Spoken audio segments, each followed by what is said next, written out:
Moby Dick, or the Whale, by Herman Melville. Prologues. Etymology, supplied by a late consumptive usher to a grammar school. The pale usher, threadbare in coat, heart, body, and brain, I see him now. He was ever dusting his old lexicons and grammars with a queer handkerchief, mockingly embellished with all the gay flags of all the known nations of the world. He loved to dust his old grammars. It somehow mildly reminded him of his mortality. Quote, "While you take in hand to school others, and to teach them by what name a whale fish is to be called in our tongue, leaving out through ignorance the letter H, which almost alone maketh the signification of the word, you deliver that which is not true." Hakluyt. Quote, "Whale, Swedish and Danish hval. This animal is named from roundness or rolling, for in Danish hvalt is arched or vaulted." Webster's Dictionary.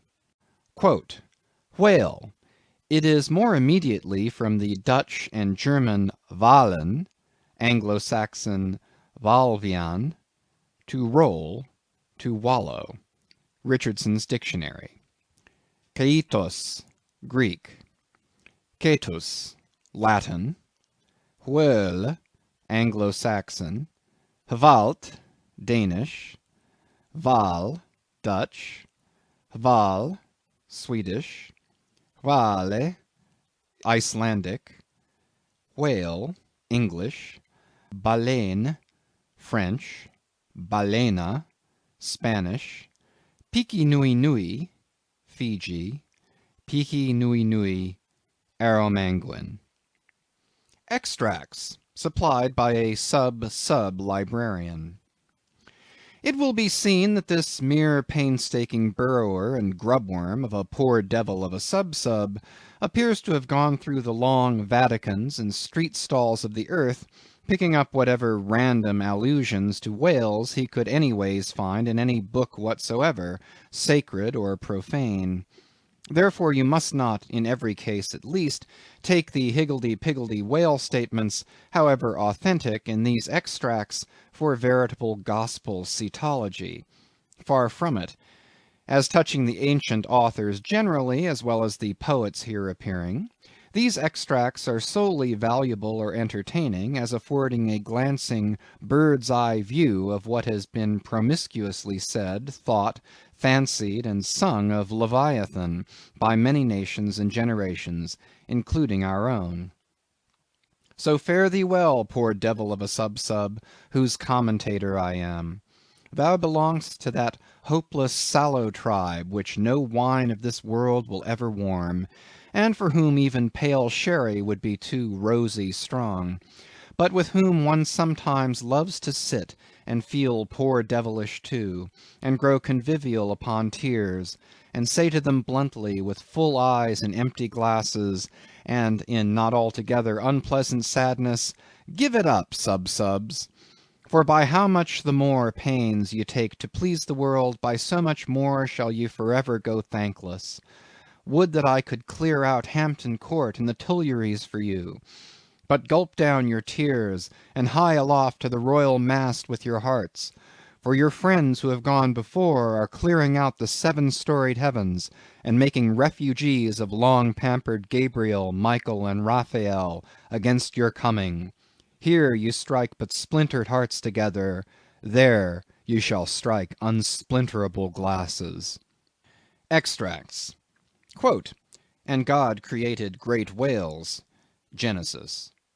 Quote, "Leviathan maketh a path to shine after him, one would think the deep to be hoary." Job. Quote, "Now the Lord had prepared a great fish to swallow up Jonah." Jonah. Quote, "There go the ships, there is that Leviathan whom thou hast made to play therein." Psalms. Quote, "In that day the Lord with his sore and great and strong sword shall punish Leviathan the piercing serpent, even Leviathan that crooked serpent, and he shall slay the dragon that is in the sea." Isaiah. Quote, And what thing soever besides cometh within the chaos of this monster's mouth, be it beast, boat, or stone, down it goes all incontinently that foul great swallow of his, and perisheth in the bottomless gulf of his paunch. Holland's Plutarch's Morals. Quote, the Indian Sea breedeth the most and biggest fishes that are, among which the whales and whirlpools called Balena take up as much in length as 4 acres or arpens of land. Holland's Pliny. Quote, scarcely had we proceeded 2 days on the sea, when about sunrise a great many whales and other monsters of the sea appeared. Among the former, one was of a most monstrous size. This came towards us open-mouthed, raising the waves on all sides, and beating the sea before him into a foam. Tooke's Lucian, The True History. Quote, he visited this country also with a view of catching horse whales, which had bones of very great value for their teeth, of which he brought some to the king. The best whales were catched in his own country, of which some were 48, some 50 yards long. He said that he was one of 6 who had killed 60 in 2 days. Other or Ochther's verbal narrative taken down from his mouth by King Alfred, A.D. 890. Quote, and whereas all the other things, whether beast or vessel, that enter into the dreadful gulf of this monster's (whale's) mouth, are immediately lost and swallowed up, the sea gudgeon retires into it in great security, and there sleeps. Montaigne, Apology for Raymond Sebond. Quote, let us fly, let us fly. Old Nick take me if it's not Leviathan, described by the noble prophet Moses in the life of the patient Job. Rabelais. Quote, this whale's liver was 2 cartloads. Stow's Annals. Quote, the great Leviathan that maketh the seas to seethe like boiling pan. Lord Bacon's version of the Psalms. Quote, touching that monstrous bulk of the whale or orc we have received nothing certain. They grow exceeding fat, insomuch that an incredible quantity of oil will be extracted out of one whale. Ibid, History of Life and Death.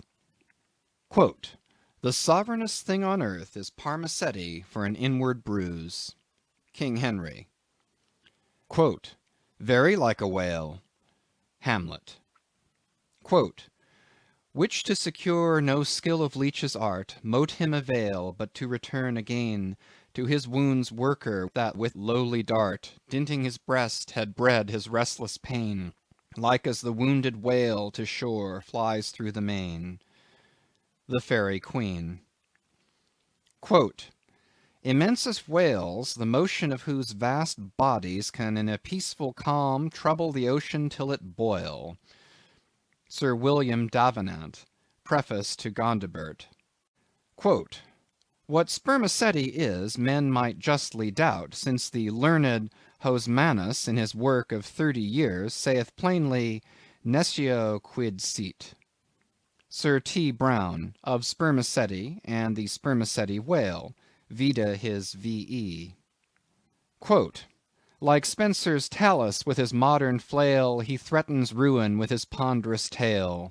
Their fixed javelins in his side he wears, and on his back a grove of pikes appears. Waller's Battle of the Summer Islands.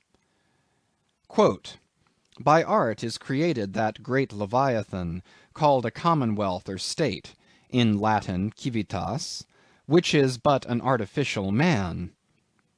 Opening sentence of Hobbes's Leviathan. Quote, silly man-soul swallowed it without chewing, as if it had been a sprat in the mouth of a whale. Pilgrim's Progress. Quote, that sea beast, Leviathan, which God of all his works created hugest that swim the ocean stream. Paradise Lost. Quote, there Leviathan, hugest of living creatures in the deep, stretched like a promontory, sleeps or swims, and seems a moving land, and at his gills draws in, and at his breath spouts out a sea. Ibid. Quote, The mighty whales which swim in a sea of water, and have a sea of oil swimming in them. Fuller's Profane and Holy State. Quote, so close behind some promontory lie the huge Leviathan to attend their prey, and give no chance but swallow in the fry, which through their gaping jaws mistake the way. Dryden's Annus Mirabilis. Quote, while the whale is floating at the stern of the ship, they cut off his head, and tow it with the boat as near the shore as it will come, but it will be aground in 12 or 13 feet water. Thomas Edge's 10 Voyages to Spitzbergen, in Purchas. Quote, in their way they saw many whales sporting in the ocean, and in wantonness fuzzing up the water through their pipes and vents, which nature has placed on their shoulders. Sir T. Herbert's Voyages into Asia and Africa, Harris Call. Quote, here they saw such huge troops of whales that they were forced to proceed with a great deal of caution, for fear they should run their ship upon them. Schouten's Sixth Circumnavigation. Quote, we set sail from the Elbe, wind northeast, in the ship called the Jonas and the Whale. Some say the whale can't open his mouth, but that is a fable. They frequently climb up the mast to see whether they can see a whale, for the first discoverer has a ducat for his pains. I was told of a whale taken near Shetland that had above a barrel of herrings in his belly. One of our harpooneers told me that he caught once a whale in Spitzbergen that was white all over. A Voyage to Greenland, A.D. 1671. Harris Call. Quote, several whales have come in upon this coast, Fife. Anno 1652, one 80 feet in length of the whalebone kind came in, which, as I was informed, besides a vast quantity of oil, did afford 500 weight of baleen. The jaws of it stand for a gate in the garden of Pitferren. Sibbald's Fife and Kinross. Quote, myself have agreed to try whether I can master and kill this spermaceti whale, for I could never hear of any of that sort that was killed by any man, such as his fierceness and swiftness. Richard Straffer's Letter from the Bermudas, Philosophical Transactions, A.D. 1668. Quote, whales in the sea god's voice obey. N.E. Primer. Quote, we saw also abundance of large whales, there being more in those southern seas, as I may say, by 100 to 1, than we have had to the northward of us. Captain Cowley's Voyage round the Globe, A.D. 1729. Quote, and the breath of a whale is frequently attended with such an insupportable smell as to bring on a disorder of the brain. Ulloa's South America. Quote, to 50 chosen sylphs of special note, we trust the important charge, the petticoat. Oft we have known that sevenfold fence to fail, though stuffed with hoops and armed with ribs of whale. Rape of the Lock. Quote, if we compare land animals in respect to magnitude with those that take up their abode in the deep, we shall find that they will appear contemptible in the comparison. The whale is doubtless the largest animal in creation. Goldsmith, Natural History. Quote, if you should write a fable for little fishes, you would make them speak like great whales. Goldsmith to Johnson.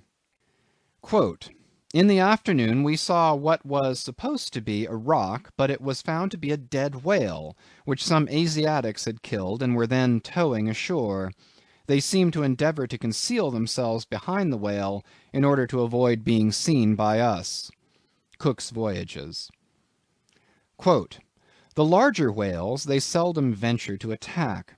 They stand in great dread of some of them, that when out at sea they are afraid to mention even their names, and carry dung, limestone, juniper wood, and some other articles of the same nature in their boats, in order to terrify and prevent their too near approach. Uno von Troil's Letters on Banks's and Solander's Voyage to Iceland in 1772. Quote, the spermaceti whale found by the Nantuckois is an active, fierce animal, and requires vast address and boldness in the fisherman. Thomas Jefferson's Whale Memorial to the French Minister in 1778. Quote, and pray, sir, what in the world is equal to it? Edmund Burke's reference in Parliament to the Nantucket whale fishery. Quote, Spain, a great whale stranded on the shores of Europe. Edmund Burke, somewhere. Quote, a 10th branch of the king's ordinary revenue, said to be grounded on the consideration of his guarding and protecting the seas from pirates and robbers, is the right to royal fish, which are whales and sturgeon, and these, when either thrown ashore or caught near the coast, are the property of the king. Blackstone. Quote, soon to the sport of death the crews repair, Rodmond unerring o'er his head suspends the barbed steel, and every turn attends. Falconer's Shipwreck. Quote, bright shone the roofs, the domes, the spires, and rockets blue self-driven, to hang their momentary fire around the vault of heaven. So fire with water to compare the ocean serves on high, upspouted by a whale in air to express unwieldy joy. Cowper on the Queen's visit to London. Quote, 10 or 15 gallons of blood are thrown out of the heart at a stroke, with immense velocity. John Hunter's account of the dissection of a whale, a small-sized one. Quote, the aorta of a whale is larger in the bore than the main pipe of the waterworks at London Bridge, and the water roaring in its passage through that pipe is inferior in impetus and velocity to the blood gushing from the whale's heart. Paley's Theology. Quote, the whale is a mammiferous animal without hind feet. Baron Cuvier. Quote, in 40 degrees south we saw spermaceti whales, but did not take any till the 1st of May, the sea being then covered with them. Colnett's voyage for the purpose of extending the spermaceti whale fishery.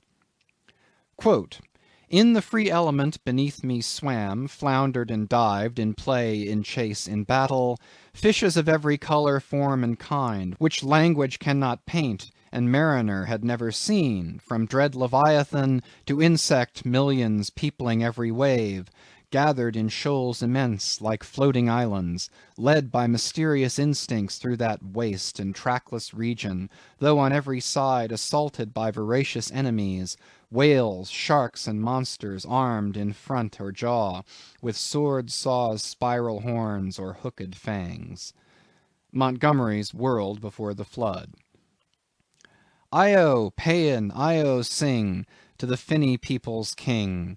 Not a mightier whale than this in the vast Atlantic is, not a fatter fish than he flounders round the polar sea.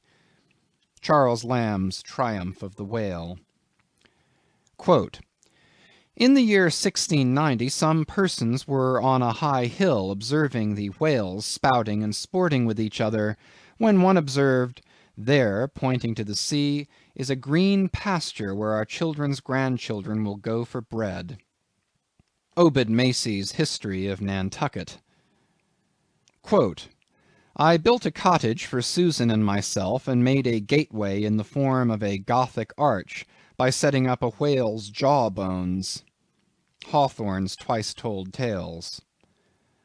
Quote, she came to bespeak a monument for her first love, who had been killed by a whale in the Pacific Ocean no less than 40 years ago. Ibid. Quote, no, sir, 'tis a right whale, answered Tom. I saw his spout. He threw up a pair of as pretty rainbows as a Christian would wish to look at. He's a real oil butt, that fellow. Cooper's Pilot. Quote, the papers were brought in, and we saw in the Berlin Gazette that whales had been introduced on the stage there. Eckermann's Conversations with Goethe. Quote, my God, Mr. Chase, what is the matter? I answered, "We have been stove by a whale." Narrative of the shipwreck of the whale ship Essex of Nantucket, which was attacked and finally destroyed by a large sperm whale in the Pacific Ocean. By Owen Chase of Nantucket, first mate of said vessel. New York, 1821. Quote, "A mariner sat in the shrouds one night, the wind was piping free, now bright, now dimmed was the moonlight pale, and the phosphor gleamed in the wake of the whale as it floundered in the sea." Elizabeth Oakes Smith. Quote, "The quantity of line withdrawn from the boats engaged in the capture of this one whale amounted altogether to 10,440 yards, or nearly 6 English miles. Sometimes the whale shakes its tremendous tail in the air, which, cracking like a whip, resounds to the distance of 3 or 4 miles." Scoresby. Quote, "Mad with the agonies he endures from these fresh attacks, the infuriated sperm whale rolls over and over. He rears his enormous head, and with wide expanded jaws snaps at everything around him. He rushes at the boats with his head, they are propelled before him with vast swiftness, and sometimes utterly destroyed. It is a matter of great astonishment that the consideration of the habits of so interesting, and in a commercial point of view, so important an animal as the sperm whale, should have been so entirely neglected, or should have excited so little curiosity among the numerous, and many of them competent observers, that of late years must have possessed the most abundant and most convenient opportunities of witnessing their habitudes." Thomas Beale's History of the Sperm Whale, 1839.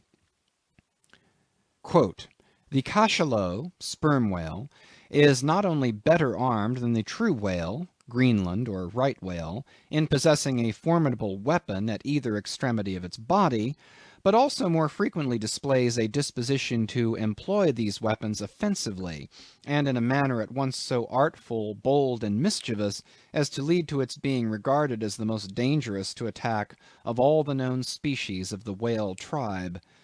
Frederick de Bell Bennett's Whaling Voyage round the Globe, 1840. Quote, October 13. "There she blows!" was sung out from the masthead. "Where away?" demanded the captain. "3 points off the lee bow, sir." "Raise up your wheel." "Steady." "Steady, sir." "Masthead ahoy! Do you see that whale now?" "Aye, aye, sir, a shoal of sperm whales. There she blows! There she breaches!" "Sing out every time." "Aye, aye, sir." "There she blows! There, thar she blows! Bows, bows!" "How far off?" 2 miles and a half. "Thunder and lightning! So near! Call all hands." J. Ross Brown's Etchings of a Whaling Cruise, 1846. Quote, "The whale ship Globe, on board of which vessel occurred the horrid transactions we are about to relate, belonged to the island of Nantucket." Narrative of the Globe, by Lay and Hussey survivors, A.D. 1828. Quote, "Being once pursued by a whale which he had wounded, he parried the assault for some time with a lance, but the furious monster at length rushed on the boat, himself and comrades only being preserved by leaping into the water when they saw that onset was inevitable." Missionary Journal of Tyerman and Bennett. Quote, "Nantucket itself," said Mr. Webster, "is a very striking and peculiar portion of the national interest. There is a population of 8,000 or 9,000 persons living here in the sea, adding largely every year to the national wealth by the boldest and most persevering industry." Report of Daniel Webster's speech in the U.S. Senate on the application for the erection of a breakwater at Nantucket, 1828. Quote, "The whale fell directly over him, and probably killed him in a moment." The Whale and His Captors, or the Whaleman's Adventures, and the Whale's Biography, gathered on the homeward cruise of the Commodore Preble. By Rev. Henry T. Cheever.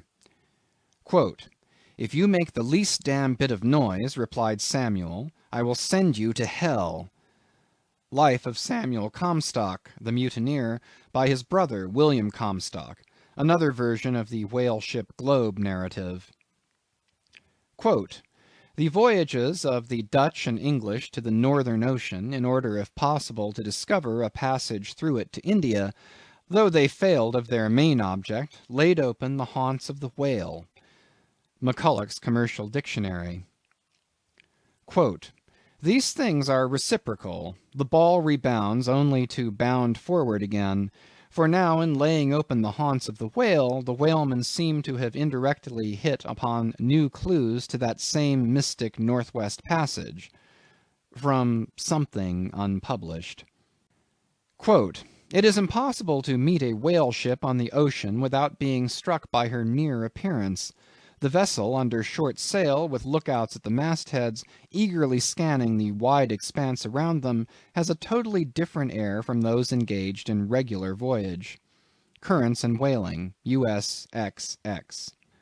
Quote, pedestrians in the vicinity of London and elsewhere may recollect having seen large curved bones set upright in the earth, either to form arches over gateways or entrances to alcoves, and they may perhaps have been told that these were the ribs of whales. Tales of a Whale Voyager to the Arctic Ocean. Quote, it was not till the boats returned from the pursuit of these whales that the whites saw their ship in bloody possession of the savages enrolled among the crew. Newspaper account of the taking and retaking of the whale ship Hobomack.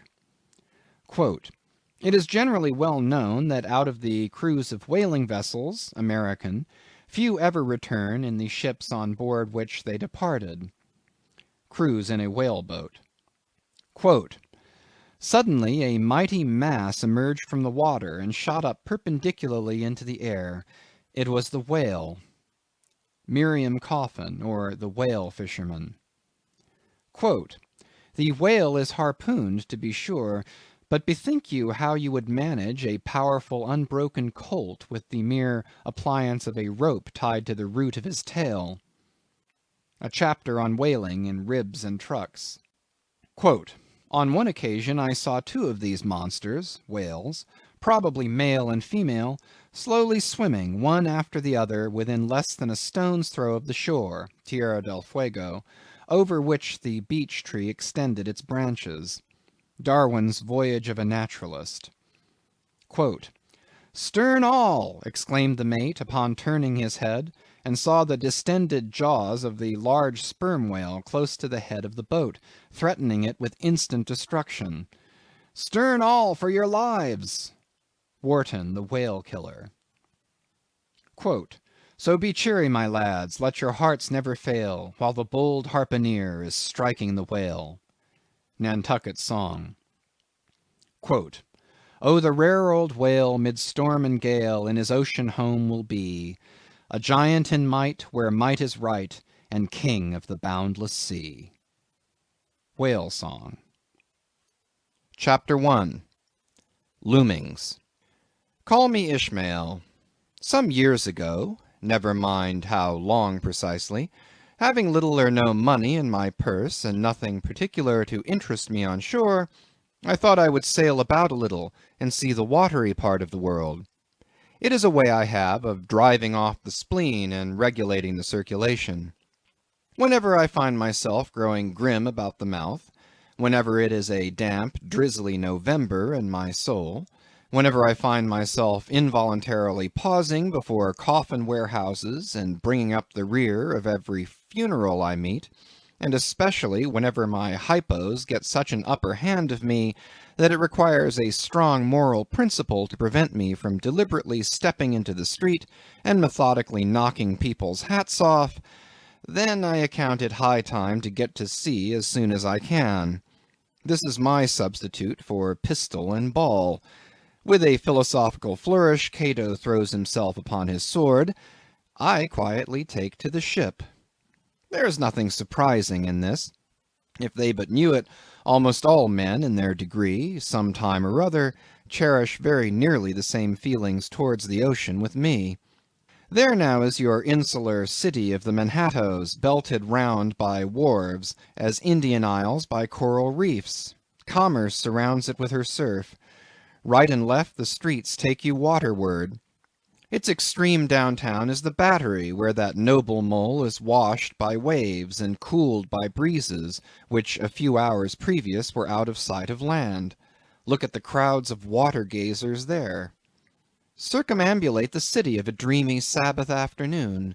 Go from Corlier's Hook to Coenties Slip, and from thence by Whitehall northward. What do you see? Posted like silent sentinels all around the town stand thousands upon thousands of mortal men fixed in ocean reveries, some leaning against the spiles, some seated upon the pierheads, some looking over the bulwarks of ships from China, some high aloft in the rigging as if striving to get a still better seaward peep. But these are all landsmen, of weekdays pent up in lath and plaster, tied to counters, nailed to benches, clinched to desks. How then is this? Are the green fields gone? What do they here? But look, here come more crowds, pacing straight for the water, and seemingly bound for a dive. Strange. Nothing will content them but the extremest limit of the land. Loitering under the shady lee of yonder warehouses will not suffice.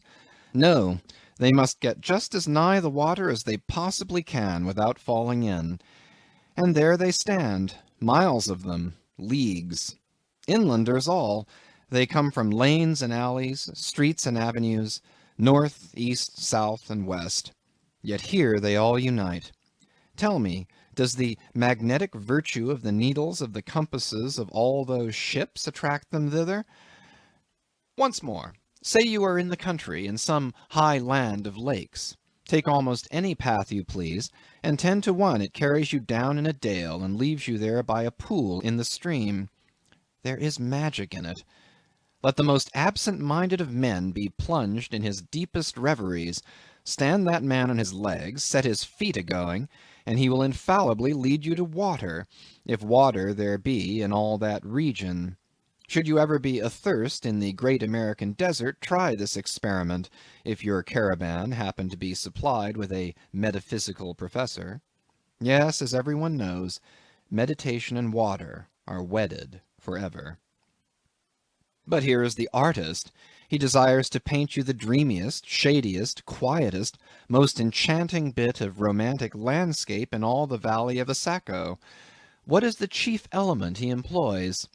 There stand his trees, each with a hollow trunk, as if a hermit and a crucifix were within. And here sleeps his meadow, and there sleep his cattle, and up from yonder cottage goes a sleepy smoke. Deep into the distant woodlands winds a mazy way, reaching to overlapping spurs of mountains bathed in their hillside blue. But though the picture lies thus tranced, and though this pine tree shakes down its sighs like leaves upon the shepherd's head, yet all were vain unless the shepherd's eye were fixed upon the magic stream before him. Go visit the prairies in June, when for scores on scores of miles you wade knee-deep among tiger lilies. What is the one charm wanting? Water. There is not a drop of water there. Were Niagara but a cataract of sand, would you travel your 1,000 miles to see it? Why did the poor poet of Tennessee, upon suddenly receiving 2 handfuls of silver, deliberate whether to buy him a coat, which he sadly needed, or invest the money in a pedestrian trip to Rockaway Beach? Why is almost every robust, healthy boy, with a robust, healthy soul in him, at some time or other crazy to go to sea? Why, upon your first voyage as a passenger, did you yourself feel such a mystical vibration, when first told that you and your ship were now out of sight of land? Why did the old Persians hold the sea holy? Why did the Greeks give it a separate deity, and own brother of Jove? Surely all of this is not without meaning. And still deeper the meaning of that story of Narcissus, who, because he could not grasp the tormenting mild image he saw in the fountain, plunged into it and was drowned. But that same image we ourselves see in all rivers and oceans. It is the image of the ungraspable phantom of life, and this is the key to it all. Now, when I say I am in the habit of going to sea whenever I begin to grow hazy about the eyes and begin to be over-conscious of my lungs, I do not mean to have it inferred that I ever go to sea as a passenger. For to go as a passenger you must needs have a purse, and a purse is but a rag unless you have something in it. Besides, passengers get seasick, grow quarrelsome, don't sleep of nights, do not enjoy themselves much as a general thing. No, I never go as a passenger, nor, though I am something of a salt, do I ever go to sea as a commodore or a captain or a cook. I abandon the glory and distinction of such offices to those who like them. For my part, I abominate all honourable, respectable toils, trials, and tribulations of every kind whatever. It is quite as much as I can do to take care of myself without taking care of ships, barks, brigs, schooners, and what not. And as for going as cook, though I confess there is considerable glory in that, a cook being a sort of officer on shipboard, yet somehow I never fancied broiling fowls, though once broiled, judiciously buttered, and judgmatically salted and peppered, there is no one who will speak more respectfully, not to say reverently, of a broiled fowl than I will. It is out of the idolatrous dotings of the old Egyptians upon broiled ibis and roasted river horse that you see the mummies of those creatures in their huge bake-houses, the pyramids. No, when I go to sea, I go as a simple sailor, right before the mast, plumb down into the forecastle, aloft there to the royal masthead. True, they rather order me about some, and make me jump from spar to spar like a grasshopper in a May meadow, and at first this sort of thing is unpleasant enough.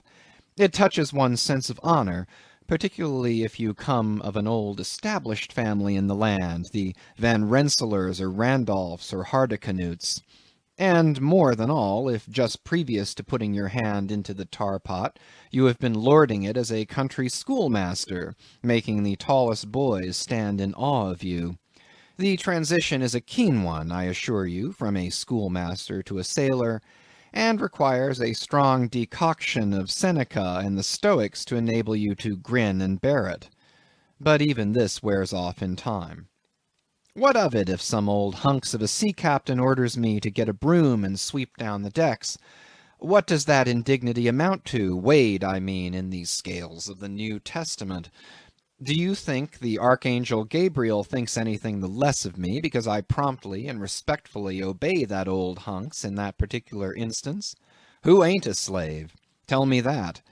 Well then, however the old sea captains may order me about, however they may thump and punch me about, I have the satisfaction of knowing that it is all right, that everybody else is in one way or other served in much the same way, either in a physical or metaphysical point of view, that is.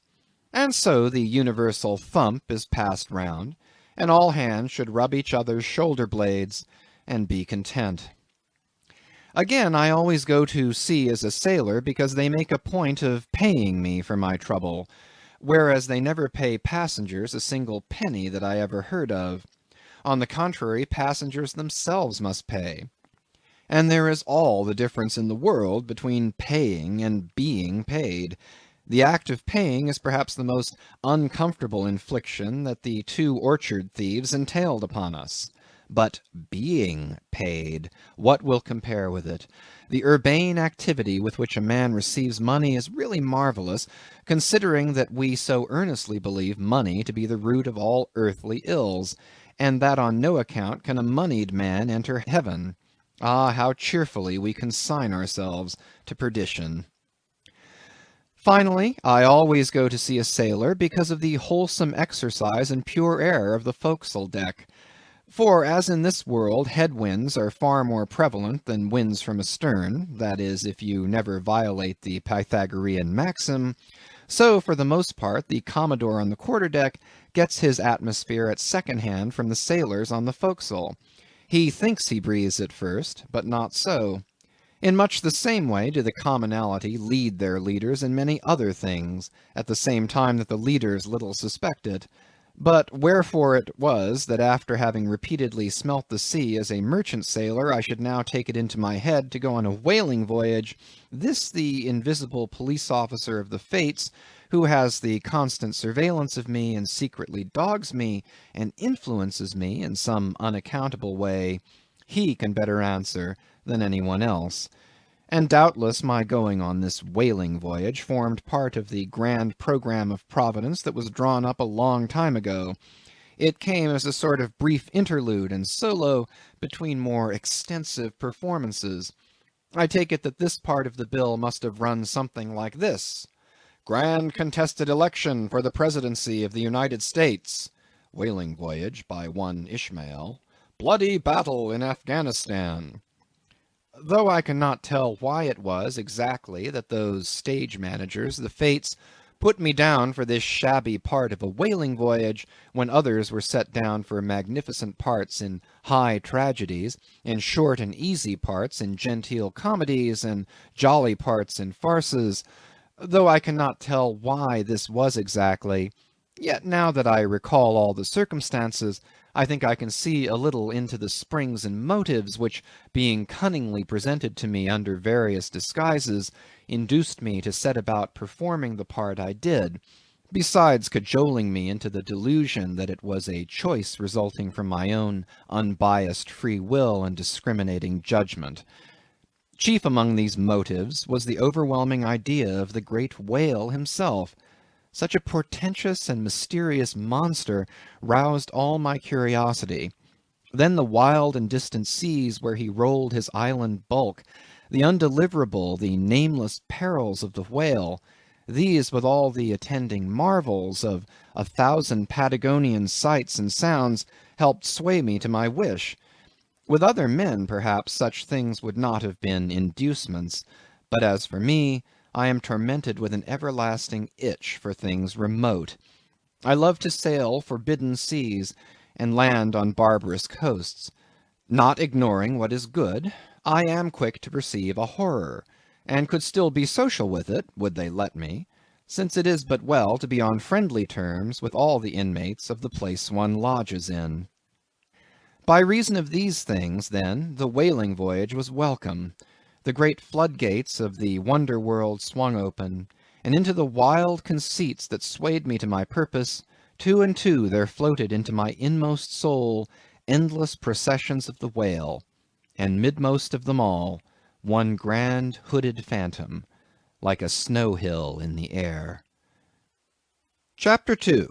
The Carpet Bag. I stuffed a shirt or two into my old carpet bag, tucked it under my arm, and started for Cape Horn in the Pacific. Quitting the good city of Old Manhattan, I duly arrived in New Bedford.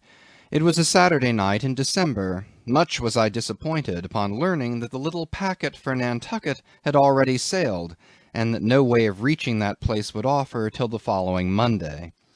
As most candidates for the pains and penalties of whaling stop at this same New Bedford, thence to embark on their voyage, it may as well be related that I, for one, had no idea of so doing. For my mind was made up to sail in no other than a Nantucket craft, because there was a fine boisterous something about everything connected with that famous old island which amazingly pleased me. Besides, though New Bedford has of late been gradually monopolizing the business of whaling, and though in this matter poor old Nantucket is now much behind her, yet Nantucket was her great original, the Tyre of this Carthage, the place where the first dead American whale was stranded. Where else but from Nantucket did those aboriginal whalemen, the red men, first sally out in canoes to give chase to the Leviathan?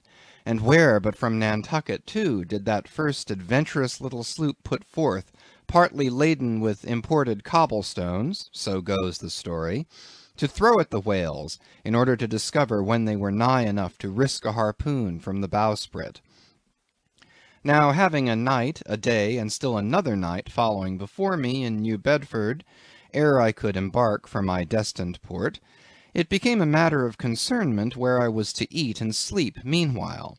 It was a very dubious-looking, nay, a very dark and dismal night, bitingly cold and cheerless.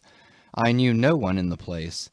With anxious grapnels I had sounded my pocket, and only brought up a few pieces of silver. So wherever you go, Ishmael, said I to myself, as I stood in the middle of a dreary street shouldering my bag, and comparing the gloom toward the north with the darkness towards the south, wherever in your wisdom you may conclude to lodge for the night, my dear Ishmael, be sure to inquire the price, and don't be too particular. With halting steps I paced the streets, and passed the sign of the Crossed Harpoons, but it looked too expensive and jolly there. Further on, from the bright red windows of the Swordfish Inn, there came such fervent rays that it seemed to have melted the packed snow and ice before the house, for everywhere else the congealed frost lay 10 inches thick in a hard asphaltic pavement. Rather weary for me when I struck my foot against the flinty projections, because from hard, remorseless service the soles of my boots were in a most miserable plight. Too expensive and jolly, again thought I, pausing one moment to watch the broad glare in the street, and hear the sounds of the tinkling glasses within. But go on, Ishmael, said I at last, don't you hear? Get away from before the door, your patched boots are stopping the way. So on I went. I now by instinct followed the streets that took me waterward, for there doubtless were the cheapest, if not the cheeriest, inns.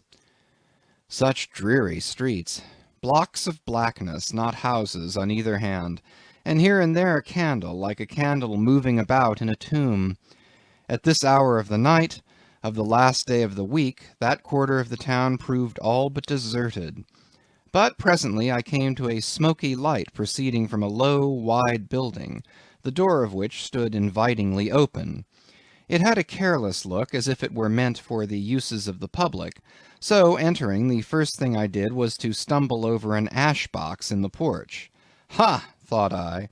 Ha! as the flying particles almost choked me. Are these ashes from that destroyed city, Gomorrah?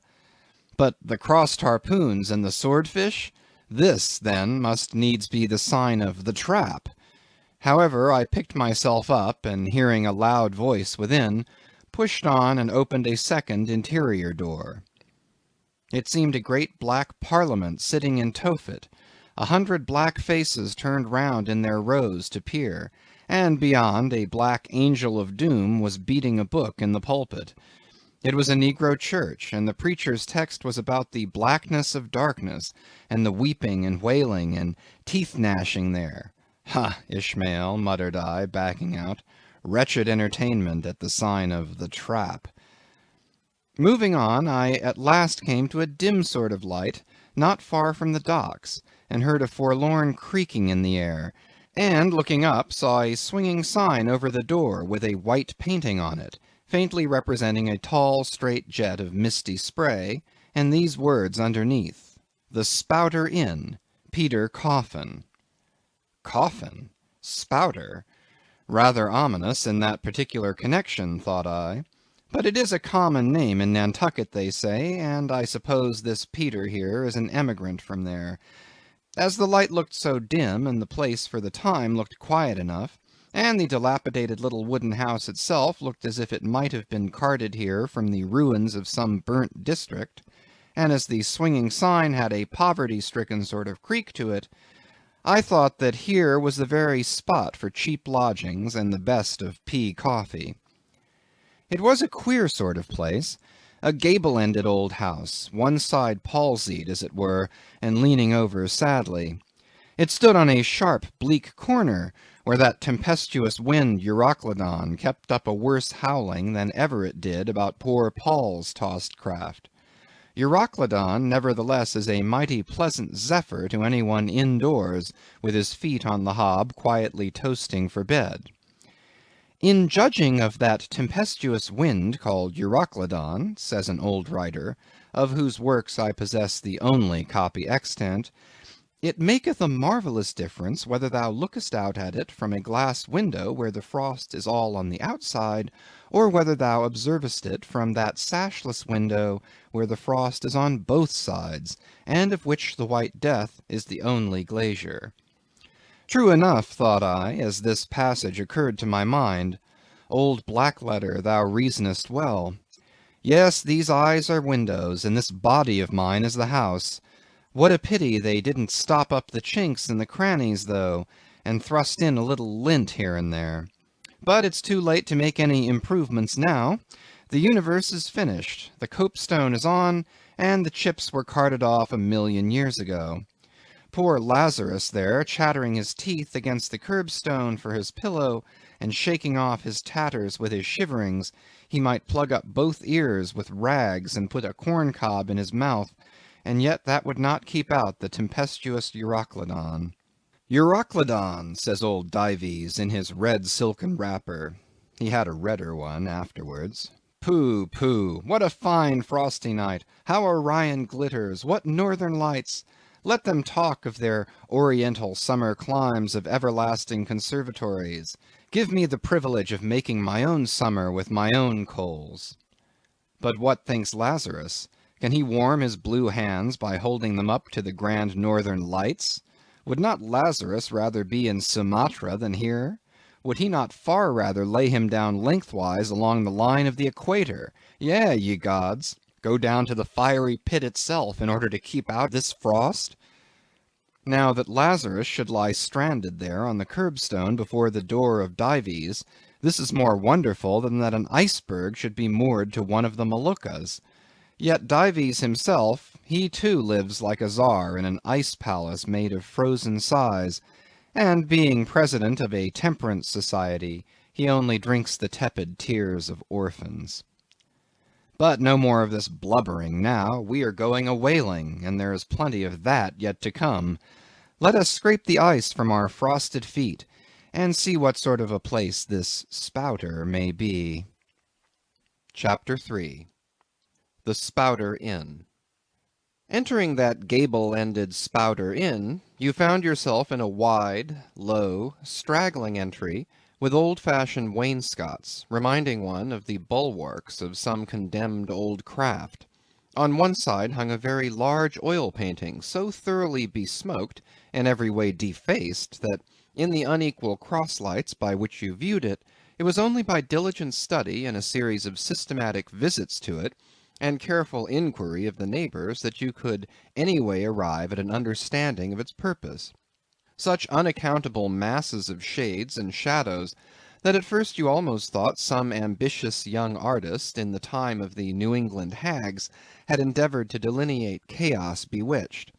But by dint of much and earnest contemplation and oft-repeated ponderings, and especially by throwing open the little window towards the back of the entry, you might at last come to the conclusion that such an idea, however wild, might not be altogether unwarranted.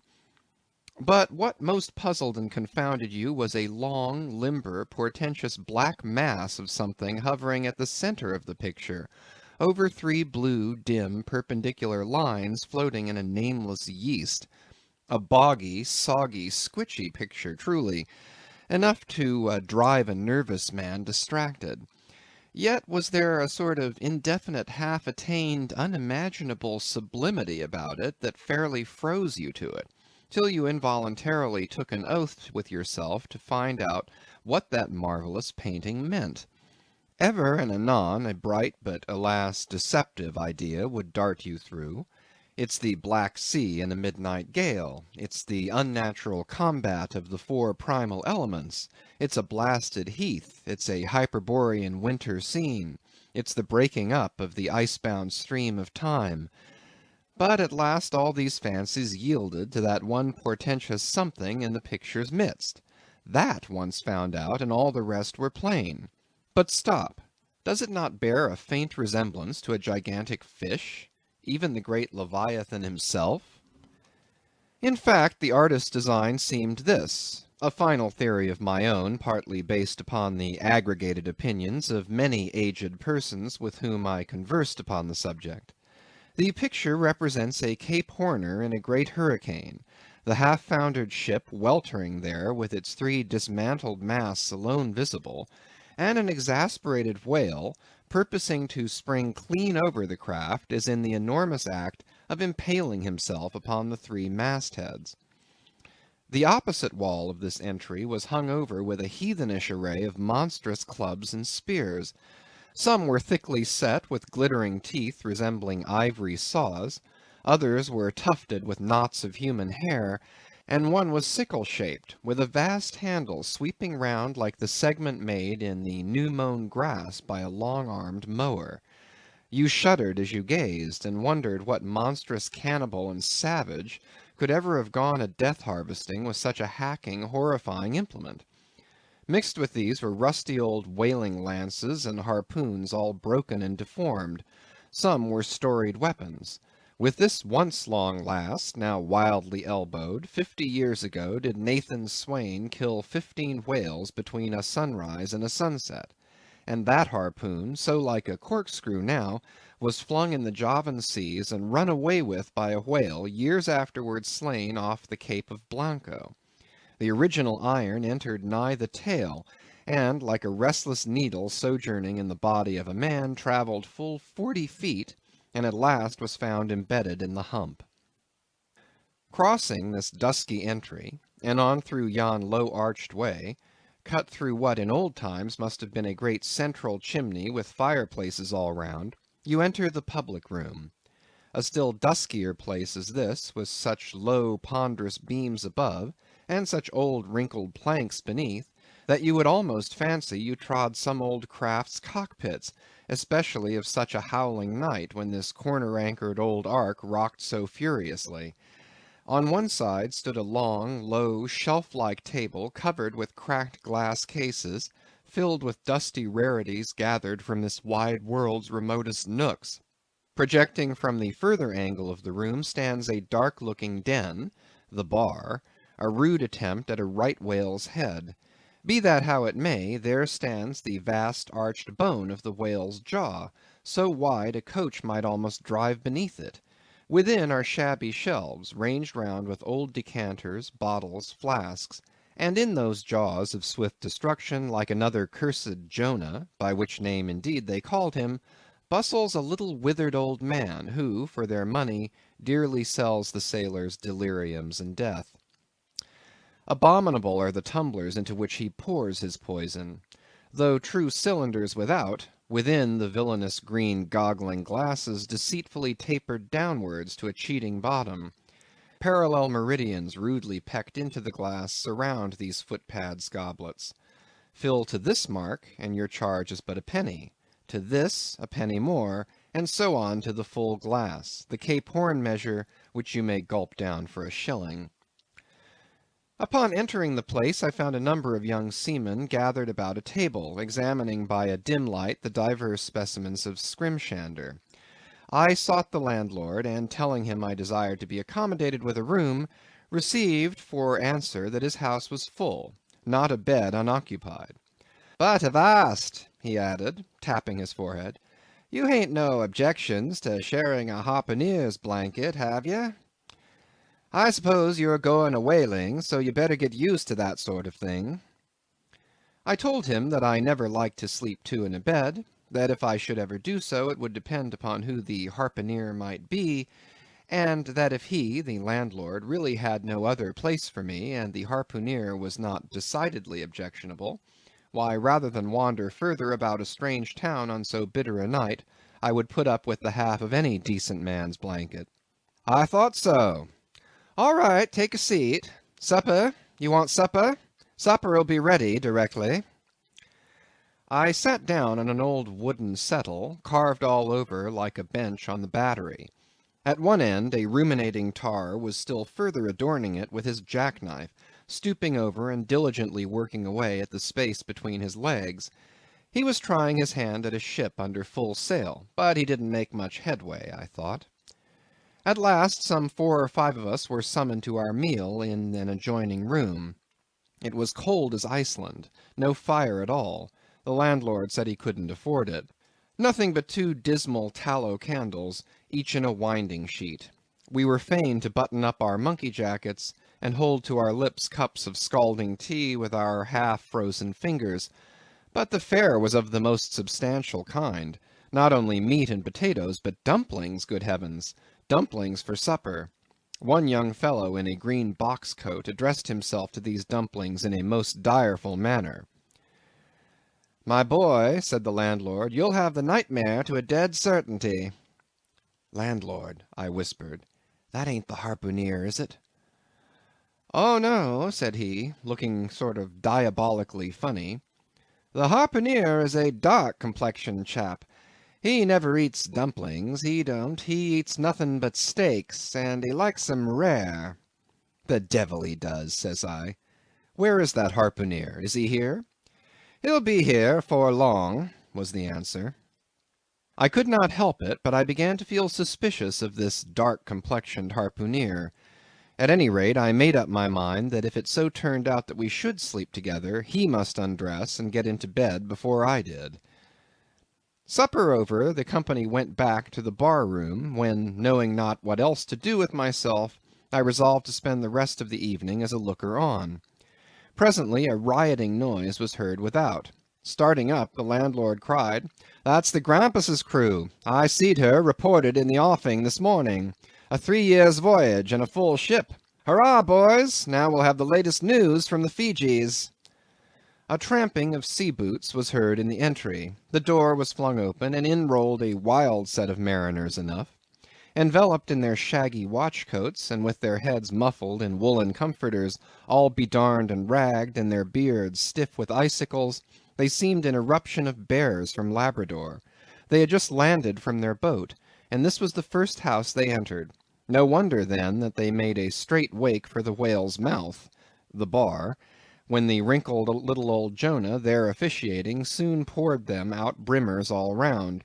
One complained of a bad cold in his head, upon which Jonah mixed him a pitch-like potion of gin and molasses, which he swore was a sovereign cure for all colds and catarrhs whatever, never mind of how long-standing, or whether caught off the coast of Labrador or on the weather side of an ice island. The liquor soon mounted into their heads, as it generally does even with the arrantest hoppers newly landed from sea, and they began capering about most obstreperously. I observed, however, that one of them held somewhat aloof, and though he seemed desirous not to spoil the hilarity of his shipmates by his own sober face, yet upon the whole he refrained from making as much noise as the rest. This man interested me at once, and since the sea gods had ordained that he should soon be my shipmate, though but a sleeping partner one so far as this narrative is concerned, I will here venture upon a little description of him.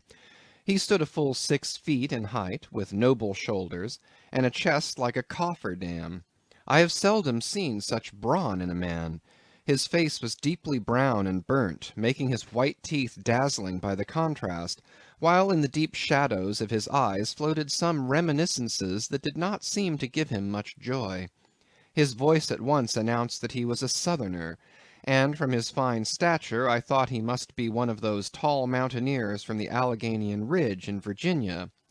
When the revelry of his companions had mounted to its height, this man slipped away unobserved, and I saw no more of him till he became my comrade on the sea. In a few minutes, however, he was missed by his shipmates, and being, it seems, for some reason a huge favourite with them, they raised a cry of "Bulkington! Bulkington! Where's Bulkington?" and darted out of the house in pursuit of him. It was now about 9 o'clock, and the room seeming almost supernaturally quiet after these orgies, I began to congratulate myself upon a little plan that had occurred to me just previous to the entrance of the seamen. No man prefers to sleep two in a bed. In fact, you would a good deal rather not sleep with your own brother. I don't know how it is, but people like to be private when they are sleeping. And when it comes to sleeping with an unknown stranger in a strange inn in a strange town, and that stranger a harpooneer, then your objections indefinitely multiply. Nor was there any earthly reason why I, as a sailor, should sleep two in a bed more than anybody else, for sailors no more sleep two in a bed at sea than bachelor kings do ashore. To be sure, they all sleep together in one apartment, but you have your own hammock, and cover yourself with your own blanket, and sleep in your own skin. The more I pondered over this harpooneer, the more I abominated the thought of sleeping with him. It was fair to presume that being a harpooneer, his linen or woolen, as the case might be, would not be of the tidiest, certainly none of the finest. I began to twitch all over. Besides, it was getting late, and my decent harpooneer ought to be home and going bedwards. Suppose now he should tumble in upon me at midnight. How could I tell from what vile hole he had been coming? "Landlord, I've changed my mind about that harpooneer. I shan't sleep with him. I'll try the bench here." "Just as you please. I'm sorry I can't spare ye a tablecloth for the mattress, and it's a plaguey rough board here," feeling of the knots and notches. "But wait a bit, Scrimshander. I've got a carpenter's plane there in the bar. Wait, I say, and I'll make ye snug enough." So saying, he procured the plane, and with his old silk handkerchief first dusting the bench, vigorously set to planing away at my bed, the while grinning like an ape. The shavings flew right and left, till at last the plane iron came bump against an indestructible knot. The landlord was near spraining his wrist, and I told him for heaven's sake to quit. The bed was soft enough to suit me, and I did not know how all the planing in the world could make eider down of a pine plank. So gathering up the shavings with another grin, and throwing them into the great stove in the middle of the room, he went about his business, and left me in a brown study. I now took the measure of the bench, and found that it was a foot too short, but that could be mended with a chair. But it was a foot too narrow, and the other bench in the room was about 4 inches higher than the planed one, so there was no yoking them. I then placed the first bench lengthwise along the only clear space against the wall, leaving a little interval between for my back to settle down in. But I soon found that there came such a draught of cold air over me from under the sill of the window that this plan would never do at all, especially as another current from the rickety door met the one from the window, and both together formed a series of small whirlwinds in the immediate vicinity of the spot where I had thought to spend the night. The devil fetch that harpooneer, thought I. But stop, couldn't I steal a march on him? Bolt his door inside, and jump into his bed, not to be wakened by the most violent knockings? It seemed no bad idea, but upon second thoughts I dismissed it. For who could tell but what the next morning, so soon as I popped out of the room, the harpooneer might be standing in the entry, all ready to knock me down? Still, looking round me again, and seeing no possible chance of spending a sufferable night unless in some other person's bed, I began to think that after all I might be cherishing unwarrantable prejudices against this unknown harpooneer. Thinks I, I'll wait a while. He must be dropping in before long. I'll have a good look at him then, and perhaps we may become jolly good bedfellows after all. There's no telling. But though the other boarders kept coming in by ones, twos, and threes, and going to bed, yet no sign of my harpooneer. "Landlord," said I, "what sort of chap is he? Does he always keep such late hours?" It was now hard upon 12 o'clock. The landlord chuckled again with his lean chuckle, and seemed to be mightily tickled at something beyond my comprehension. "No," he answered, "generally he's an early bird, early to bed and early to rise. Yes, he's the bird what catches the worm. But to-night he went out a-peddling, you see, and I don't see what on earth keeps him so late, unless, maybe, he can't sell his head." "Can't sell his head? What sort of a bamboozlingly story is this you're telling me?" getting into a towering rage. "Do you pretend to say, landlord, that this harpooneer is actually engaged this blessed Saturday night, or rather Sunday morning, in peddling his head around town?" "That's precisely it," said the landlord, "and I told him he couldn't sell it here, the market's overstocked." "With what?" shouted I. "With heads, to be sure. Ain't there too many heads in the world?"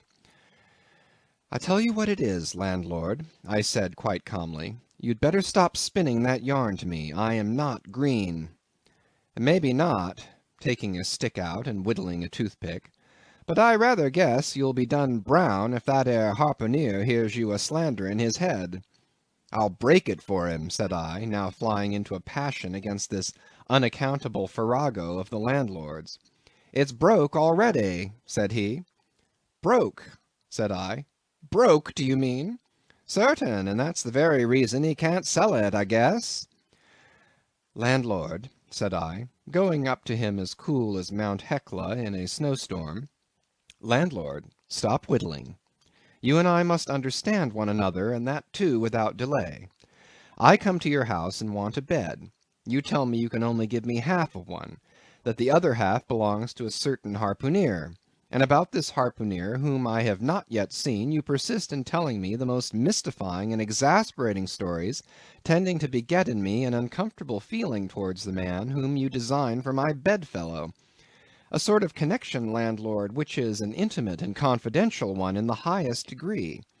I now demand of you to speak out and tell me who and what this harpooneer is, and whether I shall be in all respects safe to spend the night with him. And in the first place, you will be so good as to unsay that story about selling his head, which, if true, I take to be good evidence that this harpooneer is stark mad, and I've no idea of sleeping with a madman. And you, sir, you, I mean, landlord, you, sir, by trying to induce me to do so knowingly, would thereby render yourself liable to a criminal prosecution." "Well," said the landlord, fetching a long breath, "that's a pretty long sermon for a chap that rips a little now and then.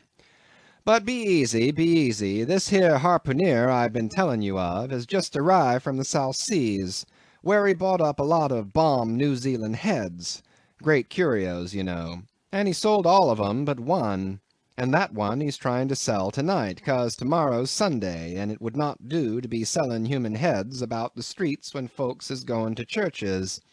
He wanted to last Sunday, but I stopped him just as he was going out the door with 4 heads strung on a string, for all the earth like a string of onions." This account cleared up the otherwise unaccountable mystery, and showed that the landlord after all had no idea of fooling me.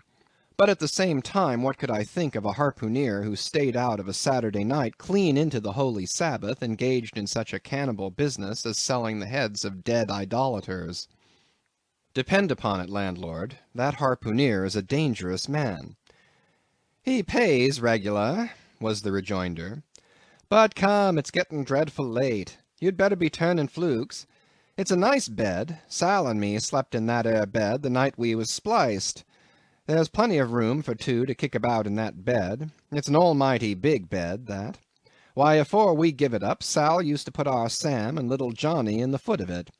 But I got a dreaming and sprawling about one night, and somehow Sam got pitched on the floor, and came near breaking his arm. After that, Sal said it wouldn't do. Come along here, I'll give you a glim in a jiffy." And so saying, he lighted a candle and held it towards me, offering to lead the way. But I stood irresolute, when looking at a clock in the corner, he exclaimed, "I vomit Sunday. You won't see that harpooneer tonight. He's come to anchor somewhere. Come along, then. Do come, won't you come?" I considered the matter a moment, and then upstairs we went, and I was ushered into a small room, cold as a clam, and furnished, sure enough, with a prodigious bed, almost big enough, indeed, for any 4 harpooneers to sleep abreast. "There," said the landlord, placing the candle on a crazy old sea-chest that did double duty as a washstand and centre table. "There, make yourself comfortable now, and good night to ye." I turned round from eyeing the bed, but he had disappeared. Folding back the counterpane, I stood over the bed. Though none of the most elegant, it yet stood the scrutiny tolerable well. I then glanced round the room, and besides the bedstead and centre table, could see no other furniture belonging to the place, but a rude shelf, the 4 walls, and a papered fireboard representing a man striking a whale.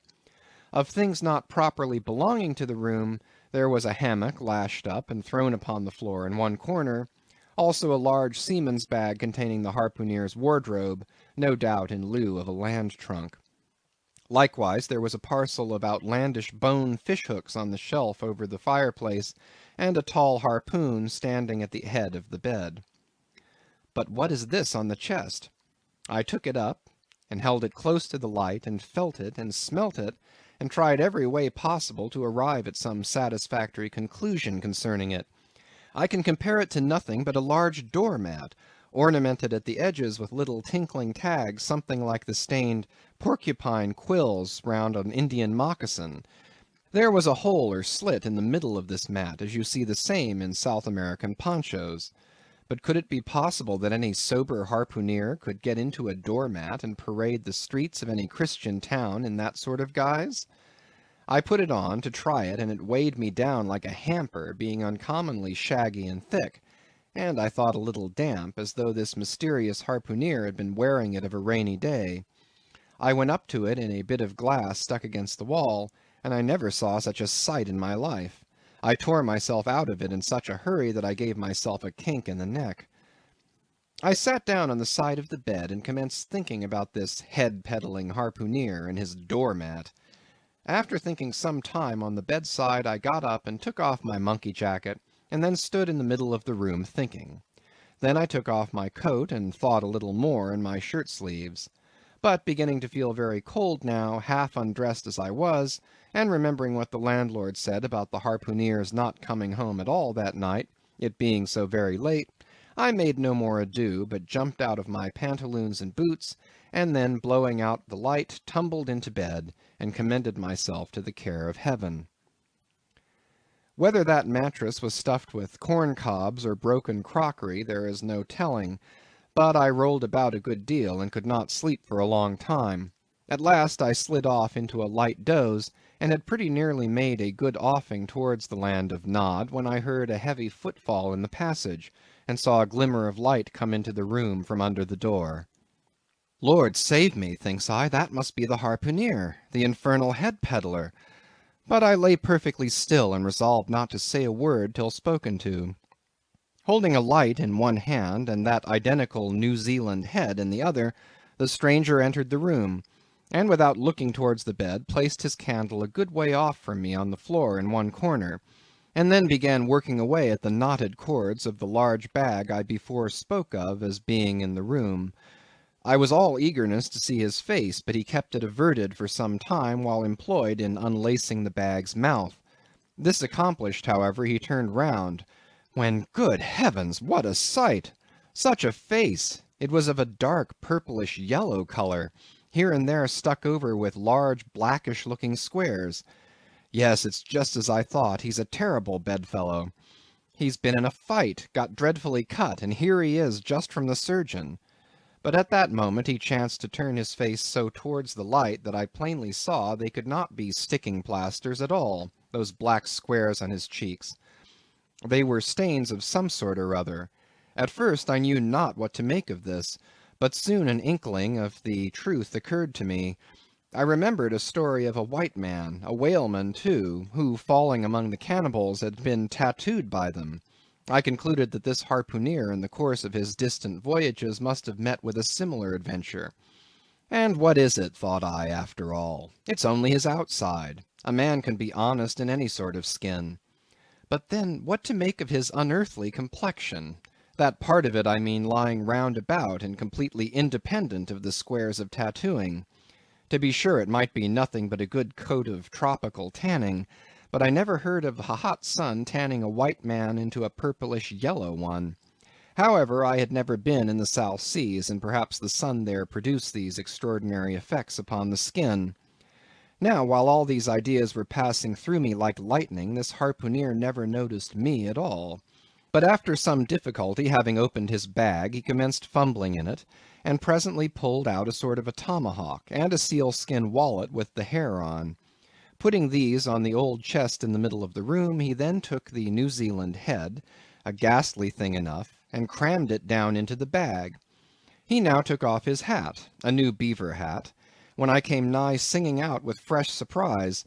There was no hair on his head, none to speak of at least, nothing but a small scalp knot twisted upon his forehead. His bald purplish head now looked for all the world like a mildewed skull. Had not the stranger stood between me and the door, I would have bolted out of it quicker than I ever bolted a dinner. Even as it was, I thought something of slipping out the window, but it was the second floor back. I am no coward, but what to make of this head-peddling purple rascal altogether passed my comprehension. Ignorance is the parent of fear, and being completely nonplussed and confounded about the stranger, I confessed I was now as much afraid of him as if it was the devil himself who had thus broken into my room in the dead of night.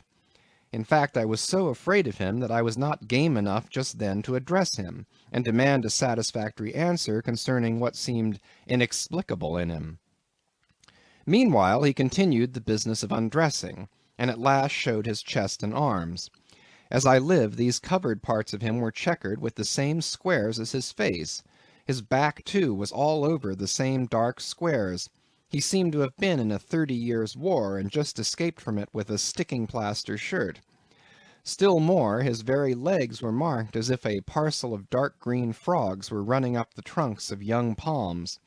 It was now quite plain that he must be some abominable savage or other shipped aboard of a whaleman in the South Seas, and so landed in this Christian country. I quaked to think of it. A peddler of heads, too. Perhaps the heads of his own brothers. He might take a fancy to mine. Heavens, look at that tomahawk! But there was no time for shuddering, for now the savage went about something that completely fascinated my attention, and convinced me that he must indeed be a heathen.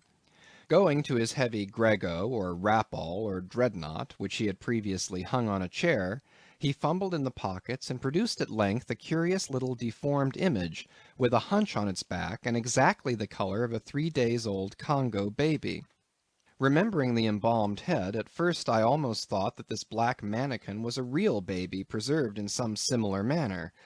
But seeing that it was not at all limber, and that it glistened a good deal like polished ebony, I concluded that it must be nothing but a wooden idol, which indeed it proved to be. For now the savage goes up to the empty fireplace, and removing the papered fireboard, sets up this little hunchbacked image like a 10-pin between the andirons. The chimney jambs and all the bricks inside were very sooty, so that I thought this fireplace made a very appropriate little shrine or chapel for his Congo idol. I now screwed my eyes hard toward the half-hidden image, feeling but ill at ease, meantime, to see what was next to follow. First he takes about a double handful of shavings out of his grego pocket, and places them carefully before the idol. Then, laying a bit of ship biscuit on top, and applying the flame from the lamp, he kindled the shavings into a sacrificial blaze. Presently, after many hasty snatches into the fire, and still hastier withdrawals of his fingers, whereby he seemed to be scorching them badly, he at last succeeded in drawing out the biscuit, then blowing off the heat and ashes a little, he made a polite offer of it to the little negro. But the little devil did not seem to fancy such dry sort of fare at all. He never moved his lips.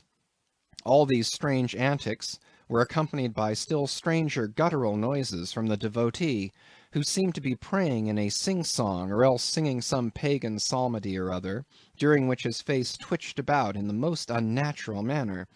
At last, extinguishing the fire, he took his idol up very unceremoniously, and bagged it again in his grego pocket as carelessly as if he were a sportsman bagging a dead woodcock. All these queer proceedings increased my uncomfortableness, and seeing him now exhibiting strong symptoms of concluding his business operations and jumping into bed with me, I thought it was high time, now or never, before the light was put out, to break the spell in which I had so long been bound. But the interval I spent in deliberating what to say was a fatal one. Taking his tomahawk from the table, he examined the head of it for an instant, and then holding it to the light, with his mouth at the handle, he puffed out great clouds of tobacco smoke. The next moment the light was extinguished, and this wild cannibal, tomahawk between his teeth, sprang into bed with me. I sang out, I could not help it now, and giving a sudden grunt of astonishment, he began feeling me. Stammering out something, I knew not what, I rolled away from him against the wall, and then conjured him, whoever or whatever he might be, to keep quiet, and let me get up and light the lamp again. But his guttural responses satisfied me at once that he but ill comprehended my meaning. "Who e debbil you?" he said at last. "You no speaky, damn me, I kill ye."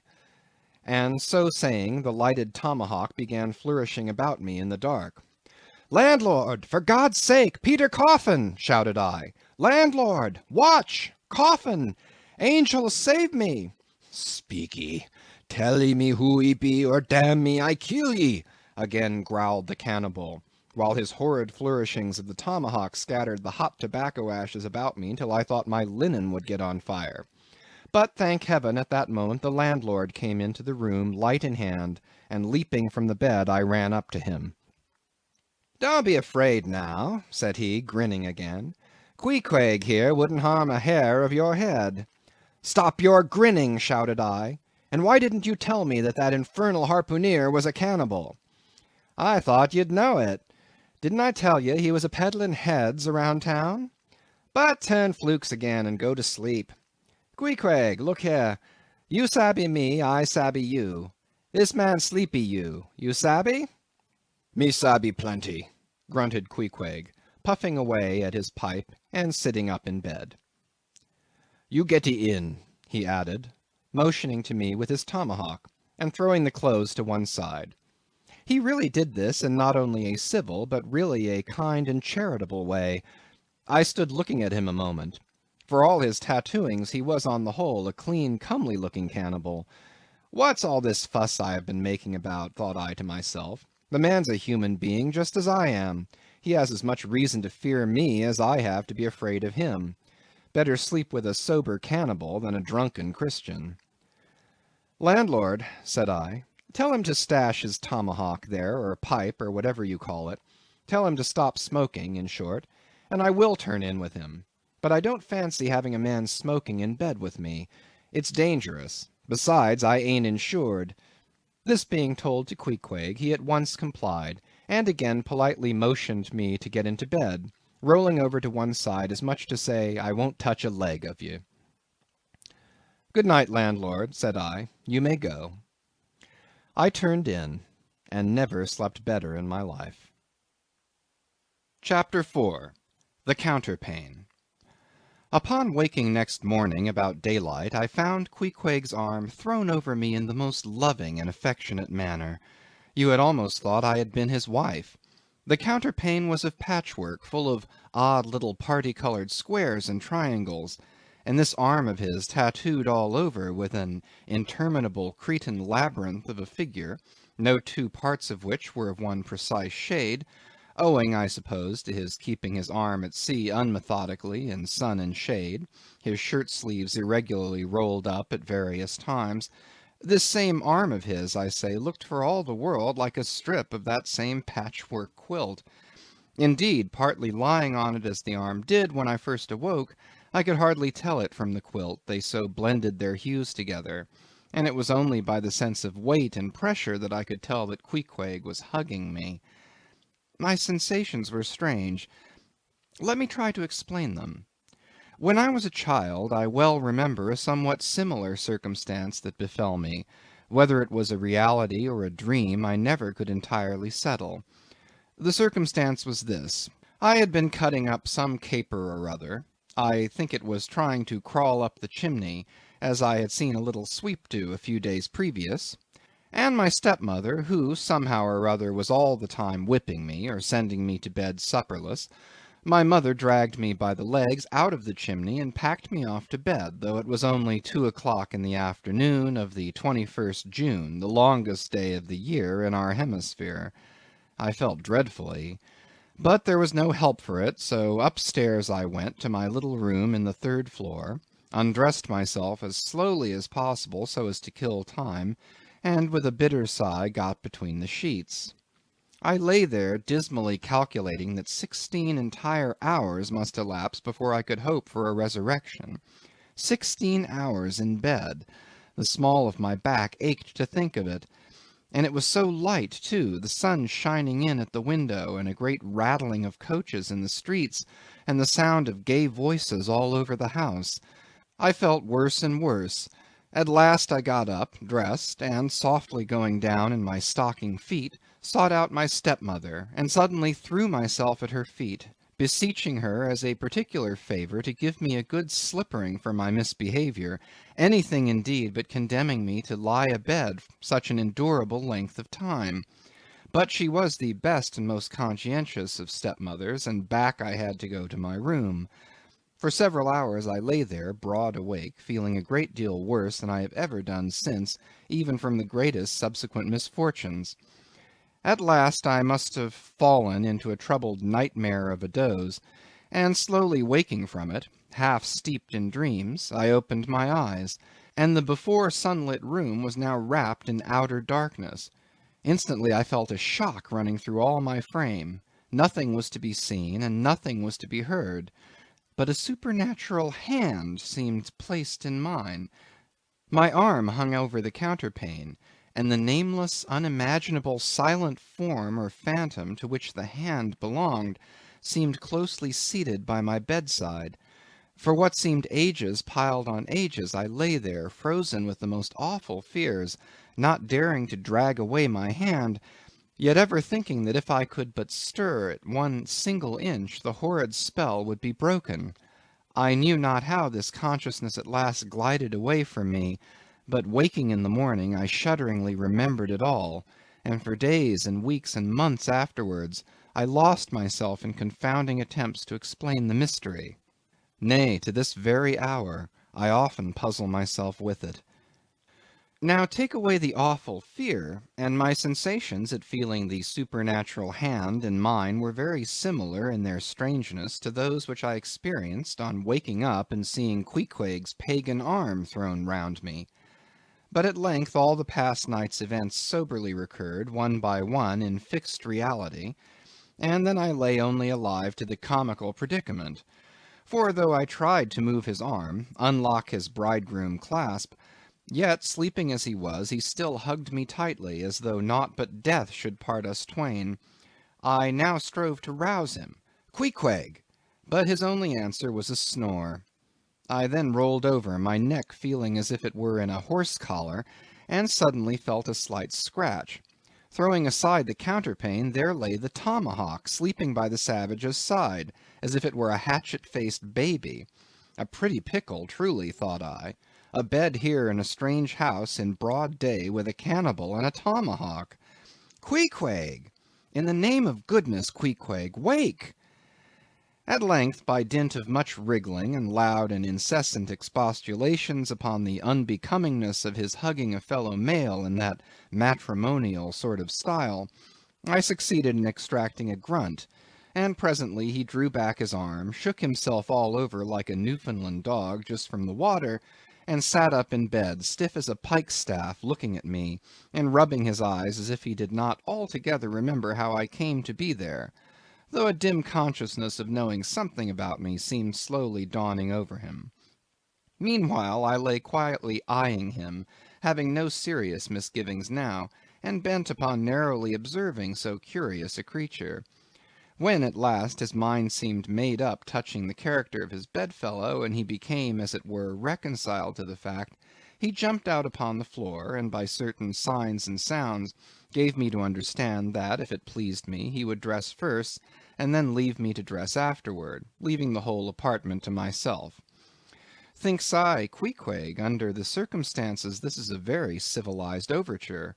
But the truth is, these savages have an innate sense of delicacy, say what you will. It is marvelous how essentially polite they are.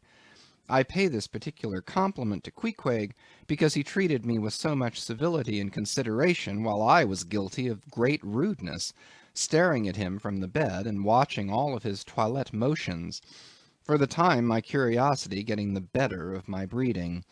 Nevertheless, a man like Queequeg you don't see every day. He and his ways were well worth unusual regarding. He commenced dressing at top by donning his beaver hat, a very tall one, by the by, and then, still minus his trousers, he hunted up his boots. What under the heavens he did it for, I cannot tell, but his next movement was to crush himself, boots in hand and hat on, under the bed, when, from sundry violent gaspings and strainings, I inferred he was hard at work booting himself, though by no law of propriety that I ever heard of is any man required to be private when putting on his boots. But Queequeg, do you see, was a creature in the transition stage, neither caterpillar nor butterfly. He was just enough civilized to show off his outlandishness in the strangest possible manners. His education was not yet completed. He was an undergraduate. If he had not been a small degree civilized, he probably would not have troubled himself with boots at all. But then, if he had not been still a savage, he never would have dreamt of getting under the bed to put them on. At last he emerged with his hat very much dented and crushed down over his eyes, and began creaking and limping about the room, as if not being much accustomed to boots, his pair of damp, wrinkled cowhide ones, probably not made to order either, rather pinched and tormented him at the first go off of a bitter cold morning. Seeing now that there were no curtains to the window, and that the street being very narrow, the house opposite commanded a plain view into the room, and observing more and more the indecorous figure that Queequeg made, staving about with little else but his hat and boots on, I begged him as well as I could to accelerate his toilet somewhat, and particularly to get into his pantaloons as soon as possible. He complied, and then proceeded to wash himself. At that time in the morning any Christian would have washed his face, but Queequeg, to my amazement, contented himself with restricting his ablutions to his chest, arms, and hands. He then donned his waistcoat, and taking up a piece of hard soap on the washstand centre table, dipped it into water and commenced lathering his face. I was washing to see where he kept his razor, and lo and behold he takes the harpoon from the bed corner, slips out the long wooden stock, unsheaths the head, wets it a little on his boot, and striding up to the bit of mirror against the wall, begins a vigorous scraping, or rather harpooning, of his cheeks. Thinks I, Queequeg, this is using Roger's best cutlery with a vengeance. Afterwards I wondered less at this operation when I came to know of what fine steel the head of a harpoon is made, and how exceedingly sharp the long straight edges are always kept. The rest of his toilet was soon achieved, and he proudly marched out of the room, wrapped up in his great pilot monkey jacket, and sporting his harpoon like a marshal's baton. Chapter 5. Breakfast. I quickly followed suit, and descending into the bar-room accosted the grinning landlord very pleasantly.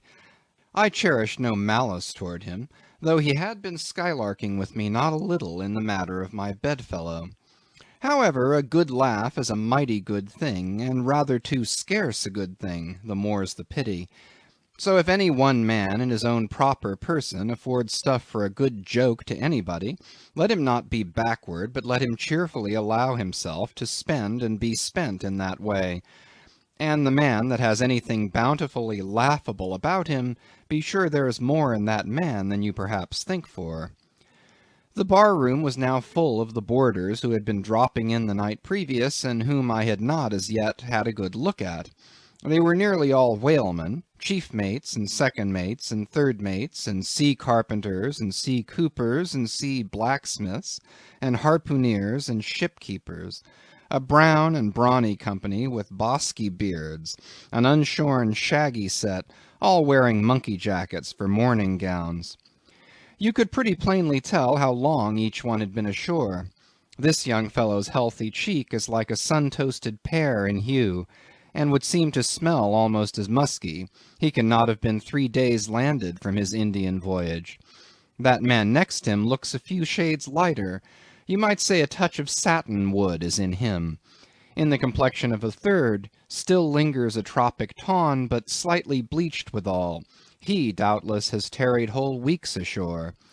But who could show a cheek like Queequeg, which, barred with various tints, seemed, like the Andes' western slope, to show forth in one array contrasting climates, zone by zone.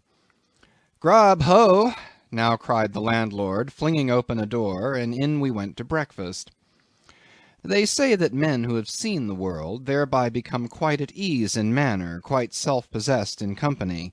Not always, though. Ledyard, the great New England traveller, and Mungo Park, the Scotch one, of all men they possess the least assurance in the parlour. But perhaps the mere crossing of Siberia in a sledge drawn by dogs, as Ledyard did, or the taking of a long solitary walk on an empty stomach in the negro heart of Africa, which was the sum of poor Mungo's performances, this kind of travel, I say, may not be the very best mode of attaining a high social polish. Still, for the most part, that sort of thing is to be had anywhere. These reflections just here are occasioned by the circumstance that after we were all seated at the table, and I was preparing to hear some good stories about whaling, to my no small surprise, nearly every man maintained a profound silence. And not only that, but they looked embarrassed. Yes, here were a set of sea dogs, many of whom, without the slightest bashfulness, had boarded great whales on the high seas, entire strangers to them, and duelled them dead without winking; and yet here they sat at a social breakfast table, all of the same calling, all of kindred tastes, looking round as sheepishly at each other as though they had never been out of sight of some sheepfold among the Green Mountains. A curious sight, these bashful bears, these timid warrior whalemen. But as for Queequeg, why Queequeg sat there among them, at the head of the table too, it so chanced, as cool as an icicle. To be sure, I cannot say much for his breeding. His greatest admirer could not have cordially justified his bringing his harpoon into breakfast with him, and using it there without ceremony, reaching over the table with it to the imminent jeopardy of many heads, and grappling the beefsteaks toward him. But that was certainly very coolly done by him, and every one knows that in most people's estimation to do anything coolly is to do it genteelly. We will not speak of all Queequeg's peculiarities here, how he eschewed coffee and hot rolls, and applied his undivided attention to beefsteaks done rare. Enough that when breakfast was over he withdrew like the rest into the public room, lighted his tomahawk pipe, and was sitting there quietly digesting and smoking with his inseparable hat on, when I sallied out for a stroll. Chapter 6. The Street. If I had been astonished at first catching a glimpse of so outlandish an individual as Queequeg circulating among the polite society of a civilized town, that astonishment soon departed upon taking my first daylight stroll through the streets of New Bedford. In thoroughfares nigh the docks, any considerable seaport will frequently offer to view the queerest looking nondescripts from foreign parts. Even in Broadway and Chestnut streets, Mediterranean mariners will sometimes jostle the affrighted ladies. Regent Street is not unknown to Lascars and Malays, and at Bombay, in the Apollo Green, live Yankees have often scared the natives. But New Bedford beats all Water Street and Wapping. In these last mentioned haunts you see only sailors, but in New Bedford actual cannibals stand chatting at street corners, savages outright, many of whom yet carry on their bones unholy flesh. It makes the stranger stare. But besides the Fijians, Tonga-Tabouars, Arromangoans, Panangians, and Brigians, and besides the wild specimens of the whaling craft, which unheeded reel about the streets, you will see other sights still more curious, certainly more comical. There weekly arrive in this town scores of green Vermonters and New Hampshiremen, all athirst for gain and glory in the fishery. They are mostly young, of stalwart frames, fellows who have felled forests, and now seek to drop the axe and snatch the whale lance. Many are as green as the Green Mountains whence they came. In some things you would think them but a few hours old. Look there, that chap strutting round the corner. He wears a beaver hat and swallow-tailed coat, girdled with a sailor belt and sheath knife. Here comes another with a southwester and a bombazine cloak. No town-bred dandy will compare with a country-bred one. I mean a downright bumpkin dandy. A fellow that, in the dog days, will mow his 2 acres in buckskin gloves for fear of tanning his hands. Now, when a country dandy like this takes it into his head to make a distinguished reputation, and joins the great whale fishery, you should see the comical things he does upon reaching the seaport. In bespeaking his sea outfit, he orders bell-buttons to his waistcoats, straps to his canvas trousers. Ah, poor hayseed, how bitterly will burst those straps in the first howling gale, when thou art driven, straps, button, and all, down the throat of the tempest. But think not that this famous town has only harpooneers, cannibals, and bumpkins to show her visitors. Not at all. Still New Bedford is a queer place. Had it not been for us whalemen, that tract of land would this day perhaps have been in as howling condition as the coast of Labrador. As it is, parts of her back country are enough to frighten one, they look so bony. The town itself is perhaps the dearest place to live in all New England. It is a land of oil, true enough, but not like Canaan, a land also of corn and wine. The streets do not run with milk, nor in the springtime do they pave them with fresh eggs. Yet in spite of this, nowhere in all America will you find more patrician-like houses, parks and gardens more opulent, than in New Bedford. Whence came they? How planted upon this once scraggy scoria of a country? Go and gaze upon the iron emblematical harpoons round yonder lofty mansion, and your question will be answered. Yes, all these brave houses and flowery gardens came from the Atlantic, Pacific, and Indian Ocean. One and all they were harpooned and dragged up hither from the bottom of the sea. Can Herr Alexander perform a feat like that? In New Bedford, fathers, they say, give whales for dowers to their daughters, and portion off their nieces with a few porpoises apiece.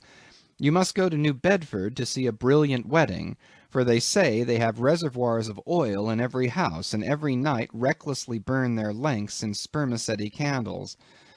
In summer time the town is sweet to see, full of fine maples, long avenues of green and gold. And in August, high in air, the beautiful and bountiful horse-chestnuts, candelabra-wise, proffer the passer-by their tapering upright cones of congregated blossoms.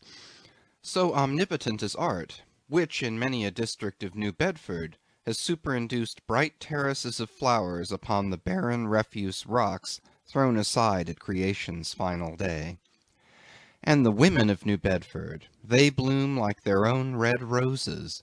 But roses only bloom in summer, whereas the fine carnation of their cheeks is perennial as sunlight in the seventh heavens. Elsewhere match that bloom of theirs ye cannot, save in Salem, where, they tell me, the young girls breathe such musk, their sailor sweethearts smell them miles offshore, as though they were drawing nigh the odorous Moluccas instead of the puritanic sands. Chapter 7. The Chapel. In this same New Bedford there stands a whaleman's chapel, and few are the moody fishermen shortly bound for the Indian Ocean or Pacific who fail to make a Sunday visit to the spot. I am sure that I did not.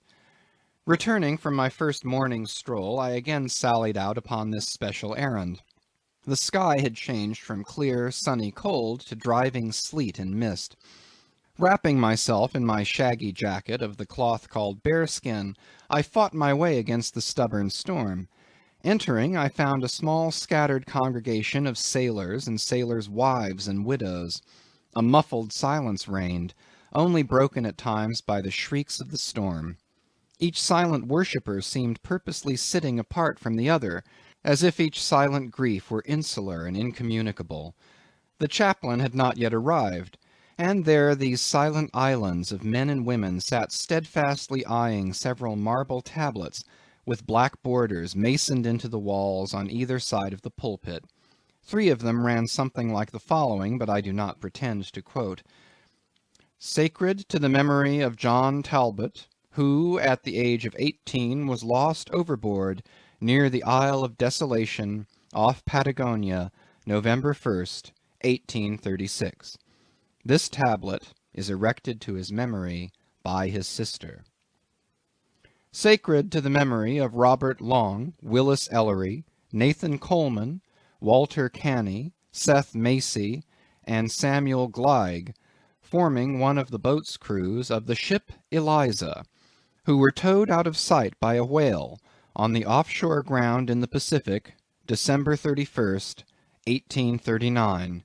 This marble is here placed by their surviving shipmates. Sacred to the memory of the late Captain Ezekiel Hardy, who, in the bows of his boat, was killed by a sperm whale on the coast of Japan, August 3rd, 1833. This tablet is erected to his memory by his widow. Shaking off the sleet from my ice-glazed hat and jacket, I seated myself near the door, and turning sideways was surprised to see Queequeg near me. Affected by the solemnity of the scene, there was a wondering gaze of incredulous curiosity in his countenance. This savage was the only person present who seemed to notice my entrance, because he was the only one who could not read, and therefore was not reading those frigid inscriptions on the wall. Whether any of the relatives of the seamen whose names appeared there were now among the congregation, I knew not; but so many are the unrecorded accidents in the fishery, and so plainly did several women present wear the countenance, if not the trappings, of some unceasing grief, that I feel sure that here before me were assembled those, in whose unhealing hearts the sight of those bleak tablets sympathetically caused the old wounds to bleed afresh. Oh, ye whose dead lie buried beneath the green grass, who, standing among flowers, can say, Here, here lies my beloved, you know not the desolation that broods in bosoms like these. What bitter blanks in those black bordered marbles which cover no ashes! What despair in those immovable inscriptions! What deadly voids and unbidden infidelities in the lines that seem to gnaw upon all faith, and refuse resurrections to the beings who have placelessly perished without a grave! As well might those tablets stand in the cave of Elephanta as here. In what census of living creatures the dead of mankind are included; why it is that a universal proverb says of them that they tell no tales, though containing more secrets than the Goodwin Sands; how it is that to his name who yesterday departed for the other world we prefix so significant and infidel a word, and yet do not thus entitle him if he but embarks for the remotest Indies of this living earth; why the life insurance companies pay death forfeitures upon immortals; in what eternal unstirring paralysis and deadly hopeless trance yet lies antique Adam who died 60 round centuries ago; how it is that we still refuse to be comforted for those who we nevertheless maintain are dwelling in unspeakable bliss; why all the living so strive to hush all the dead; wherefore but the rumour of a knocking in a tomb will terrify a whole city; all these things are not without their meanings. But faith, like a jackal, feeds among the tombs, and even from these dead doubts she gathers her most vital hope.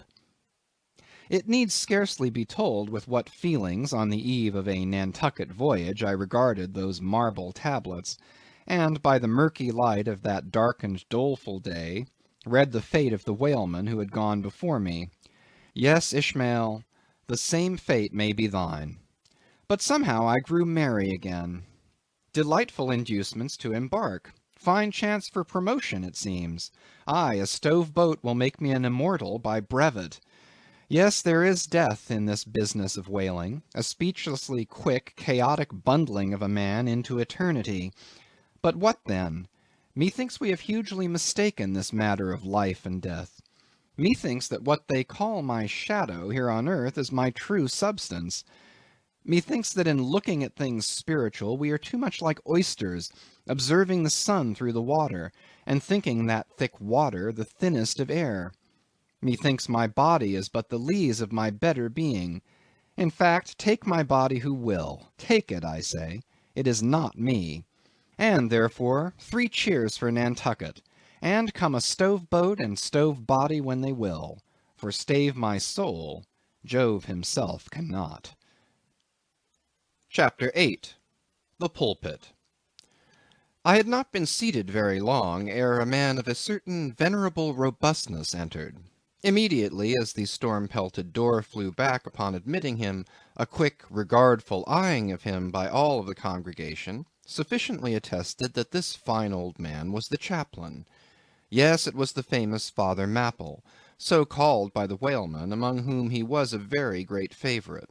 He had been a sailor and a harpooneer in his youth, but for many years past had dedicated his life to the ministry. At the time I now write of, Father Mapple was in the hardy winter of a healthy old age, that sort of old age which seems merging into a second flowering youth; for among all the fissures of his wrinkles there shone certain mild gleams of a newly developing bloom, the spring verdure peeping forth even beneath February's snow. No one having previously heard his history, could for the first time behold Father Mapple without the utmost interest, because there were certain engrafted clerical peculiarities about him, imputable to that adventurous maritime life he had led. When he entered, I observed that he carried no umbrella, and certainly had not come in his carriage, for his tarpaulin hat ran down with melting sleet, and his great pilot cloth jacket seemed almost to drag him to the floor with the weight of the water it had absorbed. However, hat and coat and overshoes were one by one removed, and hung up in a little space in an adjacent corner, when, arrayed in a decent suit, he quietly approached the pulpit. Like most old-fashioned pulpits, it was a very lofty one, and since a regular stairs to such a height would, by its long angle with the floor, seriously contract the already small area of the chapel, the architect, it seemed, had acted upon the hint of Father Mapple, and finished the pulpit without a stairs, substituting a perpendicular side ladder, like those used in mounting a ship from a boat at sea. The wife of a whaling captain had provided the chapel with a handsome pair of red worsted man ropes for this ladder, which, being itself nicely headed and stained with a mahogany color, the whole contrivance, considering what manner of chapel it was, seemed by no means in bad taste.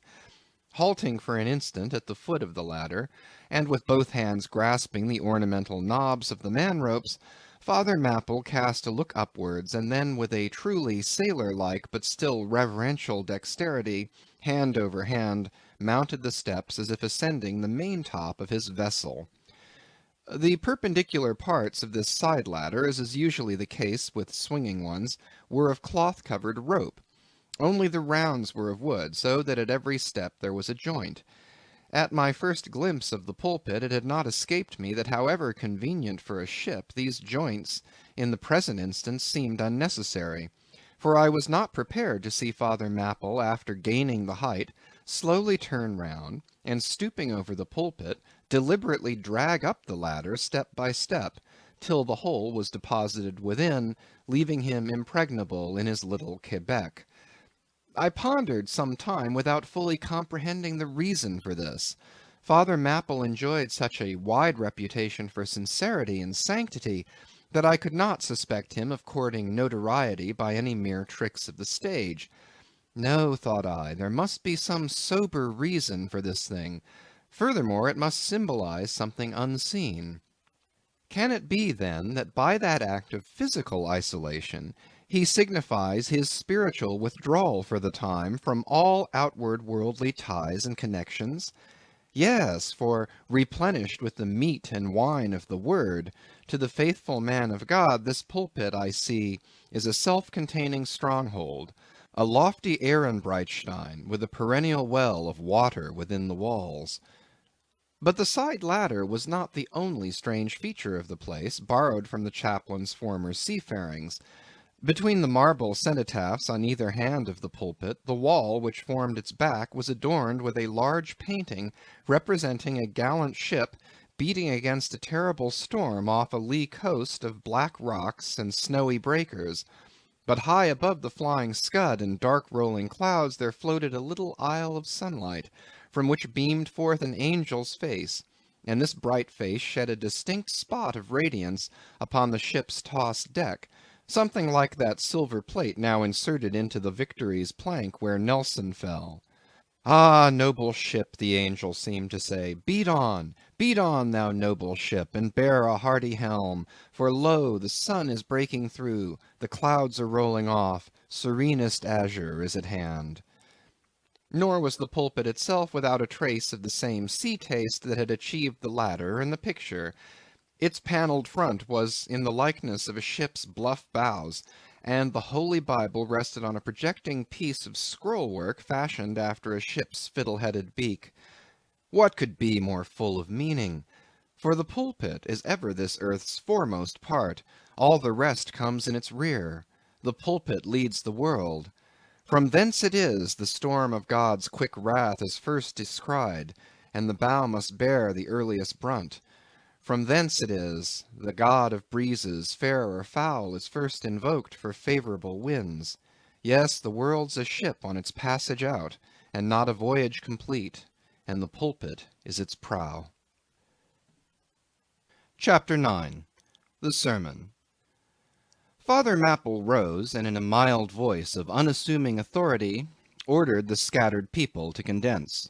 "Starboard gangway there, side away to larboard," Larboard gangway to starboard. Midships, midships." There was a low rumbling of heavy sea boots among the benches, and a still slighter shuffling of women's shoes, and all was quiet again, and every eye on the preacher. He paused a little, then kneeling in the pulpit's bows, folded his large brown hands across his chest, uplifted his closed eyes, and offered a prayer so deeply devout that he seemed kneeling and praying at the bottom of the sea. This ended in prolonged solemn tones like the continual tolling of a bell in a ship that is foundering at sea in a fog. In such tones he commenced reading the following hymn, but changing his manner towards the concluding stanzas, burst forth with appealing exultation and joy. The ribs and terrors of the whale arched over me in dismal gloom, while all God's sunlit waves rolled by and lift me deepening down to doom. I saw the opening maw of hell, with endless pains and sorrows there, which none but they that feel can tell. Oh, I was plunging to despair. In black distress I called my God, when I could scarce believe him mine. He bowed his ear to my complaints, no more the whale did me confine. With speed he flew to my relief, as on a radiant dolphin borne. Awful yet bright as lightning shone the face of my deliverer God. My song forever shall record that terrible, that joyful hour. I give the glory to my God, his all the mercy and the power. Nearly all joined in singing this hymn, which swelled high above the howling of the storm. A brief pause ensued. The preacher slowly turned over the leaves of the Bible, and at last, folding his hand down on the proper page, said, "Beloved shipmates, clinch the last verse of the first chapter of Jonah. And God had prepared a great fish to swallow up Jonah. Shipmates, this book, containing only 4 chapters, 4 yarns, is one of the smallest strands in the mighty cable of the Scriptures. Yet what depths of the soul does Jonah's deep sea line sound? What a pregnant lesson to us is this prophet! What a noble thing is that canticle in the fish's belly! How billow-like and boisterously grand! We feel the flood surging over us, we sound with him to the kelpy bottom of the waters. Seaweed and all the slime of the sea is about us. But what is the lesson that this book of Jonah teaches? Shipmates, it is a 2-stranded lesson, a lesson to us all as sinful men, and a lesson to me as a pilot of the living God. As sinful men, it is a lesson to us all because it is the story of the sin, hard-heartedness, suddenly awakened fears, the swift punishment, repentance, prayers, and finally the deliverance and joy of Jonah. As with all sinners among men, the sin of this son of Amittai was in his willful disobedience to the command of God. Never mind now what that command was or how conveyed, which he found a hard command. But all things that God would have us do are hard for us to do. Remember that. And hence he oftener commands us than endeavors to persuade. And if we obey God, we must disobey ourselves. And it is in this disobeying ourselves wherein the hardness of obeying God consists. With this sin of disobedience in him, Jonah still further flouts at God by seeking to flee from him. He thinks that a ship made by men will carry him into countries where God does not reign, but only the captains of this earth. He skulks about the wharves of Joppa, and seeks a ship that's bound for Tarshish. There lurks perhaps a hitherto unheeded meaning here. By all accounts, Tarshish could have been no other city than the modern Cadiz. That's the opinion of learned men. And where is Cadiz, shipmates? Cadiz is in Spain, as far by water from Joppa as Jonah could possibly have sailed in those ancient days, when the Atlantic was an almost unknown sea, because Joppa, the modern Jaffa, shipmates, is on the most easterly coast of the Mediterranean, the Syrian, and Tarshish or Cadiz more than 2,000 miles to the westward from that, just outside the Straits of Gibraltar. See ye not then, shipmates, that Jonah sought to flee world-wide from God? Miserable man! Oh, most contemptible, and worthy of all scorn! With slouched hat and guilty eyes, skulking from his God, prowling among the shipping like a vile burglar hastening to cross the seas. So disordered, self-condemning in his look, that had there been policemen in those days, Jonah, on the mere suspicion of something wrong, had been arrested ere he touched a deck. How plainly he's a fugitive! No baggage, not a hat-box, valise, or carpet-bag. No friends accompany him to the wharf with their adieus. At last, after much dodging search, he finds the Tarshish ship receiving the last items of her cargo, and as he steps on board to see its captain in the cabin, all the sailors, for the moment, desist from hoisting in the goods to mark the stranger's evil eye. Jonah sees this, but in vain he tries to look all ease and confidence. In vain essays his wretched smile. Strong intuitions of the men assure the mariners he can be no innocent. In their gamesome but still serious way, one whispers to the other, "Jack, he's robbed a widow," or "Joe, d'ye mark him? He's a bigamist," or "Harry, lad, I guess he's the adulterer that broke jail in old Gomorrah, or belike one of the missing murderers from Sodom." Another runs to read the bill that's stuck against the spile upon the wharf to which the ship is moored, offering 500 gold coins for the apprehension of a parricide, and containing a description of his person. He reads and looks from Jonah to the bill, while all his sympathetic shipmates now crowd round Jonah, prepared to lay their hands upon him. Frightened Jonah trembles, and summoning all his boldness to his face, only looks so much the more a coward. He will not confess himself suspected, but that itself is strong suspicion. So he makes the best of it, and when the sailors find him not to be the man that is advertised, they let him pass, and he descends into the cabin. "Who's there?" cries the captain at his busy desk, hurriedly making out his papers for the customs. "Who's there?" Oh, how that harmless question mangles Jonah. For the instant he almost turns to flee again, but he rallies. "I seek a passage in this ship to Tarshish. How soon sail ye, sir?" Thus far the busy captain had not looked up to Jonah, though the man now stands before him, but no sooner does he hear that hollow voice than he darts a scrutinizing glance. "We sail with the next coming tide," at last he slowly answered, still intently eyeing him. "No sooner, sir?" "Soon enough for any honest man that goes a passenger." Ha! Jonah, that's another stab. But he swiftly calls away the captain from the scent. "I'll sail with ye," he says. "The passage money, how much is that? I'll pay now." For it is particularly written, shipmates, as if it were a thing not to be overlooked in this history, that he paid the fare thereof ere the craft did sail. And taken with the context, this is full of meaning. Now Jonah's captain, shipmates, was one whose discernment detects crime in any, but whose cupidity exposes it only in the penniless. In this world, shipmates, sin that pays its way can travel freely, and without a passport, whereas virtue, if a pauper, is stopped at all frontiers. So Jonah's captain prepares to test the length of Jonah's purse ere he judge him openly. He charges him thrice the usual sum, and it's assented to. Then the captain knows that Jonah is a fugitive, but at the same time resolves to help a flight that paves its rear with gold. Yet when Jonah fairly takes out his purse, prudent suspicion still molests the captain. He rings every coin to find a counterfeit. "Not a forger, anyway," he mutters, and Jonah is put down for his passage.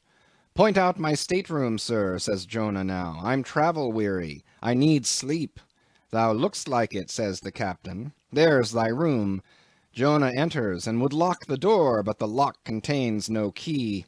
Hearing him foolishly fumbling there, the captain laughs slowly to himself, and mutters something about the doors of convicts' cells being never allowed to be locked within. All dressed and dusty as he is, Jonah throws himself into his berth, and finds the little stateroom ceiling almost resting on his forehead. The air is close, and Jonah gasps. Then, in that contracted hole, sunk too beneath the ship's waterline, Jonah feels the heralding presentiment of that stifling hour when the whale shall hold him in the smallest of his bowels wards.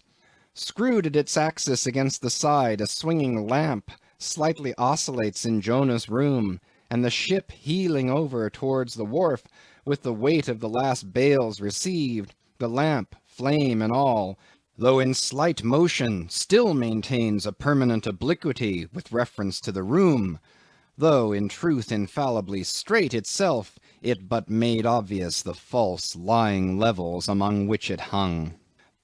The lamp alarms and frightens Jonah, as lying in his berth his tormented eyes roll round the place, and this thus far successful fugitive finds no refuge for his restless glance. But that contradiction in the lamp more and more appalls him. The floor, the ceiling, and the side are all awry.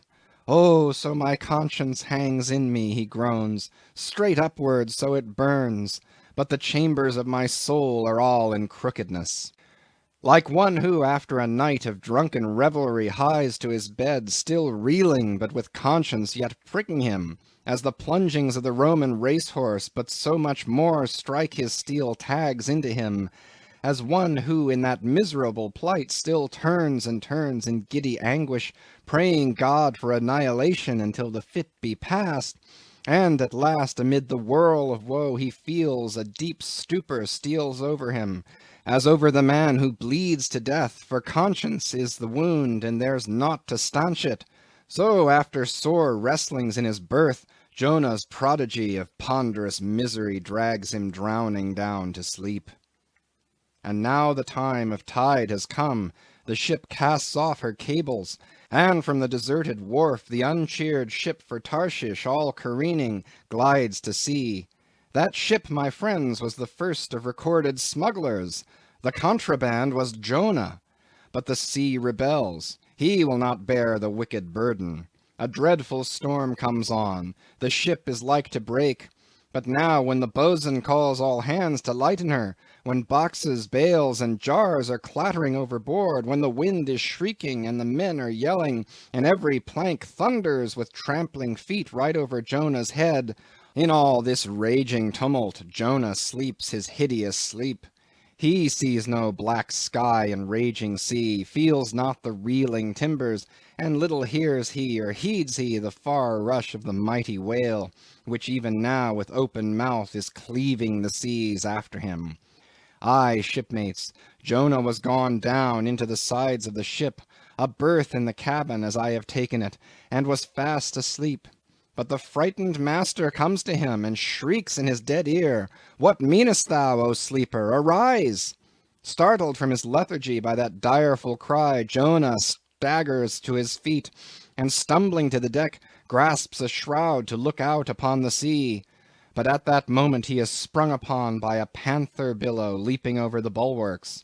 Wave after wave thus leaps onto the ship, and finding no speedy vent, runs roaring fore and aft, till the mariners come nigh to drowning while yet afloat. And ever, as the white moon shows her affrighted face from the steep gullies in the blackness overhead, aghast Jonah sees the rearing bowsprit pointing high upward, but soon beat downward again towards the tormented deep. Terrors upon terrors run shouting through his soul. In all his cringing attitudes, the god fugitive is now too plainly known. The sailors mark him. More and more certain grow their suspicions of him, and at last, fully to test the truth, by referring the whole matter to high heaven, they fall to casting lots, to see for whose cause this great tempest was upon him. The lot is Jonah's.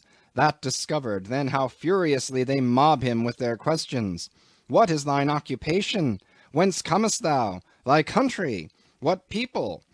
But mark now, shipmates, the behavior of poor Jonah.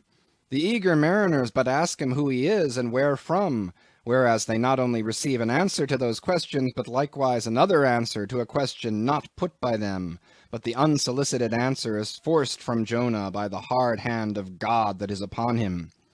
I am a Hebrew, he cries, and then, I fear the Lord God of heaven who hath made the sea and the dry land. Fear him, O Jonah. Aye, well mightst thou fear the Lord God then. Straightway he now goes on to make a full confession, whereupon the mariners became more and more appalled, but still are pitiful. For when Jonah, not yet supplicating God for mercy, since he but too well knew the darkness of his deserts, when wretched Jonah cries out to them to take him and cast him forth into the sea, for he knew that it was for his sake this great tempest was upon them, they mercifully turn from him, and seek by other means to save the ship. But all in vain. The indignant gale howls louder, and then, with one hand raised invokingly to God, with the other they not unreluctantly lay hold of Jonah. And now behold Jonah taken up as an anchor and dropped into the sea, when instantly an oily calmness floats out from the east, and the sea is still as Jonah carries down the gale with him, leaving smooth water behind. He goes down in a whirling heart of such a masterless commotion that he scarce heeds the moment when he drops seething into the yawning jaws awaiting him, and the whale shoots too all his ivory teeth, like so many white bolts upon his prison. Then Jonah prayed unto the Lord out of the fish's belly. But observe his prayer, and learn a weighty lesson. For sinful as he is, Jonah does not weep and wail for direct deliverance. He feels that his dreadful punishment is just. He leaves all his deliverance to God, contenting himself with this, that spite of all his pains and pangs he will still look towards his holy temple. And here, shipmates, is true and faithful repentance, not clamorous for pardon, but grateful for punishment. And how pleasing to God was this conduct in Jonah is shown in the eventual deliverance of him from the sea and the whale. Shipmates, I do not place Jonah before you to be copied for his sin, but I do place him before you as a model for repentance. Sin not, but if you do, take heed to repent of it like Jonah. While he was speaking these words, the howling of the shrieking, slanting storm without seemed to add new power to the preacher, who, when describing Jonah's sea storm, seemed tossed by a storm himself.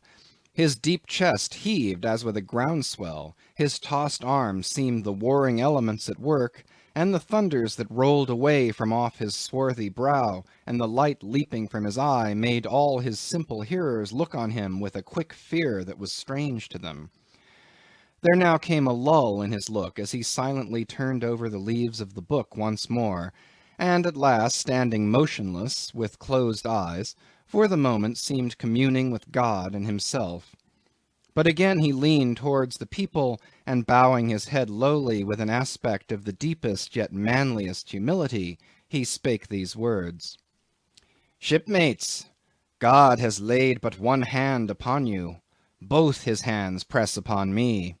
I have read ye by what murky light may be mine the lesson that Jonah teaches to all sinners, and therefore to you, and still more to me, for I am a greater sinner than you. And now how gladly would I come down from this masthead and sit on the hatches there where you sit, and listen as you listen, while some one of you reads me that other and more awful lesson which Jonah teaches to me as a pilot of the living God. How, being anointed pilot, prophet, or speaker of true things, and bidden by the Lord to sound those unwelcome truths in the ears of a wicked Nineveh, Jonah, appalled at the hostility he should raise, fled from his mission, and sought to escape his duty and his God by taking ship at Joppa. But God is everywhere. Tarshish he never reached. As we have seen, God came upon him in the whale, and swallowed him down to the living gulfs of doom, and with swift slantings tore him along into the midst of the seas, where the eddying depths sucked him 10,000 fathoms down, and the weeds were wrapped about his head, and all the watery world of woe bowled over him. Yet even then, beyond the reach of any plummet, out of the belly of hell, when the whale grounded upon the ocean's utmost bones, even then God heard the engulfed repenting prophet when he cried. Then God spake unto the fish, and from the shuddering cold and blackness of the sea the whale came breaching up towards the warm and pleasant sun, and all the delights of air and earth, and vomited out Jonah upon the dry land, when the word of the Lord came a second time.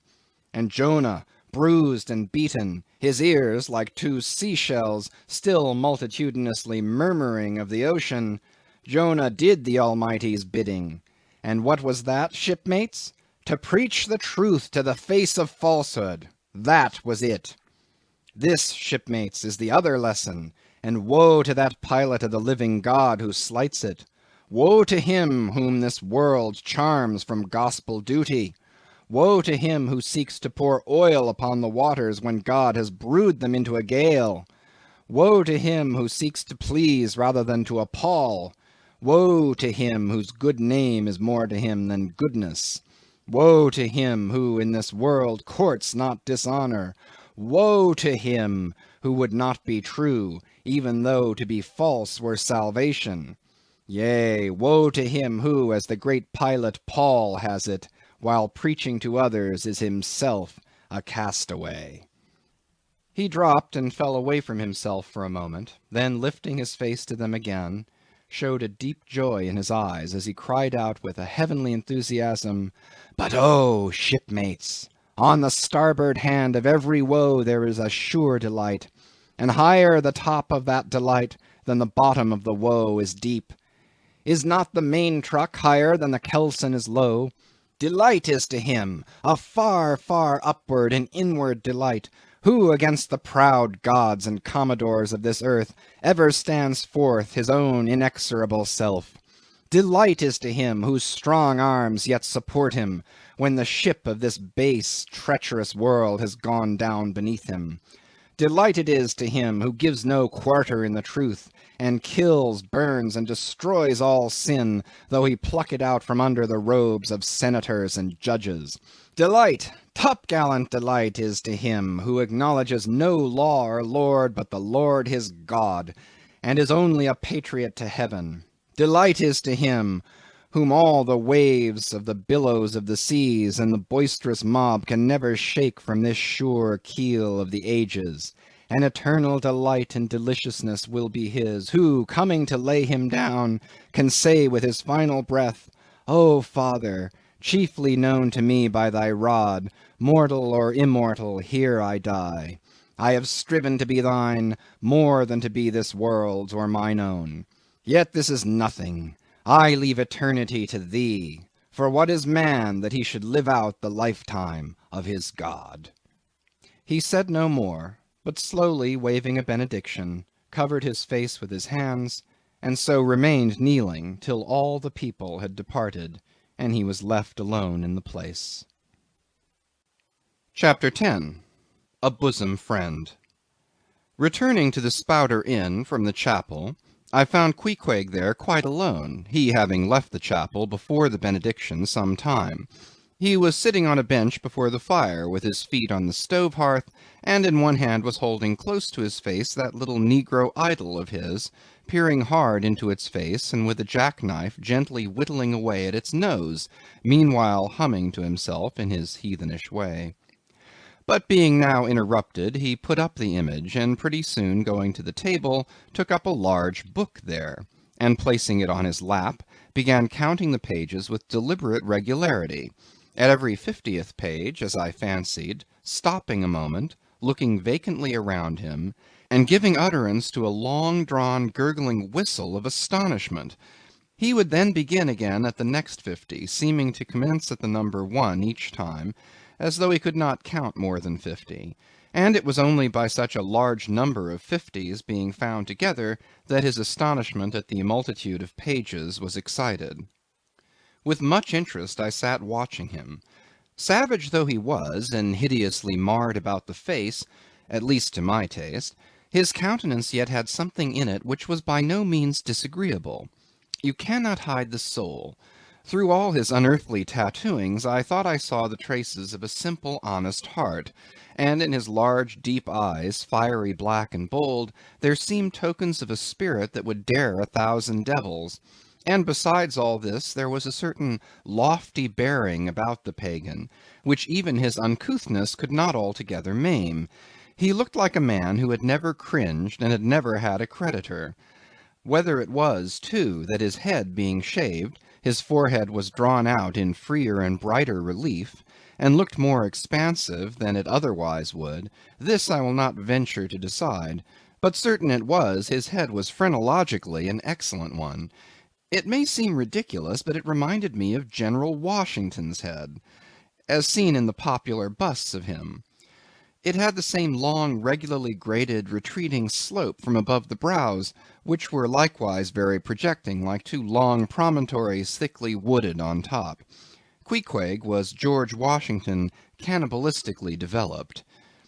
Whilst I was thus closely scanning him, half pretending meanwhile to be looking out at the storm from the casement, he never heeded my presence, never troubled himself with so much as a single glance, but appeared wholly occupied with counting the pages of the marvellous book. Considering how sociably we had been sleeping together the night previous, and especially considering the affectionate arm I had found thrown over me waking in the morning, I thought this indifference of his very strange. But savages are strange beings. At times you do not know exactly how to take them. At first they are overawing. Their calm self-collectedness of simplicity seems a Socratic wisdom. I had noticed also that Queequeg never consorted at all, or but very little, with the other seamen in the inn. He made no advances whatever, appeared to have no desire to enlarge the circle of his acquaintances. All this struck me as mighty singular, yet upon second thoughts there was something almost sublime in it. Here was a man some 20,000 miles from home, by way of Cape Horn, that is, which was the only way he could get there, thrown among people as strange to him as though he were in the planet Jupiter, and yet he seemed entirely at his ease, preserving the utmost serenity, content with his own companionship, always equal to himself. Surely this was a touch of fine philosophy, though no doubt he had never heard there was such a thing as that. But perhaps, to be true philosophers, we mortals should not be conscious of so living or so striving. So soon as I hear that such and such a man gives himself out for a philosopher, I conclude that, like the dyspeptic old woman, he must have broken his digester. As I sat there in that now lonely room, the fire burning low in that mild stage when, after its first intensity has warmed the air, it then only glows to be looked at, the evening shades and phantoms gathering round the casements, and peering in upon us silent solitary twain, the storm booming without in solemn swells, I began to be sensible of strange feelings. I felt a melting in me. No more my splintered heart and maddened hand were turned against the wolfish world. This soothing savage had redeemed it. There he sat, his very indifference speaking a nature in which there lurked no civilized hypocrisies and bland deceits. Wild he was, a very sight of sights to see, yet I began to feel myself mysteriously drawn towards him. And those same things that would have repelled most others, they were the very magnets that thus drew me.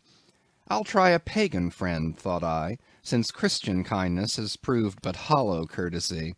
I drew my bench near him, and made some friendly signs and hints, doing my best to talk with him meanwhile. At first he little noticed these advances, but presently, upon my referring to his last night's hospitalities, he made out to ask me whether we were again to be bedfellows. I told him yes, whereat I thought he looked pleased, perhaps a little complimented. We then turned over the book together, and I endeavored to explain to him the purpose of the printing, and the meaning of the few pictures that were in it. Thus I soon engaged his interest, and from that we went to jabbering the best we could about the various outer sights to be seen in this famous town. Soon I proposed a social smoke, and producing his pouch and tomahawk, he quietly offered me a puff. And then we sat exchanging puffs from that wild pipe of his, and keeping it regularly passing between us. If there yet lurked any ice of indifference toward me in the pagan's breast, this pleasant, genial smoke we had soon thawed it out, and left us cronies. He seemed to take to me quite as naturally and unbiddenly as I to him, and when our smoke was over, he pressed his forehead against mine, clasped me round the waist, and said that henceforth we were married, meaning, in his country's phrase, that we were bosom friends. He would gladly die for me, if the need should be. In a countryman, this sudden flame of friendship would have seemed far too premature, a thing to be much distrusted. But in this simple savage those old rules would not apply. After supper and another social chat and smoke, we went to our room together. He made me a present of his embalmed head, took out his enormous tobacco wallet, and groping under the tobacco, drew out some $30 in silver. Then spreading them on the table, and mechanically dividing them into two equal portions, pushed one of them toward me, and said it was mine. I was going to remonstrate, but he silenced me by pouring them into my trousers pockets. I let them stay. He then went about his evening prayers, took out his idol, and removed the paper fireboard. By certain signs and symptoms, I thought he seemed anxious for me to join him, but well knowing what was to follow, I deliberated a moment whether, in case he invited me, I would comply or otherwise. I was a good Christian, born and bred in the bosom of the infallible Presbyterian Church. How then could I unite with this wild idolater in worshipping his piece of wood? But what is worship, thought I? Do you suppose now, Ishmael, that the magnanimous God of heaven and earth, pagans and all included, can possibly be jealous of an insignificant bit of black wood? Impossible. But what is worship? To do the will of God, that is worship. And what is the will of God? To do to my fellow man what I would have my fellow man do to me, that is the will of God. Now Queequeg is my fellow man, and what do I wish that this Queequeg would do to me? Why, unite with me in my particular Presbyterian form of worship.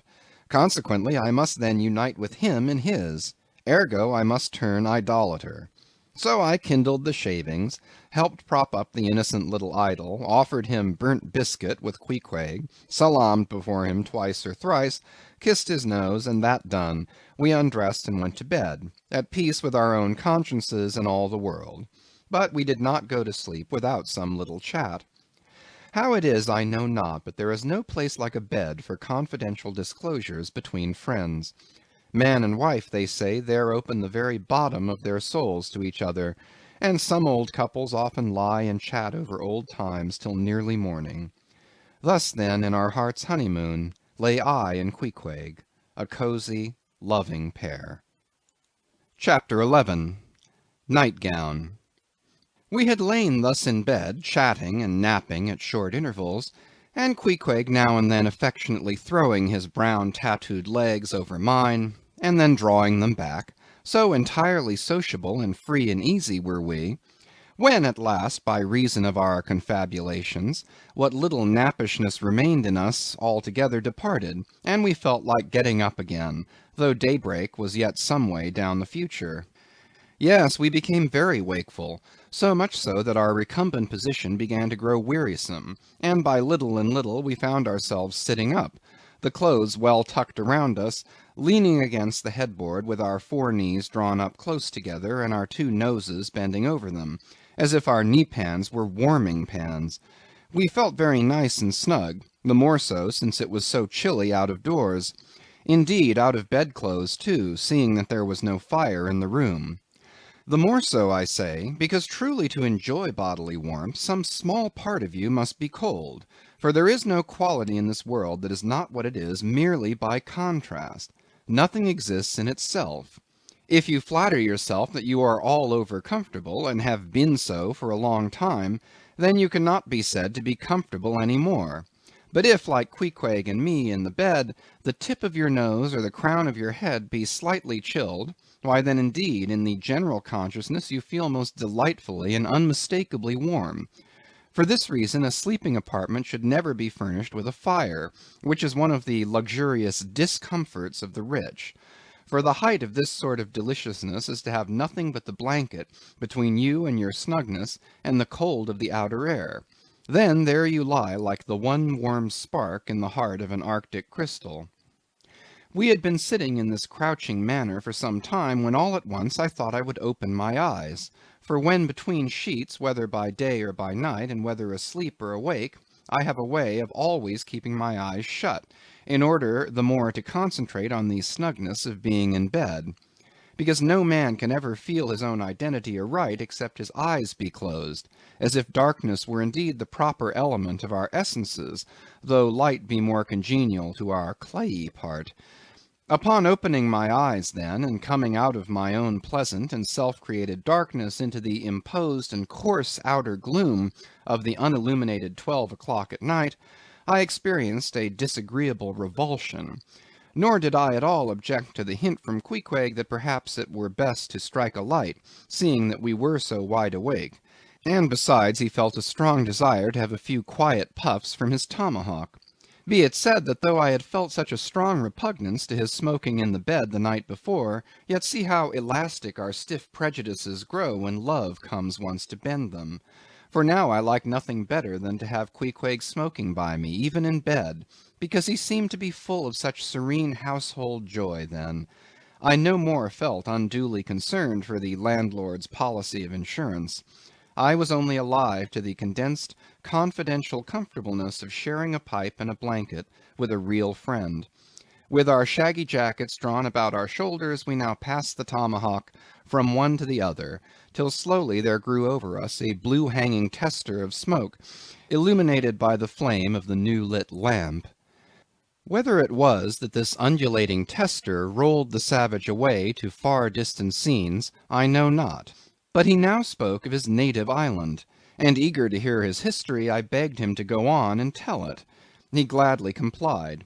Though at the time I but ill comprehended not a few of his words, yet subsequent disclosures, when I had become more familiar with his broken phraseology, now enable me to present the whole story, such as it may prove, in the mere skeleton I give. Chapter 12. Biographical. Queequeg was a native of Cocavoco, an island far away to the west and south. It is not down in any map. True places never are. When a new-hatched savage, running wild about his native woodlands in a grass-clout, followed by the nibbling goats as if he were a green sapling, even then in Queequeg's ambitious soul lurked a strong desire to see something more of Christendom than a specimen whaler or two. His father was a high chief, a king, his uncle a high priest, and on the maternal side he boasted aunts who were the wives of unconquerable warriors. There was excellent blood in his veins, royal stuff, though sadly vitiated, I fear, by the cannibal propensity he nourished in his untutored youth. A Sag Harbor ship visited his father's bay, and Queequeg sought a passage to the Christian lands. But the ship, having her full complement of seamen, spurned his suit, and not all the king his father's influence could prevail. But Queequeg vowed a vow. Alone in his canoe he paddled off to a distant strait, which he knew the ship must pass through when she quitted the island. On one side was a coral reef, on the other a low tongue of land, covered with mangrove thickets that grew out into the water. Hiding his canoe, still afloat among these thickets, with its prow seaward, he sat down in the stern, paddle low in hand, and when the ship was gliding by, like a flash he darted out, gained her side, and with one backward dash of his foot, capsized and sank the canoe, climbed up the chains, and throwing himself at full length upon the deck, grappled a ring-bolt there, and swore not to let go, though hacked in pieces. In vain the captain threatened to throw him overboard, suspended a cutlass over his naked wrists. Queequeg was the son of a king, and Queequeg budged not. Struck by his desperate dauntlessness, and his wild desire to visit Christendom, the captain at last relented, and told him he might make himself at home. But this fine young savage, this sea Prince of Wales, never saw the captain's cabin. They put him down among the sailors, and made a whaleman of him. But like Czar Peter, content to toil in the shipyards of foreign cities, Queequeg disdained no seeming ignominy, if thereby he might happily gain the power of enlightening his untutored countrymen. For at bottom, so he told me, he was actuated by a profound desire to learn among the Christians the arts whereby to make his people still happier than they were, and more than that, still better than they were. But alas, the practices of whalemen soon convinced him that even Christians could be both miserable and wicked, infinitely more so than all his father's heathens. Arrived at last in old Sag Harbor, and seeing what the sailors did there, and going on to Nantucket, and seeing how they spent their wages in that place also, poor Queequeg gave it up for lost. Thought he, it's a wicked world in all meridians. I'll die a pagan. And thus, an old idolater at heart, he yet lived among these Christians, wore their clothes, and tried to talk their gibberish. Hence the queer ways about him, though now some time from home. By hints I asked him whether he did not propose going back, and having a coronation, since he might now consider his father dead and gone, he being very old and feeble at the last accounts. He answered no, not yet, and added that he was fearful Christianity, or rather Christians, had unfitted him for ascending the pure and undefiled throne of 30 pagan kings before him. But by and by, he said, he would return, as soon as he felt himself baptized again. For the nonce, however, he proposed to sail about and sow his wild oats in all 4 oceans. They had made a harpooneer of him, and that barbed iron was in lieu of a sceptre now. I asked him what might be his immediate purpose touching his future movements. He answered to go to sea again in his old vocation. Upon this I told him that whaling was my own design, and informed him of my intention to sail out of Nantucket, as being the most promising port for an adventurous whaleman to embark from. He at once resolved to accompany me to that island, ship aboard the same vessel, get into the same watch, the same boat, the same mess with me, in short, to share my every hap, with both my hands in his, boldly dip into the potluck of both worlds. To all this I joyously assented, for besides the affection I now felt for Queequeg, he was an experienced harpooneer, and as such could not fail to be of great usefulness to one who, like me, was wholly ignorant of the mysteries of whaling, though well acquainted with the sea, as known to merchant seamen. His story being ended with his pipe's last dying puff, Queequeg embraced me, pressed his forehead against mine, and blowing out the light, we rolled over from each other this way and that, and very soon were sleeping. Chapter 13. Wheelbarrow. Next morning, Monday, after disposing of the embalmed head to a barber for a block, I settled my own and comrade's bill, using, however, my comrade's money. The grinning landlord, as well as the boarders, seemed amazingly tickled at the sudden friendship which had sprung up between me and Queequeg, especially as Peter Coffin's cock and bull stories about him had previously so much alarmed me concerning the very person whom I now companied with. We borrowed a wheelbarrow, and embarking our things, including my own poor carpet-bag and Queequeg's canvas sack and hammock, away went down to the Moss, a little Nantucket packet schooner moored at the wharf. As we were going along, the people stared, not at Queequeg so much, for they were used to seeing cannibals like him in their streets, but at seeing him and me on such confidential terms. But we heeded them not, going along wheeling the barrow by turns, and Queequeg now and then stopping to adjust the sheath on his harpoon barbs. I asked him why he carried such a troublesome thing with him ashore, and whether all whaling ships did not find their own harpoons. To this, in substance, he replied that though what I hinted was true enough, yet he had a particular affection for his own harpoon, because it was of assured stuff, well tried in many a mortal combat, and deeply intimate with the hearts of whales. In short, like many inland reapers and mowers, who go into the farmers' meadows armed with their own scythes, though in no wise obliged to furnish them, even so Queequeg, for his own private reasons, preferred his own harpoon. Shifting the barrow from my hand to his, he told me a funny story about the first wheelbarrow he had ever seen. It was in Sag Harbor. The owners of his ship, it seems, had lent him one, in which to carry his heavy chest to his boarding-house. Not to seem ignorant about the thing, though in truth he was entirely so concerning the precise way in which to manage the barrow, Queequeg put his chest upon it, lashes it fast, and then shoulders the barrow and marches up the wharf. Why, said I, Queequeg, you might have known better than that, one would think. Didn't the people laugh? Upon this he told me another story. The people of his island of Cocavoco, it seems, at their wedding feasts, express the fragrant water of young cocoanuts into a large stained calabash, like a punch-bowl, and this punch-bowl always forms the great central ornament on the braided mat where the feast is held.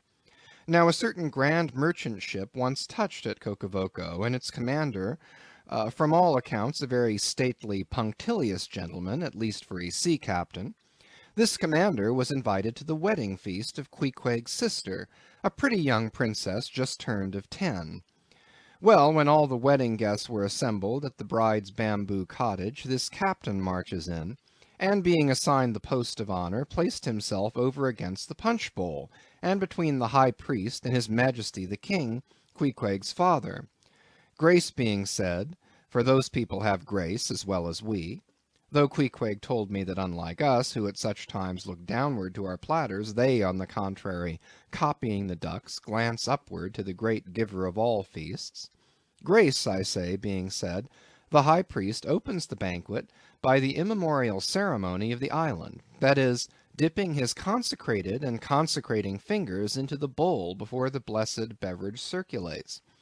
Seeing himself placed next to the priest, and noting the ceremony, and thinking himself, being captain of a ship, as having plain precedence over a mere island king, especially in the king's own house, the captain coolly proceeds to wash his hands in the punch-bowl, taking it, I suppose, for a huge finger-glass. "Now," said Queequeg, "what you think now? Didn't our people laugh?" At last, passage paid and luggage safe, we stood on board the schooner. Hoisting sail, it glided down the Acushnet River. On one side New Bedford rose in terraces of streets, their ice-covered trees all glittering in the clear, cold air. Huge hills and mountains of casks on casks were piled upon her wharves, and side by side the world-wandering whale-ships lay silent and safely moored at last, while from others came a sound of carpenters and coopers, with blended noises of fires and forges to melt the pitch, all betokening that new cruises were on the start, that one most perilous and long voyage ended only begins a second, and a second ended only begins a third, and so on, forever and for aye. Such is the endlessness, yea, the intolerableness of all earthly effort. Gaining the more open water, the bracing breeze waxed fresh. The little Moss tossed the quick foam from her bows as a young colt his snortings. How I snuffed that Tartar air! How I spurned that turnpike earth, that common highway all overdented with the marks of slavish heels and hoofs, and turned me to admire the magnanimity of the sea which will permit no records. At the same foam fountain, Queequeg seemed to drink and reel with me. His dusky nostrils swelled apart, he showed his filed and pointed teeth. On we flew, and our offing gained, the Moss did homage to the blast, ducked and dived her bows as a slave before the Sultan. Sideways leaning, we sideways darted, every rope-yarn tingling like a wire, the two tall masts buckling like Indian canes in land tornadoes. So full of this reeling scene were we, as we stood by the plunging bowsprit, that for some time we did not notice the jeering glances of the passengers, a lubber-like assembly, who marveled that two fellow beings should be so companionable, as though a white man were anything more dignified than a whitewashed negro. But there were some boobies and bumpkins there, who, by their intense greenness, must have come from the heart and centre of all verdure. Queequeg caught one of these young saplings mimicking him behind his back. I thought the bumpkin's hour of doom was come. Dropping his harpoon, the brawny savage caught him in his arms, and by an almost miraculous dexterity and strength sent him high up bodily into the air. Then, slightly tapping his stern in mid-somerset, the fellow landed with bursting lungs upon his feet, while Queequeg, turning his back upon him, lighted his tomahawk pipe and passed it to me for a puff. "Capting! Capting!" yelled the bumpkin, running towards that officer. "Capting! Capting! Here's the devil!" "Hallo, you, sir!" cried the captain, a gaunt rib of the sea, stalking up to Queequeg. "What in thunder do you mean by that? Don't you know you might have killed that chap?" "What him say?" said Queequeg, as he mildly turned to me. "He say," said I, "that you came near killee that man there," pointing to the still shivering greenhorn. "Killee!" cried Queequeg, twisting his tattooed face into an unearthly expression of disdain. "Ah, him bevy small fishy. Queequeg no killee so smallie fishy. Queequeg killee big whale." "Look you," roared the captain, "I'll killee you, you cannibal, if you try any more of your tricks aboard here, so mind your eye." But it so happened just then that it was high time for the captain to mind his own eye. The prodigious strain upon the mainsail had parted the weather sheet, and the tremendous boom was now flying from side to side, completely sweeping the entire after part of the deck. The poor fellow whom Queequeg had handled so roughly was swept overboard.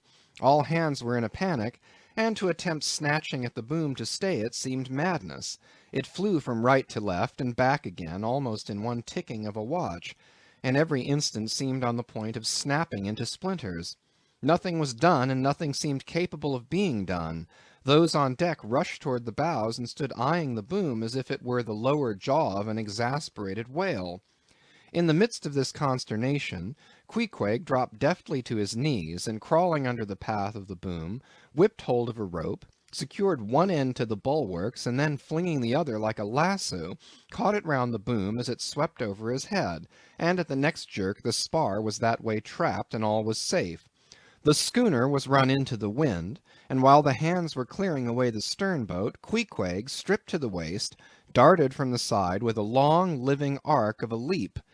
For 3 minutes or more he was seen swimming like a dog, throwing his long arms straight out before him, and by turns revealing his brawny shoulders through the freezing foam. I looked at the grand and glorious fellow, but saw no one to be saved. The greenhorn had gone down. Shooting himself perpendicularly from the water, Queequeg now took an instant's glance around him, and seeming to see just how matters were, dived down and disappeared. A few minutes more and he rose again, one arm still striking out, and with the other dragging a lifeless form. The boat soon picked them up. The poor bumpkin was restored. All hands voted Queequeg a noble trump. The captain begged his pardon.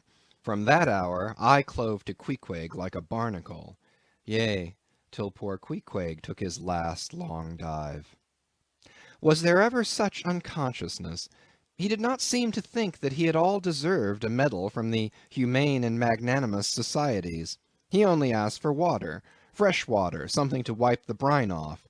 That done, he put on dry clothes, lighted his pipe, and leaning against the bulwarks and mildly eyeing those around him, seemed to be saying to himself, "It's a mutual joint stock world in all meridians. We cannibals must help these Christians." Chapter 14. Nantucket. Nothing more happened on the passage worthy of mentioning, so after a fine run we safely arrived in Nantucket. Nantucket! Take out your map and look at it. See what a real corner of the world it occupies, how it stands there away off shore, more lonely than the Eddystone lighthouse. Look at it, a mere hillock and elbow of sand, all beach and without a background. There is more sand there than you would use in 20 years as a substitute for blotting paper. Some gamesome whites will tell you that they have to plant weeds there, that they don't grow naturally, that they import Canada thistles, that they have to send beyond seas for a spile to stop a leak in an oil cask, that pieces of wood in Nantucket are carried about like bits of the true cross in Rome, that people there plant toadstools before their house to get under the shade in summer time, that one blade of grass makes an oasis, 3 blades in a day's walk a prairie, that they wear quicksand shoes, something like Laplander snowshoes, that they are so shut up, belted about, every way enclosed, surrounded, and made an utter island of by the ocean, that to their very chairs and tables small clams will sometimes be found adhering, as to the backs of sea turtles. But these extravaganzas only show that Nantucket is no Illinois. Look now at the wondrous traditional story of how this island was settled by the red men. Thus goes the legend. In olden times an eagle swooped down upon the New England coast and carried off an infant Indian in its talons. With loud laments the parents saw their child borne out of sight over the wide waters. They resolved to follow in the same direction. Setting out in their canoes after a perilous passage, they discovered the island, and there they found an empty ivory casket, the poor little Indian's skeleton. What wonder, then, that these Nantucketers, born on a beach, should take to the sea for a livelihood? They first caught crabs and quahogs in the sand. Grown bolder, they waded out with nets for mackerel. More experienced, they pushed off in boats and captured cod, and at last, launching a navy of great ships on the sea, explored this watery world, put an incessant belt of circumnavigations round it, peeped in at Behring's Straits, and in all seasons and all oceans declared everlasting war with the mightiest animated mass that has survived the flood, most monstrous and most mountainous, that Himalayan salt sea mastodon, clothed with such portentousness of unconscious power that his very panics are more to be dreaded than his most fearless and malicious assaults. And thus of these naked Nantucketers, these sea hermits, issuing from their ant hill in the sea, overrun and conquered the watery world like so many Alexanders, parcelling out among them the Atlantic, Pacific, and Indian Oceans, as the three pirate powers did Poland. Let America add Mexico to Texas, and pile Cuba upon Canada. Let the English overswarm all India, and hang out their blazing banner from the sun. 2/3 of this terraqueous globe are the Nantucketers. For the sea is his, he owns it, as emperors own empires, other seamen having but a right of way through it. Merchant ships are but extension bridges, armed ones but floating forts. Even pirates and privateers, though following the sea as highwaymen the road, they but plunder other ships, other fragments of the land like themselves, without seeking to draw their living from the bottomless deep itself. The Nantucketer, he alone resides and riots on the sea. He alone, in Bible language, goes down to it in ships, to and fro plowing it as his own special plantation. There is his home. There lies his business, which a Noah's flood would not interrupt, though it overwhelmed all the millions in China. He lives on the sea as prairie cocks in the prairie. He hides among the waves. He climbs them as chamois hunters climb the Alps. For years he knows not the land, so that when he comes to it at last, it smells like another world, more strangely than the moon would to an Earthsman. With the landless gull, that at sunset folds her wings and is rocked to sleep between billows, so at nightfall the Nantucketer, out of sight of land, furls his sails and lays him to his rest, while under his very pillow rush herds of walruses and whales. Chapter 15. Chowder. It was quite late in the evening when the little Moss came snugly to anchor, and Queequeg and I went ashore, so we could attend to no business that day, at least none but a supper and a bed. The landlord of the Spouter Inn had recommended us to his cousin, Hosea Hussey of the Trypots, whom he asserted to be the proprietor of one of the best-kept hotels in all Nantucket, and moreover he had assured us that cousin Hosea, as he called him, was famous for his chowders. In short, he plainly hinted that we could not possibly do better than try potluck at the Trypots. But the directions he had given us about keeping a yellow warehouse on our starboard hand till we opened a white church to the larboard, and then keeping that on the larboard hand till we made a corner 3 points to the starboard, and that done, then ask the first man we met where the place was, these crooked directions of his very much puzzled us at first, especially as at the outset Queequeg insisted that the yellow warehouse, our first point of departure, must be left on the larboard hand, whereas I had understood Peter Coffin to say it was on the starboard. However, by dint of beating about a little in the dark, and now and then knocking up a peaceable inhabitant to inquire the way, we at last came to something which there was no mistaking. 2 enormous wooden pots, painted black, and suspended by asses' ears, swung from the cross-trees of an old topmast, planted in front of an old doorway. The horns of the cross-trees were sawed off on the other side, so that this old topmast looked not a little like the gallows. Perhaps I was oversensitive to such impressions at the time, but I could not help staring at this gallows with vague misgiving. A sort of crick was in my neck as I gazed up to the 2 remaining horns. Yes, 2 of them, one for Queequeg and one for me. It's ominous, thinks I. A coffin, my innkeeper, upon landing in my first whaling port; Tombstone staring at me in the whaleman's chapel; and here a gallows. And a pair of prodigious black pots, too. Are these last throwing out oblique hints touching Tophet? I was called from these reflections by the sight of a freckled woman, with yellow hair and a yellow gown, standing in the porch of the inn, under a dull red lamp swinging there, that looked much like an injured eye, and carrying on a brisk scolding with a man in a purple woolen shirt. Get along with ye, she said to the man, or I'll be combing ye. Come on, Queequeg, said I. All right, there's Mrs. Hussey. And so it turned out, Mr. Hosea Hussey being from home, but leaving Mrs. Hussey entirely competent to attend to all his affairs. Upon making known our desires for supper and a bed, Mrs. Hussey, postponing further scolding for the present, ushered us into a little room, and seating us at a table spread with the relics of a recently concluded repast, turned round to us and said, "Clam or cod?" "What's that about cods, ma'am?" said I, with much politeness.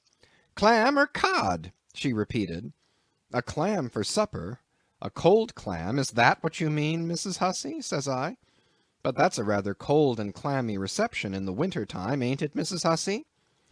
But being in a great hurry to resume scolding the man in the purple shirt, who was waiting for it in the entry, and seeming to hear nothing but the word clam, Mrs. Hussey hurried towards an open door leading to the kitchen, and bawling out, "Clam for two," disappeared.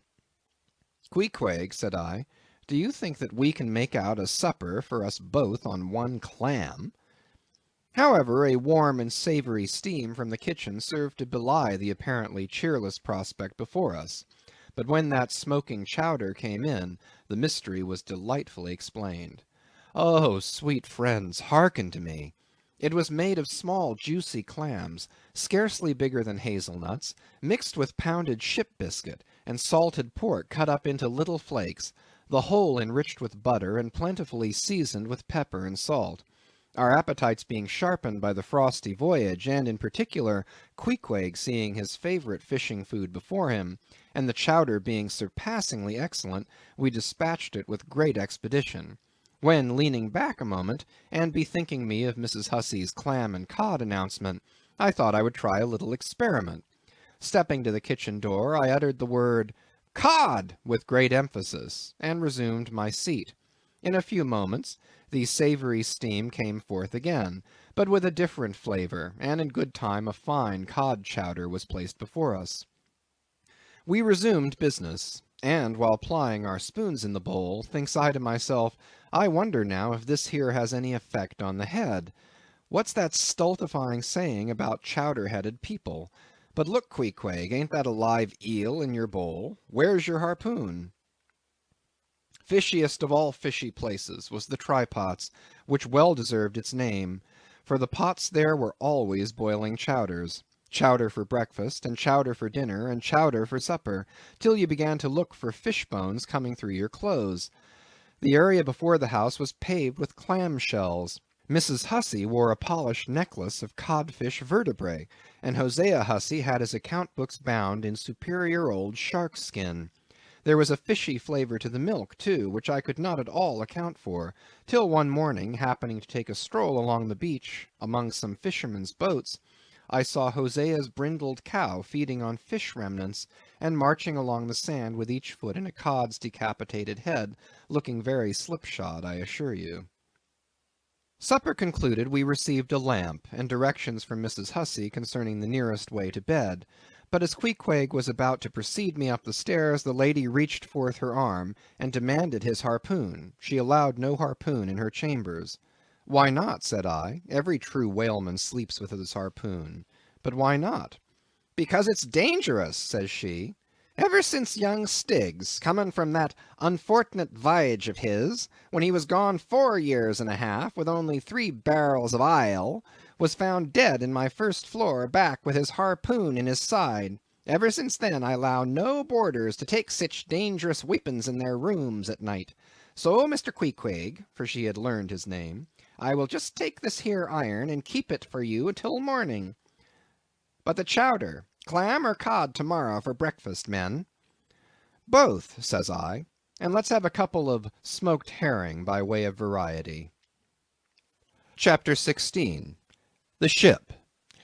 In bed we concocted our plans for the morrow, but to my surprise and no small concern, Queequeg now gave me to understand that he had been diligently consulting Yojo, the name of his black little god, and Yojo had told him 2 or 3 times over, and strongly insisted upon it every way, that instead of our going together among the whaling fleet in the harbor, and in concert selecting our craft, instead of this, I say, Yojo earnestly enjoined that the selection of the ship should rest wholly with me, inasmuch as Yojo proposed befriending us, and in order to do so, had already pitched upon a vessel, which, if left to myself, I, Ishmael, should infallibly light upon, for all the world as though it had turned out by chance, and in that vessel I must immediately ship myself, for the present irrespective of Queequeg.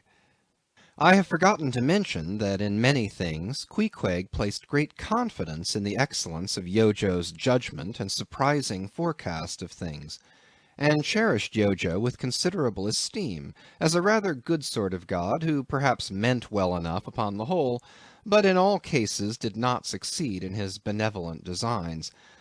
Now this plan of Queequeg's, or rather Yojo's, touching the selection of our craft, I did not like that plan at all. I had not a little relied upon Queequeg's sagacity to point out the whaler best fitted to carry us and our fortunes securely.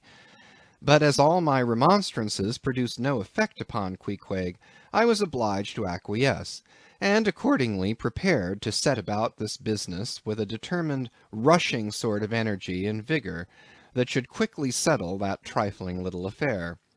Next morning, early, leaving Queequeg shut up with Yojo in our little bedroom, for it seemed that it was some sort of Lent or Ramadan or day of fasting, humiliation, and prayer with Queequeg and Yojo that day.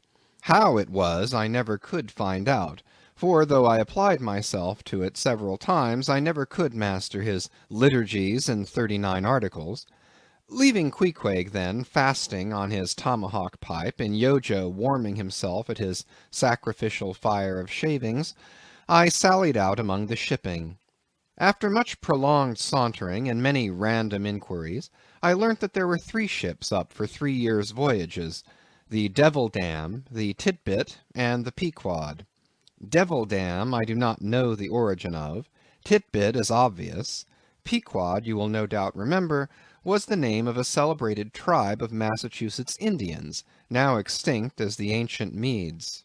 I peered in pride about the Devil Dam, from her hopped over to the Titbit, and finally going on board the Pequod, looked around her for a moment, and then decided that this was the very ship for us.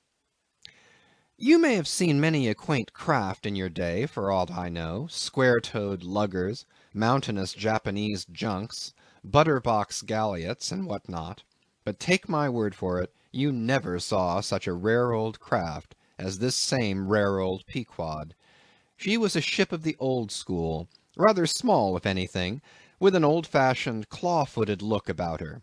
Long seasoned and weather-stained in typhoons and calms of all 4 oceans, her old hull's complexion was darkened like a French grenadier's, who has alike fought in Egypt and Siberia. Her venerable bows looked bearded. Her masts, cut somewhere on the coasts of Japan, where her original ones were lost overboard in a gale, her masts stood stiffly up, like the spines of the 3 old kings of Cologne. Her ancient decks were worn and wrinkled like the pilgrim-worshipped flagstone in Canterbury Cathedral where Becket bled. But to all these, her old antiquities, were added new and marvellous features, pertaining to the wild business that for more than half a century she had followed.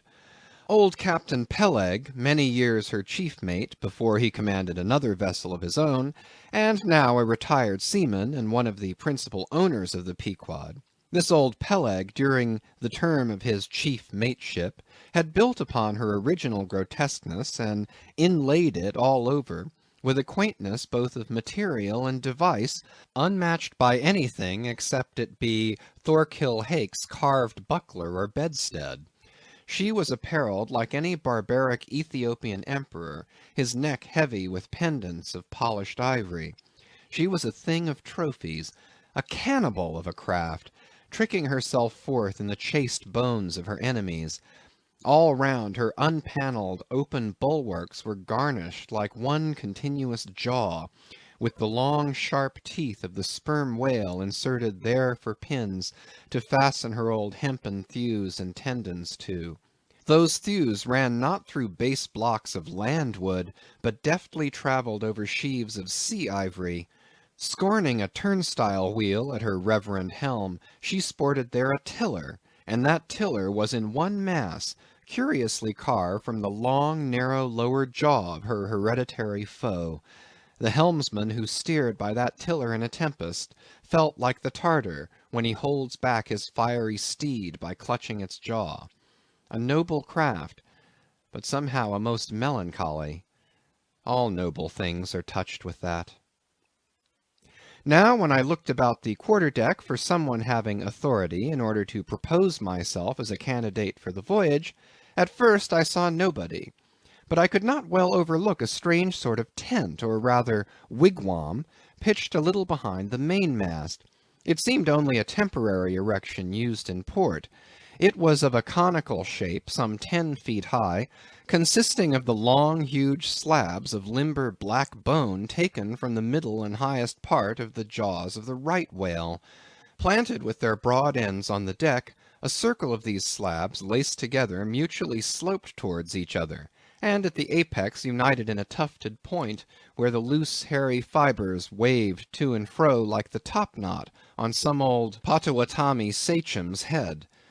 A triangular opening faced towards the bows of the ship, so that the insider commanded a complete view forward.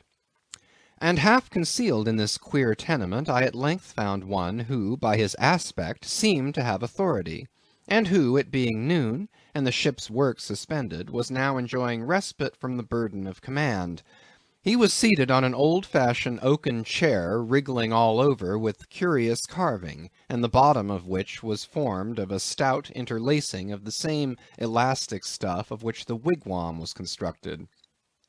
There was nothing so very particular, perhaps, about the appearance of the elderly man I saw. He was brown and brawny, like most old seamen, and heavily rolled up in blue pilot cloth, cut in the Quaker style.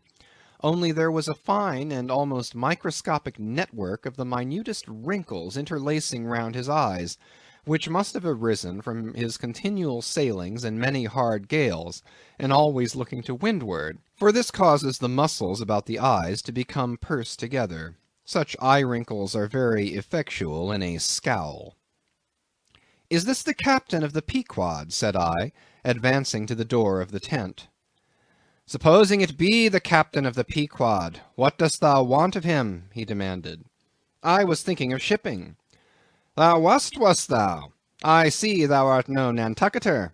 Ever been in a stove boat?" "No, sir, I never have." "Dost know nothing at all about whaling, I dare say, eh?" "Nothing, sir, but I have no doubt I soon shall learn. I've been several voyages in the merchant service, and I think that—" "Merchant service be damned. Talk not that lingo to me. Dost see that leg? I'll take that leg away from thy stern if ever thou talkest of the marchant service to me again. Marchant service, indeed. I suppose now ye feel considerable proud of having served in those marchant ships. But flukes, man, what makes thee want to go a whaling, eh? It looks a little suspicious, don't it, eh? Hast not been a pirate, hast thou? Didst not rob thy last captain, didst thou? Didst not think of murdering the officers when thou gettest to sea?" I protested my innocence of these things. I saw that under the mask of these half-humorous innuendos, this old seaman, as an insulated Quakerish Nantucketer, was full of his insular prejudices, and rather distrustful of all aliens unless they hailed from Cape Cod or the Vineyard. "But what takes thee a whaling? I want to know that before I think of shipping ye."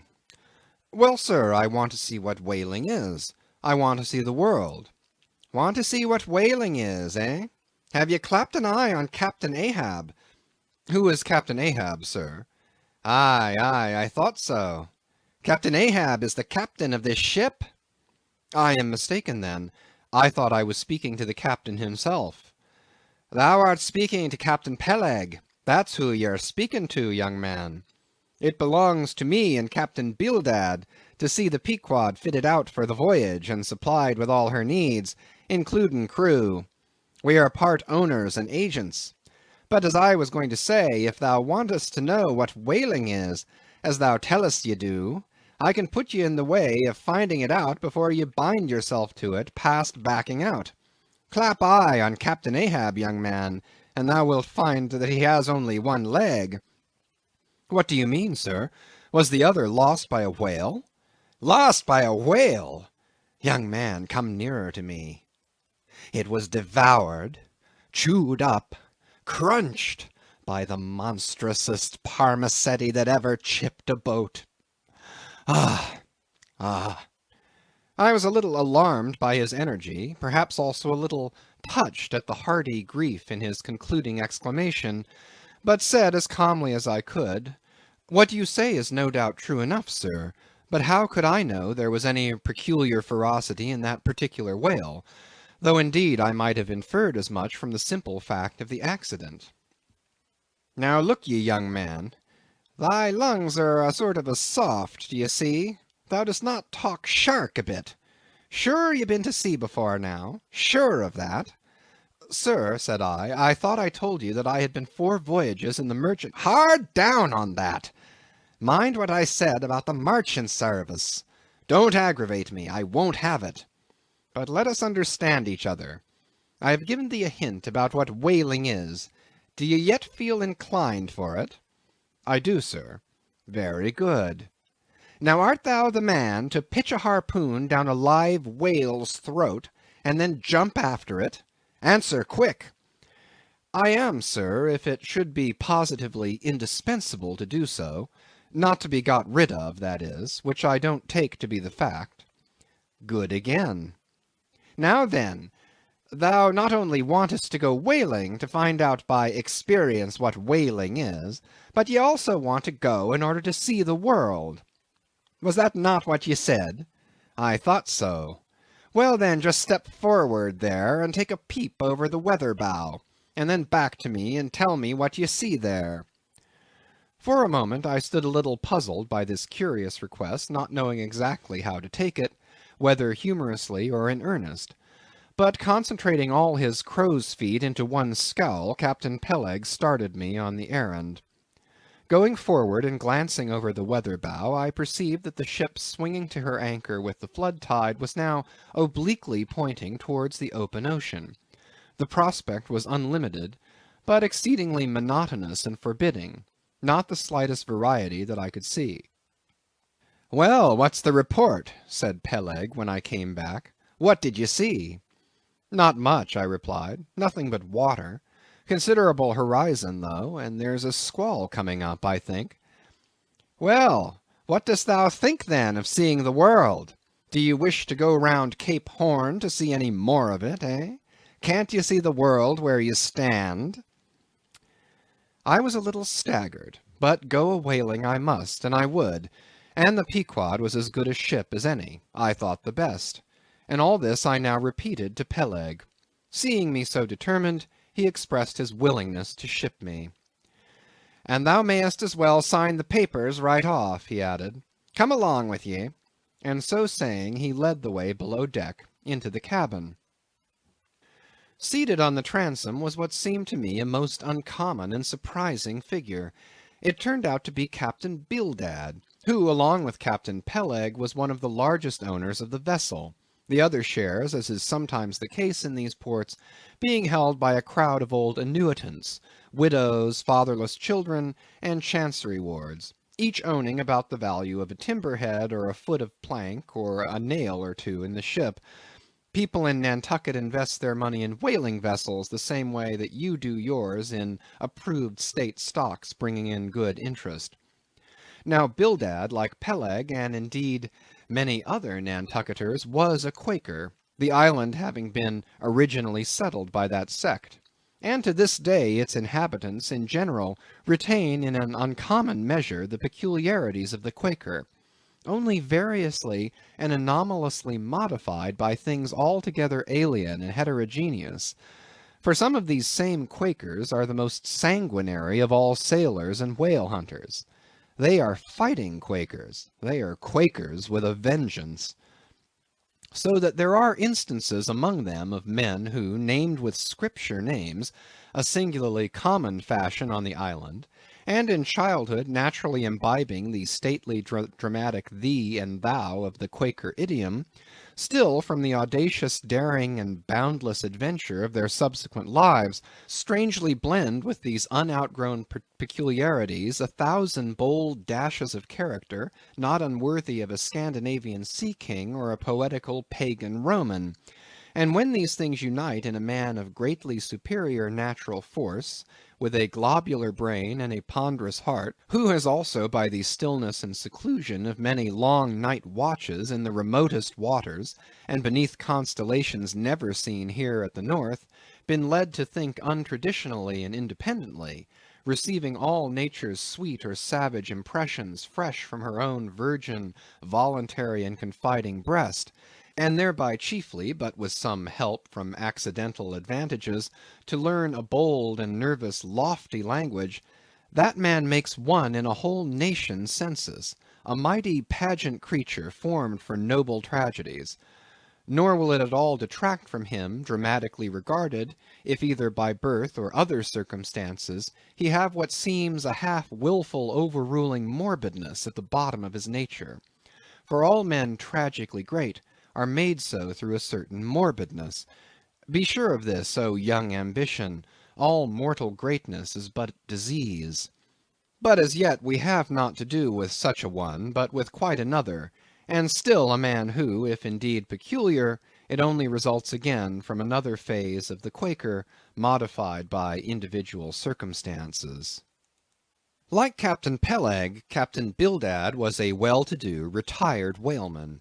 But unlike Captain Peleg, who cared not a rush for what are called serious things, and indeed deemed those selfsame serious things the veriest of all trifles, Captain Bildad had not only been originally educated according to the strictest sect of Nantucket Quakerism, but all his subsequent ocean life, and the sight of many unclad lovely island creatures round the Horn, all that had not moved this native-born Quaker one single jot, had not so much as altered one angle of his vest. Still, for all this immutableness, there was some lack of common consistency about the worthy Captain Bildad.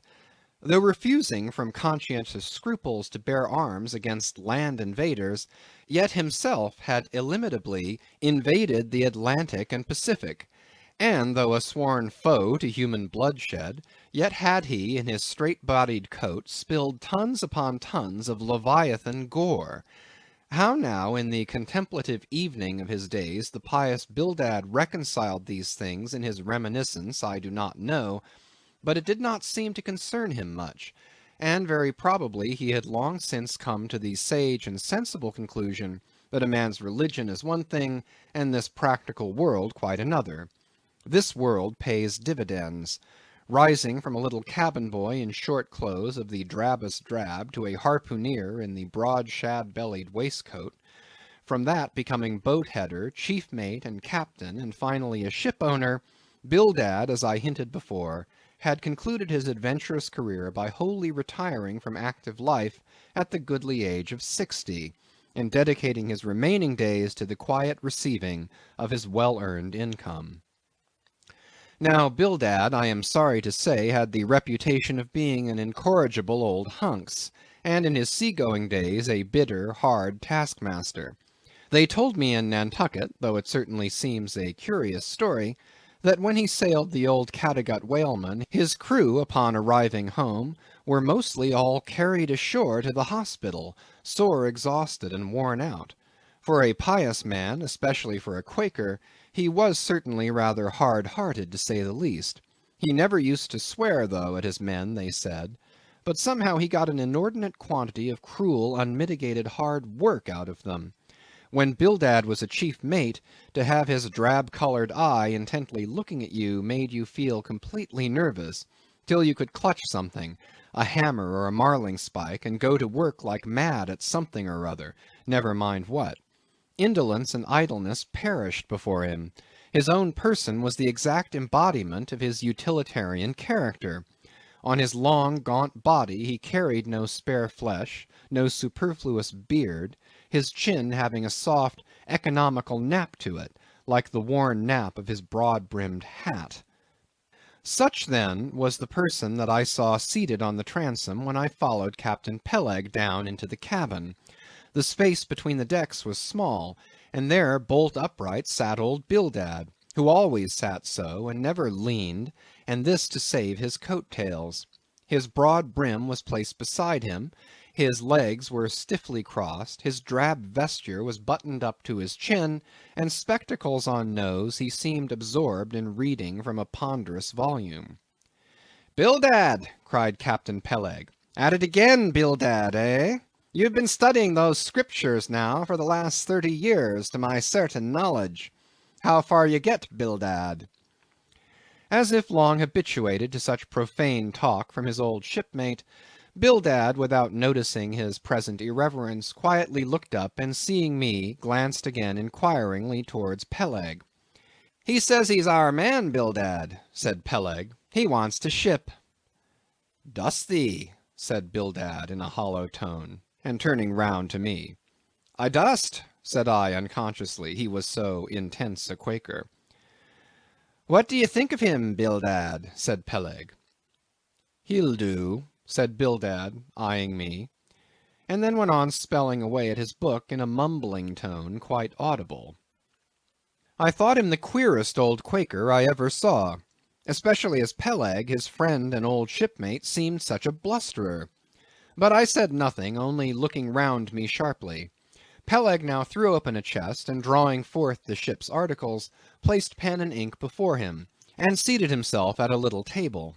I began to think it was high time to settle with myself at what terms I would be willing to engage for the voyage. I was already aware that in the whaling business they paid no wages, but all hands, including the captain, received certain shares of the profit, called lays, and that these lays were proportioned to the degree of importance pertaining to the respective duties of the ship's company. I was also aware that being a green hand at whaling, my own lay could not be very large, but considering that I was used to the sea, could steer a ship, splice a rope, and all that, I made no doubt that from all I had heard I should be offered at least the 275th lay, that is, the 275th part of the clear net proceeds of the voyage, whatever that might eventually amount to. And though the 275th lay was what they call a rather long lay, yet it was better than nothing, and if we had a lucky voyage, might pretty nearly pay for the clothing I would wear out on it, not to speak of my 3 years' beef and board, for which I would not have to pay 1 stiver. It might be thought that this was a very poor way to accumulate a princely fortune, and so it was, a very poor way indeed. But I am one of those that never take on about princely fortunes, and am quite content if the world is ready to board and lodge me, while I am putting up at this grim sign of the thundercloud. Upon the whole, I thought that the 275th lay would be about the fair thing, but I would not have been surprised if I had been offered the 200th, considering I was of a broad-shouldered make. But one thing, nevertheless, that made me a little distrustful about receiving a generous share of the profits was this. Ashore I had heard something of both Captain Peleg and his unaccountable old crony Bildad, how that they, being the principal proprietors of the Pequod, therefore the other and more inconsiderable scattered owners left nearly the whole management of the ship's affairs to these two. And I did not know but what the stingy old Bildad might have a mighty deal to say about shipping hands, especially as I now found him on board the Pequod, quite at home there in the cabin, and reading his Bible as if at his own fireside. Now, while Peleg was vainly trying to mend a pen with his jackknife, old Bildad, to my no small surprise, considering that he was such an interested party in these proceedings, Bildad never heeded us, but went on mumbling to himself out of his book, "Lay not up for yourselves treasures upon earth, where moth—" "Well, Captain Bildad," interrupted Peleg, "what do ye say? What lay shall we give this young man?" "Thou knowest best," was the sepulchral reply. "The 777th wouldn't be too much, would it?" "Where moth and rust do corrupt, but lay—" Lay, indeed, thought I, and such a lay! The 777th! Well, old Bildad, you are determined that I, for one, shall not lay up many lays here below, where moth and rust do corrupt. It was an exceedingly long lay, that indeed, and though from the magnitude of the figure it might at first deceive the landsman, yet the slightest consideration will show that though 777 is a pretty large number, yet when you come to make a tenth of it, you will see, as I say, that the 777th part of a farthing is a good deal less than 777 gold doubloons, and so thought I at the time. "I blast your eyes, Bildad," cried Peleg. "Thou dost not want to swindle this young man. He must have more than that." 777th, again said Bildad, without lifting his eyes, and then went on mumbling, "For where your treasure is, there will your heart be also." "I am going to put him down for the 300th," said Peleg. "Do ye hear that, Bildad? The 300th lay, I say." Bildad laid down his book, and turning solemnly towards him, said, "Captain Peleg, thou hast a generous heart, but thou must consider the duty thou owest to the other owners of this ship, widows and orphans, many of them, and that if we too abundantly reward the labours of this young man, we may be taking bread from those widows and those orphans. The 777th lay, Captain Peleg." "Thou Bildad!" roared Peleg, starting up and clattering about the cabin. "Blast ye, Captain Bildad, if I had followed thy advice in these matters, I would afore now had a conscience to lug about that would be heavy enough to founder the largest ship that ever sailed round Cape Horn." "Captain Peleg," said Bildad steadily, "thy conscience may be drawing 10 inches of water or 10 fathoms, I can't tell. But as thou art still an impenitent man, Captain Peleg, I greatly fear lest thy conscience be but a leaky one, and will in the end sink thee foundering down to the fiery pit, Captain Peleg." "Fiery pit! Fiery pit! Ye insult me, man. Past all natural bearing ye insult me. It's an all-fired outrage to tell any human creature that he's bound to hell. Flukes and flames, Bildad, say that again to me, and start my soul bolts, yes, I'll swallow a live goat with all his hair and horns on. Out of the cabin, ye canting, drab-colored son of a wooden gun. A straight wake with ye." As he thundered out this, he made a rush at Bildad, but with a marvellous oblique sliding celerity, Bildad for that time eluded him.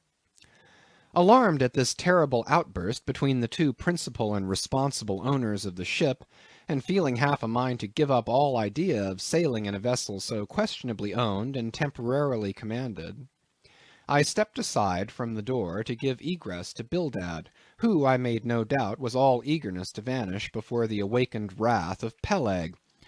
But to my astonishment he sat down again on the transom very quietly, and seemed to have not the slightest intention of withdrawing. He seemed quite used to the impenitent Peleg and his ways. As for Peleg, after letting off his rage as he had, there seemed no more left in him, and he too sat down like a lamb, though he twitched a little as if still nervously agitated. "Whew!" he whistled at last. "The squall's gone off to leeward, I think. Bildad, thou used to be good at sharpening a lance. Mend that pen, will you? My jackknife here needs the grindstone. That's he, thank you, Bildad. Now then, my young man, Ishmael's thy name, didn't you say? Well then, down you go here, Ishmael, for the 300th lay." "Captain Peleg," said I have a friend with me who wants to ship too. Shall I bring him down tomorrow?"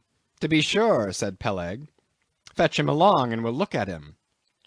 "What lay does he want?" groaned Bildad, glancing up from the book in which he had again been burying himself. "Ah, never mind about that, Bildad," said Peleg. "Has he ever whaled at any?" turning to me. "Killed more whales than I can count, Captain Peleg." "Well, bring him along, then." And after signing the papers, off I went, nothing doubting but that I had done a good morning's work, and that the Pequod was the identical ship that Yojo had provided to carry Queequeg and me round the Cape. But I had not proceeded far when I began to bethink me that the captain with whom I was to sail yet remained unseen by me, though indeed in many cases a whale ship will be completely fitted out, and receive all her crew on board ere the captain makes himself visible by arriving to take command. For sometimes these voyages are so prolonged, and the shore intervals at home so exceedingly brief, that if the captain have a family, or any absorbing concernment of that sort, he does not trouble himself much about his ship in port, but leaves her to the owners till all is ready for sea. However, it is always as well to have a look at him before irrevocably committing yourself into his hands. Turning back, I accosted Captain Peleg, inquiring where Captain Ahab was to be found. "And what dost thou want of Captain Ahab? It's all right enough, thou art shipped." "Yes, but I should like to see him." "But I don't think you wilt be able to at present. I don't know exactly what's the matter with him, but he keeps close inside the house, a sort of sick, and yet he don't look so. In fact, he ain't sick, but no, he isn't well either.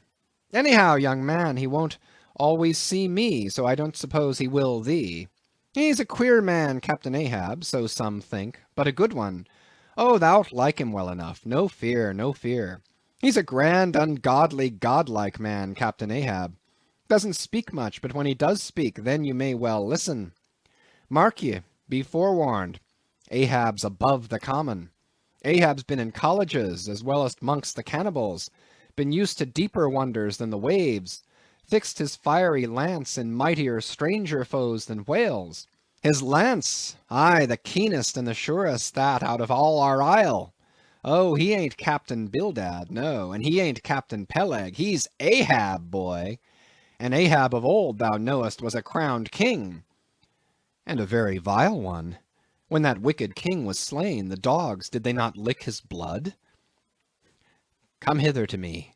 Hither, hither, said Peleg, with a significance in his eye that almost startled me. Look ye, lad, never say that on board the Pequod. Never say it anywhere. Captain Ahab did not name himself. 'Twas a foolish, ignorant whim of his crazy, widowed mother, who died when he was only 12 months old. And yet the old squaw, Tistig, at Gayhead, said that the name would somehow prove prophetic. And perhaps other fools like her may tell thee the same. I wish to warn thee, it's a lie. I know Captain Ahab well. I've sailed with him as mate years ago. I know what he is, a good man. Not a pious good man like Bildad, but a swearing good man, something like me, only there's a good deal more of him. Aye, aye, I know that he was never very jolly, and I know that on the passage home he was a little out of his mind for a spell, but it was the sharp shooting pains in his bleeding stump that brought that about, as any one might see. I know, too, that ever since he lost his leg last voyage by that accursed whale, he's been a kind of moody, desperate moody, and savage sometimes, but that will all pass off. And once for all, let me tell ye and assure thee, young man, it's better to sail with a moody, good captain than a laughing, bad one. So good-bye to thee, and wrong not Captain Ahab, because he happens to have a wicked name. Besides, my boy, he has a wife, not 3 voyages wedded, a sweet, resigned girl. Think of that. And by that sweet girl that old man has a child. Hold ye then, can there be any utter, hopeless harm in Ahab? No, no, my lad. Stricken, blasted if he be, Ahab has his humanities. As I walked away, I was full of thoughtfulness. What had been incidentally revealed to me of Captain Ahab filled me with a certain wild vagueness of painfulness concerning him, and somehow at the time I felt a sympathy and a sorrow for him, but for I don't know what, unless it was the cruel loss of his leg.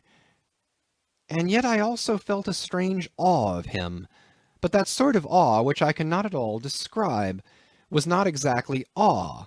I did not know what it was, but I felt it, and it did not disincline me towards him, though I felt impatience at what seemed like mystery in him, so imperfectly as he was known to me then. However, my thoughts were at length carried in other directions, so that for the present dark Ahab slipped my mind. Chapter 17. The Ramadan. As Queequeg's Ramadan, or fasting and humiliation, was to continue all day, I did not choose to disturb him till towards nightfall, for I cherish the greatest respect towards everybody's religious obligations, never mind how comical, and couldn't find it in my heart to undervalue even a congregation of ants worshipping a toadstool, or those other creatures in certain parts of our earth who, with a degree of footmanism quite unprecedented in other planets, bow down before the torso of a deceased landed proprietor merely on account of the inordinate possessions yet owned and rented in his name. I say we good Presbyterian Christians should be charitable in these things, and not fancy ourselves so vastly superior to other mortals, pagans and what not, because of their half-crazy conceits on these subjects. There was Queequeg now, certainly entertaining the most absurd notions about Yojo and his Ramadan, but what of that? Queequeg thought he knew what he was about, I suppose. He seemed to be content, and there let him rest. All our arguing with him would not avail. Let him be, I say, and heaven have mercy on us all, Presbyterians and pagans alike, for we are all somehow dreadfully cracked about the head, and sadly need mending. Towards evening, when I felt assured that all his performances and rituals must be over, I went up to his room and knocked at the door. But no answer. I tried to open it, but it was fastened inside. "Queequeg," said I, softly, through the keyhole, all silent. "I say, Queequeg, why don't you speak? It's I, Ishmael." But all remained still as before. I began to grow alarmed. I had allowed him such abundant time, I thought he might have had an apoplectic fit. I looked through the keyhole, but the door opening into an odd corner of the room, the keyhole prospect was but a crooked and sinister one. I could only see part of the footboard of the bed, and a line of the wall, but nothing more. I was surprised to behold, resting against the wall, the wooden shaft of Queequeg's harpoon, which the landlady the evening previous had taken from him before our mounting to the chamber. That's strange, thought I. But at any rate, since the harpoon stands yonder, and he seldom or never goes abroad without it, therefore he must be inside here, and no possible mistake. "Queequeg! Queequeg!" All still. Something must have happened. Apoplexy. I tried to burst open the door, but it stubbornly resisted. Running downstairs, I quickly stated my suspicions to the first person I met, the chambermaid. "La, la!" she cried, "I thought something must be the matter. I went to make the bed after breakfast, and the door was locked, and not a mouse to be heard, and it's been just so silent ever since. But I thought, maybe, you had both gone off and locked your baggage in for safe keeping. La, la, ma'am! Mistress! Murder! Mrs. Hussey! Apoplexy!" And with these cries she ran toward the kitchen, I following. Mrs. Hussey soon appeared with a mustard pot in one hand and a vinegar cruet in the other, having just broken away from the occupation of attending to the castors, and scolding her little black boy meantime. "Woodhouse!" cried I, "which way to it? Run, for God's sake, and fetch something to pry open the door. The axe! The axe! He's had a stroke, depend upon it." And so saying, I was unmethodically rushing upstairs again empty-handed, when Mrs. Hussey interposed the mustard pot and vinegar cruet and the entire castor of her countenance. "What's the matter with you, young man? Get the axe. For God's sake, run for the doctor, some one, while I pry it open." "Look here," said the landlady, quickly putting down the vinegar cruet, so as to have one hand free. "Look here, are you talking about prying open any of my doors?" And with that she seized my arm. "What's the matter with you? What's the matter with you, shipmate?" In as calm but as rapid a manner as possible, I gave her to understand the whole case. Unconsciously clapping the vinegar cruet to one side of her nose, she ruminated for an instant, then exclaimed, "No, I haven't seen it since I put it there." Running to the little closet under the landing of the stairs, she glanced in, and returning told me that Queequeg's harpoon was missing. "He's killed himself!" she cried. "It's unfortunate Stiggs done over again. There goes another counterpane. God pity his poor mother. It'll be the ruin of my house. Has the poor lad a sister? Where's that girl? There, Betty, go to Snarls the painter and tell him to paint me a sign, with 'No suicides permitted here, and no smoking in the parlor.' Might as well kill both birds at once. Kill! Ah, the Lord be merciful to his ghost." What's that noise there? You, young man, avast there!" And running up after me, she caught me as I was again trying to force open the door. "I don't allow it. I won't have my premises spoiled. Go for the locksmith. There's one about a mile from here. But avast!" putting her hand in her side pocket, "here's a key that'll fit, I guess. Let's see." And with that she turned it in the lock, but alas, Queequeg's supplemental bolt remained undrawn within. "Have to burst it open," said I, and was running down the entry a little for a good start, when the landlady caught at me, again vowing that I should not break down her premises. But I tore from her, and with a sudden bodily rush dashed myself full against the mark. With a prodigious noise the door flew open, and the knob slamming against the wall sent the plaster to the ceiling. And there, good heavens, there sat Queequeg, altogether cool and self-collected, right in the middle of his room, squatting on his hams, and holding Yojo on the top of his head. He looked neither one way nor the other way, but sat like a carved image, with scarce a sign of active life. "Queequeg," said I, going up to him, "Queequeg, what's the matter with you?" "He hain't been sitting so all day, has he?" said the landlady. But all we said, not a word could we drag out of him. I almost felt like pushing him over so as to change his position, for it was almost intolerable, it seemed so painfully and unnaturally constrained, especially as in all probability he had been sitting so for upwards of 8 or 10 hours, going too without his regular meals. "Mrs. Hussey," said I, "he's alive at all events, so leave us if you please, and I will see to this strange affair myself." Closing the door upon the landlady, I endeavored to prevail upon Queequeg to take a chair, but in vain. There he sat, and all he could do, for all my polite arts and blandishments, he would not move a peg, nor say a single word, nor even look at me, nor notice my presence in the slightest way. I wonder, thought I, if this can possibly be a part of his Ramadan. Do they fast on their hams that way in his native island?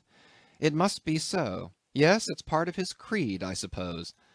Well, then, let him rest. He'll get up sooner or later, no doubt. It can't last forever, thank God, and his Ramadan only comes once a year, and I don't believe it's very punctual then. I went down to supper. After sitting a long time listening to the long stories of some sailors who had just come from a plum-pudding voyage, as they call it, that is, a short whaling voyage in a schooner or brig confined to the north of the line in the Atlantic Ocean only. After listening to these plum-puddingers till nearly 11 o'clock, I went upstairs to go to bed, feeling quite sure by this time Queequeg must certainly have brought his Ramadan to a termination. But no, there he was, just where I had left him. He had not stirred an inch. I began to grow vexed with him. It seemed so downright senseless and insane to be sitting there all day and half the night on his hams in a cold room, holding a piece of wood on his head.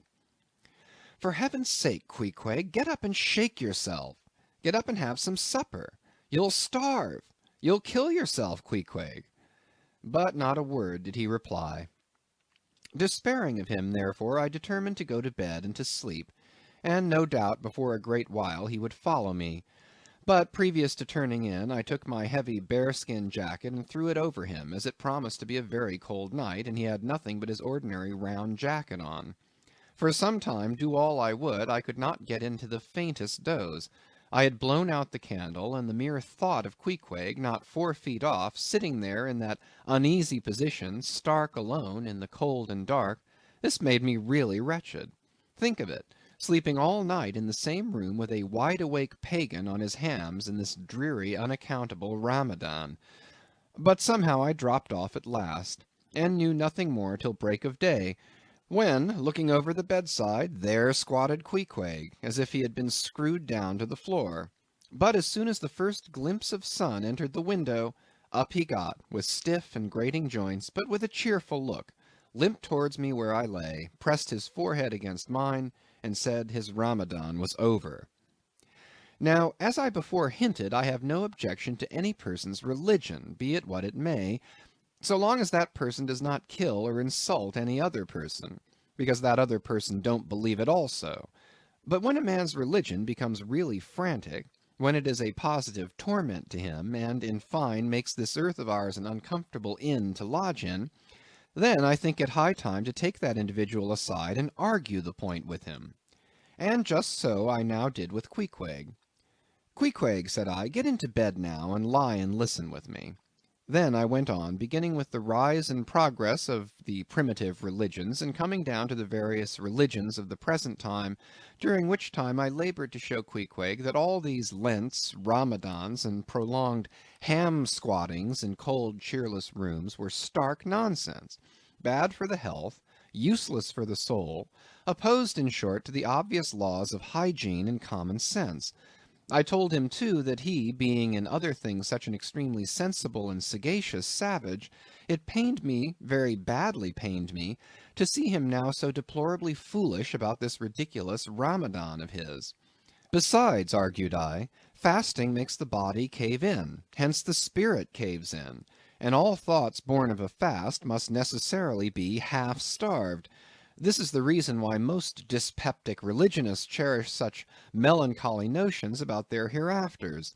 In one word, Queequeg, said I, rather digressively, hell is an idea first born on an undigested apple dumpling, and since then perpetuated through the hereditary dyspepsias nurtured by Ramadans. I then asked Queequeg whether he himself was ever troubled with dyspepsia, expressing the idea very plainly so that he could take it in. He said no, only upon one memorable occasion. It was after a great feast given by his father, the king, on the gaining of a great battle wherein 50 of the enemy had been killed by about 2 o'clock in the afternoon, and all cooked and eaten that very evening. No more, Queequeg, said I, shuddering. That will do, for I knew the inferences without his further hinting them. I had seen a sailor who had visited that very island, and he told me that it was the custom, when a great battle had been gained there, to barbecue all the slain in the yard or garden of the victor, and then, one by one, they were placed in great wooden trenchers, and garnished round like a pilau with breadfruit and cocoanuts, and with some parsley in their mouths were sent round with the victor's compliments to all his friends, just as though these presents were so many Christmas turkeys. After all, I do not think that my remarks about religion made much of an impression on Queequeg, because, in the first place, he somehow seemed dull of hearing on that important subject, unless considered from his own point of view, and in the second place, he did not more than 1/3 understand me, couch my ideas as simply as I would, and finally, he no doubt thought he knew a good deal more about true religion than I did. He looked at me with a sort of condescending concern and compassion, as though he thought it a great pity that such a sensible young man should be so hopelessly lost to evangelical pagan piety. At last we rose and dressed, and Queequeg, taking a prodigiously hearty breakfast of chowders of all sorts, so that the landlady should not make much profit by reason of his Ramadan, we sallied out to board the Pequod, sauntering along and picking our teeth with halibut bones. Chapter 18. His Mark. As we were walking down the end of the wharf towards the ship, Queequeg carrying his harpoon, Captain Peleg, in his gruff voice, loudly hailed us from his wigwam, saying he had not suspected my friend was a cannibal, and furthermore announcing that he let no cannibals on board that craft unless they previously produced their papers. "What do you mean by that, Captain Peleg?" said I, now jumping on the bulwarks, and leaving my comrade standing on the wharf. "I mean," he replied, "he must show his papers." "Yes," said Captain Bildad in his hollow voice, sticking his head from behind Peleg's out of the wigwam. "He must show that he's converted. Son of darkness," he added, turning to Queequeg, "art thou at present in communion with any Christian church?" "Why," said I, "he's a member of the First Congregational Church." Here be it said that many tattooed savages sailing in Nantucket ships at last come to be converted into churches. "First Congregational Church!" cried Bildad. "What, that worships in Deacon Deuteronomy Coleman's meeting-house?" And so saying, taking out his spectacles, he rubbed them with his great yellow bandana handkerchief, and putting them on very carefully, came out of the wigwam, and leaning stiffly over the bulwarks, took a good long look at Queequeg. How long hath he been a member? He then said, turning to me. Not very long, I rather guess, young man. No, said Peleg, and he hasn't been baptized right either, or it would have washed some of that devil's blue off his face. Do tell now, cried Bildad, is this Philistine a regular member of Deacon Deuteronomy's meeting?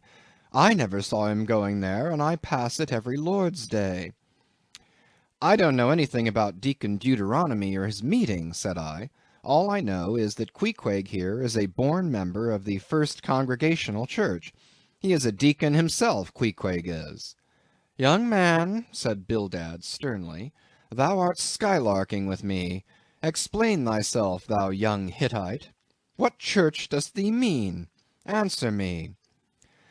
Finding myself thus hard pushed, I replied, I mean, sir, the same ancient Catholic Church to which you and I and Captain Peleg there, and Queequeg here, and all of us, and every mother's son and soul of us belong, the great and everlasting first congregation of this whole worshipping world. We all belong to that. Only some of us cherish some queer crotchets, in no way touching the grand belief. In that we all join hands. Splice, thou meanst, splice hands, cried Peleg, drawing nearer. Young man, you'd better ship for a missionary instead of a foremast hand. I never heard a better sermon. Deacon Deuteronomy, why, Father Mapple himself couldn't beat it, and he's reckoned something. Come aboard, never mind about the papers. I say, tell Quohog there, what's that you call him? Tell Quohog to step along. By the great anchor, what a harpoon he's got there. Looks like good stuff, that, and he handles it about right.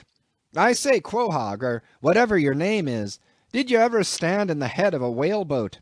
Did you ever strike a fish? Without saying a word, Queequeg, in his wild sort of way, jumped upon the bulwarks, from thence into the bows of one of the whaleboats hanging to the side, and then bracing his left knee and poising his harpoon, cried out in some such way as this, Cap'n, you see him small drop tar on water there? You see him? Well, s'pose him one whale eye. Well den. And taking sharp aim at it, he darted the iron right over Bildad's broad brim, clean across the ship's deck, and struck the glistening tar spot out of sight. Now, said Queequeg, quietly hauling in the line, s'posey him whaley eye. Why, dat whale dead. Quick, Bildad, said Peleg, his partner, who, aghast at the close vicinity of the flying harpoon, had retreated towards the cabin gangway. Quick, I say you, Bildad, and get the ship's papers. We must have Quohog, in one of our boats. Look ye, Quohog, we'll give ye the 90th lay, and that's more than ever was given a harpooneer yet out of Nantucket. So down we went into the cabin, and to my great joy Queequeg was soon enrolled among the same ship's company to which I myself belonged. When all preliminaries were over, and Peleg had got everything ready for signing, he turned to me and said, I guess Quohog there don't know how to write, does he? I say, Quohog, blast ye, dost thou sign thy name, or make thy mark? But at this question Queequeg, who had twice or thrice before taken part in similar ceremonies, looked no ways abashed, but taking the offered pen, copied upon the paper, in the proper place, an exact counterpart of the queer round figure which was tattooed upon his arm, so that through Captain Peleg's obstinate mistake touching his appellative, it stood something like this: Quohog, his mark, X. Meanwhile, Captain Bildad sat earnestly and steadfastly eyeing Queequeg, and at last, rising solemnly and fumbling in the huge pockets of his broad-skirted drab coat, took out a bundle of tracts, and selecting one entitled The Latter Day Coming, or No Time to Lose, placed it in Queequeg's hands, and grasping them and the book with both his, looked earnestly into his eyes and said, Son of darkness, I must do my duty by thee. I am part owner of this ship, and feel concerned for the souls of all its crew. If thou still clingest to thy pagan ways, which I sadly fear, I beseech thee remain not for aye a Belial bondsman. Spurn the idle bell, and the hideous dragon. Turn from the wrath to come. Mind thine eye, I say. Ah, goodness gracious, steer clear of the fiery pit." Something of the salt sea yet lingered in old Bildad's language, heterogeneously mixed with scriptural and domestic phrases. Avast there, Bildad! Avast now spoiling our harpooneer!" cried Peleg. "Pious harpooneers never make good voyagers. It takes the shark out of 'em. No harpooneer is worth a straw who ain't pretty sharkish. There was young Nat Swain, once the bravest boat-header out of all Nantucket and the Vineyard. He joined the meeting and never came to good. He got so frightened about his plaguey soul that he shrinked and steered away from whales for fear of afterclaps in case he got stove and went to Davy Jones." "Peleg, Peleg," said Bildad, lifting his eyes and hands, "thou thyself, as I myself, hast seen many a perilous time. Thou knowest, Peleg, what it is to have the fear of death. How then canst thou prate in this ungodly guise? Thou beliest thine own heart, Peleg. Tell me, when this same Pequod here had her 3 masts overboard in that typhoon on Japan, that same voyage when thou went mate with Captain Ahab, didst thou not think of death and the judgment then?" Hear him now," cried Peleg, marching across the cabin, and thrusting his hands far down into his pockets. "Hear him, all of ye! Think of that, when every moment we thought the ship would sink. Death and the judgment then? What? With all 3 masts making such an everlasting thundering against the side, and every sea breaking over us fore and aft? Think of death and the judgment then? No, no time to think about death then. Life was what Captain Ahab and I was thinking of, and how to save all hands, how to rig jury masts, how to get into the nearest port. That's what I was thinking of."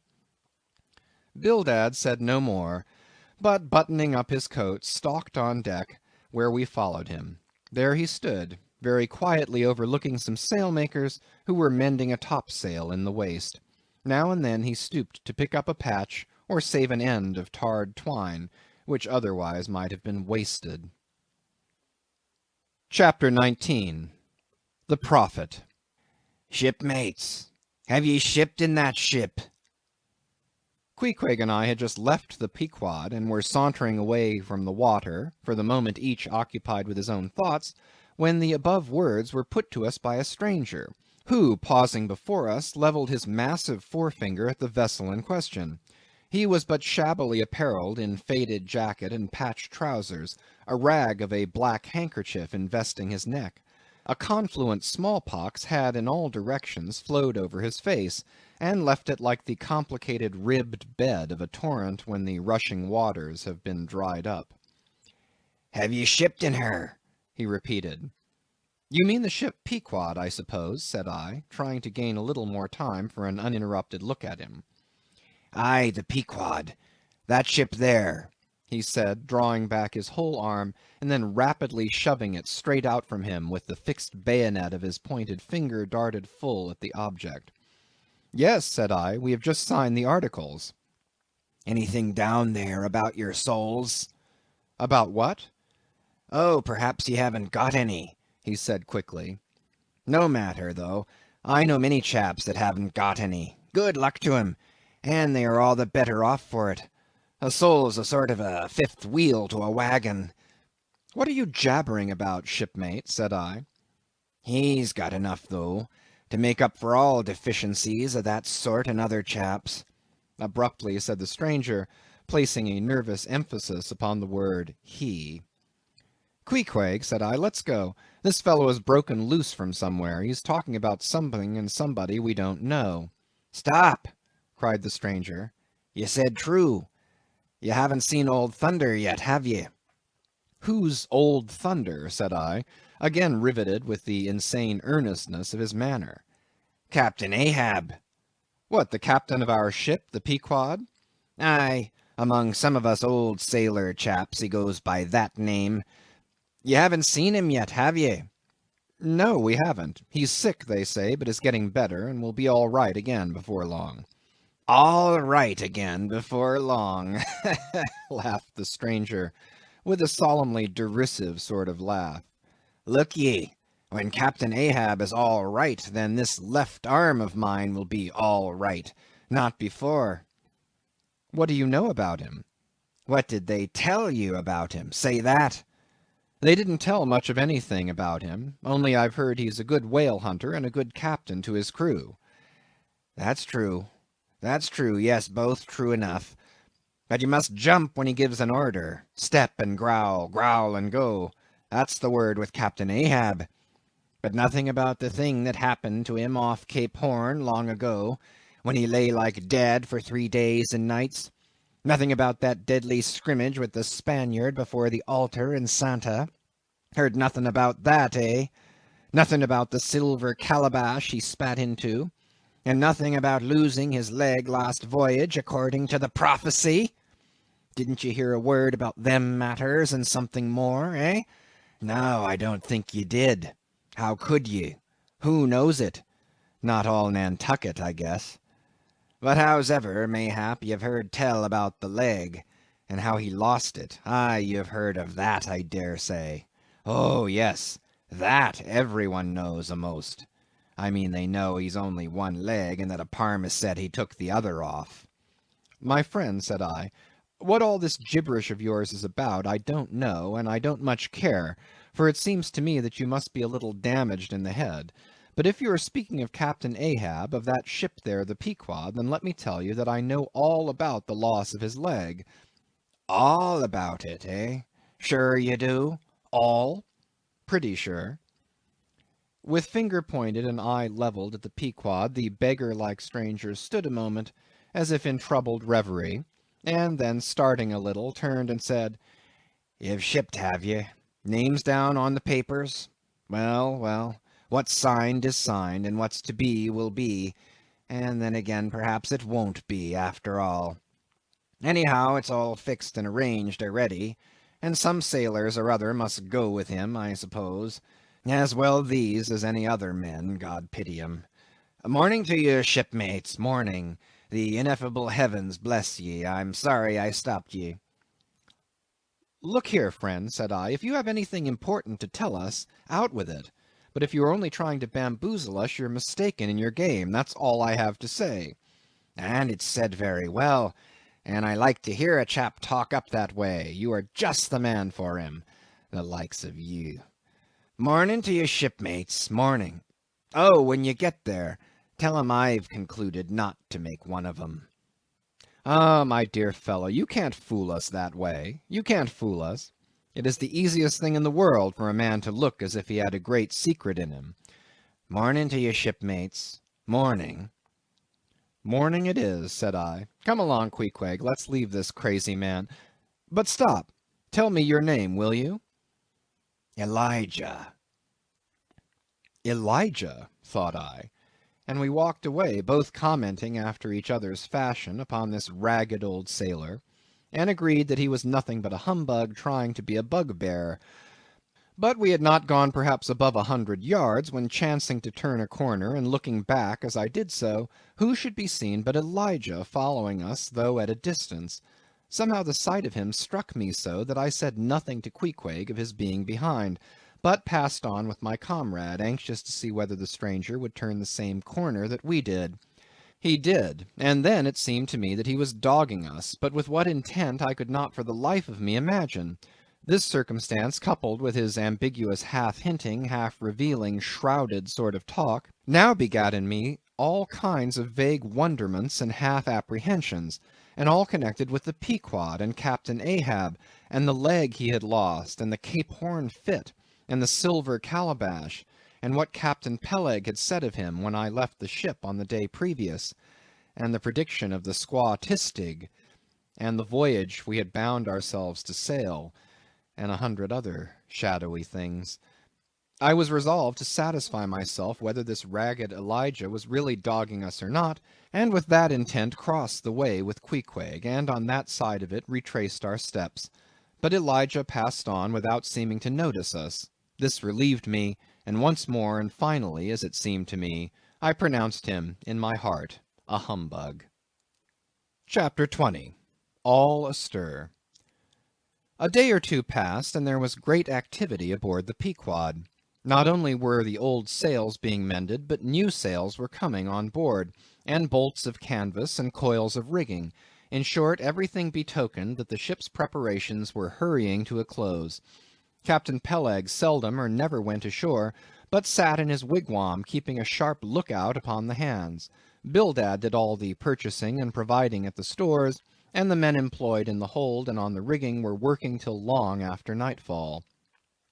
On the day following Queequeg's signing the articles, word was given at all the inns where the ship's company were stopping that their chests must be on board before night, for there was no telling how soon the vessel might be sailing. So Queequeg got down our traps, resolving, however, to sleep ashore till the last. But it seems they always give very long notice in these cases, and the ship did not sail for several days. But no wonder, there was a good deal to be done, and there is no telling how many things to be thought of before the Pequod was fully equipped. Everyone knows what a multitude of things, beds, saucepans, knives and forks, shovels and tongs, napkins, nutcrackers, and what not, are indispensable to the business of housekeeping. Just so with whaling, which necessitates a 3 years' housekeeping upon the wide ocean, far from all grocers, costermongers, doctors, bakers, and bankers.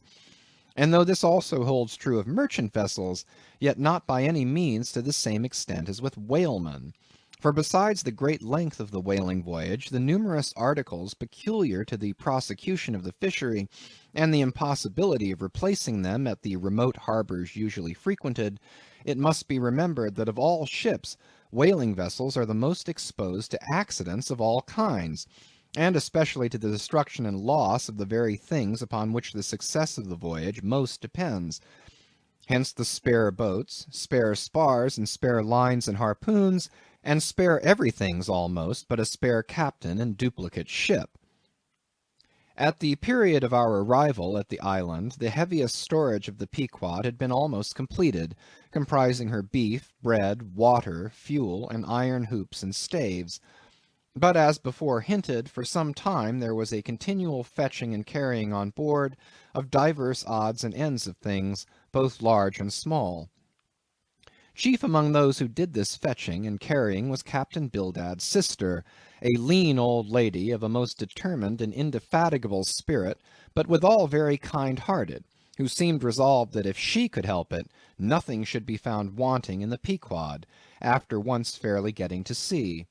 At one time she would come on board with a jar of pickles for the steward's pantry, another time with a bunch of quills for the chief mate's desk, where he kept his log, a third time with a roll of flannel for the small of someone's rheumatic back.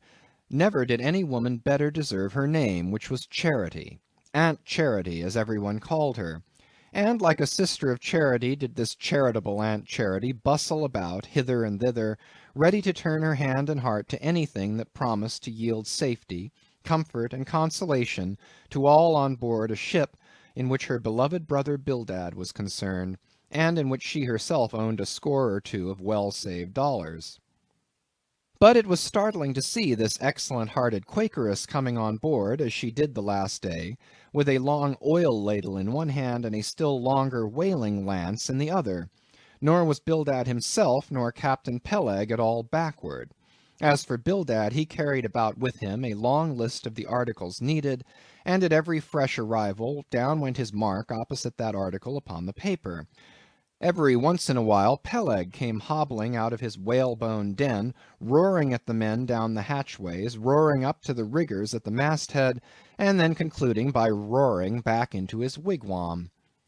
During these days of preparation, Queequeg and I often visited the craft, and as often I asked about Captain Ahab, and how he was, and when he was going to come on board his ship. To these questions they would answer that he was getting better and better, and was expected aboard every day. Meantime the two captains, Peleg and Bildad, could attend to everything necessary to fit the vessel for the voyage. If I had been downright honest with myself, I would have seen very plainly in my heart that I did but half fancy being committed this way to so long a voyage, without once laying my eyes on the man who was to be the absolute dictator of it, so soon as the ship sailed out upon the open sea. But when a man suspects any wrong, it sometimes happens that if he be already involved in the matter, he insensibly strives to cover up his suspicions even from himself. And much this way it was with me. I said nothing and tried to think nothing. At last it was given out that some time next day the ship would certainly sail. So next morning Queequeg and I took a very early start. Chapter 21. Going Aboard. It was nearly 6 o'clock, but only grey imperfect misty dawn when we drew nigh the wharf. "There are some sailors running ahead there, if I see right," said I to Queequeg. "It can't be shadows. She's off by sunrise, I guess. Come on." "Avast!"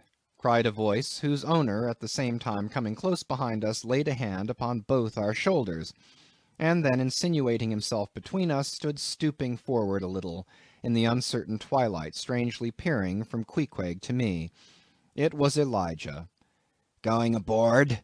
"Hands off, will you?" said I. "Looky here," said Queequeg, shaking himself. "Go away." "Ain't going aboard, then?" "Yes, we are," said I, "but what business is that of yours? Do you know, Mr. Elijah, that I consider you a little impertinent?" No, I wasn't aware of that," said Elijah, slowly and wonderingly looking from me to Queequeg with the most unaccountable glances. "Elijah," said I, "you will oblige my friend and me by withdrawing. We are going to the Indian and Pacific Oceans, and would prefer not to be detained." "Ye be ye, coming back before breakfast?" "He's cracked, Queequeg," said I. "Come on." "Halloa!" cried stationary Elijah, hailing us when we had removed a few paces. "Never mind him," said I. "Queequeg, come on." But he stole up to us again, and suddenly clapping his hands on my shoulder, said, "Did you see anything looking like men going towards that ship a while ago?" Struck by this plain matter-of-fact question, I answered, saying yes, I thought I did see 4 or 5 men, but it was too dim to be sure. "Very dim, said Elijah. "Morning to ye." Once more we quitted him, but once more he came softly after us, and touching my shoulder again, said, "See if you can find 'em now, will ye?" "Find who?" "Morning to ye," he rejoined, again moving off. "Oh, I was going to warn you against... but never mind, it's all one, all in the family too. Sharp frost this morning, ain't it? Good-bye to ye. Shan't see you again very soon, I guess, unless it's before the grand jury."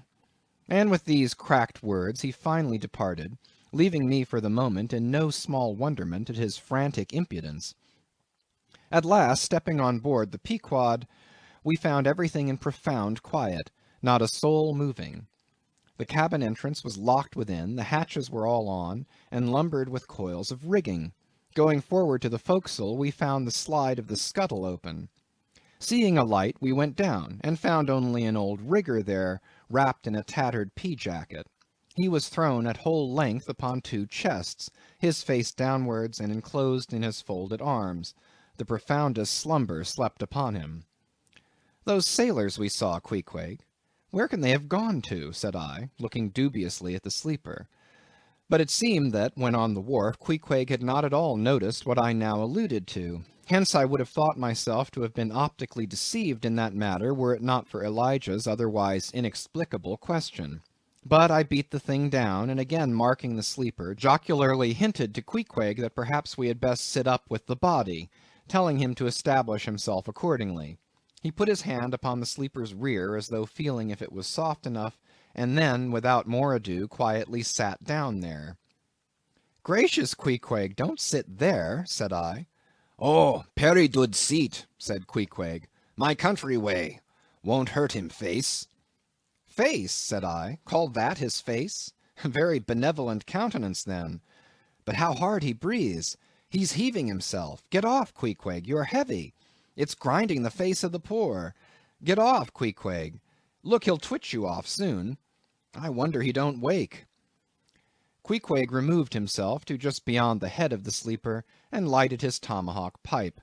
I sat at the feet. We kept the pipe passing over the sleeper, and from one to the other. Meanwhile, upon questioning him in his broken fashion, Queequeg gave me to understand that in his land, owing to the absence of settees and sofas of all sorts, The kings, chiefs, and great people generally were in the custom of fattening some of the lower orders for ottomans, and to furnish a house comfortably in that respect you had only to buy up 8 or 10 lazy fellows and lay them round in the piers and alcoves. Besides, it was very convenient on an excursion, much better than those garden chairs which are convertible into walking sticks. Upon occasion, a chief calling his attendant and desiring him to make a settee of himself under a spreading tea, perhaps in some damp marshy place. While narrating these things, every time Queequeg received the tomahawk from me, he flourished the hatchet side of it over the sleeper's head. "What's that for, Queequeg?" "Perry easy, killy. Oh, perry easy." He was going on with some wild reminiscences about his tomahawk pipe, which, it seemed, had in its two uses both brained his foes and soothed his soul, when we were directly attracted to the sleeping rigger. The strong vapor was now completely filling the contracted hole. It began to tell upon him.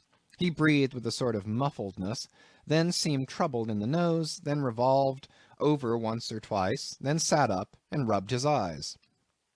"Hullo!" he breathed at last. "Who be ye smokers?" "Shipped men," answered I. "When does she sail?" "Aye, aye, you're going in her, be ye? She sails to-day. The captain came aboard last night." "What captain? Ahab?" "Who but him, indeed." I was going to ask him some further questions concerning Ahab when we heard a noise on deck. "Hallo! Starbuck's astir," said the rigger. "He's a lively chief mate, that. Good man and a pious, but all alive now. I must turn to." And so saying, he went on deck, and we followed. It was now clear sunrise.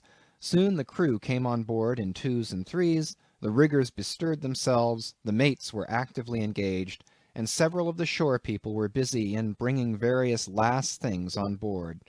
Meanwhile Captain Ahab remained invisibly enshrined within his cabin. Chapter 22. Merry Christmas. At length, towards noon, upon the final dismissal of the ship's riggers, and after the Pequod had been hauled out from the wharf, and after the ever-thoughtful Charity had come off in a whale-boat, with her last gift, a nightcap for Stubb, the second mate, her brother-in-law, and a spare Bible for the steward, after all this, the two captains, Peleg and Bildad, issued from the cabin, and turning to the chief mate, Peleg said, "Now, Mr. Starbuck, are you sure everything is all right? Captain Ahab is all ready. Just spoke to him. Nothing more to be got from shore, eh? Well, call all hands then. Muster 'em aft here, blast 'em."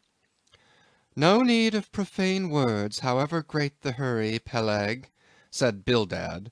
"But away with thee, friend Starbuck, and do our bidding."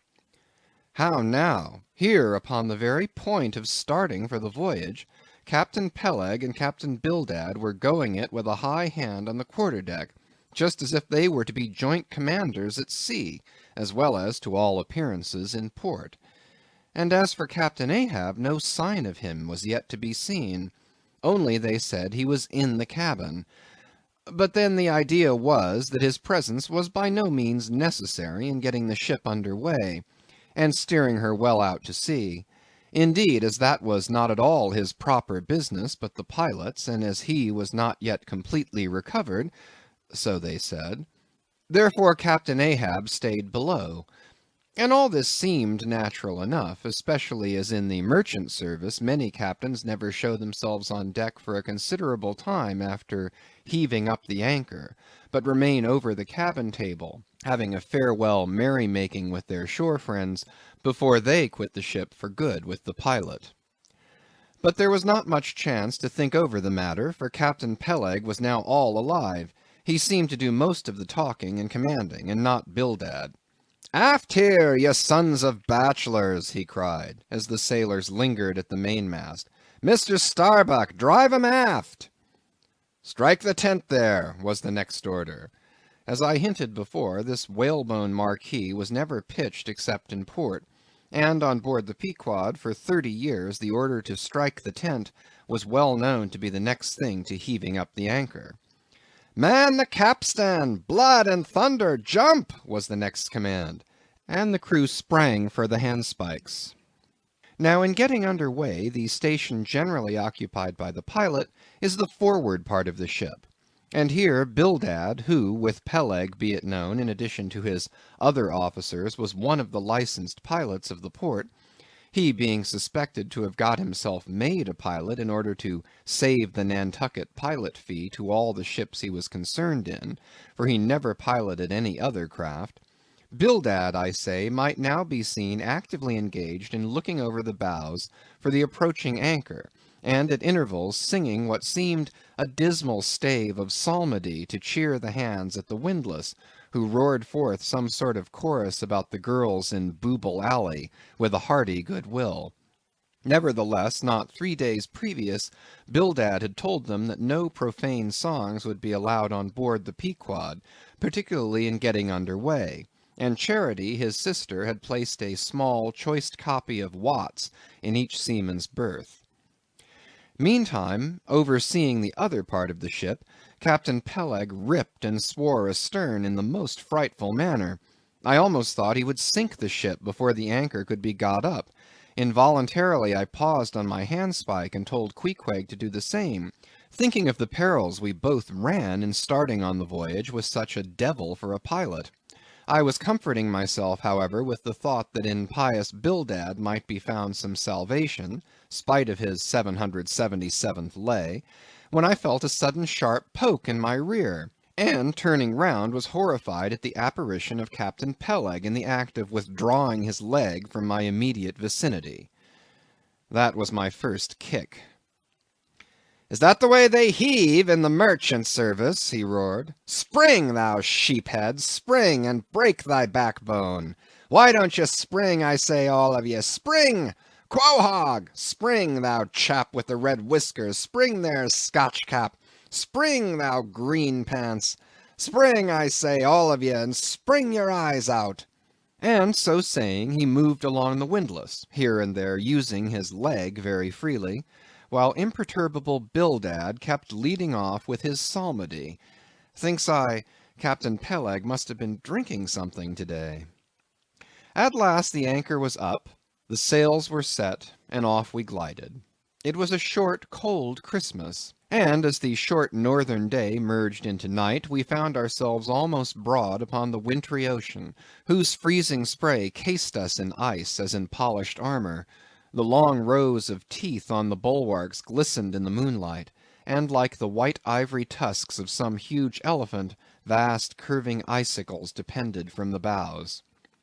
Lank Bildad, as pilot, headed the first watch, and ever and anon, as the old craft deep-dived into the green seas, and sent the shivering frost all over her, and the winds howled, and the cordage rang, his steady notes were heard.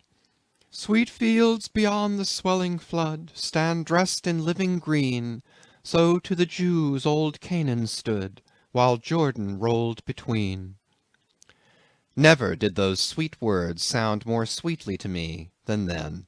They were full of hope and fruition.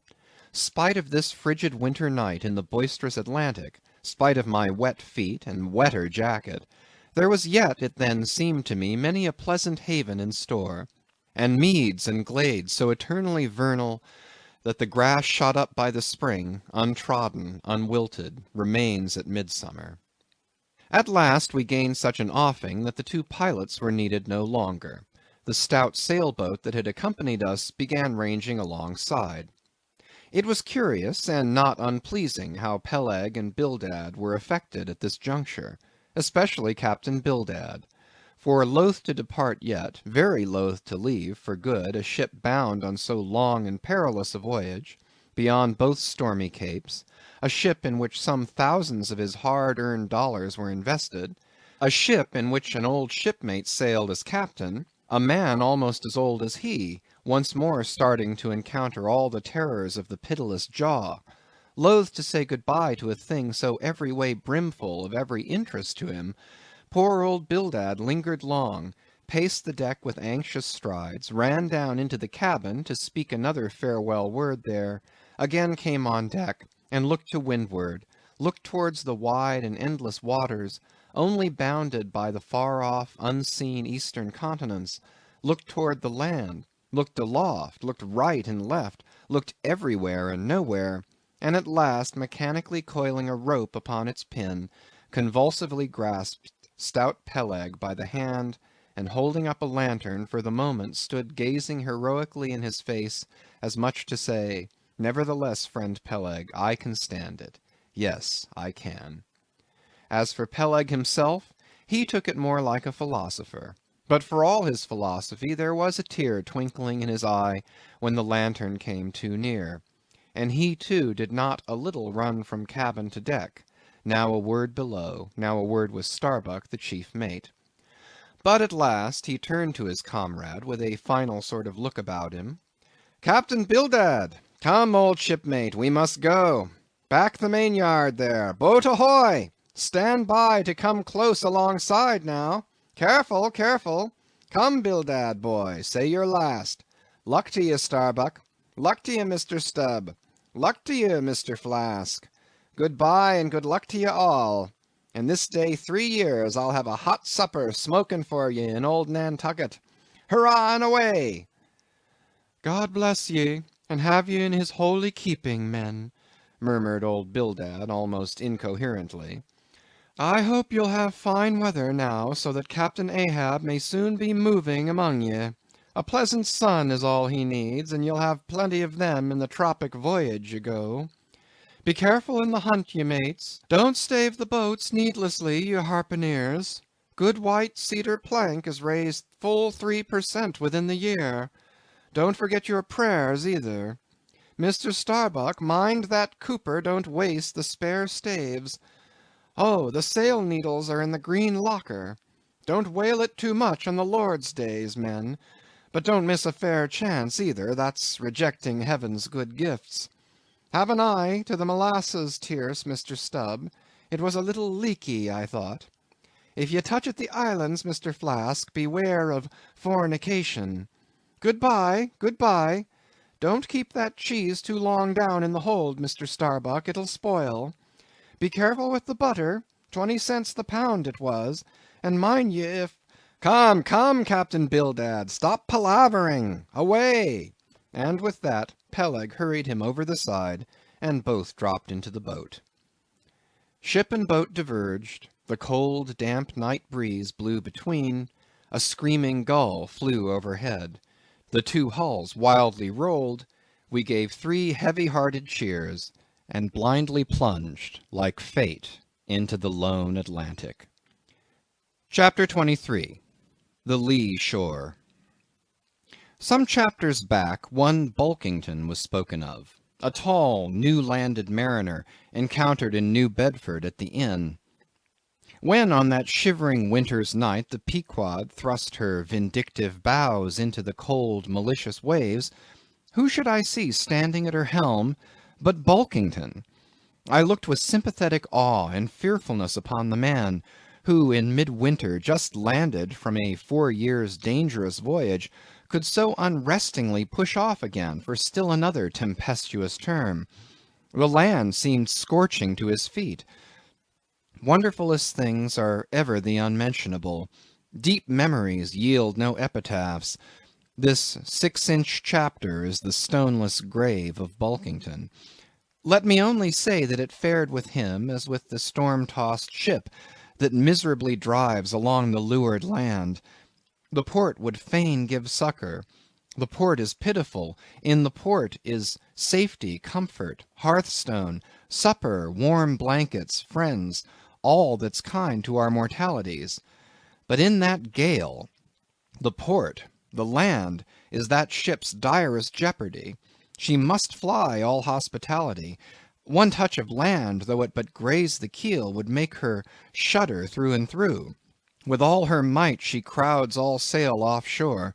In so doing, fights against the very winds that fain would blow her homeward, seeks all the lashed sea's landlessness again, for refuge's sake forlornly rushing into peril, her only friend, her bitterest foe. Know ye now, Bulkington? Glimpses do you seem to see of that mortally intolerable truth, that all deep, earnest thinking is but the intrepid effort of the soul to keep the open independence of her sea, while the wildest winds of heaven and earth conspire to cast her on the treacherous, slavish shore? But as in landlessness alone resides highest truth, shoreless, indefinite as God, so better it is to perish in that howling infinite than be ingloriously dashed upon the lee, even if that were safety.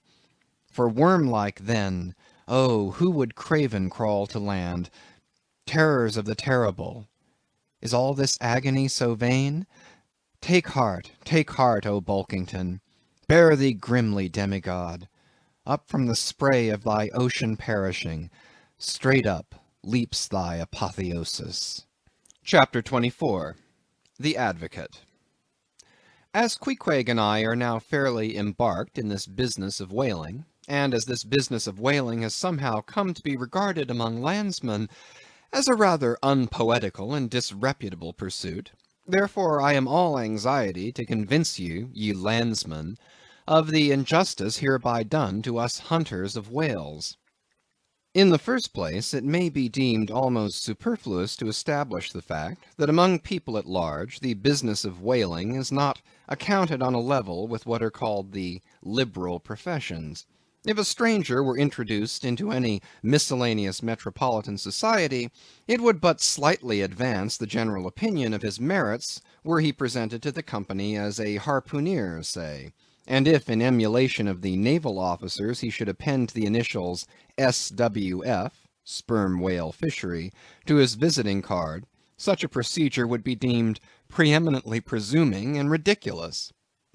Doubtless one leading reason why the world declines honoring us whalemen is this: they think that at best our vocation amounts to a butchering sort of business, and that when actively engaged therein we are surrounded by all manner of defilements. Butchers we are, that is true; but butchers also, and butchers of the bloodiest badge, have been all the martial commanders whom the world invariably delights to honor. And as for the matter of the alleged uncleanliness of our business, you shall soon be initiated into certain facts hitherto pretty generally unknown, and which, upon the whole, will triumphantly plant the Sperm Whale ship at least among the cleanliest things of this tidy earth. But even granting the charge in question to be true, what disordered slippery decks of a whale ship are comparable to the unspeakable carrion of those battle fields from which so many soldiers return to drink in all ladies' plaudits? And if the idea of peril so much enhances the popular conceit of the soldier's profession, let me assure you that many a veteran who has freely marched up to a battery would quickly recoil at the apparition of the sperm whale's vast tail, fanning into eddies the air over his head. For what are the comprehensible terrors of man compared with the interlinked terrors and wonders of God? But though the world scouts at us whale hunters, yet does it unwittingly pay us the profoundest homage, yea, an all abounding adoration. For almost all the tapers, lamps, and candles that burn round the globe, burn as before so many shrines to our glory. But look at this matter in other lights; weigh it in all sorts of scales; see what we whalemen are, and have been. Why did the Dutch in De Witt's time have admirals of their whaling fleets? Why did Louis XVI. Of France, at his own personal expense, fit out whaling ships from Dunkirk, and politely invite to that town some score or two of families from our own island of Nantucket? Why did Britain, between the years 1750 and 1788, pay her whalemen in bounties of upwards of £1,000,000? And lastly, how comes it that we whalemen of America now outnumber all the rest of the banded whalemen in the world, sail a navy of upwards of 700 vessels, manned by 18,000 men, yearly consuming $4,000,000 of dollars, the ship's worth at the time of sailing $20,000,000, and every year importing into our harbors a well-reaped harvest of $7,000,000? How comes all this, if there be not something puissant in whaling? But this is not the half. Look again. I freely assert that the cosmopolite philosopher cannot, for his life, point out one single peaceful influence which within the last 60 years has operated more potentially upon the whole broad world, taken in one aggregate, than the high and mighty business of whaling. One way and another, it has begotten events so remarkable in themselves, and so continuously momentous in their sequential issues, that whaling may well be regarded as that Egyptian mother who bore offspring themselves pregnant from her womb. It would be a hopeless, endless task to catalogue all these things. Let a handful suffice. For many years past the whale ship has been the pioneer in ferreting out the remotest and least known parts of the earth. She has explored seas and archipelagos which had no chart, where no Cook or Vancouver had ever sailed. If American and European men of war now peacefully ride in once savage harbors, let them fire salutes to the honor and glory of the whale ship, which originally showed them the way, and first interpreted between them and the savages. They may celebrate as they will the heroes of exploring expeditions, your Cooks, your Krusensterns, but I say that scores of anonymous captains have sailed out of Nantucket that were as great and greater than your Cook and your Krusenstern. For in their succorless empty-handedness, they, in the heathenish sharked waters and by the beaches of unrecorded javelin islands, battled with virgin wonders and terrors that Cook with all his marines and muskets would not willingly have dared. All that is made such a flourish of in old South Sea voyages, those things were but the lifetime commonplaces of our heroic Nantucketers. Often adventures which Vancouver dedicates 3 chapters to, these men accounted unworthy of being set down in the ship's common log. Ah, the world! Oh, the world! Until the whale fishery rounded Cape Horn, no commerce but colonial, scarcely any intercourse but colonial, was carried on between Europe and the long line of the opulent Spanish provinces on the Pacific coast. It was the whalemen who first broke through the jealous policy of the Spanish crown touching those colonies, and, if space permitted, it might be distinctly shown how from those whalemen at last eventuated the liberation of Peru, Chile, and Bolivia from the yoke of old Spain, and the establishment of eternal democracy in those parts.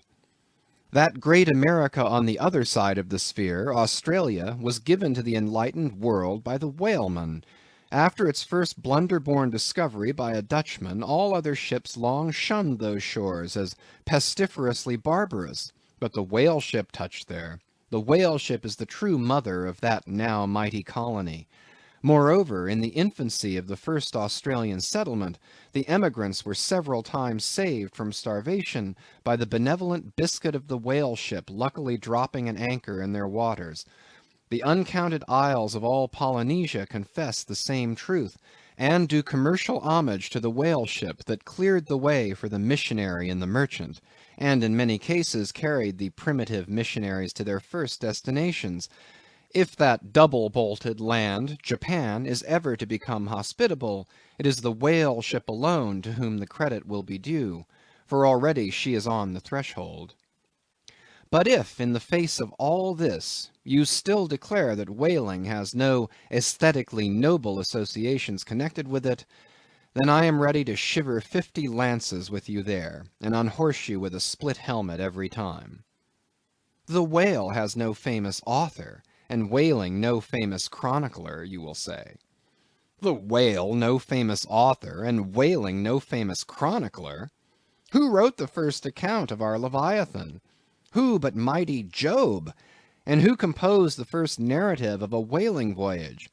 Who but no less a prince than Alfred the Great, who with his own royal pen took down the words from Other, the Norwegian whale hunter of those times, and who pronounced our glowing eulogy in Parliament? Who but Edmund Burke? True enough, but then whalemen themselves are poor devils. They have no good blood in their veins. No good blood in their veins! They have something better than royal blood there. The grandmother of Benjamin Franklin was Mary Morrel, afterwards by marriage Mary Folger, one of the old settlers of Nantucket, and the ancestress to a long line of Folgers and harpooneers, all kith and kin to the noble Benjamin, to this day darting the barbed iron from one side of the world to the other. Good again, but then all confess that somehow whaling is not respectable. Whaling not respectable! Whaling is imperial. By the old English statutory law, the whale is declared a royal fish. Oh, that's only nominal. The whale himself has never figured in any grand, imposing way. The whale never figured in any grand, imposing way! In one of the mighty triumphs given to a Roman general upon his entering the world's capital, the bones of a whale, brought all the way from the Syrian coast, were the most conspicuous object in the symboled procession. Footnote: see subsequent chapters for something more on this head. End of footnote. Grant it, since you cite it, but say what you will, there is no real dignity in whaling. No dignity in whaling! The dignity of our calling the very heavens attest. Cetus is a constellation in the south. No more! Drive down your hat in the presence of the Czar, and take it off to Queequeg. No more! I know a man that in his lifetime has taken 350 whales. I account that man more honorable than that great captain of antiquity who boasted of taking as many walled towns. And as for me, if by any possibility there be any as yet undiscovered prime thing in me, if I shall ever deserve any real repute in that small but high hushed world which I might not be unreasonably ambitious of, if hereafter I shall do anything that, upon the whole, a man might rather have done than to have left undone, if at my death my executors, or more properly my creditors, find any precious manuscripts in my desk, then here I prospectively ascribe all the honor and the glory to whaling, for a whale ship was my Yale College and my Harvard. Chapter 25. Postscript.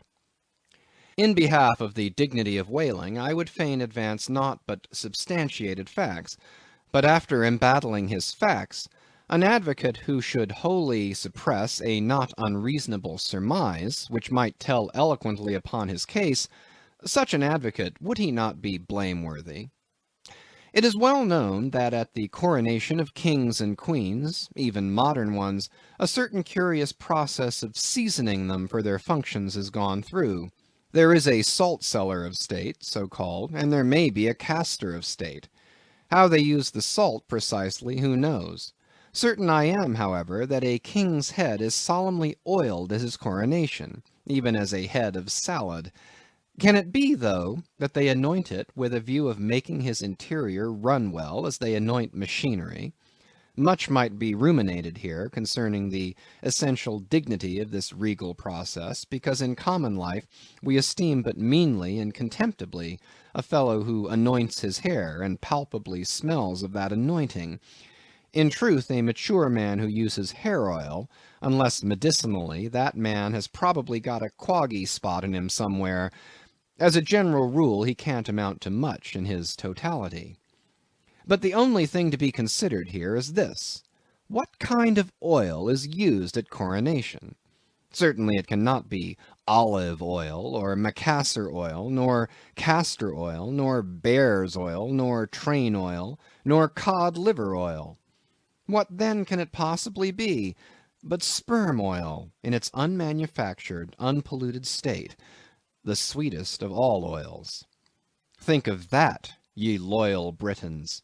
We whalemen supply your kings and queens with coronation stuff. Chapter 26. Knights and Squires. The chief mate of the Pequod was Starbuck, a native of Nantucket, and a Quaker by descent. He was a long, earnest man, and though born on an icy coast, seemed well adapted to endure the hot latitudes, his flesh being hard as twice-baked biscuit. Transported to the Indies, his live blood would not spoil like bottled ale. He must have been born in some time of general drought and famine, or upon one of those fast days for which his state is famous. Only some 30 arid summers had he seen. Those summers had dried up all his physical superfluousness. But this, his thinness, so to speak, seemed no more the token of wasting anxieties and cares than it seemed the indication of any bodily blight. It was merely the condensation of the man. He was by no means ill looking, quite the contrary. His pure, tight skin was an excellent fit, and closely wrapped up in it, and embalmed with inner health and strength like a revivified Egyptian, this Starbuck seemed prepared to endure for long ages to come, and to endure always as now, for be it polar snow or torrid sun, like a patent chronometer, his interior vitality was warranted to do well in all climates. Looking into his eyes, you seemed to see there the yet lingering images of those thousandfold perils he had calmly confronted through life. A staid, steadfast man, whose life for the most part was a telling pantomime of action, and not a tame chapter of sounds. Yet for all his hardy sobriety and fortitude, there were certain qualities in him which at times affected, and in some cases seemed well nigh to overbalance all the rest. Uncommonly conscientious for a seaman, and endued with a deep natural reverence, the wild watery loneliness of his life did therefore strongly incline him to superstition, but to that sort of superstition which in some organizations seems rather to spring, somehow, from intelligence than from ignorance. Outward portents and inward presentiments were his, and if at times these things bent the welded iron of his soul, so much more did his far away domestic memories of his young Cape wife and child tend to bend him still more from the original ruggedness of his nature, and open him still further to those latent influences which, in some honest-hearted men, restrain the gush of dare-devil daring so often evinced by others in the more perilous vicissitudes of the fisheries. "I will have no man in my boat," said Starbuck, "who is not afraid of a whale." By this he seemed to mean, not only that the most reliable and useful courage was that which arises from the fair estimation of the encountered peril, but that an utterly fearless man is a far more dangerous comrade than a coward. "Aye, aye," said Stubb, the second mate, "Starbuck there is as careful a man as you'll find anywhere in this fishery. But we shall ere long see what that word careful precisely means when used by a man like Stubb, or almost any other whale hunter. Starbuck was no crusader after perils. In him courage was not a sentiment, but a thing simply useful to him, and always at hand upon all mortally practical occasions. Besides, he thought, perhaps, that in this business of whaling, courage was one of the great staple outfits of the ship, like her beef and her bread, and not to be foolishly wasted. Therefore he had no fancy for lowering for whales after sundown, nor for persisting in fighting a fish that too much persisted in fighting him. For, thought Starbuck, I am here in this critical ocean to kill whales for my living, and not to be killed by them for theirs. And that hundreds of men had been so killed, Starbuck well knew. What doom was his own father's? Where in the bottomless deeps could he find the torn limbs of his brother? With memories like these in him, and moreover given to a certain superstitiousness, as has been said, the courage of this Starbuck, which could nevertheless still flourish, must indeed have been extreme.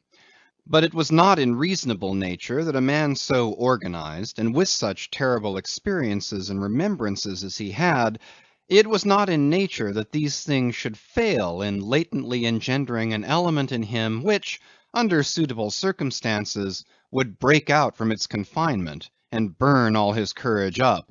And brave as he might be, it was that sort of bravery chiefly, visible in some intrepid men, which, while generally abiding firm in the conflict with seas, or winds, or whales, or any of the ordinary irrational horrors of the world, yet cannot withstand those more terrific because more spiritual terrors, which sometimes menace you from the concentrating brow of an enraged and mighty man. But were the coming narrative to reveal in any instance the complete abasement of poor Starbuck's fortitude, scarce might I have the heart to write it. For it is a thing most sorrowful, nay shocking, to expose the fall of valor in the soul. Men may seem detestable as joint stock companies and nations, Knaves, fools, and murderers there may be, men may have mean and meager faces, but man, in the ideal, is so noble and so sparkling, such a grand and glowing creature, that over any ignominious blemish in him all his fellows should run to throw their costliest robes. That immaculate manliness we feel within ourselves, so far within us that it remains intact though all the outer characters seem gone, bleeds with keenest anguish at the undraped spectacle of a valor-ruined man. Nor can piety itself, at such a shameful sight, completely stifle her upbraidings against the permitting stars. But this august dignity I treat of is not the dignity of kings and robes, but that abounding dignity which has no robed investiture. Thou shalt see it shining in the arm that wields a pick or drives a spike; that democratic dignity which, on all hands, radiates without end from God himself, the great God absolute, the centre and circumference of all democracy, his omnipresence, our divine equality. If then to meanest mariners, and renegades, and castaways, I shall hereafter ascribe high qualities, though dark, weave round them tragic graces; if even the most mournful, perchance the most abased among them all, shall at times lift himself to the exalted mounts; if I shall touch that workman's arm with some ethereal light; if I shall spread a rainbow over his disastrous set of sun, then against all mortal critics bear me out in it, thou just spirit of equality, which has spread one royal mantle of humanity over all my kind. Bear me out in it, thou great democratic God, who didst not refuse the swart convict Bunyan the pale poetic pearl; thou who didst clothe with doubly hammered leaves of finest gold the stumped and paupered arm of old Cervantes; thou who didst pick up Andrew Jackson from the pebbles, who didst hurl him upon a war horse, who didst thunder him higher than a throne; thou who, in all thy mighty earthly marchings, ever cullest thy selectest champions from the kingly commons; bear me out in it, O God. CHAPTER 27. Knights and Squires. Stubb was the second mate. He was a native of Cape Cod, and hence, according to local usage, he was called a Cape Codman. A happy-go-lucky, neither craven nor valiant, taking perils as they came with an indifferent air, and while engaged in the most imminent crisis of the chase, toiling away calm and collected as a journeyman joiner engaged for the year. Good humored, easy, and careless, he presided over his whaleboat as if the most deadly encounter were but a dinner, and his crew all invited guests. He was as particular about the comfortable arrangement of his part of the boat as an old stage driver is about the snugness of his box. When close to the whale, in the very deathlock of the fight, he handled his unpitying lance coolly and off-handedly, as a whistling tinker his hammer. He would hum over his old rig-a-dig tunes while flank and flank with the most exasperated monster. Long usage had, for this Stubb, converted the jaws of death into an easy chair. What he thought of death itself there was no telling; whether he ever thought of it at all might be a question; but if he ever did chance to cast his mind that way after a comfortable dinner, no doubt, like a good sailor, he took it to be a sort of a call to the watch to tumble aloft and bestir themselves there, about something which he would find out when he obeyed the order, and not sooner. What, perhaps, with other things, made Stubb such an easy-going, unfearing man, so cheerfully trudging off with the burden of life in a world full of grave peddlers, all bowed to the ground with their packs; what helped to bring about that almost impious good humor of his, that thing must have been his pipe. For like his nose, his short black little pipe was one of the regular features of his face. You would almost as soon have expected him to turn out of his bunk without his nose as without his pipe. He kept a whole row of pipes there ready loaded, stuck in a rack, within easy reach of his hand; and whenever he turned in, he smoked them all out in succession, lighting one from another to the end of the chapter, then loading them again to be in readiness anew. For when Stubb dressed, instead of first putting his legs into his trowsers, he put his pipe into his mouth. I say this continual smoking must have been one cause, at least, of his peculiar disposition, for everyone knows that this earthly air, whether ashore or afloat, is terribly infected with the nameless miseries of the numberless mortals who have died exhaling it. And as in a time of cholera some people go about with camphorated handkerchiefs to their mouths, so likewise against all mortal tribulations, Stubb's tobacco smoke might have operated as a sort of disinfecting agent. The third mate was Flask, a native of Tisbury in Martha's Vineyard. A short, stout, ruddy young fellow, very pugnacious concerning whales, who somehow seemed to think that the great leviathans had personally and hereditarily affronted him, and therefore it was a sort of point of honor with him to destroy them whenever encountered. So utterly lost was he to all sense of reverence for the many marvels of their majestic bulk and mystic ways, and so dead to anything like an apprehension of any possible danger from encountering them, that in his poor opinion the wondrous whale was but a species of magnified mouse, or at least water rat, requiring only a little circumvention and some small application of time and trouble in order to kill and boil. This ignorant, unconscious fearlessness of his made him a little waggish in the matter of whales. He followed these fish for the fun of it, and a 3 years' voyage round Cape Horn was only a jolly joke that lasted that length of time. As a carpenter's nails are divided into wrought nails and cut nails, so mankind may be similarly divided. Little Flask was one of the wrought ones, made to clinch tight and last long. They called him King Post on board the Pequod, because in form he could be well likened to the short square timber known by that name in Arctic whalers, and which by the means of many radiating side timbers inserted into it, serves to brace the ship against the icy concussions of those battering seas. Now these three mates, Starbuck, Stubb, and Flask, were momentous men. They it was who by universal prescription commanded 3 of the Pequod's boats as headmen, in that grand order of battle in which Captain Ahab would probably marshal his forces to descend on the whales. These 3 headsmen were as captains of companies, or being armed with their long, keen whaling spears, they were as a picked trio of lancers, even as the harpooneers were flingers of javelins. And since in this famous fishery each mate or headsman, like a Gothic knight of old, is always accompanied by his boat steerer or harpooneer, who in certain conjunctures provides him with a fresh lance, when the former one has been badly twisted, or elbowed in the assault; and moreover, as there generally subsists between the two a close intimacy and friendliness, it is therefore but meet that in this place we set down who the Pequod's harpooneers were, and to what headsman each of them belonged. First of all was Queequeg, whom Starbuck, the chief mate, had selected for his squire; but Queequeg is already known.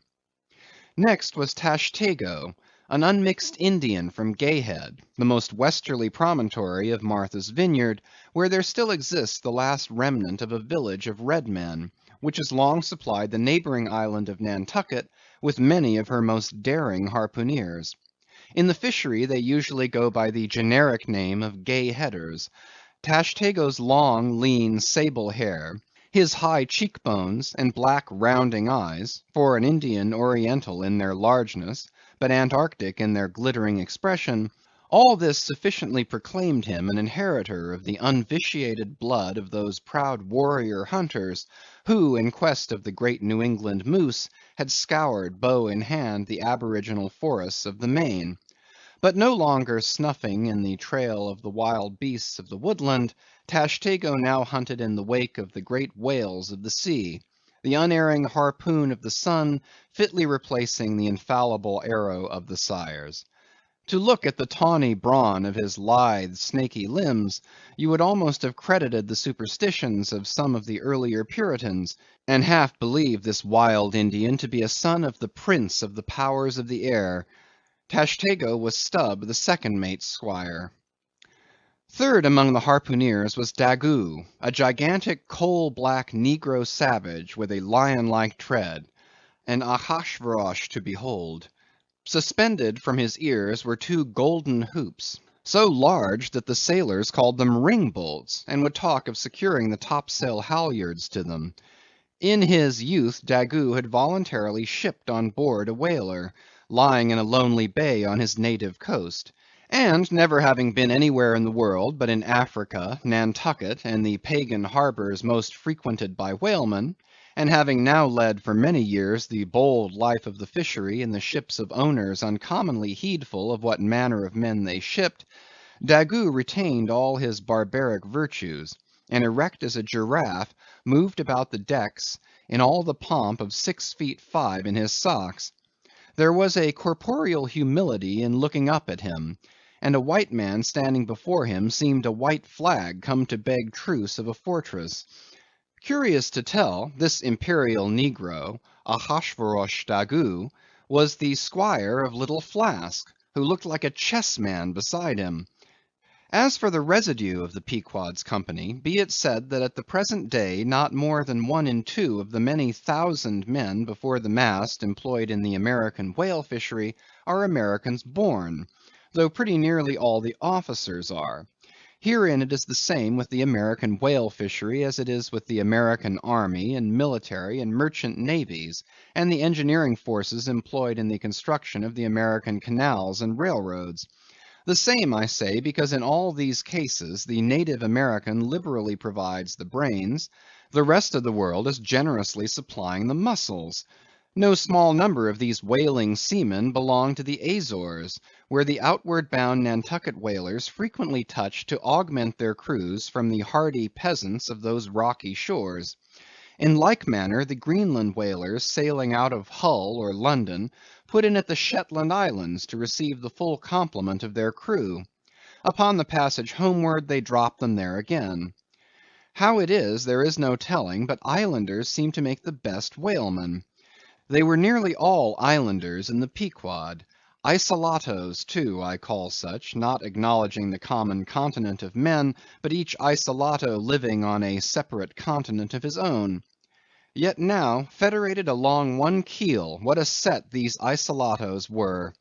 An Anacharsis Clootz deputation from all the isles of the sea, and all the ends of the earth, accompanying old Ahab in the Pequod, to lay the world's grievances before that bar from which not very many of them ever come back. Black little Pip, he never did. Oh no, he went before. Poor Alabama boy! On the grim Pequod's forecastle you shall ere long see him, beating his tambourine, prelusive of the eternal time, when sent for, to the great quarter deck on high, he was bid strike in with angels, and beat his tambourine in glory. Called a coward here, hailed a hero there. CHAPTER 28 Ahab. For several days after leaving Nantucket, nothing above hatches was seen of Captain Ahab.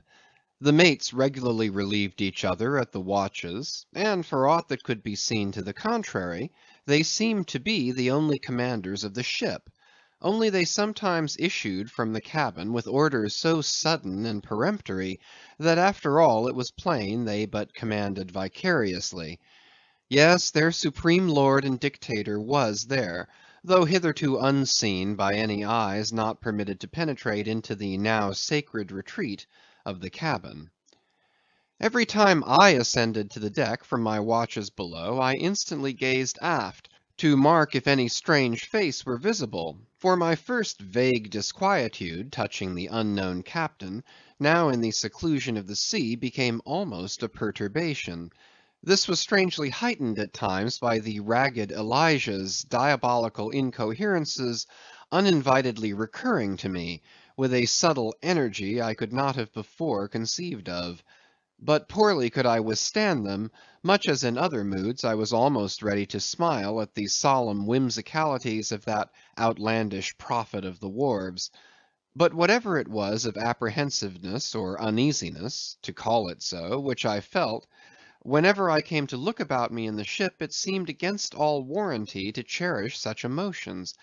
For though the harpooneers, with the great body of the crew, were a far more barbaric, heathenish, and motley set than any of the tame merchant ship companies which my previous experiences had made me acquainted with, Still I ascribed this, and rightly ascribed it, to the fierce uniqueness of the very nature of that wild Scandinavian vocation in which I had so abandonedly embarked.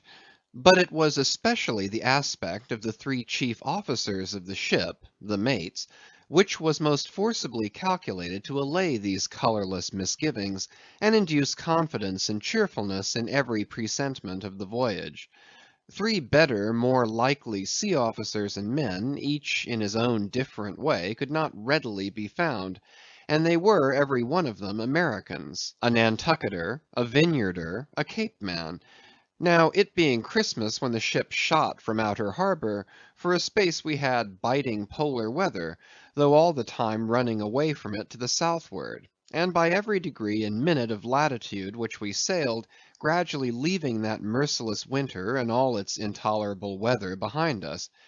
It was one of those less lowering but still grey and gloomy enough mornings of the transition, when with a fair wind the ship was rushing through the water with a vindictive sort of leaping and melancholy rapidity, that as I mounted to the deck at the call of the forenoon watch, so soon as I levelled my glance toward the taffrail, foreboding shivers ran over me. Reality outran apprehension.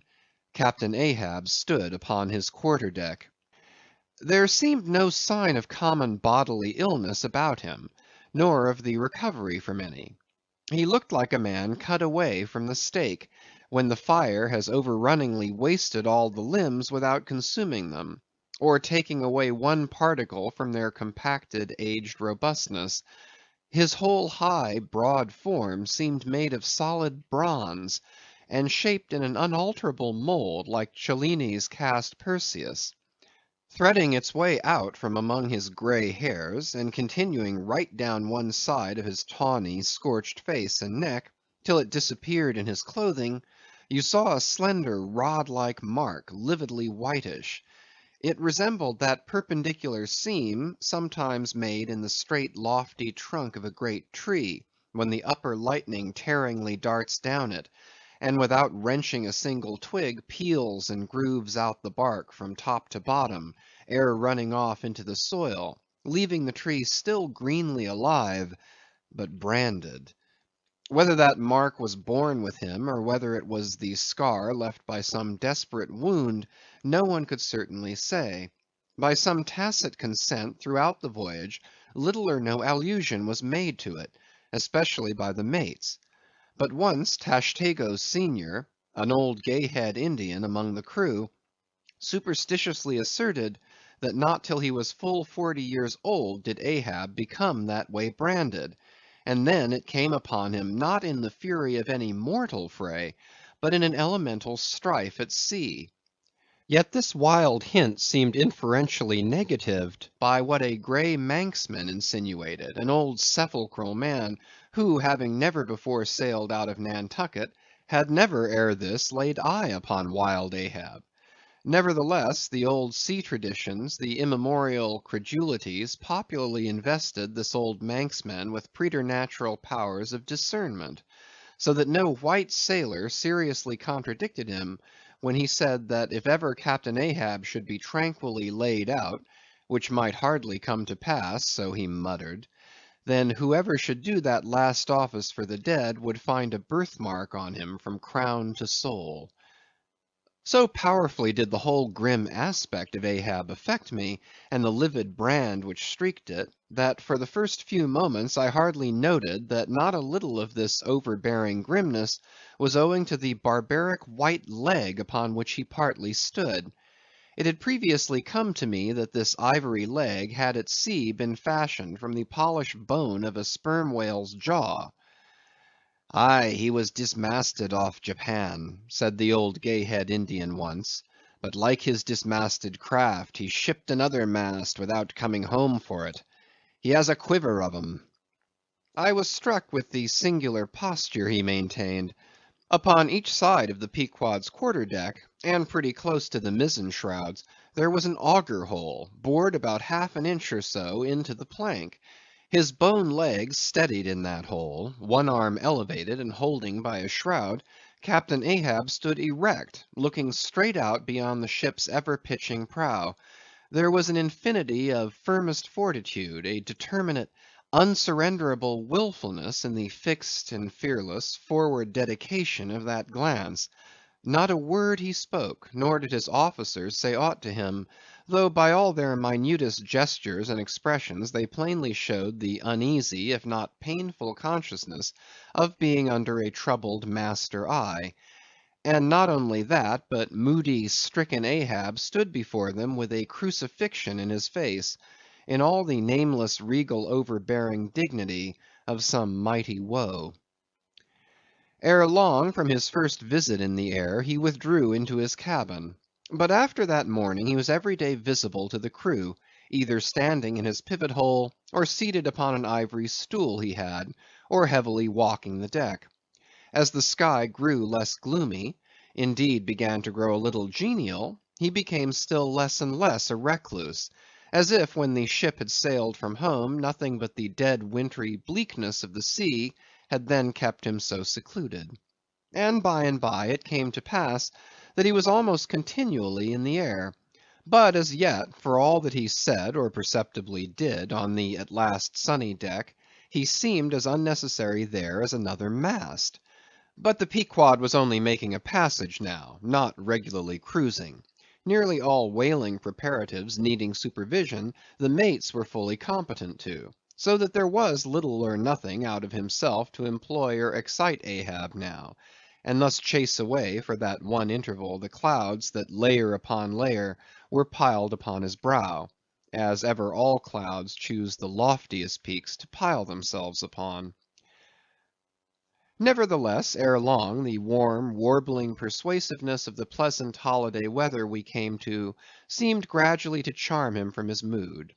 For as when the red-cheeked dancing girls, April and May, trip home to the wintry misanthropic woods, even the barest, ruggedest, most thunder-cloven old oak will at least send forth some few green sprouts to welcome such glad-hearted visitants, so Ahab did, in the end, a little respond to the playful allurings of that girlish air.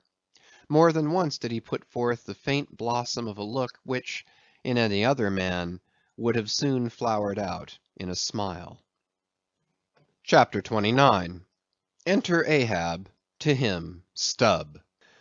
Some days elapsed, and, ice and icebergs all astern, the Pequod now went rolling through the bright Quito spring, which at sea almost perpetually reigns on the threshold of the eternal August of the tropic. The warmly cool, clear, ringing, perfumed, overflowing, redundant days were as crystal goblets of Persian sherbet, heaped up, flaked up with rose-water snow. The starred and stately nights seemed haughty dames in jewelled velvets, nursing at home in lonely pride the memory of their absent conquering earls, the golden helmeted suns. For sleeping man, 'twas hard to choose between such winsome days and such seducing nights. But all the witcheries of that unwaning weather did not merely lend new spells and potencies to the outward world. Inward they turned upon the soul, especially when the still mild hours of eve came on. Then memory shot her crystals as the clear ice most forms of noiseless twilights. And all these subtle agencies, more and more they wrought on Ahab's texture. Old age is always wakeful, as if the longer linked with life, the less man has to do with aught that looks like death. Among sea commanders, the old greybeards will oftenest leave their berths to visit the night-cloak deck. It was so with Ahab, only that now of late he seemed so much to live in the open air, that truly speaking his visits were more to the cabin than from the cabin to the planks. "It feels like going down into one's tomb," he would mutter to himself, "for an old captain like me to be descending this narrow scuttle, to go to my grave-dug berth." So almost every 24 hours, when the watches of the night were set and the band on deck sentineled the slumbers of the band below, And when, if a rope was to be hauled upon the forecastle, the sailors flung it not rudely down as by day, but with some cautiousness dropped it to its place, for fear of disturbing their slumbering shipmates; when this sort of steady quietude would begin to prevail, habitually the silent steersman would watch the cabin scuttle, and ere long the old man would emerge, gripping at the iron banister to help his crippled way. Some considering touch of humanity was in him, for at times like these he usually abstained from patrolling the quarter deck, because to his wearied mates, seeking repose within 6 inches of his ivory heel, such would have been the reverberating crack and din of that bony step, that their dreams would have been on the crunching teeth of sharks. But once, the mood was on him too deep for common regardings; and as with heavy lumber‐like pace he was measuring the ship from taffrail to mainmast, Stubb, the old second mate, came up from below, with a certain unassured deprecating humorousness, hinted that if Captain Ahab was pleased to walk the planks, then no one could say nay, but there might be some way of muffling the noise; hinting something indistinctly and hesitatingly about a globe of tow, and the insertion into it of the ivory heel. Ah, Stubb, thou didst not know Ahab then. "Am I a cannon ball, Stubb," said Ahab, "that thou wouldst wad me that fashion? But go thy ways, I had forgot. Below to thy nightly grave, where such as ye sleep between shrouds, to use ye to filling one at last. Down, dog, and kennel." Starting at the unforeseen concluding exclamation of the so suddenly scornful old man, Stubb was speechless for a moment, and then said excitedly, "I am not used to be spoken to that way, sir. I do but less than half like it, sir." "Avast!" gritted Ahab between his set teeth, and violently moving away as if to avoid some passionate temptation. "No, sir, not yet," said Stubb, emboldened. "I will not tamely be called a dog, sir." "And be called 10 times a donkey, and a mule, and an ass, and begone, or I'll clear the world of thee." As he said this, Ahab advanced upon him with such overbearing terrors in his aspect, that Stubb involuntarily retreated. "I was never served so before without giving a hard blow for it," muttered Stubb, as he found himself descending the cabin scuttle. "It's very queer. Stop, Stubb. Somehow, now, I don't well know whether to go back and strike him, or what's that? Down here on my knees and pray for him? Yes, that was the thought coming up in me. But it would be the first time I ever did pray. It's queer, very queer. And he's queer, too. Aye, take him fore and aft, he's about the queerest old man Stubb ever sailed with. How he flashed at me! His eyes like powder pans. Is he mad? Anyway, there's something on his mind, as sure as there must be something on a deck when it cracks. He ain't in his bed now, either, more than 3 hours out of 24, and he don't sleep then.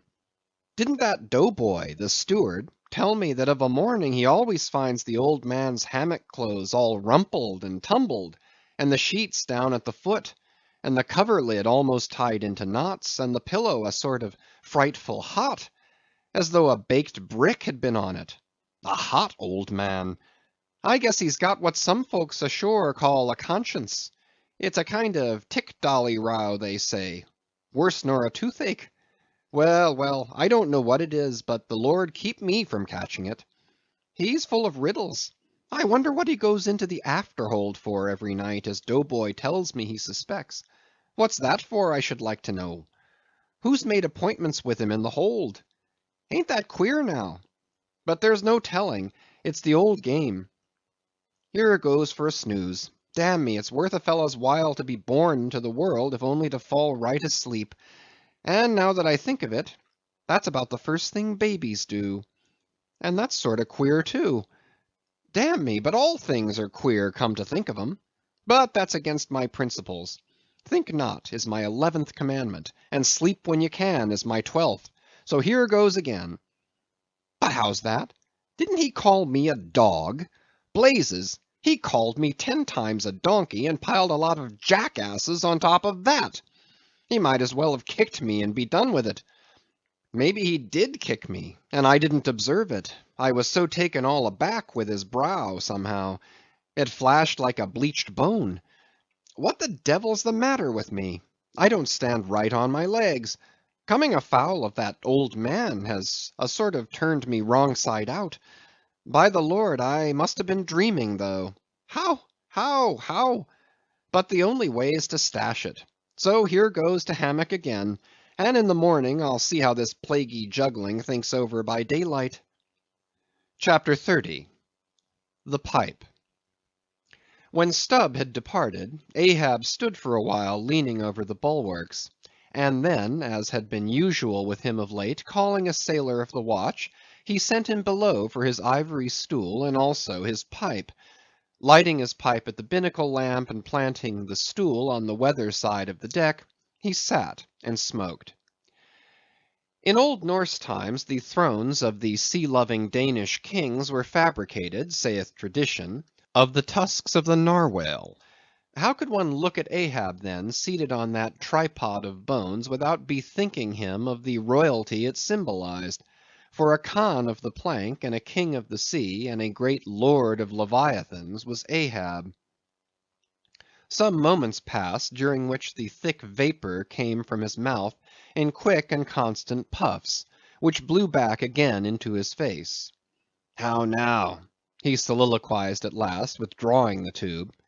"This smoking no longer soothes. Oh, my pipe! Hard must it go with me if thy charm be gone. Here have I been unconsciously toiling, not pleasuring; aye, and ignorantly smoking to windward all the while. To windward, and with such nervous whiffs, as if, like the dying whale, my final jets were the strongest and fullest of trouble. What business have I with this pipe? This thing that is meant for sereneness, to send up mild white vapors among mild white hairs, not among torn iron grey locks like mine. I'll smoke no more." He tossed the still lighted pipe into the sea. The fire hissed in the waves. The same instant the ship shot by the bubble the sinking pipe made. With slouched hat, Ahab lurchingly paced the planks. Chapter 31. Queen Mab. Next morning Stubb accosted Flask. "Such a queer dream, King Post, I never had. You know the old man's ivory leg? Well, I dreamed he kicked me with it; and when I tried to kick back, upon my soul, my little man, I kicked my leg right off; and then presto, Ahab seemed a pyramid, and I, like a blazing fool, kept kicking at it. But what was still more curious, Flask—you know how curious all dreams are—through all this rage that I was in, I somehow seemed to be thinking to myself, that after all it was not much of an insult, that kick from Ahab. Why, thinks I, what's the row? It's not a real leg, only a false leg. And there's a mighty difference between a living thump and a dead thump. That's what makes a blow from the hand, Flask, 50 times more savage to bear than a blow from a cane. The living member, that makes the living insult, my little man.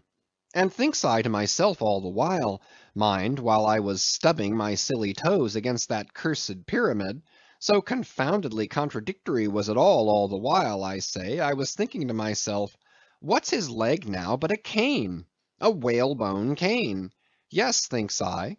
It was only a playful cudgeling; in fact, only a whaleboning that he gave me, not a base kick. Besides, thinks I, look at it once; why, the end of it, the foot part, what a small sort of end it is; whereas if a broad-footed farmer kicked me, there's a devilish broad insult. But this insult is whittled down to a point only. But now comes the greatest joke of the dream, Flask. While I was battering away at the pyramid, a sort of badger-haired old merman, with a hump on his back, takes me by the shoulders and slews me round. "What are you about?" says he. Slid, man, but I was frightened. Such a phiz! But somehow next moment I was over the fright. "What am I about?" says I at last; "and what business is that of yours, I should like to know, Mr. Humpback? Do you want a kick?" By the Lord, Flask, I had no sooner said that, Then he turned round his stern to me, bent over, and dragging up a lot of seaweed he had for a clout, what do you think I saw? Why, thunder alive, man, his stern was stuck full of marlin spikes, with the points out. Says I, on second thoughts, I guess I won't kick you, old fellow.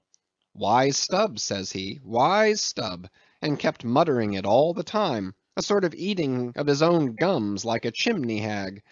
Seeing he wasn't going to stop saying over his wise Stubb, I thought I might as well fall to kicking the pyramid again. But I had only just lifted my foot for it when he roared out, "Stop that kicking!" "Hallo!" says I, "what's the matter now, old fellow?" "Look ye here," says he, "let's argue the insult. Captain Ahab kicked you, didn't he?" "Yes, he did," says I, "right here it was." "Very good," says he, "he used his ivory leg, didn't he?" "Yes, he did," says I. "Well then," says he, wise Stubb, "what have you to complain of? Didn't he kick you with right good will? It wasn't a common pitch-pine leg he kicked with, was it? No, you were kicked by a great man, and with a beautiful ivory leg, Stubb. It's an honor. I consider it an honor. Listen, wise Stubb. In old England, the greatest lords think it great glory to be slapped by a queen, and made garter knights of. But be your boast, Stubb, that ye were kicked by old Ahab, and made a wise man of. Remember what I say. Be kicked by him. Account his kicks honors, and on no account kick back, for you can't help yourself, wise Stubb. Don't you see that pyramid?" With that, he all of a sudden seemed somehow, in some queer fashion, to swim off into the air. I snored, rolled over, and there I was in my hammock. Now what do you think of that dream, Flask? "I don't know, it seems sort of foolish to me, though." May be, but it's made a wise man of me, Flask. Do you see Ahab standing there, sideways looking over the stern? Well, the best thing you can do, Flask, is to let the old man alone. Never speak to him, whatever he says. Hallo! What's that he shouts? Hark! "Masthead there! Look sharp, all of ye! There are whales hereabouts. If ye see a white one, split your lungs for him." What do you think of that now, Flask? Ain't there a small drop of something queer about that, eh? A white whale! Did ye mark that, man? Look ye, there's something special in the wind. Stand by for it, Flask. Ahab has that's bloody on his mind. But mum, he comes this way. CHAPTER 32. Cetology. Already we are boldly launched upon the deep, but soon we shall be lost in its unshored, harborless immensities. Ere that come to pass, ere the Pequod's weedy hull rolls side by side with the barnacled hulls of the Leviathan, at the outset it is but well to attend to a matter almost indispensable to a thorough appreciative understanding of the more special Leviathanic revelations and illusions of all sorts which are to follow. It is some systematized exhibition of the whale in his broad genera that I would now fain put before you, yet it is no easy task. The classification of the constituents of a chaos, nothing less is here essayed. Listen to what the best and latest authorities have laid down. "No branch of zoology is so much involved as that which is entitled Cetology," says Captain Scoresby, A.D. 1820. "It is not my intention, were it in my power, to enter into the inquiry as to the true method of dividing the Cetacea into groups and families. Utter confusion exists among historians of this animal," (sperm whale), says Surgeon Beale, A.D. 1839. "Unfitness to pursue our research in the unfathomable waters." "Impenetrable veil covering our knowledge of the Cetacea." "A field strewn with thorns." "All these incomplete indications but serve to torture us naturalists." Thus speak of the whale, the great Cuvier and John Hunter, and Lesson, those lights of zoology and anatomy. Nevertheless, though of real knowledge there be little, yet of books there are a plenty, and so in some small degree with cetology or the science of whales. Many are the men, small and great, old and new, landsmen and seamen, who have at large or in little written of the whale. Run over a few: the authors of the Bible, Aristotle, Pliny, Aldrovandi, Sir Thomas Browne, Gesner, Ray, Linnaeus, Rondeletius, Willoughby, Green, Artedi, Sibbald, Brisson, Martin, Lacépède, Bonterre, Desmarais, Baron Cuvier, Frederick Cuvier, John Hunter, Owen, Scoresby, Beale, Bennett, J. Ross Browne, the author of Miriam Coffin, Olmsted, and the Reverend T. Cheever. But to what ultimate generalizing purpose all these have written, the above cited extracts will show. Of the names in this list of whale authors, only those following Owen ever saw living whales, and but one of them was a real professional harpooner and whaleman, I mean Captain Scoresby. On the separate subject of the Greenland or right whale, he is the best existing authority. But Scoresby knew nothing and says nothing of the great sperm whale, compared with which the Greenland whale is almost unworthy mentioning. And here be it said that the Greenland whale is a usurper upon the throne of the seas. He is not even by any means the largest of the whales. Yet owing to the long priority of his claims, and the profound ignorance which, until some 70 years back, invested the then fabulous or utterly unknown sperm whale, and which ignorance to this present day still reigns in all but some few scientific retreats and whale ports, this usurpation has been every way complete. Reference to nearly all the Leviathanic allusions in the great poets of past days will satisfy you that the Greenland whale, without one rival, was to them the monarch of the seas. But the time has at last come for a new proclamation. This is Charing Cross. Hear ye, good people all. The Greenland whale is deposed. The great sperm whale now reigneth. There are only two books in being which at all pretend to put the living sperm whale before you, and at the same time in the remotest degree succeed in the attempt. Those books are Beale's and Bennett's, both in their time surgeons to English South Sea whale ships, and both exact and reliable men. The original matter touching the sperm whale to be found in their volumes is necessarily small, but so far as it goes, it is of excellent quality, though mostly confined to scientific description. As yet, however, the sperm whale, scientific or poetic, lives not complete in any literature. Far above all other hunted whales, his is an unwritten life. Now the various species of whale need some sort of popular, comprehensive classification, if only an easy outline one for the present, hereafter to be filled in all its departments by subsequent laborers. As no better man advances to take this matter in hand, I hereupon offer my own poor endeavors. I promise nothing complete, because any human thing supposed to be complete must for that very reason infallibly be faulty. I shall not pretend to a minute anatomical description of the various species, or, in this place at least, to much of any description. My object here is simply to project the draught of a systematization of cetology. I am the architect, not the builder. But it is a ponderous task. No ordinary letter sorter in the post office is equal to it. To grope down into the bottom of the sea after them, to have one's hands among the unspeakable foundations, ribs and very pelvis of the world, this is a fearful thing. What am I that I should essay to hook the nose of this Leviathan? The awful tauntings in Job might well appall me. Will he, the Leviathan, make a covenant with thee? Behold, the hope of him is vain. But I have swam through libraries and sailed through oceans. I have had to do with whales with these visible hands. I am in earnest, and I will try. There are some preliminaries to settle.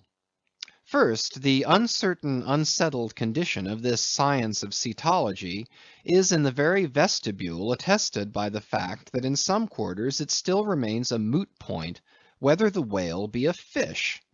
In his System of Nature, A.D. 1776, Linnaeus declares, "I hereby separate the whales from the fish." But I, of my own knowledge, know that down to the year 1850, sharks and shad, alewives and herring, against Linnaeus's express edict, were still found dividing the possession of the same seas with the Leviathan.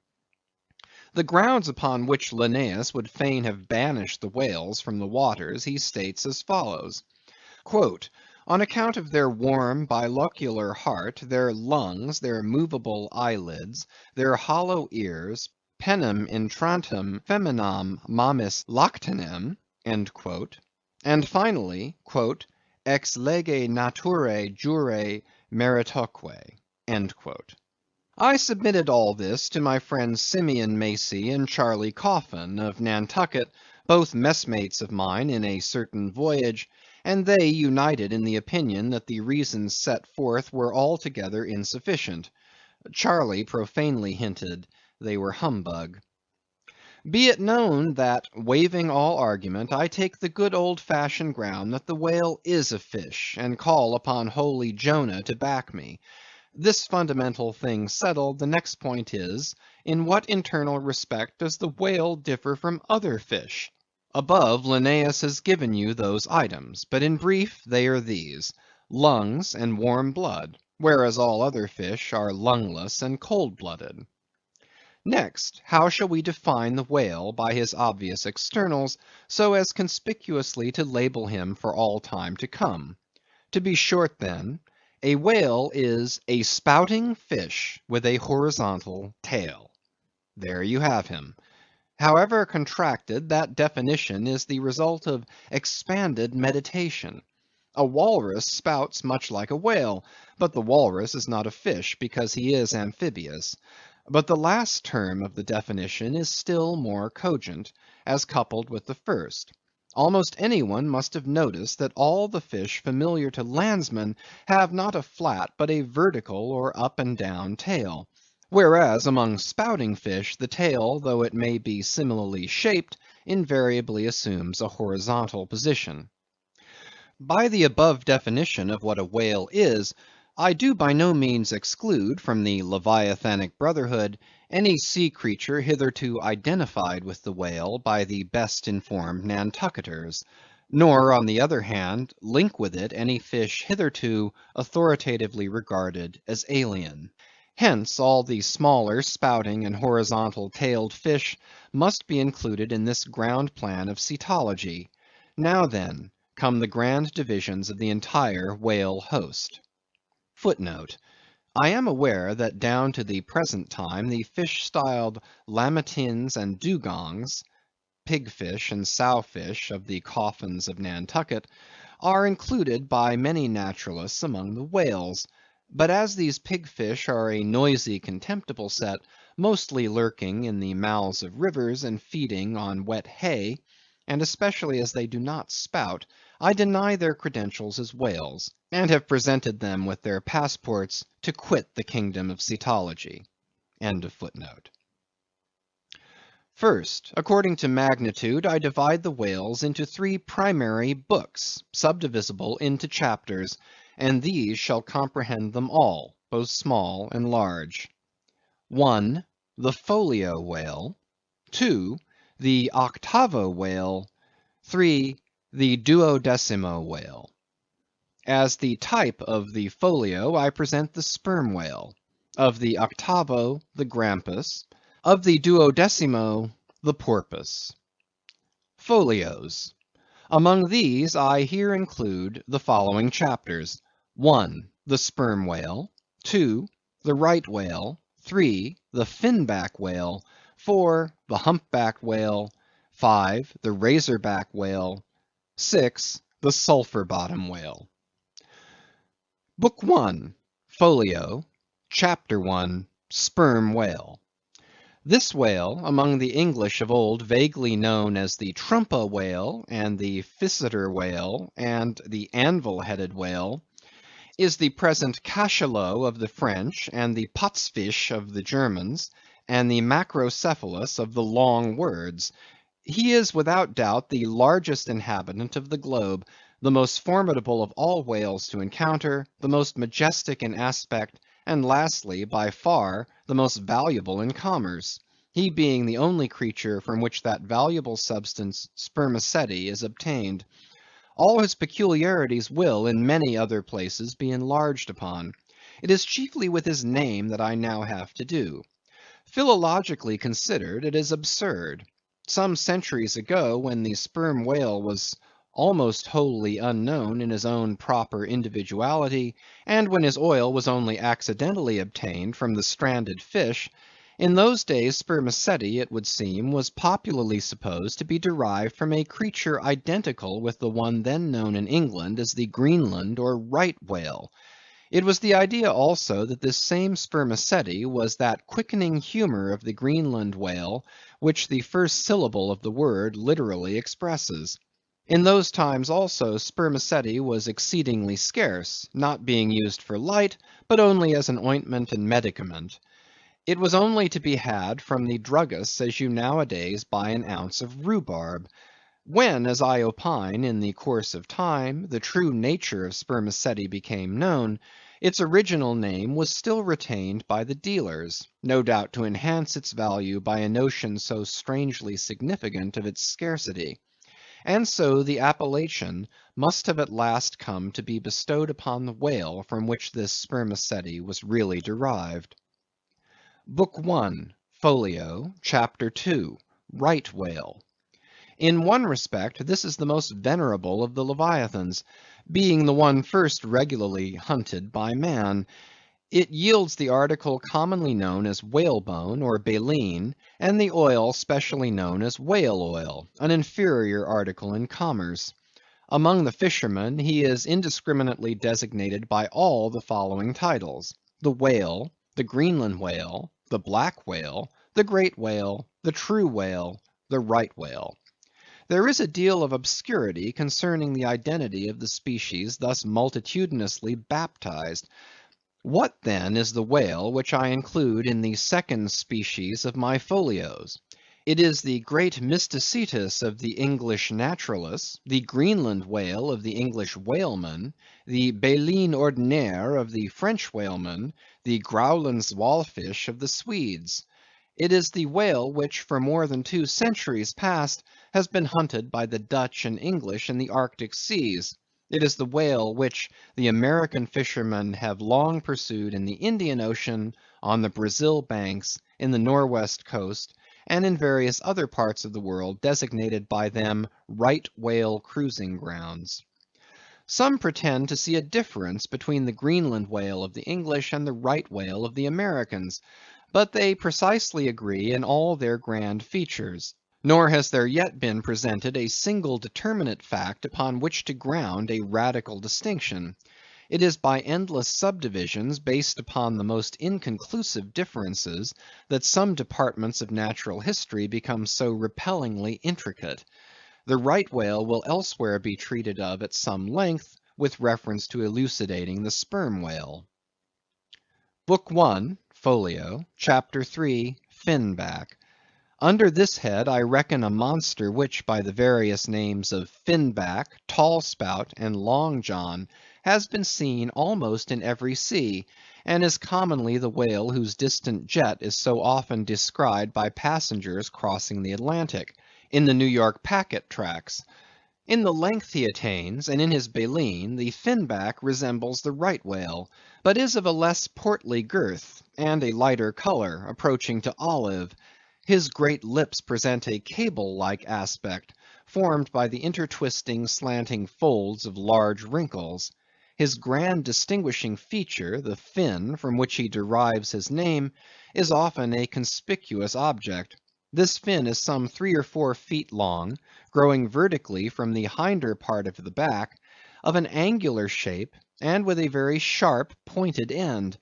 Even if not the slightest other part of the creature be visible, this isolated fin will, at times, be seen plainly projecting from the surface.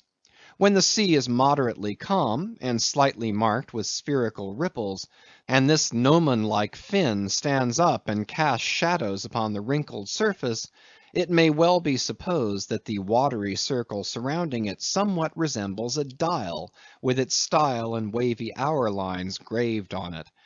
On that Ahaz dial the shadow often goes back. The finback is not gregarious. He seems a whale-hater, as some men are man-haters.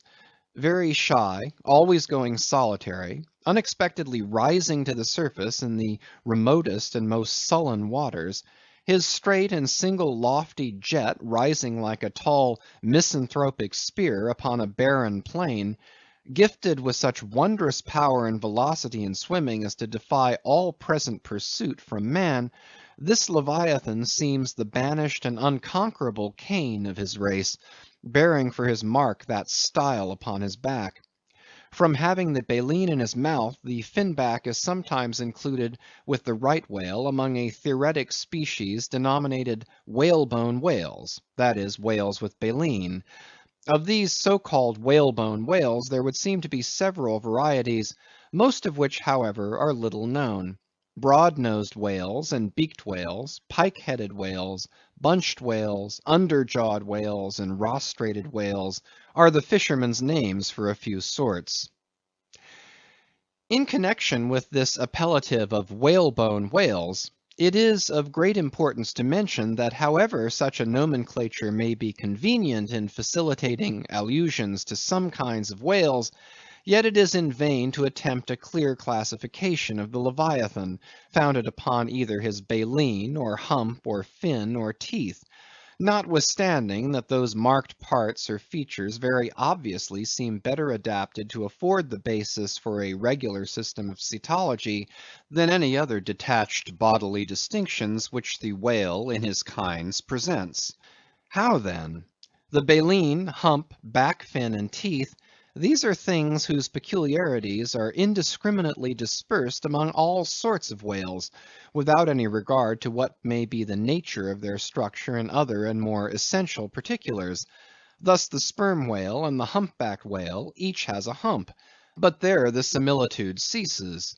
Then this same humpback whale and the Greenland whale, each of these has baleen, but there again the similitude ceases.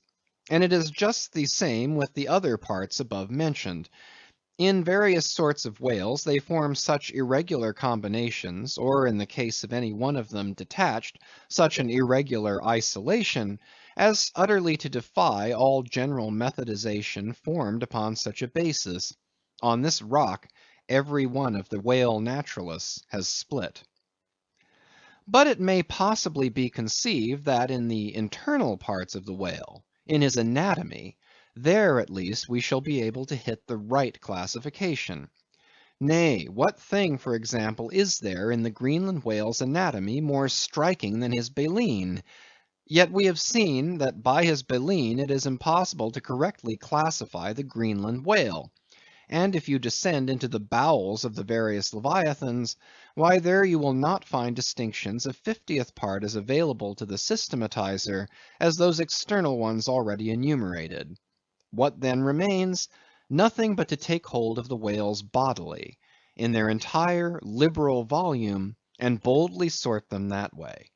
And this is the bibliographical system here adopted, and it is the only one that can possibly succeed, for it alone is practicable. To proceed. Book 1, Folio, Chapter 4, Humpback. This whale is often seen on the northern American coast. He has been frequently captured there and towed into harbor. He has a great pack on him like a peddler, or you might call him the elephant and castle whale. At any rate, the popular name for him does not sufficiently distinguish him, since the sperm whale also has a hump, though a smaller one. His oil is not very valuable. He has baleen. He is the most gamesome and light-hearted of all whales, making more gay foam and white water generally than any other of them.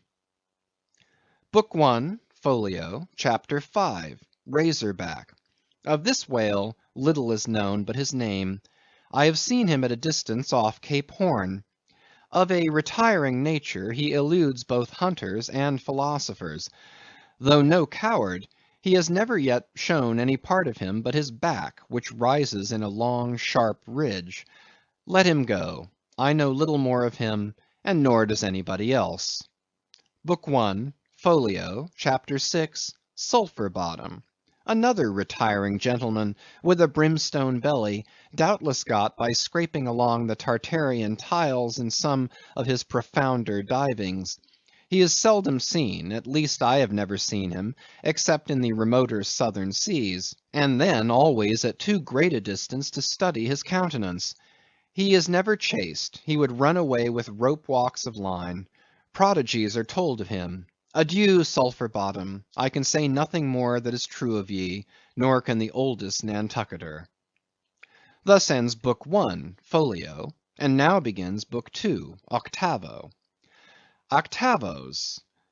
These embrace the whales of middling magnitude, among which present may be numbered 1. The Grampus, 2. The Blackfish, 3. The Narwhale, 4. The Thrasher, 5. The Killer. Footnote: why this book of whales is not denominated the Quarto is very plain, because while the whales of this order, though smaller than those of the former order, nevertheless retain a proportionate likeness to them in figure, yet the bookbinder's quarto volume, in its dimensioned form, does not preserve the shape of the folio volume, but the octavo volume does. End of footnote. Book II, Octavo, Chapter 1, Grampus. Though this fish, whose loud sonorous breathing, or rather blowing, has furnished a proverb to landsmen, is so well known a denizen of the deep, yet he is not popularly classed among whales; but possessing all the grand distinctive features of the Leviathan, most naturalists have recognized him for one. He is of moderate octavo size, varying from 15 to 25 feet in length, and of corresponding dimensions round the waist. He swims in herds. He is never regularly hunted, though his oil is considerable in quantity, and pretty good for light. By some fishermen his approach is regarded as premonitory of the advance of the great sperm whale. Book II, Octavo, Chapter 2, Blackfish.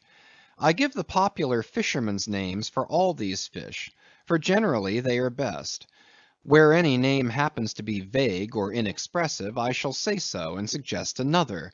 I do so now touching the blackfish, so called, because blackness is the rule among almost all whales. So call him the hyena whale, if you please. His voracity is well known, and from the circumstance that the inner angles of his lips are curved upwards, he carries an everlasting Mephistophelian grin on his face. This whale averages some 16 or 18 feet in length. He is found in almost all latitudes. He has a peculiar way of showing his dorsal hooked fin in swimming, which looks something like a Roman nose. When not more profitably employed, the sperm whale hunters sometimes capture the hyena whale, to keep up the supply of cheap oil for domestic employment, as some frugal housekeepers in the absence of company, and quite alone by themselves, burn unsavory tallow instead of odorous wax. Though their blubber is very thin, some of these whales will yield you upwards of 30 gallons of oil. Book II, Octavo, Chapter 3, Narwhale, that is, nostril whale. Another instance of a curiously named whale. So named, I suppose, from his peculiar horn being originally mistaken for a peaked nose. The creature is some 16 feet in length, while its horn averages 5 feet, though some exceed 10, and even attain to 15 feet. Strictly speaking, this horn is but a lengthened tusk, growing out from the jaw in a line a little depressed from the horizontal. But it is only found on the sinister side, which has an ill effect, giving its owner something analogous to the aspect of a clumsy left-handed man. What precise purpose this ivory horn or lance answers, it would be hard to say. It does not seem to be used like the blade of the swordfish and billfish, though some sailors tell me that the narwhale employs it for a rake in turning over the bottom of the sea for food. Charley Coffin said it was used for an ice piercer, for the narwhale rising to the surface of the polar sea, and finding it sheeted with ice, thrusts his horn up, and so breaks through.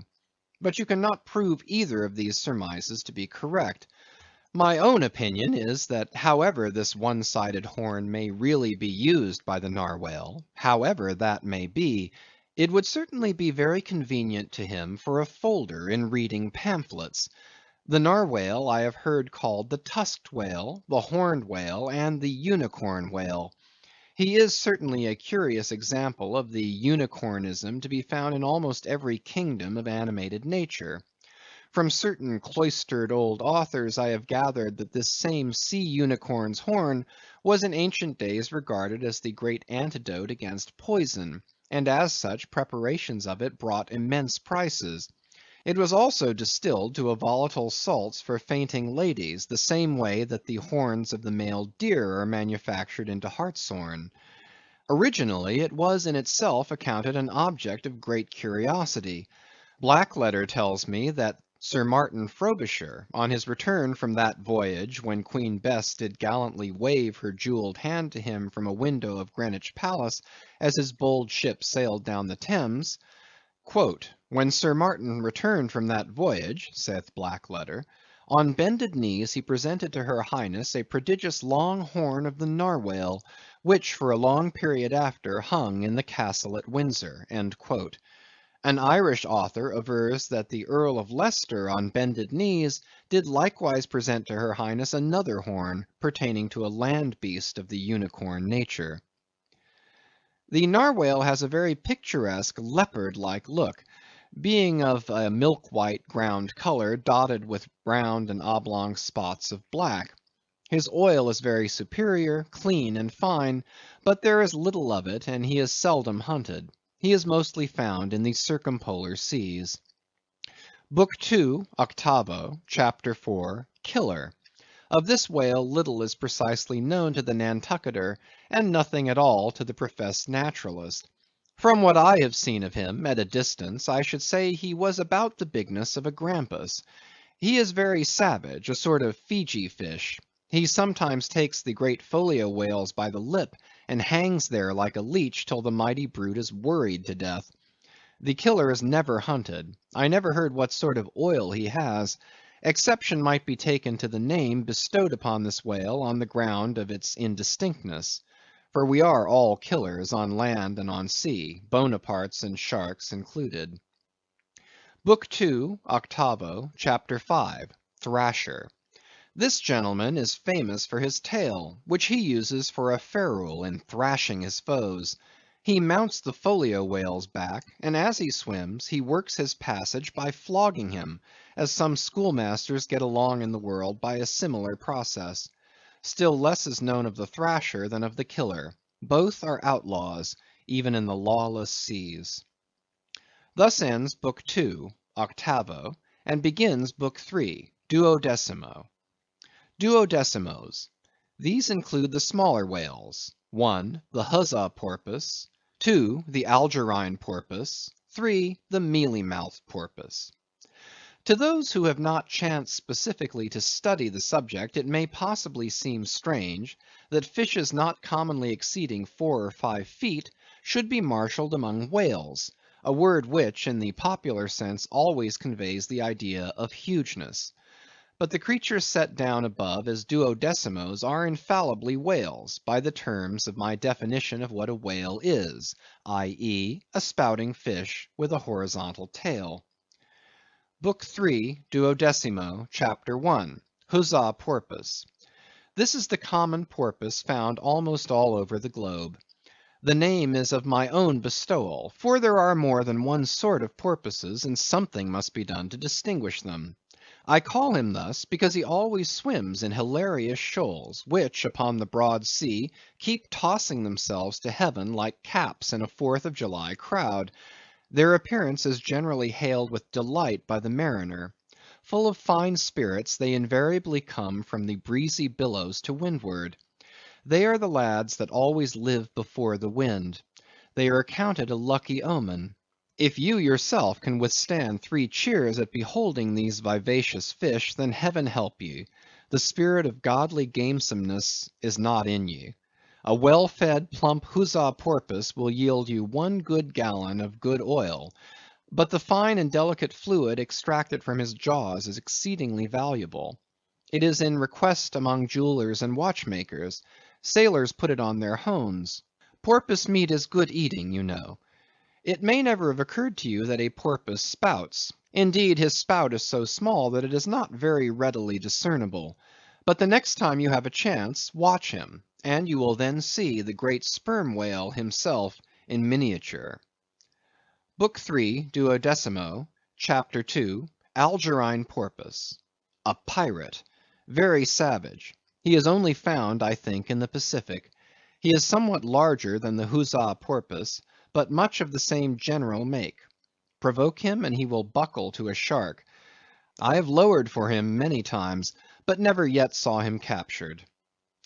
Book 3, 12º, Chapter 3, Mealy-mouthed Porpoise. The largest kind of porpoise, and only found in the Pacific, so far as it is known. The only English name by which he has hitherto been designated is that of the fishers, right whale porpoise, from the circumstance that he is chiefly found in the vicinity of that folio. In shape he differs in some degree from the huzza porpoise, being of a less rotund and jolly girth. Indeed, he is of quite a neat and gentlemanlike figure. He has no fins on his back; most other porpoises have. He has a lovely tail, and sentimental Indian eyes of a hazel hue. But his mealy mouth spoils all. Though his entire back, down to his side fins, is of a deep sable, yet a boundary line, distinct as the mark in a ship's hull, called the bright waist, that line streaks him from stem to stern, with 2 separate colors, black above and white below. The white comprises part of his head and the whole of his mouth, which makes him look as if he had just escaped from a felonious visit to a meal bag. A most mean and mealy aspect. His oil is much like that of the common porpoise. Beyond the 12º, this system does not proceed, inasmuch as the porpoise is the smallest of the whales. Above you have all the leviathans of note. But there are a rabble of uncertain, fugitive, half-fabulous whales, which, as an American whaleman, I know by reputation, but not personally. I shall enumerate them by their forecastle appellations, for possibly such a list may be valuable to future investigators, who may complete what I have here but begun. If any of the following whales shall hereafter be caught and marked, then he can readily be incorporated into this system, according to his folio, octavo, or 12º magnitude. The bottle-nose whale, the junk whale, the pudding-headed whale, the Cape whale, the leading whale, the cannon whale, the scrag whale, the coppered whale, the elephant whale, the iceberg whale, the quag whale, the blue whale, etc. From Icelandic, Dutch, and Old English authorities, there might be quoted other lists of uncertain whales, blessed with all manner of uncouth names, but I omit them as altogether obsolete, and can hardly help suspecting them for mere sounds full of leviathanism, but signifying nothing. Finally, it was stated at the outset that this system would not be here and at once perfected. You cannot but plainly see that I have kept my word. But I now leave my cetological system standing thus unfinished, even as the great cathedral of Cologne was left, with the crane still standing upon the top of the uncompleted tower. For small erections may be finished by their first architects. Grand ones, true ones, ever leave the copestone to posterity. God keep me from ever completing anything. This whole book is but a draught, nay, but the draught of a draught. Oh, time, strength, cash, and patience. Chapter 33. The Speckcinder. Concerning the officers of the whale craft, This seems as good a place as any to set down a little domestic peculiarity on shipboard, arising from the existence of the harpooneer class of officers, a class unknown, of course, in any other marine than the whale fleet.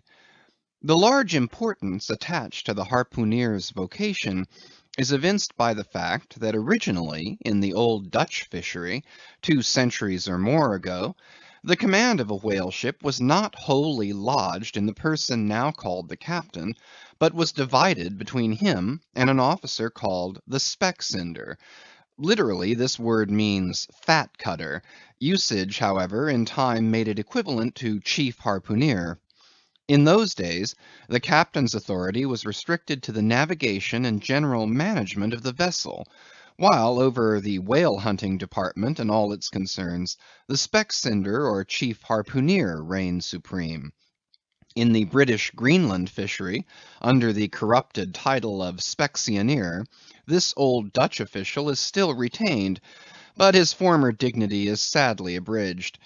At present he ranks simply as senior harpooneer, and as such is but one of the captain's more inferior subalterns.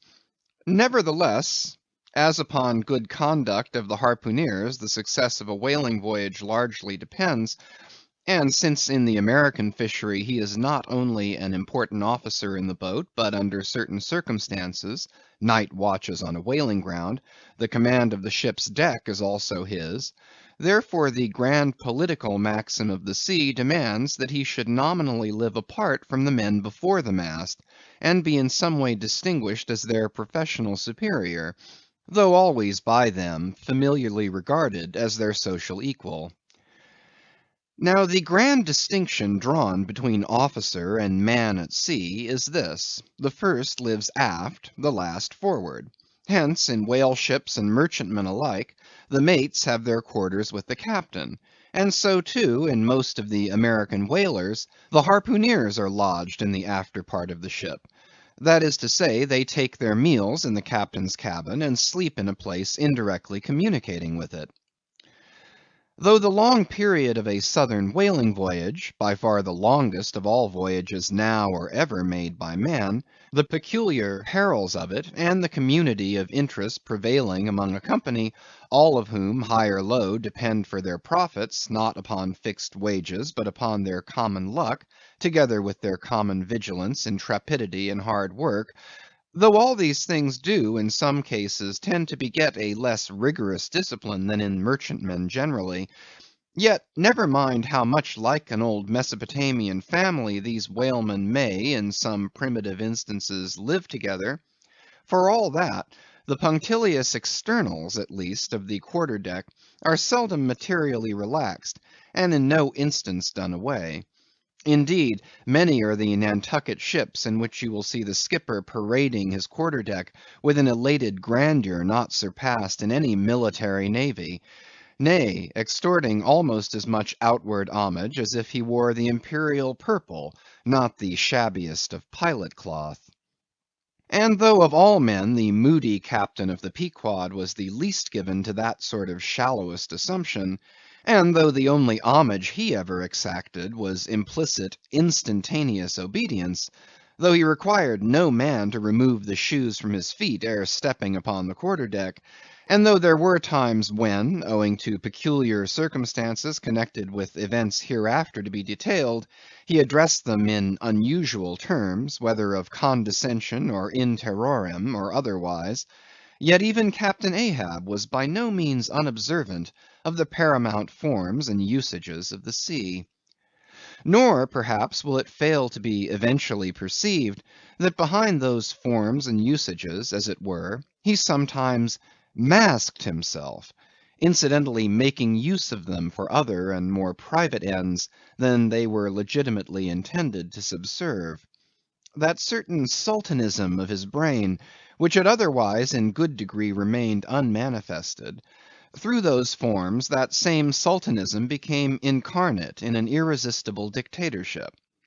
For be a man's intellectual superiority what it will, it can never assume the practical available supremacy over other men without the aid of some sort of external arts and entrenchments, always in themselves more or less paltry and base.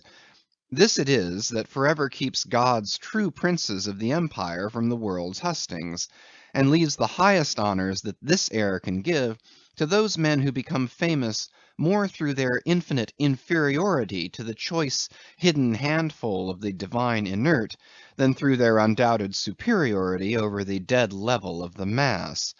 Such large virtue lurks in these small things when extreme political superstitions invest them, that in some royal instances even to idiot imbecility they have imparted potency.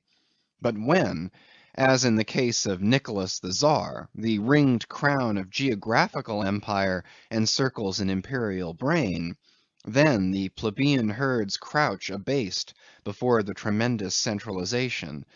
Nor will the tragic dramatist who would depict moral indomitableness in its fullest sweep and direct swing, ever forget a hint incidentally so important in his art as the one now alluded to.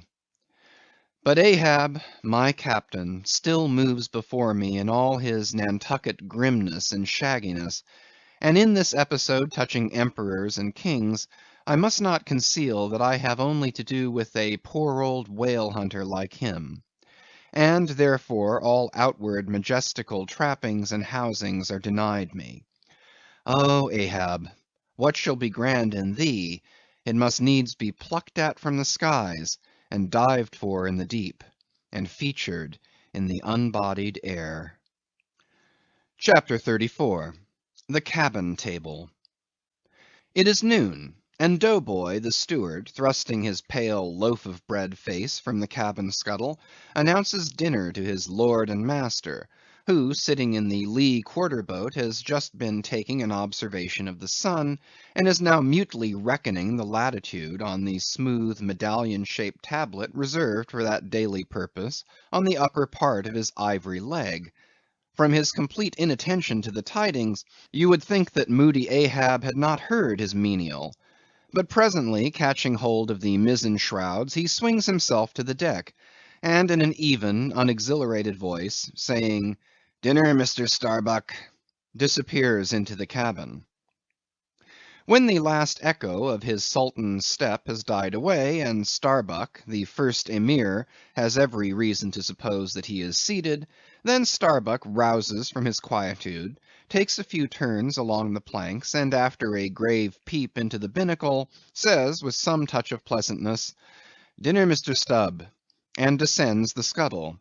The second Emir lounges about the rigging awhile, and then slightly shaking the main brace to see whether it will be all right with that important rope, he likewise takes up the old burden, and with a rapid "Dinner, Mr. Flask," follows after his predecessors. But the third Emir, now seeing himself all alone on the quarter deck, seems to feel relieved from some curious restraint. For tipping all sorts of knowing winks in all sorts of directions, and kicking off his shoes, he strikes into a sharp but noiseless squall of a hornpipe right over the Grand Turk's head, and then by a dexterous sleight, pitching his cap up into the mizzen top for a shelf, he goes down rollicking, so far at least as he remains visible from the deck, reversing all other processions by bringing up the rear with music. But ere stepping into the cabin doorway below, he pauses, ships a new face altogether, and then, independent, hilarious little Flask enters King Ahab's presence, in the character of Abjectus or the slave. It is not the least among these strange things bred by the intense artificialness of sea usages, that while in the open air of the deck some officers will, upon provocation, bear themselves boldly and defyingly enough towards their commander, yet 10 to 1, let those very officers the next moment go down to their customary dinner in that same commander's cabin, and straightway their inoffensive, not to say deprecatory and humble air towards him as he sits at the head of the table, this is marvellous, sometimes most comical. Wherefore this difference? A problem? Perhaps not. To have been Belshazzar, king of Babylon, and to have been Belshazzar not haughtily but courteously, therein certainly must have been some touch of mundane grandeur. But he who, in the rightly regal and intelligent spirit, presides over his own private dinner table of invited guests, that man's unchallenged power and dominion of individual influence for a time, that man's royalty of state, transcends Belshazzar's, for Belshazzar was not the greatest. He who has but once dined his friends has tasted what it is to be Caesar. It is a witchery of social czarship which there is no withstanding. Now, if to this consideration you superadd the official supremacy of a shipmaster, then by inference you will derive the cause of that peculiarity of sea life just mentioned.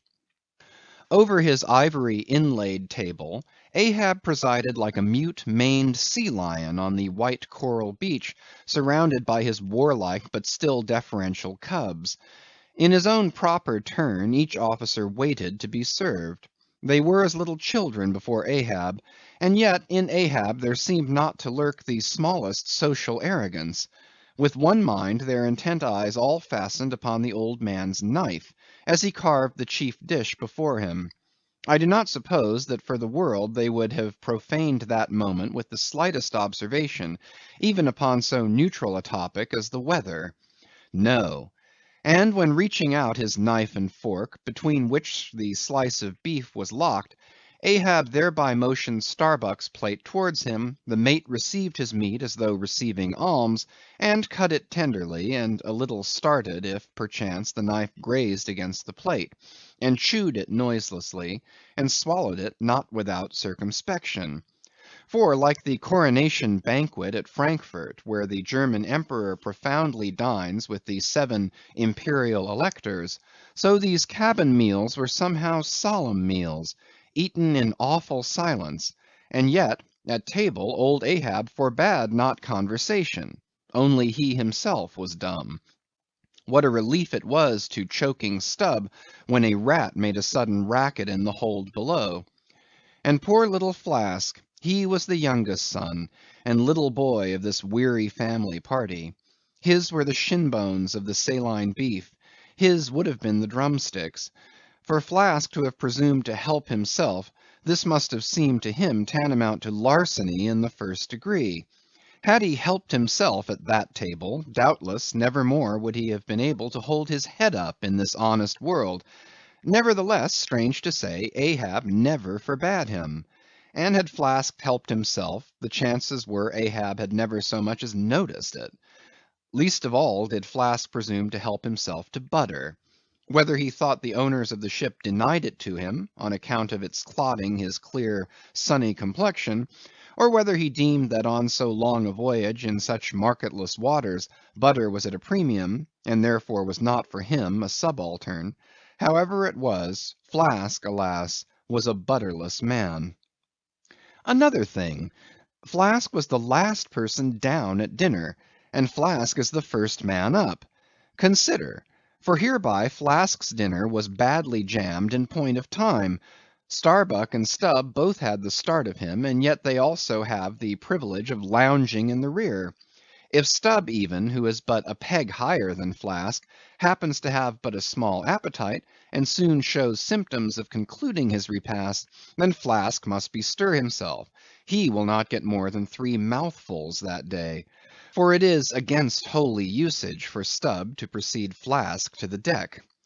Therefore it was that Flask once admitted in private, that ever since he had arisen to the dignity of an officer, from that moment he had never known what it was to be otherwise than hungry, more or less. For what he ate did not so much relieve his hunger, as keep it immortal in him. Peace and satisfaction, thought Flask, have forever departed from my stomach. I am an officer, but how I wish I could fish a bit of old-fashioned beef in the forecastle, as I used to when I was before the mast. There's the fruits of promotion now; there's the vanity of glory; there's the insanity of life. Besides, if it were so that any mere sailor of the Pequod had a grudge against Flask, in Flask's official capacity, all that sailor had to do, in order to obtain ample vengeance, was to go aft at dinner time, and get a peep at Flask through the cabin skylight, sitting silly and dumbfounded before awful Ahab. Now Ahab and his 3 mates formed what may be called the first table in the Pequod's cabin.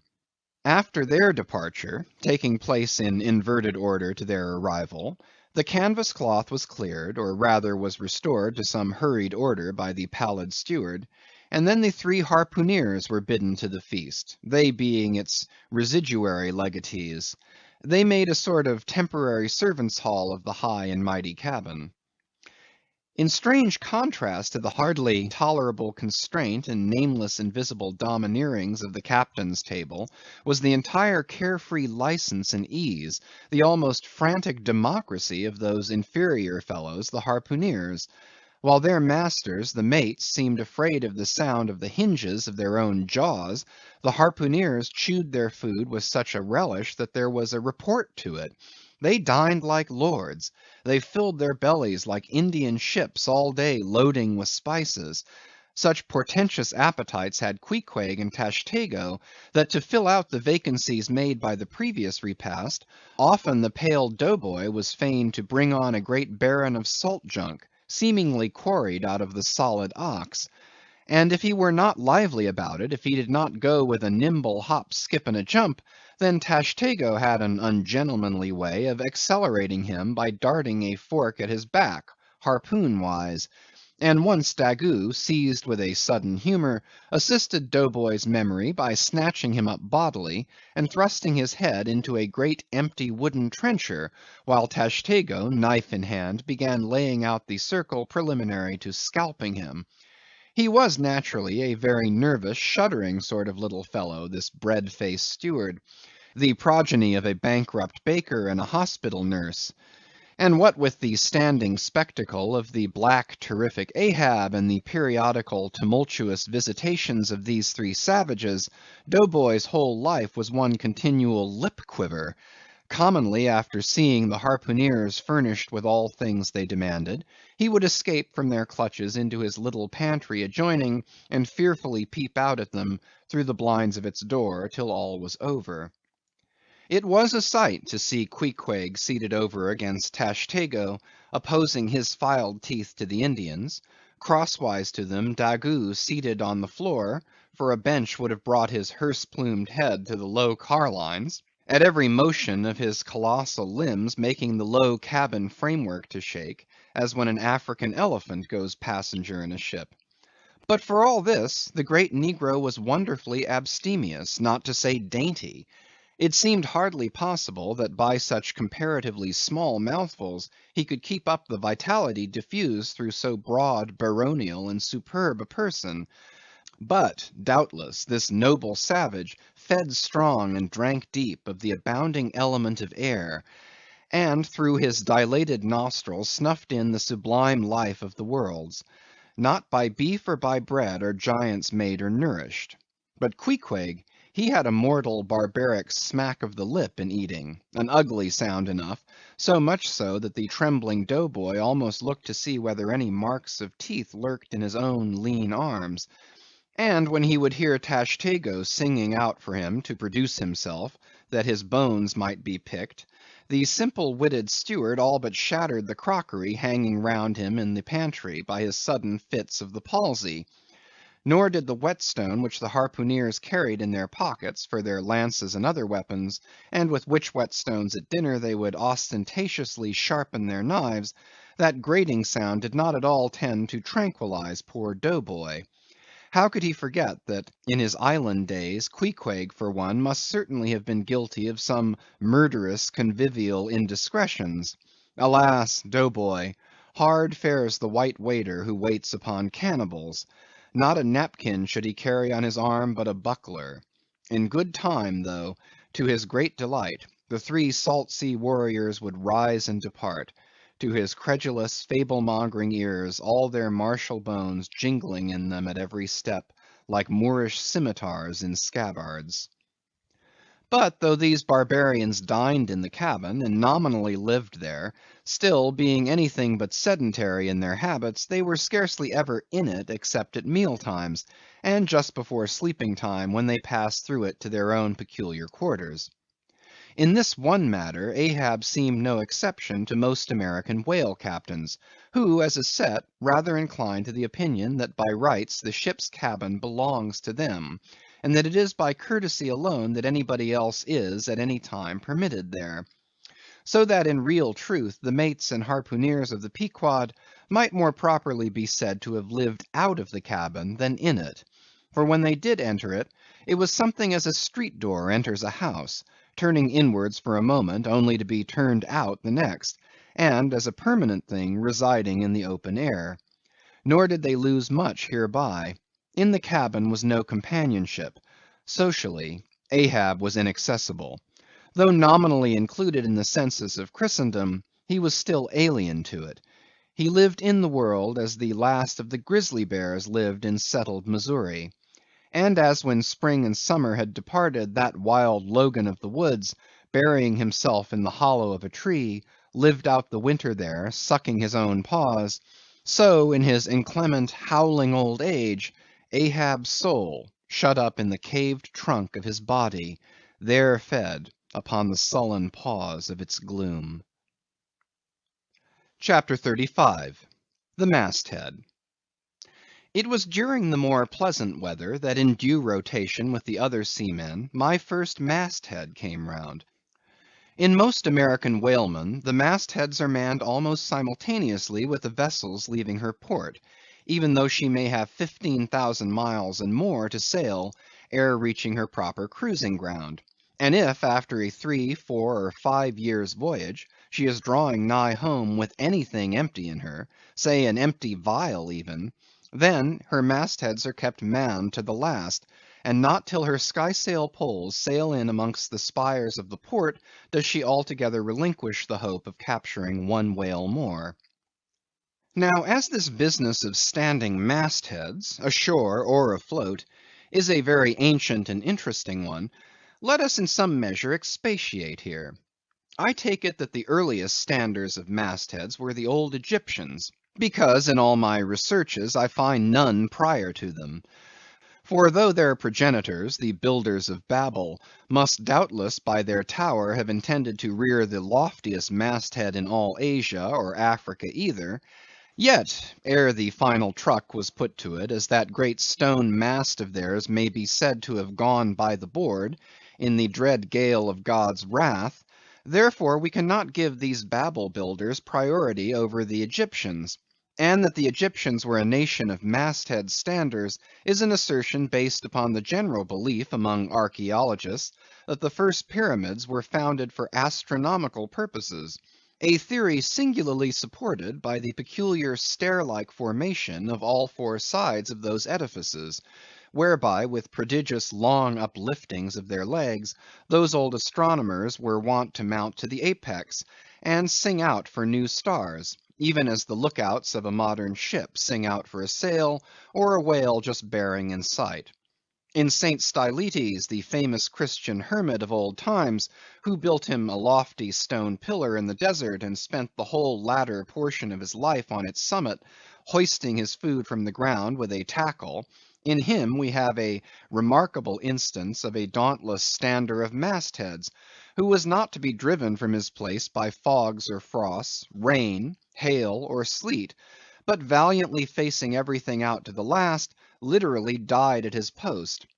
Of modern standers of mastheads we have but a lifeless set, mere stone, iron, and bronze men, who, though well capable of facing out a stiff gale, are entirely incompetent to the business of singing out upon discovering any strange sight. There is Napoleon, who, upon the top of the column of Vendôme, stands with arms folded, some 150 feet in the air, careless now who rules the decks below, whether Louis Philippe, Louis Blanc, or Louis the Devil.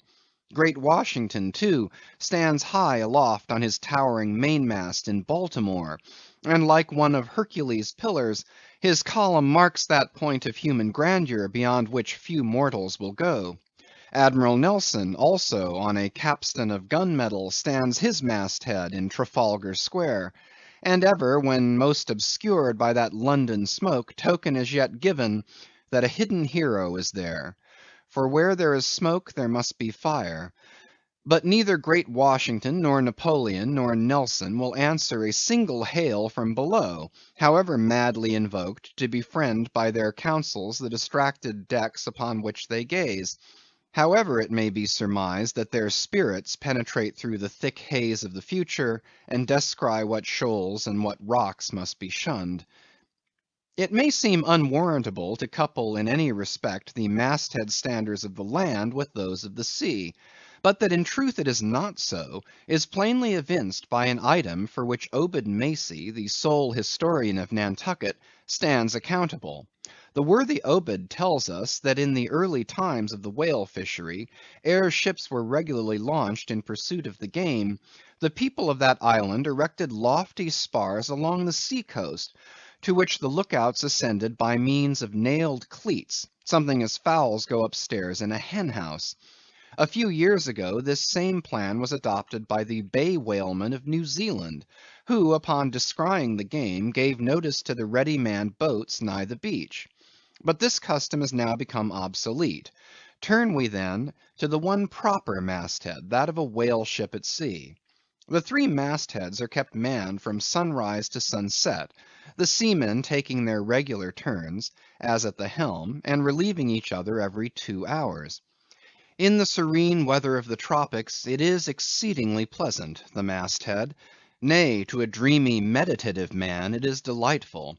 There you stand, 100 feet above the silent decks, striding along the deep, as if the masts were gigantic stilts, while beneath you, and between your legs, as it were, swim the hugest monsters of the sea, even as ships once sailed between the boots of the famous Colossus at Old Rhodes. There you stand, lost in the infinite series of the sea, with nothing ruffled but the waves. The tranced ship indolently rolls, the drowsy trade winds blow, everything resolves you into a languor. For the most part, in this tropic whaling life, the sublime uneventfulness invests you. You hear no news, read no gazettes, extras with startling accounts of commonplaces never delude you into unnecessary excitements; you hear of no domestic afflictions, bankrupt securities, fall of stocks; are never troubled with the thought of what you shall have for dinner, for all your meals for 3 years and more are snugly stowed in casks, and your bill of fare is immutable.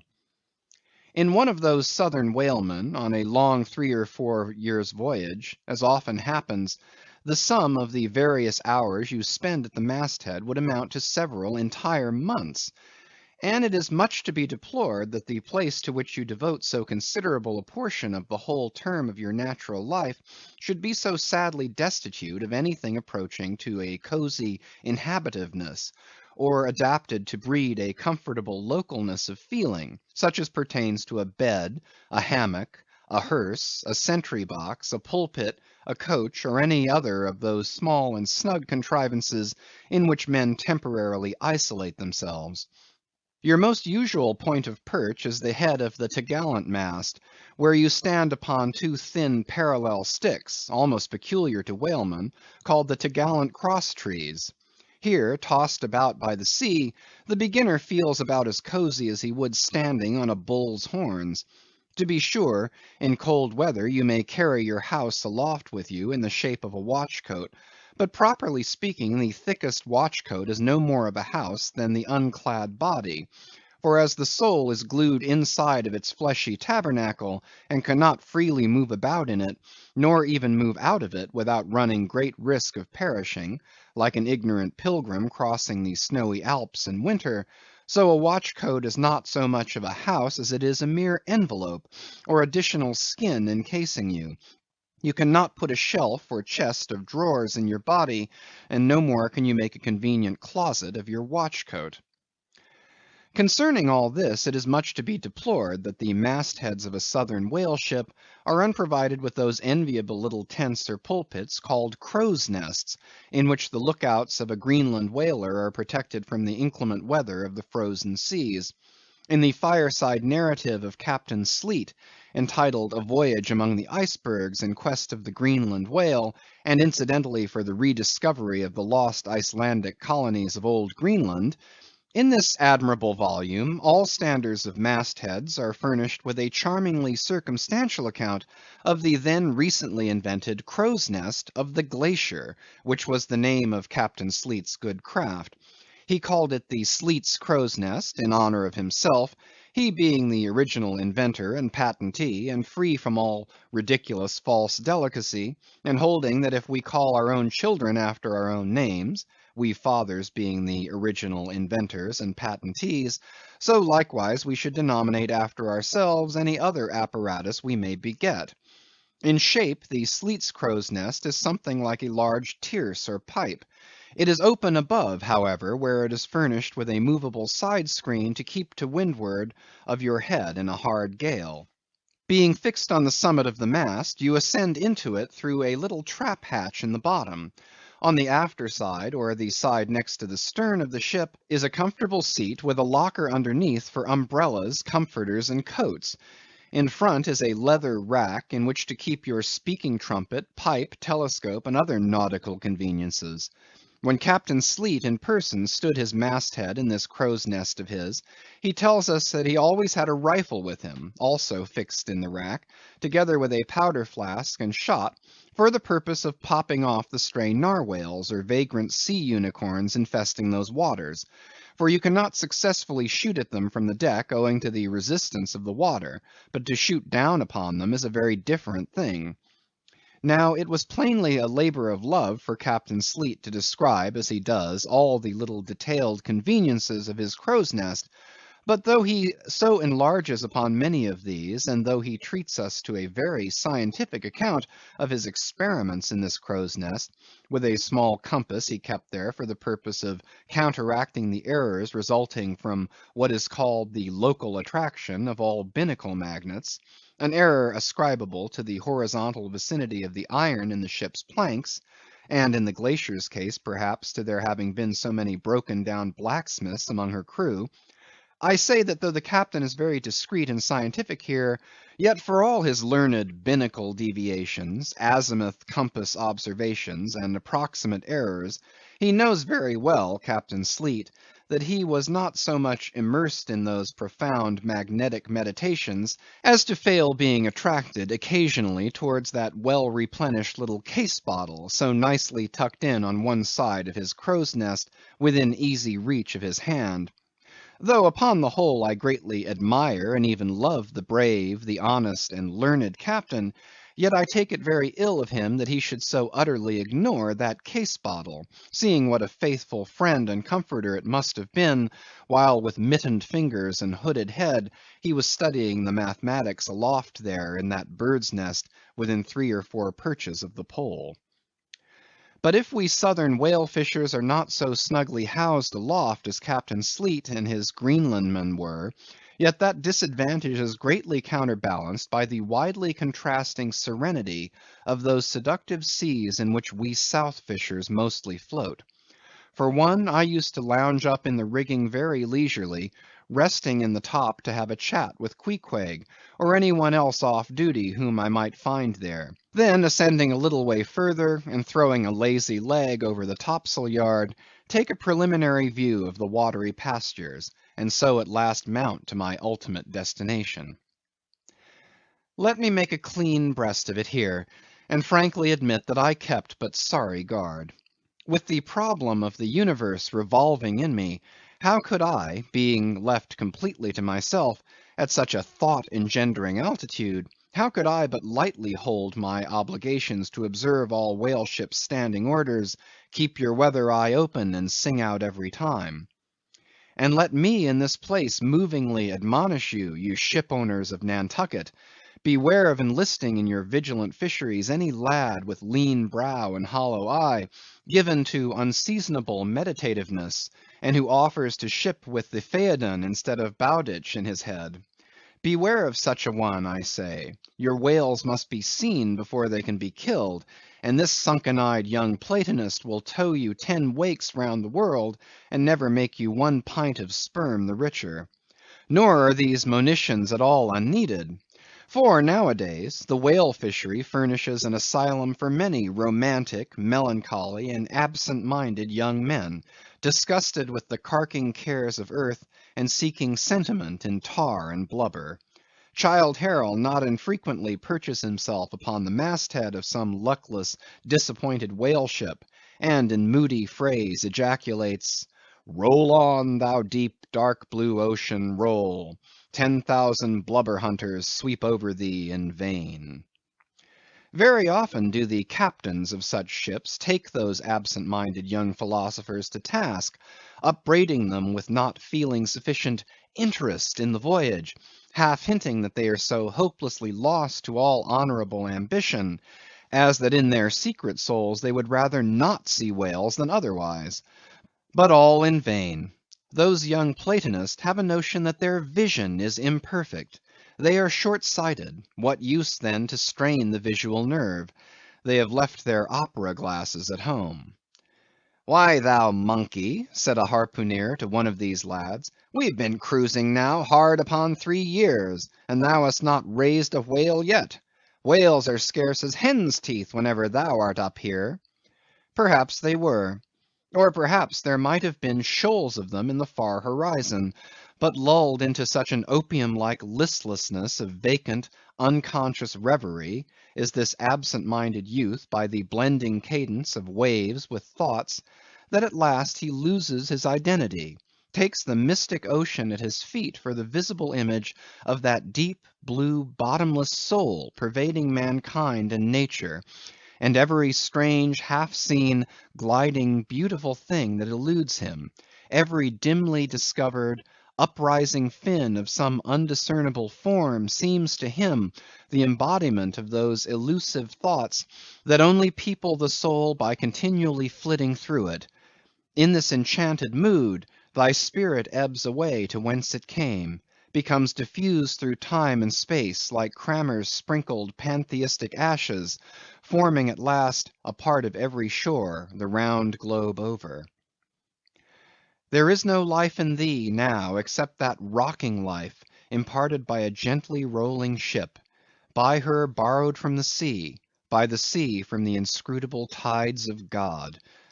But while this sleep, this dream is on you, move your foot or hand an inch, slip your hold at all, and your identity comes back in horror. Over Descartian vortices you hover, and perhaps at midday, in the fairest weather, with one half-throttled shriek you drop through that transparent air into the summer sea, no more to rise forever.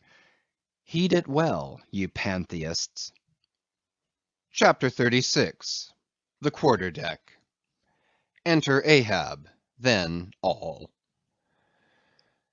It was not a great while after the affair of the pipe, that one morning, shortly after breakfast, Ahab, as was his wont, ascended the cabin gangway to the deck.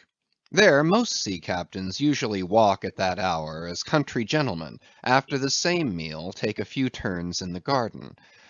Soon his steady, ivory stride was heard, as to and fro he paced his old rounds, upon planks so familiar to his tread that they were all over dented, like geological stones, with the peculiar mark of his walk.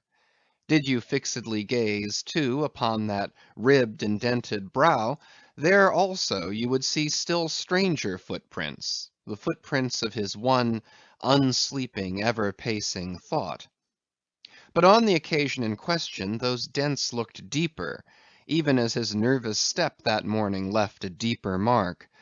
And so full of his thought was Ahab, that at every uniform turn that he made, now at the mainmast and now at the binnacle, you could almost see that thought turn in him as he turned, and pace in him as he paced; so completely possessing him, indeed, that it all but seemed the inward mould of every outer movement.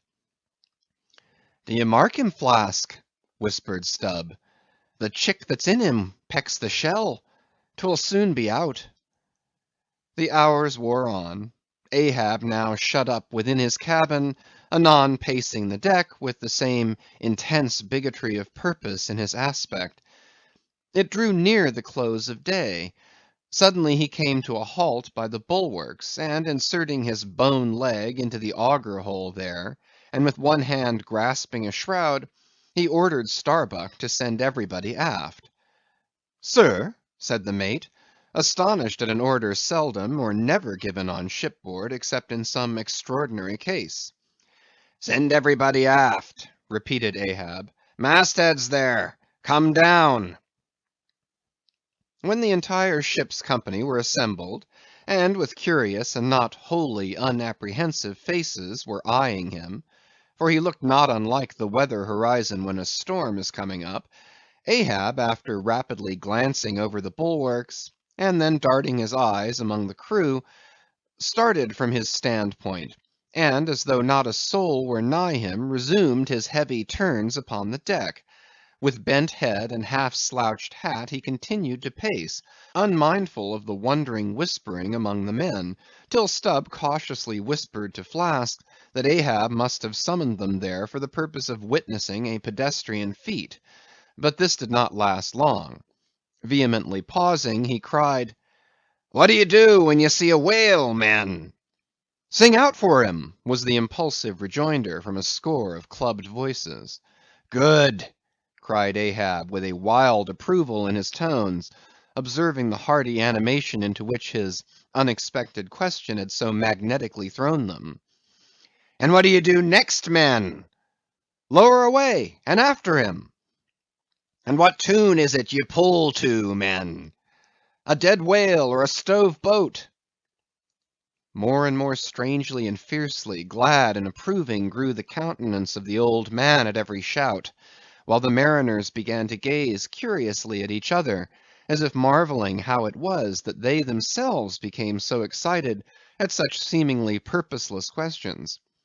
But they were all eagerness again, as Ahab, now half revolving in his pivot hole, with one hand reaching high up a shroud, and tightly, almost convulsively grasping it, addressed them thus: "All ye mastheaders have before now heard me give orders about a white whale. Look ye, do ye see this Spanish ounce of gold?" holding up a broad bright coin to the sun. "It is a $16 piece, men. Do ye see it?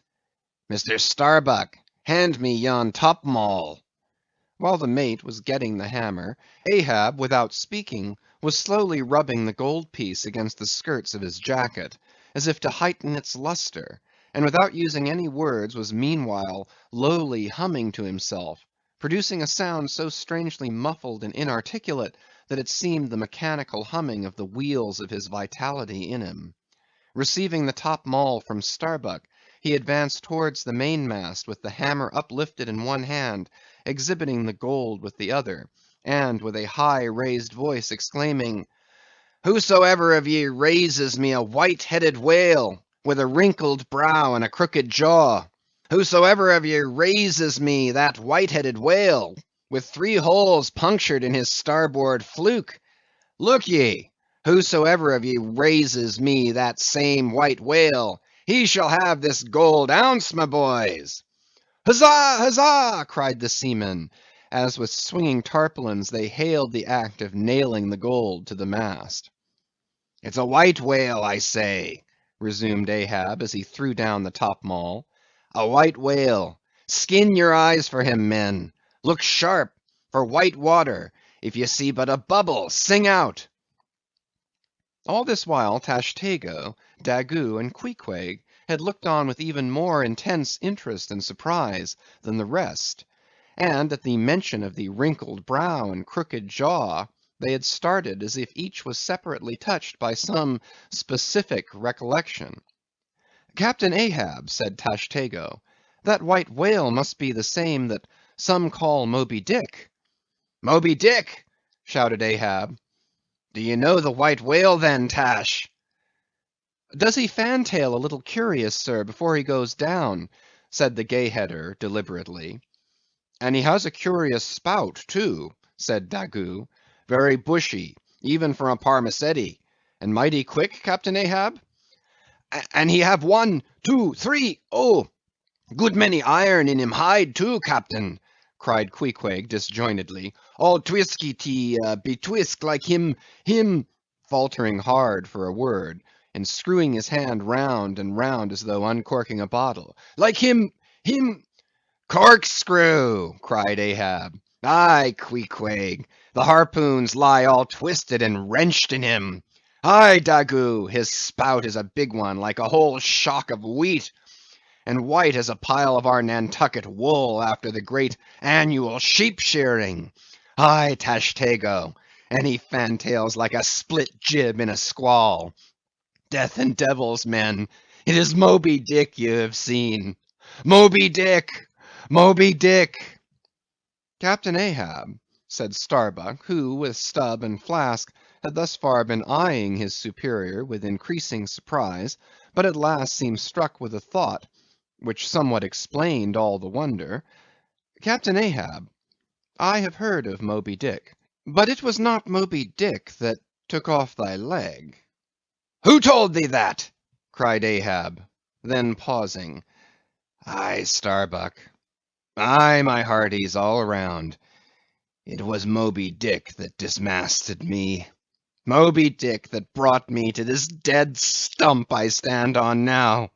Aye, aye, he shouted with a terrific, loud, animal sob, like that of a heart-stricken moose. Aye, aye, it was that accursed white whale that razed me, made a poor pegging lubber of me for ever and a day.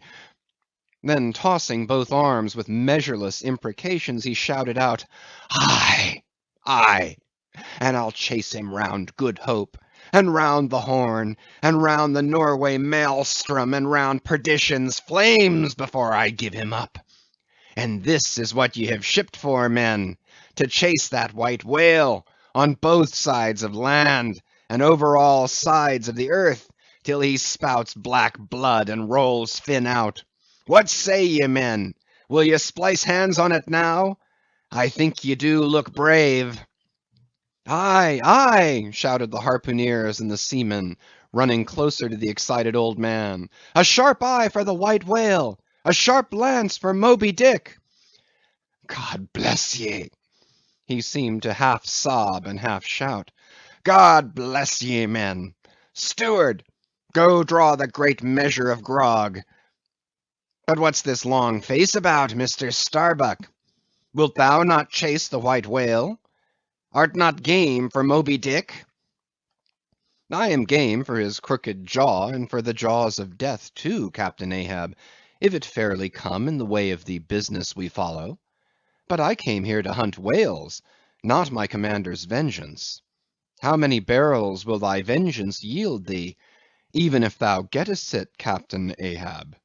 It will not fetch thee much in our Nantucket market. Nantucket market! Hoot! But come closer, Starbuck. Thou requirest a little lower layer. If money's to be the measurer, man, and the accountants have computed their great counting house the globe by girdling it with guineas, 1 to every 3 parts of an inch, then let me tell thee that my vengeance will fetch a great premium here. He smites his chest, whispered Stubb. What's that for? Methinks it rings most vast, but hollow. Vengeance on a dumb brute, cried Starbuck, that simply smote thee from blindest instinct. Madness! To be enraged with a dumb thing, Captain Ahab, seems blasphemous. Hark ye yet again. The little lower layer. All visible objects, man, are but as pasteboard masks. But in each event, in the living act, the undoubted deed, there some unknown but still reasoning thing puts forth the mouldings of its features from behind the unreasoning mask. If man will strike, strike through the mask. How can the prisoner reach outside except by thrusting through the wall? To me the white whale is that wall, shoved near to me. Sometimes I think there's naught beyond, but 'tis enough. He tasks me, he heaps me, I see in him outrageous strength, but with an inscrutable malice sinewing it. That inscrutable thing is chiefly what I hate. And be the white whale agent, or be the white whale principal, I will wreak that hate upon him. Talk not to me of blasphemy, man. I'd strike the sun if it insulted me. For could the sun do that, then I could do the other, since there is ever a sort of fair play herein, jealousy presiding over all creations. But not my master man is even that fair play. Who's over me? Truth hath no confines. Take off thine eye, more intolerable than fiends' glarings as a doltish stare. So, thou reddenest and palest. My heat has melted thee to anger glow. But look ye, Starbuck, what is said in heat, that thing unsays itself. There are men from whom warm words are small indignity. I meant not to incense thee. Let it go. Look. See yonder Turkish cheeks of spotted tawn, living, breathing pictures painted by the sun. The pagan leopards, the unrecking and unworshipping things that live and seek and give no reason for the torrid life they feel. The crew, man, the crew, are they not one and all with Ahab in this matter of the whale? See Stubb, he laughs. See yonder Chilean, he snorts to think of it. Stand up amidst the general hurricane, thy one-tossed sapling cannot, Starbuck. And what is it? Reckon it. 'Tis but to help strike a fin, no wondrous feat for Starbuck. What is it more? From this one poor hunt, then, the best lance out of all Nantucket, surely he will not hang back, when every foremast hand has clutched a whetstone. Ah, constraining seize thee, I see, the billow lifts thee. Speak, but speak.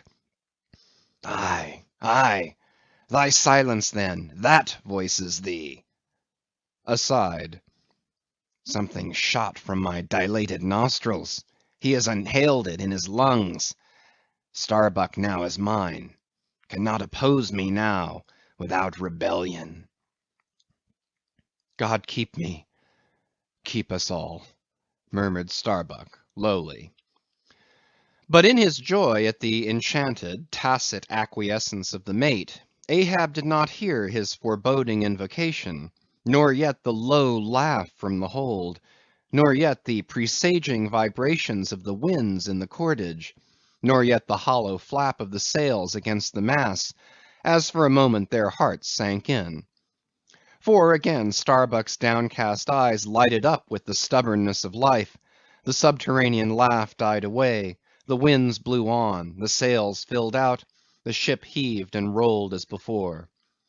Ah, ye admonitions and warnings, why stay ye not when ye come? But rather are ye predictions than warnings, you shadows. Yet not so much predictions from without, as verifications of the foregoing things within. For with little external to constrain us, the innermost necessities of our being, these still drive us on. The measure! The measure! cried Ahab. Receiving the brimming pewter, and turning to the harpooneers, he ordered them to produce their weapons. Then ranging them before him near the capstan, with their harpoons in their hands, while his three mates stood at his side with their lances, and the rest of the ship's company formed a circle round the group, he stood for an instant searchingly eyeing every man of his crew. But those wild eyes met his, as the bloodshot eyes of the prairie wolves meet the eye of their leader, ere he rushes on at their head in the trail of the bison, but alas, only to fall into the hidden snare of the Indian. Drink and pass, he cried, handing the heavy charged flagon to the nearest seaman. The crew alone now drink. Round with it, round. Short draughts, long swallows, men. 'Tis hot as Satan's hoof. So, it goes round excellently. It spiralizes in ye, forks out at the serpent's snapping eye. Well done, almost drained. That way it went, this way it comes. Hand it me. Here's a hollow. Men, you seem the years, so brimming life is gulped and gone. Steward, refill. Attend now, my braves. I have mustered ye round this capstan, and ye mates, flank me with your lances, and ye harpooneers, stand there with your irons, and you stout mariners, ring me in, that I may in some sort revive a noble custom of my fisherman fathers before me. Oh, men, you will yet see that... Ha, boy, come back? Bad pennies come not sooner. Hand it me. Why, now this pewter had run brimming again, wert not thou St. Vitus's imp. Away, thou ague! Advance, ye mates. Cross your lances full before me. Well done. Let me touch the axis. So saying, with extended arm he grasped the three level radiating lances at their cross centers, while so doing suddenly and nervously twitched them. Meanwhile glancing intently from Starbuck to Stubb, from Stubb to Flask. It seemed as though by some nameless interior volition he would fain have shocked into them the same fiery emotion accumulated within the laden jar of his own magnetic life. The three mates quailed before his strong, sustained, and mystic aspect. Stubb and Flask looked sideways from him. The honest eye of Starbuck fell downright. In vain, cried Ahab, but maybe 'tis well. For did ye three but once take the full forced shock, then mine own electric thing, that perhaps had expired from out me. Perchance, too, it would have dropped ye dead. Perchance ye need it not. Down, lances! And now, ye mates, I do appoint ye three cup-bearers to my three pagan kinsmen there. Yon three most honorable gentlemen and noblemen, my valiant harpooneers. Disdain the task? What, when the great Pope washes the feet of beggars, using his tiara for ewer? Oh, my sweet cardinals, your own condescension, that shall bend ye to it. I do not order ye, ye will it. Cut your seizings and draw the poles, ye harpooneers. Silently obeying the order, the three harpooneers now stood, with the detached iron part of their harpoons, some 3 feet long, held barbs up before him. Stab me not with that keen steel. Cant them over. Know ye not the goblet end? Turn up the socket. So, so. Now, ye cup-bearers, advance. The irons! Take them, hold them while I fill. Forthwith, slowly going from one officer to the other, he brimmed the harpoon sockets with the fiery waters from the pewter. Now, 3 to 3 ye stand. Commend the murderous chalices. Bestow them, ye who are now made parties to this indissoluble league. Ha! Starbuck! But the deed is done. Yon ratifying sun now waits to sit upon it. Drink, ye harpooneers! Drink and swear, ye men that man the deathful whaleboat's bow. Death to Moby Dick! God hunt us all if we do not hunt Moby Dick to his death! The long barbed steel goblets were lifted, and to cries and maledictions against the white whale, the spirits were simultaneously quaffed down with a hiss. Starbuck paled, and turned and shivered. Once more, and finally, the replenished pewter went the rounds among the frantic crew, when, waving his free hand to them, they all dispersed, and Ahab retired within his cabin. CHAPTER 37. Sunset. The cabin, by the stern windows, Ahab sitting alone, and gazing out. I leave a white and turbid wake, pale waters, paler cheeks where'er I sail.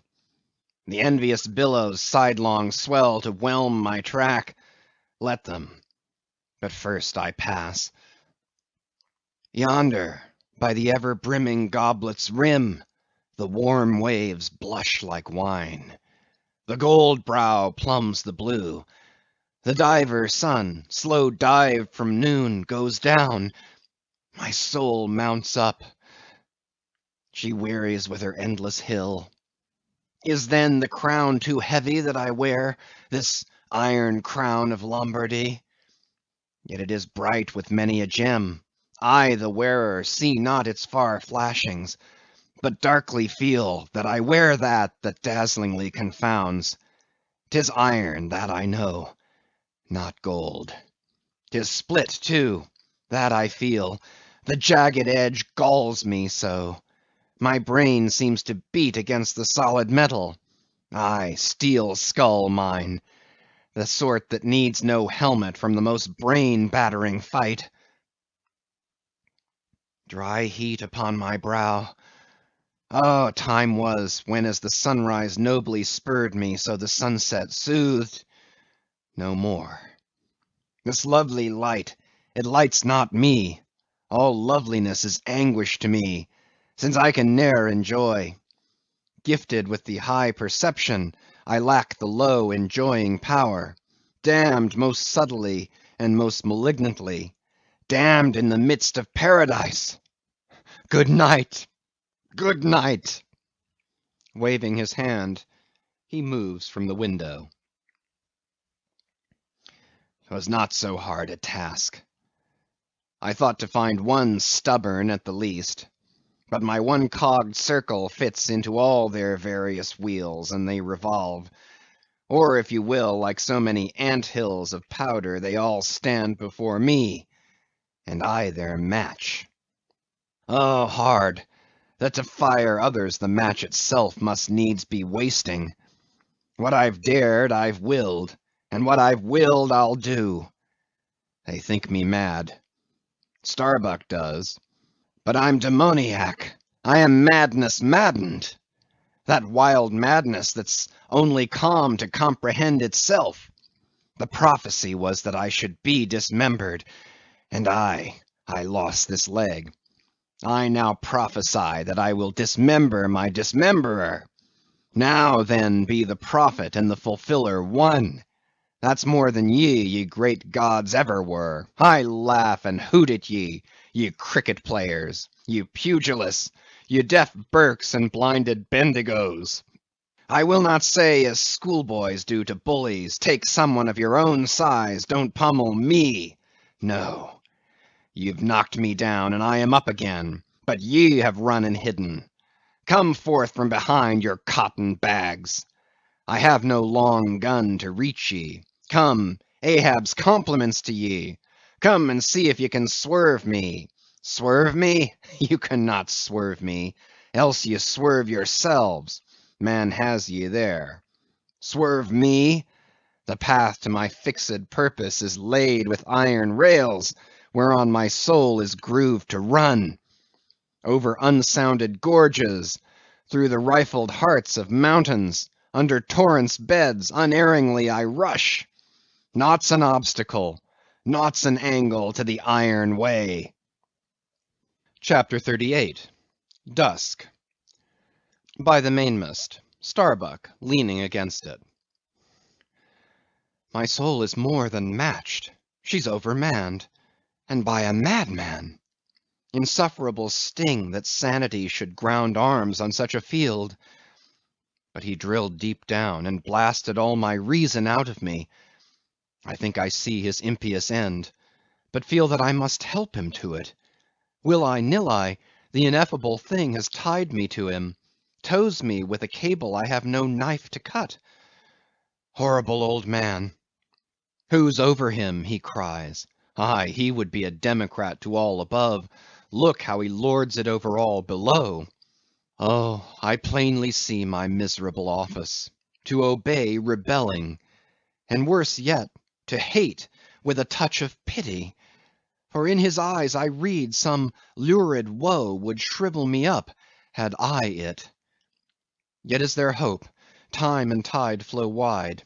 The hated whale has the round watery world to swim in, as the small goldfish has its glassy globe.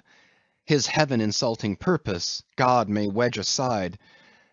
I would up heart, were it not like lead. But my whole clock's run down, my heart the all-controlling weight I have no key to lift again. A burst of revelry from the forecastle. Oh God, to sail with such a heathen crew that have small touch of human mothers in them. whelped somewhere by the sharkish sea. The white whale is their demigorgon. Hark! The infernal orgies, that revelry is forward.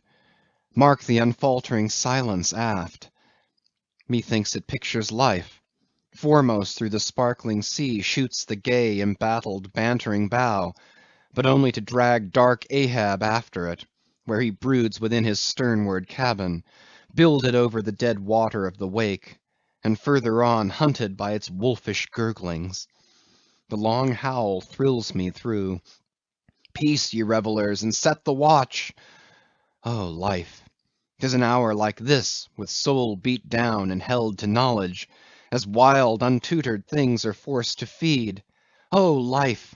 'Tis now that I do feel the latent horror in thee. But 'tis not me. That horror's out of me. And with the soft feeling of the human in me, yet I will try to fight ye, ye grim phantom futures. Stand by me, hold me, bind me, oh ye blessed influences. CHAPTER 39. First Night Watch, Foretop. Stubb, solus, and mending a brace. Ha, ha, ha, ha! Ahem! Clear my throat. I've been thinking over it ever since, and that ha-ha's the final consequence. Why so? Because a laugh's the wisest, easiest answer to all that's queer, and come what will, one's comfort's always left. That unfailing comfort is, it's all predestinated.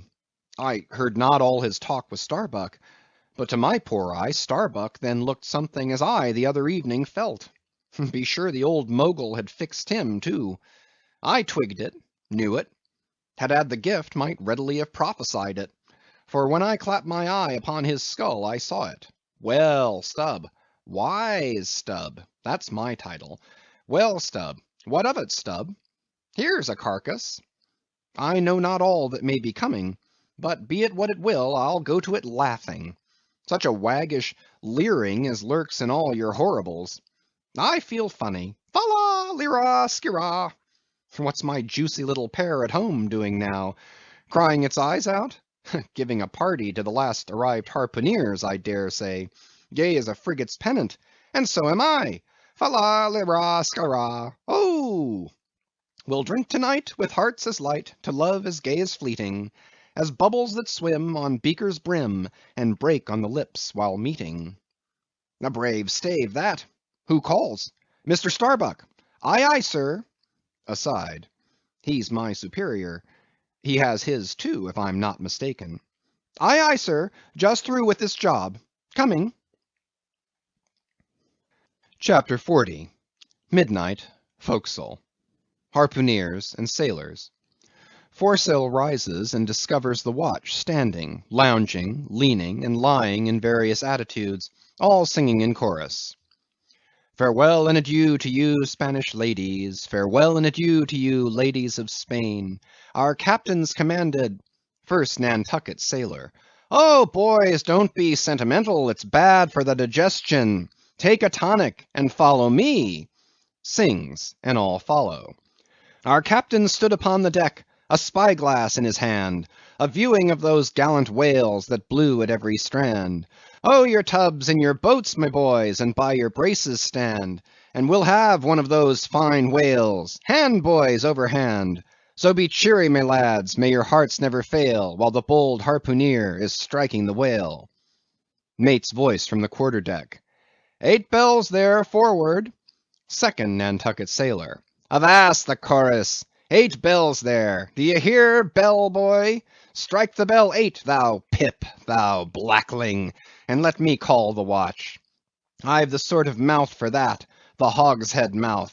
So, so, thrusts his head down the scuttle. Starbolines, ahoy! 8 bells there below, tumble up! Dutch sailor. Grand snoozing tonight, matey, fat night for that. I mark this in our old Mogul's wine. It's quite deadening to some as filliping to others. We sing, they sleep. Aye, lie down there like ground tear butts. At 'em again. There, take this copper pump and hail 'em through it. Tell 'em to avast dreaming of their lasses.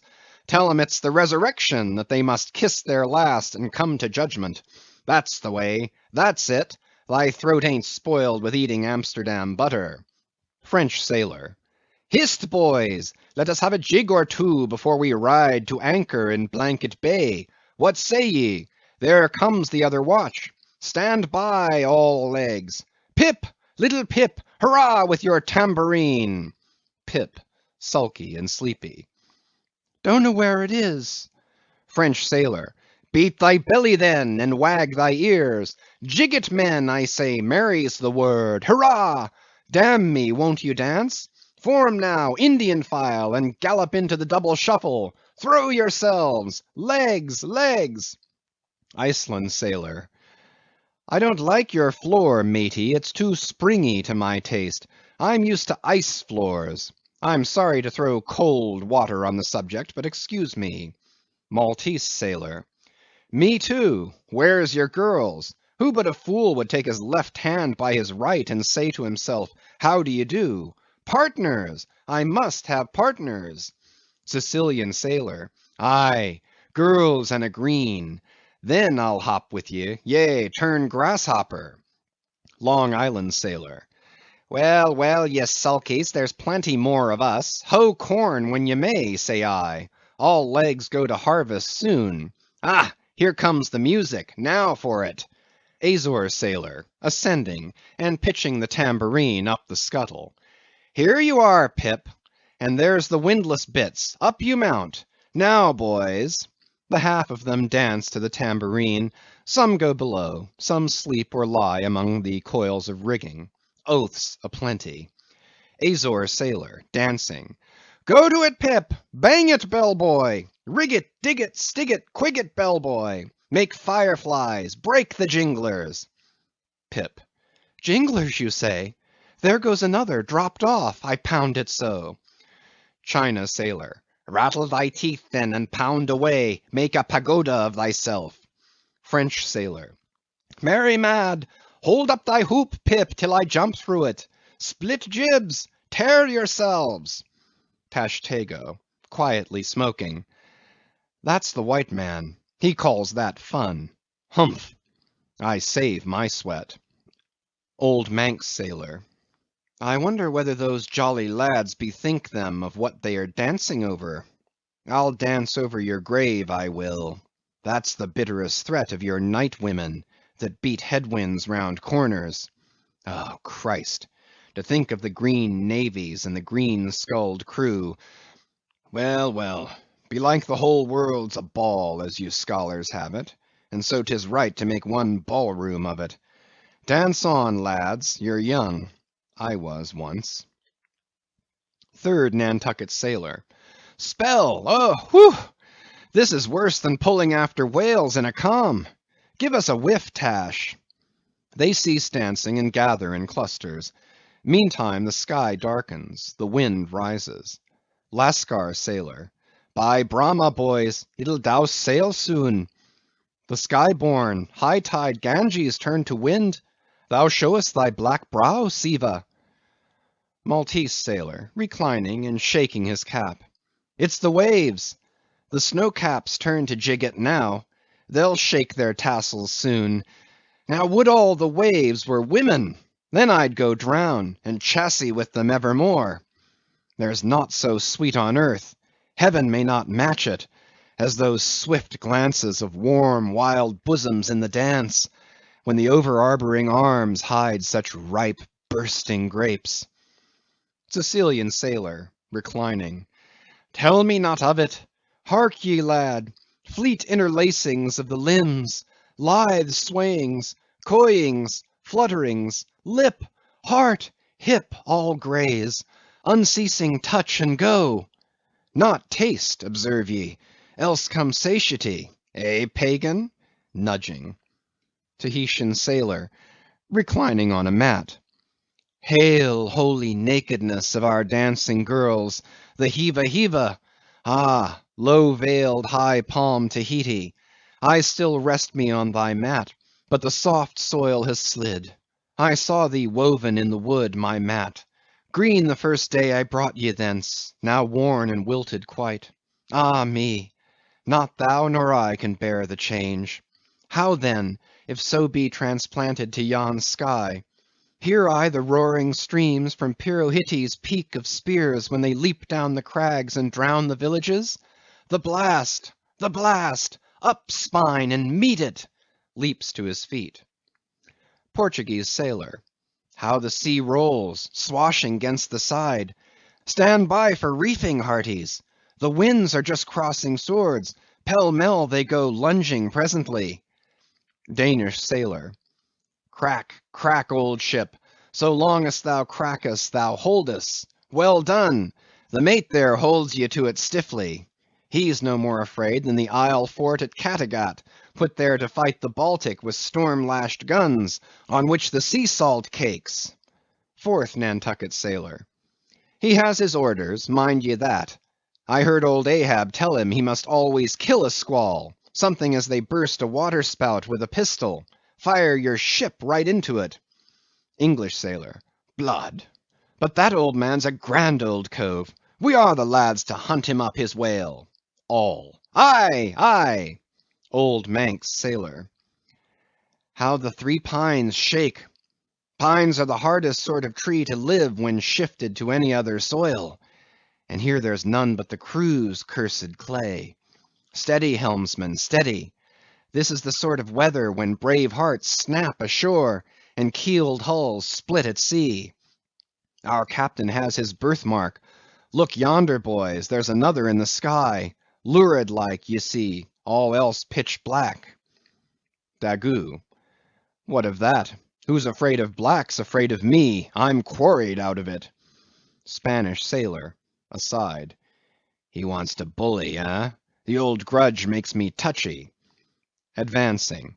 Aye, harpooneer, thy race is the undeniable dark side of mankind, devilish dark at that. No offence. Daggoo, grimly. None. St. Jago's sailor. That Spaniard's mad or drunk, but that can't be, or else in his one case our old Mogul's fire-waters are somewhat long in working. Fifth Nantucket sailor. What's that I saw? Lightning? Yes. Spanish sailor. No. Daggoo showing his teeth. Daggoo springing. Swallow thine, mannikin! White skin, white liver. Spanish sailor meeting him. Knife thee heartily, big frame, small spirit. All. A row! A row! A row! Tashtego with a whiff.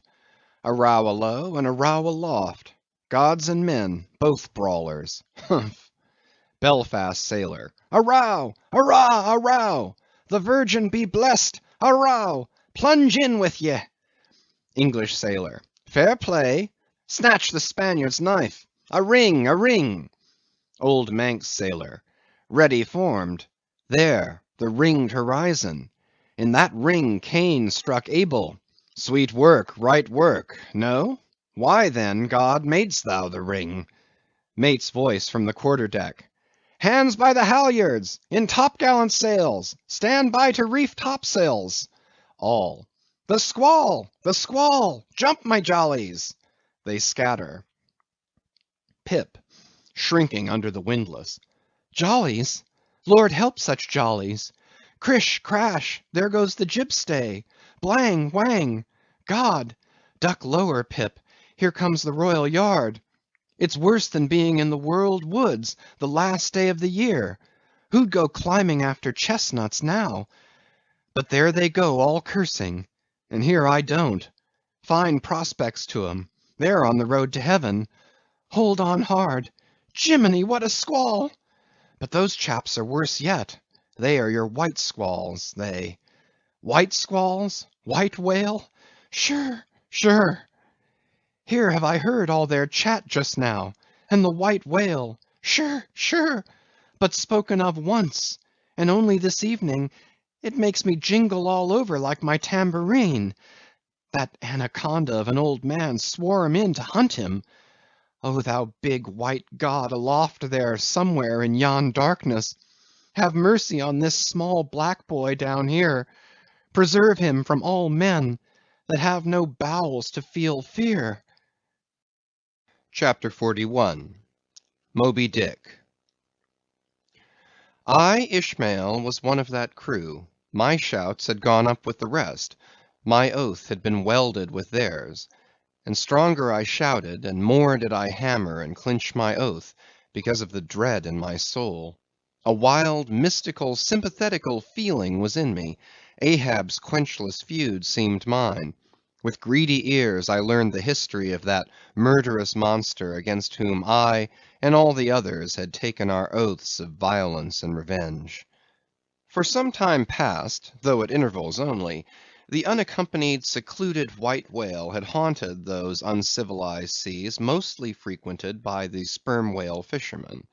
But not all of them knew of his existence. Only a few of them, comparatively, had knowingly seen him, while the number who as yet had actually and knowingly given battle to him was small indeed. For, owing to the large number of whale cruisers, the disorderly way they were sprinkled over the entire watery circumference, many of them adventurously pushing their quest along solitary latitudes, so as seldom or never for a whole 12-month or more on a stretch to encounter a single news-telling sail of any sort, the inordinate length of each separate voyage, the irregularity of the times of sailing from home, all these, with other circumstances, direct and indirect, long obstructed the spread through the whole world-wide whaling fleet of the special individualizing tidings concerning Moby Dick. It was hardly to be doubted that several vessels reported to have encountered at such or such a time, or on such or such a meridian, a sperm whale of uncommon magnitude and malignity, which whale, after doing great mischief to his assailants, had completely escaped them. To some minds it was not an unfair presumption, I say, that the whale in question must have been no other than Moby Dick. Yet, as of late, the sperm whale fishery had been marked by various and not unfrequent instances of great ferocity, cunning, and malice in the monster attacked. Therefore it was that those who, by accident, ignorantly gave battle to Moby Dick, such hunters, perhaps, for the most part, were content to ascribe the peculiar terror he bred more as it were to the perils of the sperm whale fishery at large, than to the individual cause. In that way, mostly, the disastrous encounter between Ahab and the whale had hitherto been popularly regarded. And as for those who previously hearing of the white whale, by chance caught sight of him, in the beginning of the thing they had, every one of them, almost as boldly and fearlessly lowered for him, as for any other whale of that species. But at length such calamities did ensue in these assaults, not restricted to sprained wrists and ankles, broken limbs, or devouring amputations, but fatal to the last degree of fatality; those repeated disastrous repulses all accumulating and piling their terrors upon Moby Dick; those things had gone far to shake the fortitude of many brave hunters, to whom the story of the white whale had eventually come. Nor did wild rumors of all sorts fail to exaggerate, and still the more horrify the true histories of these deadly encounters. For not only do fabulous rumors naturally grow out of the very body of all surprising terrible events, as the smitten tree gives birth to its fungi, but in maritime life, far more than in that of terra firma, wild rumors abound, wherever there is any adequate reality for them to cling to. And as the sea surpasses the land in this matter, so the whale fishery surpasses every other sort of maritime life, in the wonderfulness and fearfulness of the rumors which sometimes circulate there. For not only are whalemen as a body unexempt from that ignorance and superstitiousness hereditary to all sailors, but of all sailors they are, by all odds, the most directly brought into contact with whatever is appallingly astonishing in the sea. Face to face, they not only eye its greatest marvels, but hand to jaw give battle to them. Alone in such remotest waters, that though you sailed 1,000 miles, and passed 1,000 shores, you would not come to any chiseled hearthstone, or aught hospitable beneath that part of the sun, In such latitudes and longitudes, pursuing too such a calling as he does, the whaleman is wrapped by influences all tending to make his fancy pregnant with many a mighty birth. No wonder, then, that ever gathering volume from the mere transit over the widest watery spaces, the outblown rumors of the white whale did in the end incorporate with themselves all manner of morbid hints and half-formed fetal suggestions of supernatural agencies, which eventually invested Moby Dick with new terrors unborrowed from anything that visibly appears. So that in many cases such a panic did he finally strike, that few who by those rumors at least had heard of the white whale, few of those hunters were willing to encounter the perils of his jaw.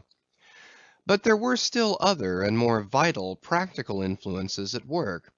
Not even at the present day has the original prestige of the sperm whale, as fearfully distinguished from all other species of the Leviathan, died out in the minds of the whalemen as a body. There are those this day among them who, though intelligent and courageous enough in offering battle to the Greenland or right whale, would perhaps, either from professional inexperience, or incompetency, or timidity, decline a contest with the sperm whale. At any rate, there are plenty of whalemen, especially among those whaling nations not sailing under the American flag, who have never hostilely encountered the sperm whale, but whose sole knowledge of the Leviathan is restricted to the ignoble monster primitively pursued in the north. Seated on their hatches, these men will hearken with a childish fireside interest and awe to the wild, strange tales of southern whaling. Nor is the preeminent tremendousness of the great sperm whale anywhere more feelingly comprehended than on board of those prows which stem him. And as if the now tested reality of his might had in former legendary times thrown its shadow before it, we find some book naturalists, Olason and Pavelson, declaring the sperm whale not only to be a consternation to every other creature in the sea, but also to be so incredibly ferocious as continually to be athirst for human blood. Nor even down to so late a time as Cuvier's were these or almost similar impressions effaced.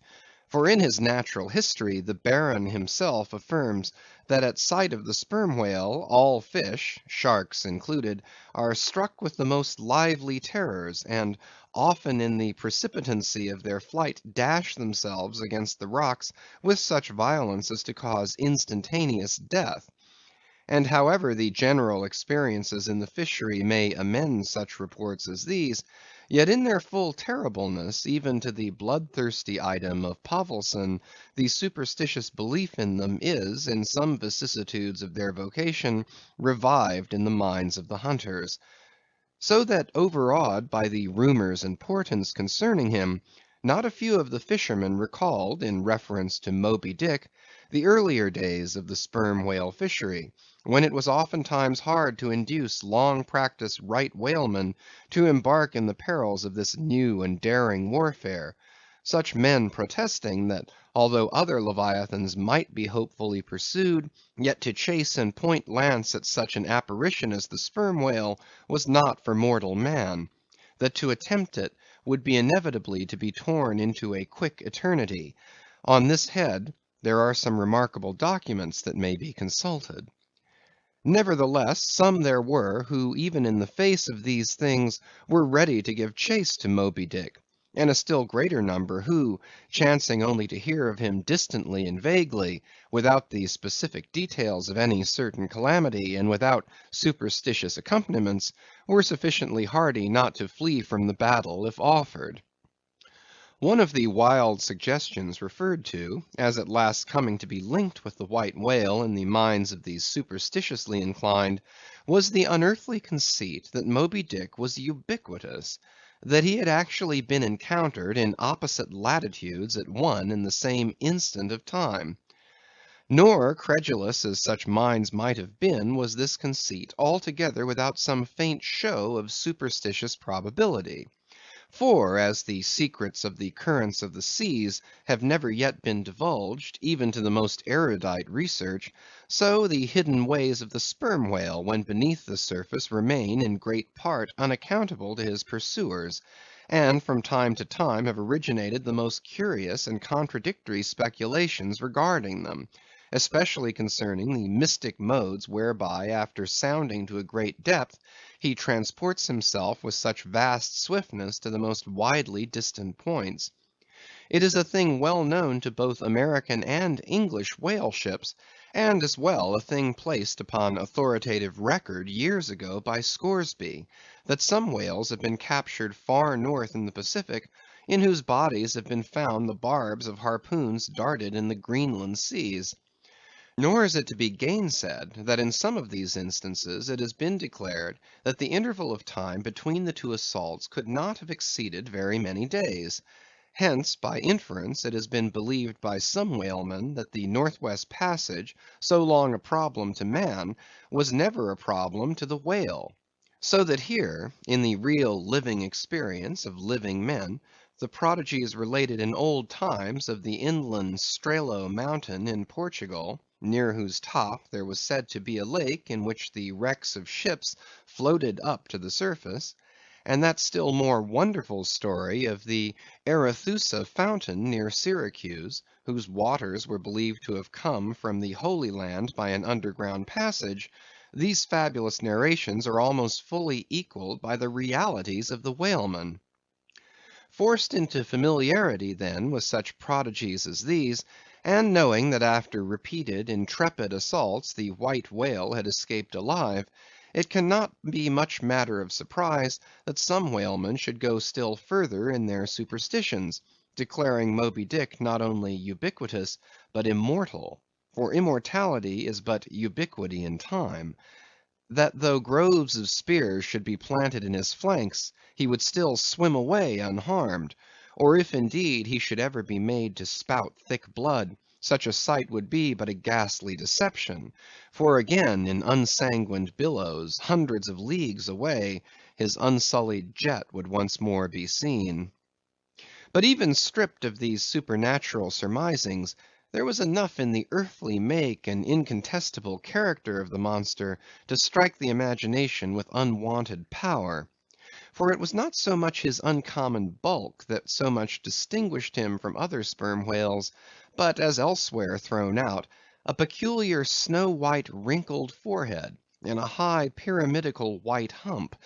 These were his prominent features, the tokens whereby, even in the limitless uncharted seas, he revealed his identity, at a long distance, to those who knew him.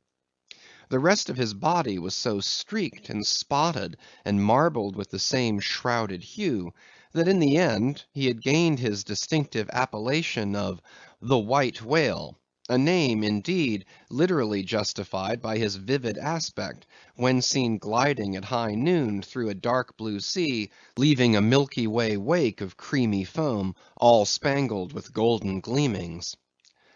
Nor was it his unwonted magnitude, nor his remarkable hue, nor yet his deformed lower jaw that so much invested the whale with natural terror, as that unexampled intelligent malignity which, according to specific accounts, he had over and over again evinced in his assaults.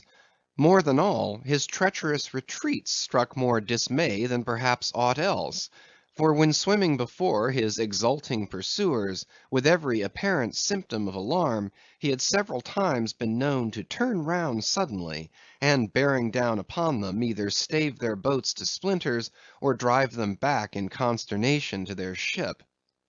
Already several fatalities had attended his chase.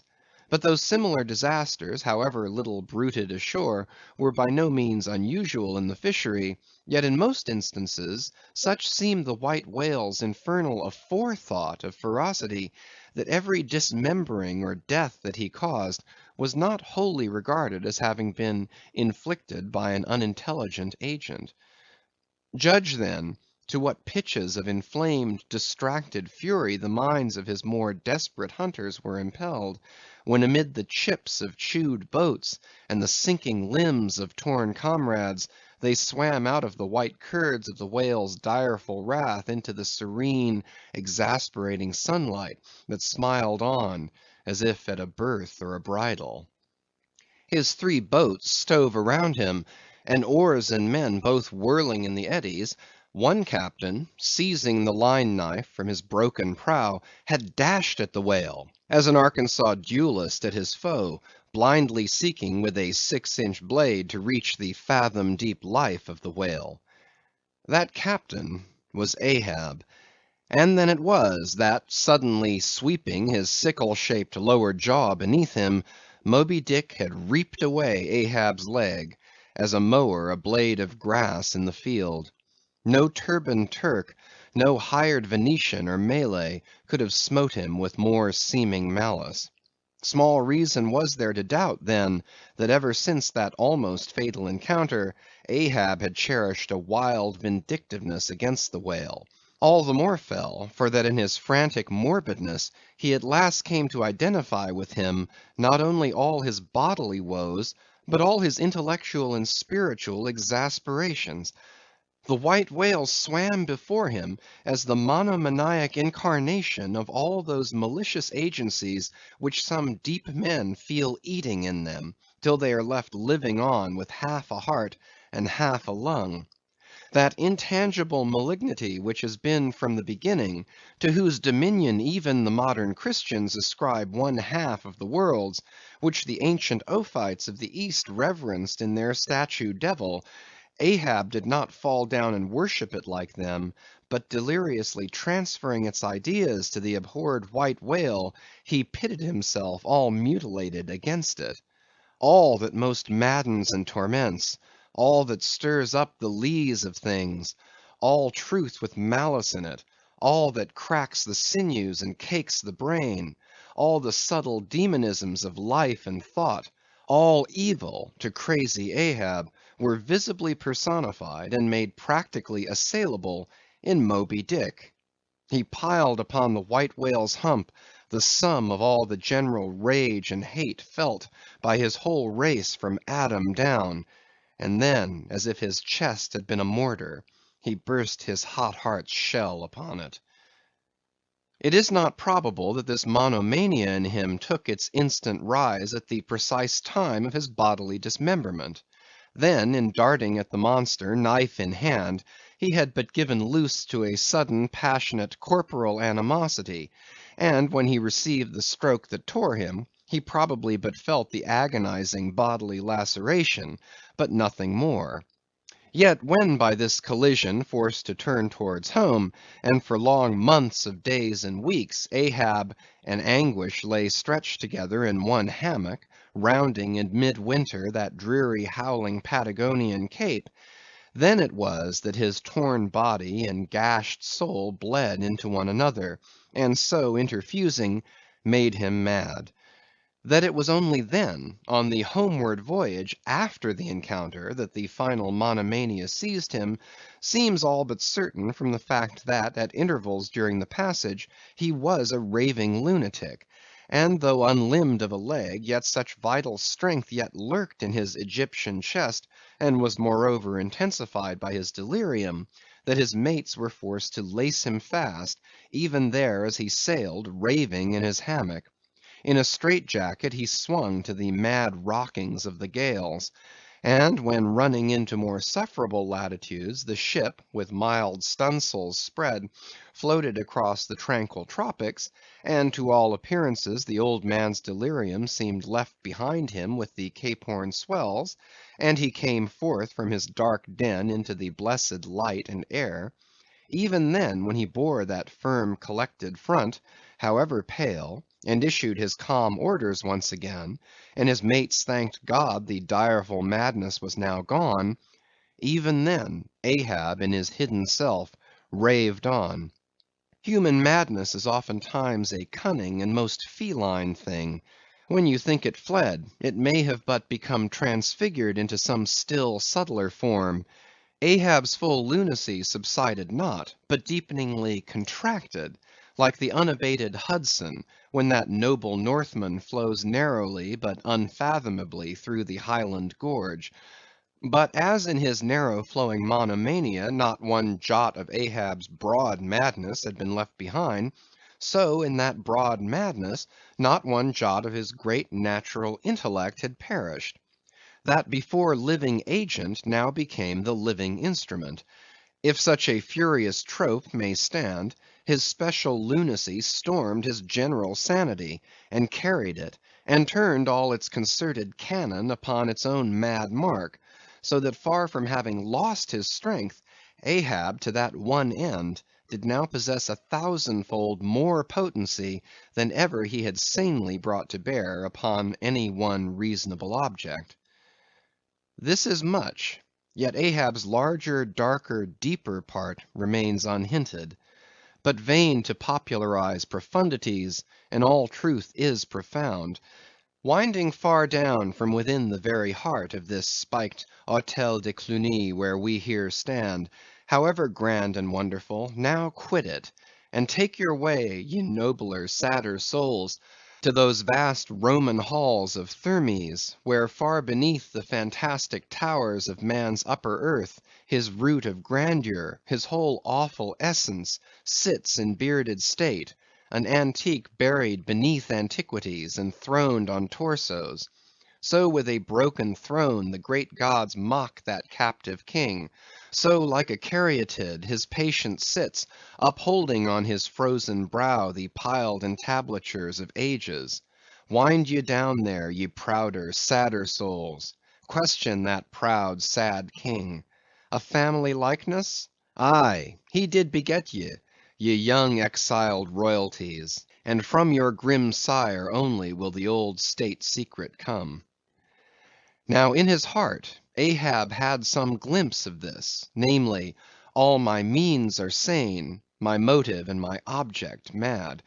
Yet without power to kill or change or shun the fact, he likewise knew that to mankind he did long dissemble, in some sort did still. But that thing of his dissembling was only subject to his perceptibility, not to his will determinate. Nevertheless, so well did he succeed in that dissembling, that when with ivory leg he stepped ashore at last, no Nantucketer thought him otherwise than but naturally grieved, and that to the quick, with the terrible casualty which had overtaken him. The report of his undeniable delirium at sea was likewise popularly ascribed to a kindred cause. And so too all the added moodiness which always afterwards, to the very day of sailing in the Pequod on the present voyage, sat brooding on his brow. Nor is it so very unlikely that far from distrusting his fitness for another whaling voyage, on account of such dark symptoms, the calculating people of that prudent isle were inclined to harbor the conceit, that for those very reasons he was all the better qualified and set on edge for a pursuit so full of rage and wildness as the bloody hunt of whales. Gnawed within and scorched without by the infixed unrelenting fangs of some incurable idea, such a one, could he be found, would seem the very man to dart his iron and lift his lance against the most appalling of all brutes. Or if for any reason thought to be corporeally incapacitated for that, yet such a one would seem superlatively competent to cheer and howl on his underlings to the attack. But be all this as it may, certain it is, that with the mad secret of his unabated rage bolted up and keyed in him, Ahab had purposely sailed upon the present voyage with the one only and all engrossing object of hunting the white whale. Had any one of his old acquaintances on shore but half dreamed of what was lurking in him then, how soon would their aghast and righteous souls have wrenched the ship from such a fiendish man. They were bent on profitable cruises, the profit to be counted down in dollars from the mint. He was intent on an audacious, immitigable, and supernatural revenge. Here, then, was this grey-headed, ungodly old man, chasing with curses a Job's whale round the world; at the head of a crew, too, chiefly made up of mongrel renegades, and castaways, and cannibals; morally enfeebled, also, by the incompetence of mere unaided virtue or right-mindedness in Starbuck, the invulnerable jollity of indifference and recklessness in Stubb, and the pervading mediocrity in Flask. Such a crew, so officered, seemed specially picked and packed by some infernal fatality to help him in his monomaniac revenge.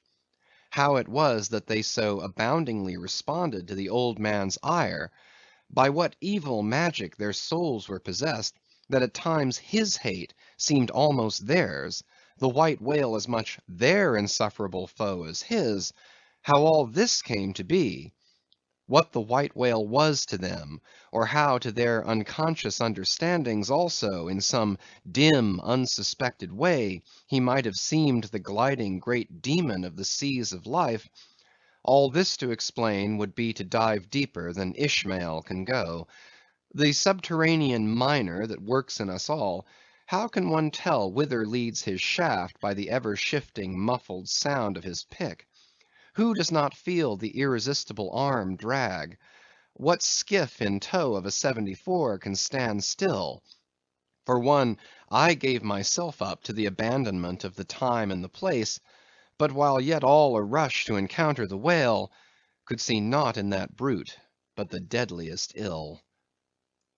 CHAPTER 42. The Whiteness of the Whale.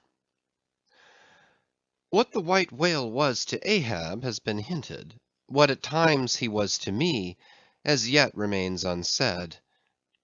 Aside from those more obvious considerations touching Moby Dick, which could not but occasionally awaken in any man's soul some alarm, there was another thought, or rather vague, nameless horror concerning him, which at times by its intensity completely overpowered all the rest, and yet so mystical and well-nigh ineffable was it, that I almost despair of putting it in a comprehensible form.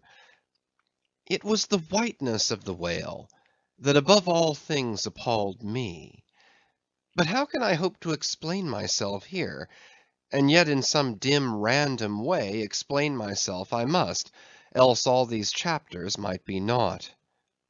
Though in many natural objects whiteness refiningly enhances beauty, as if imparting some special virtue of its own, as in marbles, japonicas, and pearls; and though various nations have in some ways recognized a certain royal preeminence in this hue, even the barbaric grand old kings of Pegu placing the title Lord of the White Elephants above all their other magniloquent ascriptions of dominion, and the modern kings of Siam unfurling the same snow-white quadruped in the royal standard, and the Hanoverian flag bearing the one figure of a snow-white charger, and the great Austrian empire, Caesarian, heir to overlording Rome, having for the imperial color the same imperial hue; and though this preeminence in it applies to the human race itself, giving the white man ideal mastership over every dusky tribe;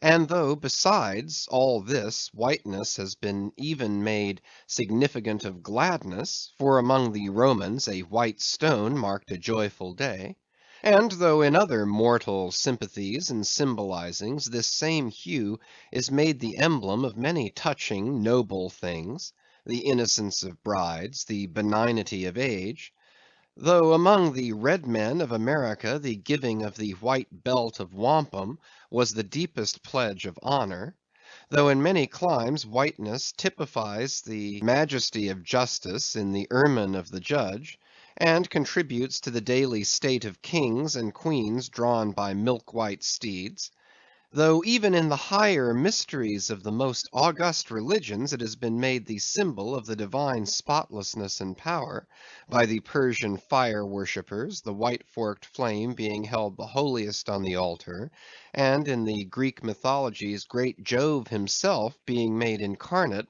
in a snow-white bull; and though to the noble Iroquois the midwinter sacrifice of the sacred white dog was by far the holiest festival of their theology, that spotless, faithful creature being held the purest envoy they could send to the Great Spirit with the annual tidings of their own fidelity; And though directly from the Latin word for white, all Christian priests derive the name of one part of their sacred vesture, the alb or tunic, worn beneath the cassock; and though among the holy pomps of the Romish faith, white is specially employed in the celebration of the passion of our Lord; though in the vision of St. John, white robes are given to the redeemed, and the 24 elders stand clothed in white before the great white throne, and the Holy One that sitteth there white like wool; yet for all these accumulated associations with whatever is sweet,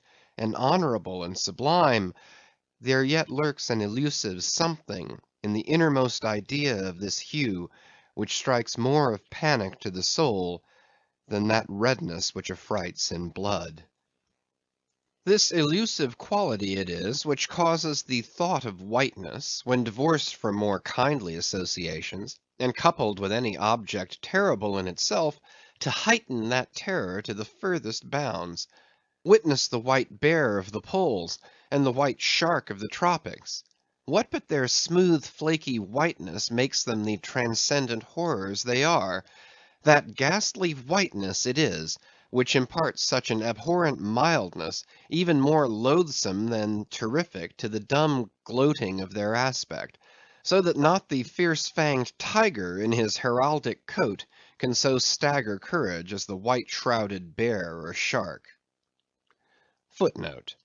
With reference to the polar bear, it may possibly be urged by him who would fain go still deeper into this matter, that it is not the whiteness, separately regarded, which heightens the intolerable hideousness of that brute; for, analyzed, that heightened hideousness, it might be said, only rises from the circumstance that the irresponsible ferociousness of the creature stands invested in the fleece of celestial innocence and love; and hence by bringing together two such opposite emotions in our minds, the polar bear frightens us with so unnatural a contrast. But even assuming all this to be true, yet were it not for the whiteness, you would not have that intensified terror. As for the white shark, the white gliding ghostliness of repose in that creature, when beheld in his ordinary moods, strangely tallies with the same quality in the polar quadruped. This peculiarity is most vividly hit by the French in the name they bestow upon that fish.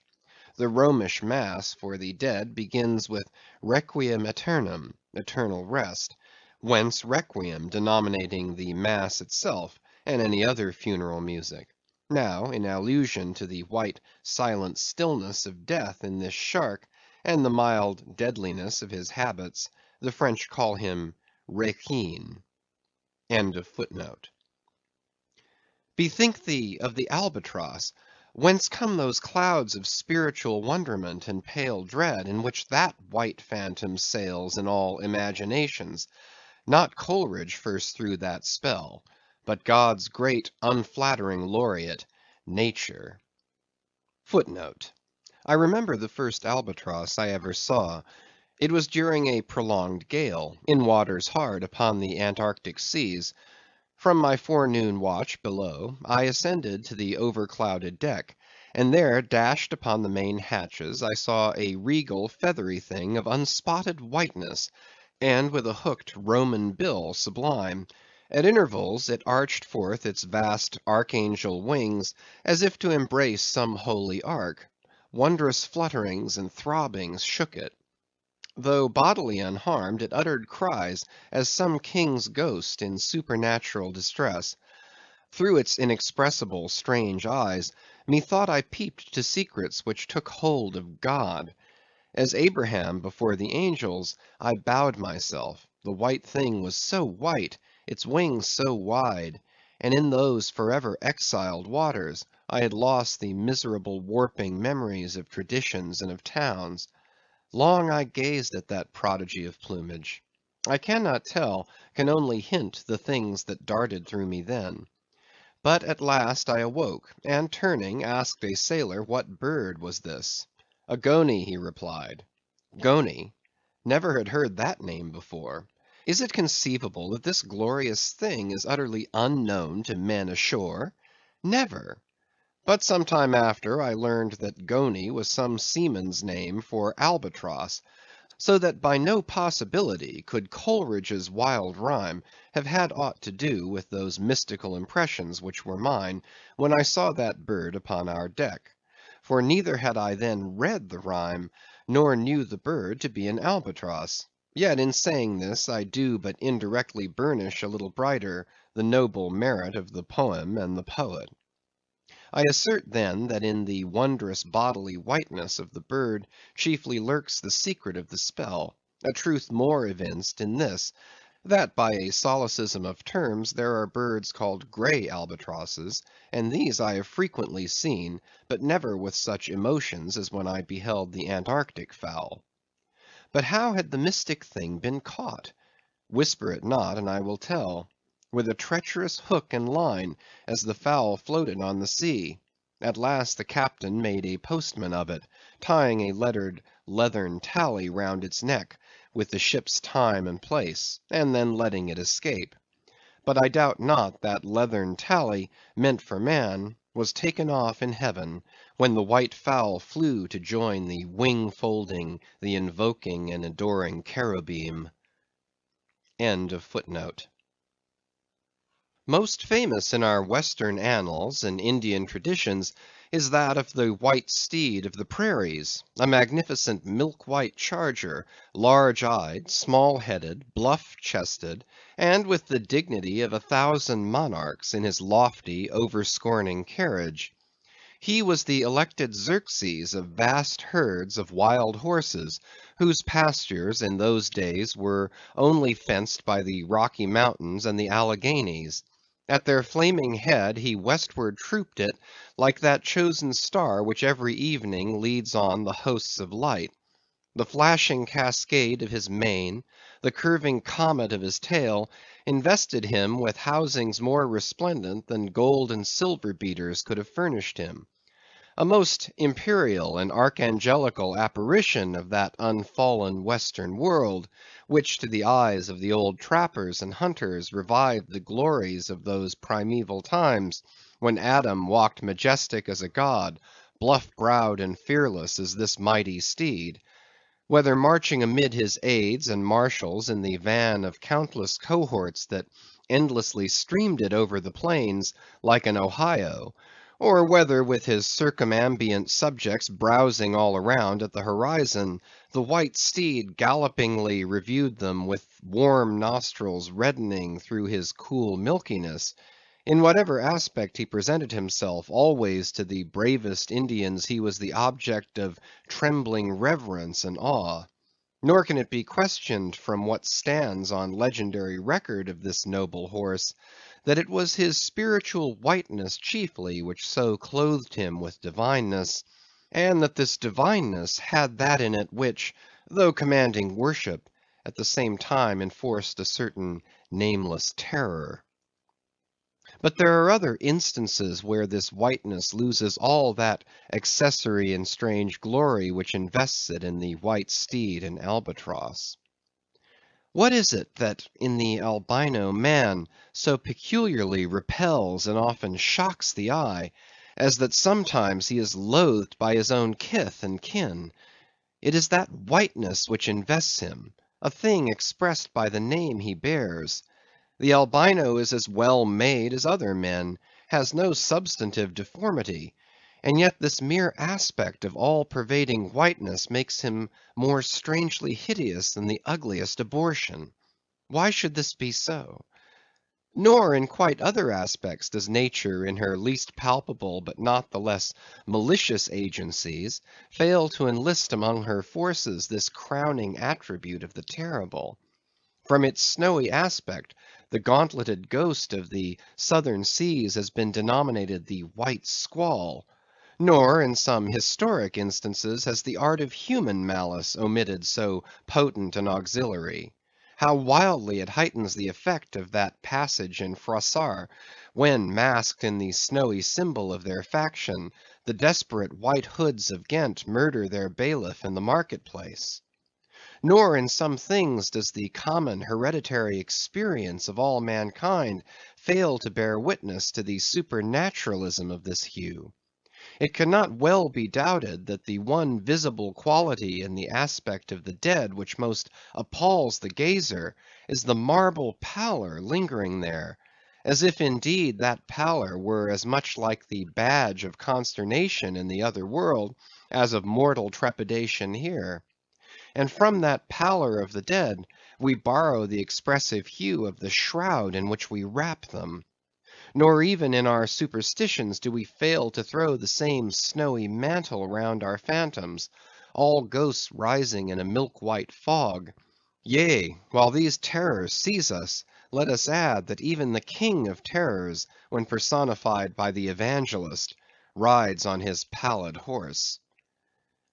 Therefore, in his other moods, symbolize whatever grand or gracious thing he will by whiteness, no man can deny that in its profoundest idealized significance it calls up a peculiar apparition to the soul. But though without dissent this point be fixed, how is mortal man to account for it? To analyze it would seem impossible.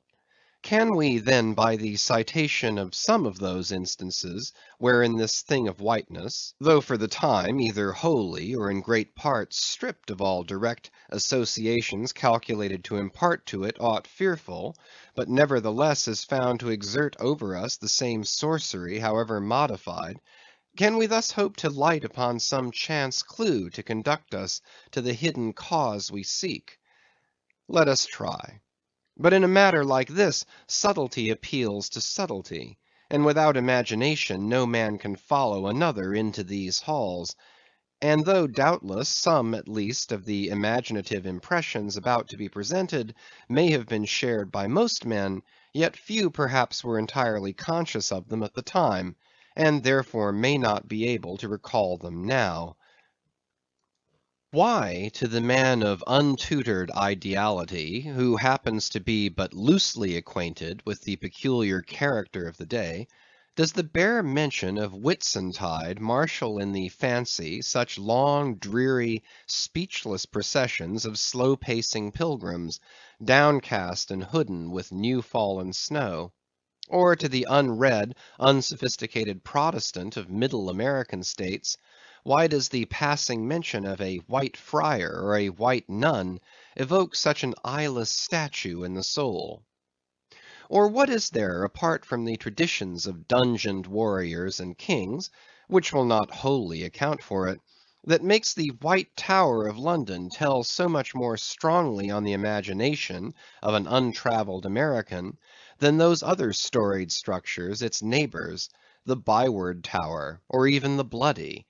And those sublimer towers, the White Mountains of New Hampshire? Whence, in peculiar moods, comes that gigantic ghostliness over the soul at the bare mention of that name, while the thought of Virginia's Blue Ridge is full of a soft, dewy, distant dreaminess? Or why, irrespective of all latitudes and longitudes, does the name of the White Sea exert such a spectralness over the fancy, while that of the Yellow Sea lulls us with mortal thoughts of long, lacquered, mild afternoons on the waves, followed by the gaudiest and yet sleepiest of sunsets? Or to choose a wholly unsubstantial instance, purely addressed to the fancy, why, in reading the old fairy tales of Central Europe, does the tall pale man of the Hartz forests, whose changeless pallor unrustlingly glides through the green of the groves, why is this phantom more terrible than all the whooping imps of the Blocksberg? Nor is it altogether the remembrance of her cathedral toppling earthquakes, nor the stampedos of her frantic seas, nor the tearlessness of arid skies that never rain, nor the sight of her wide field of leaning spires, wrenched copestones, and crosses all adroop, like canted yards of anchored fleets, and her suburban avenues of house walls lying upon each other as a tossed pack of cards. It is not these things alone which make tearless Lima the strangest, saddest city thou canst see.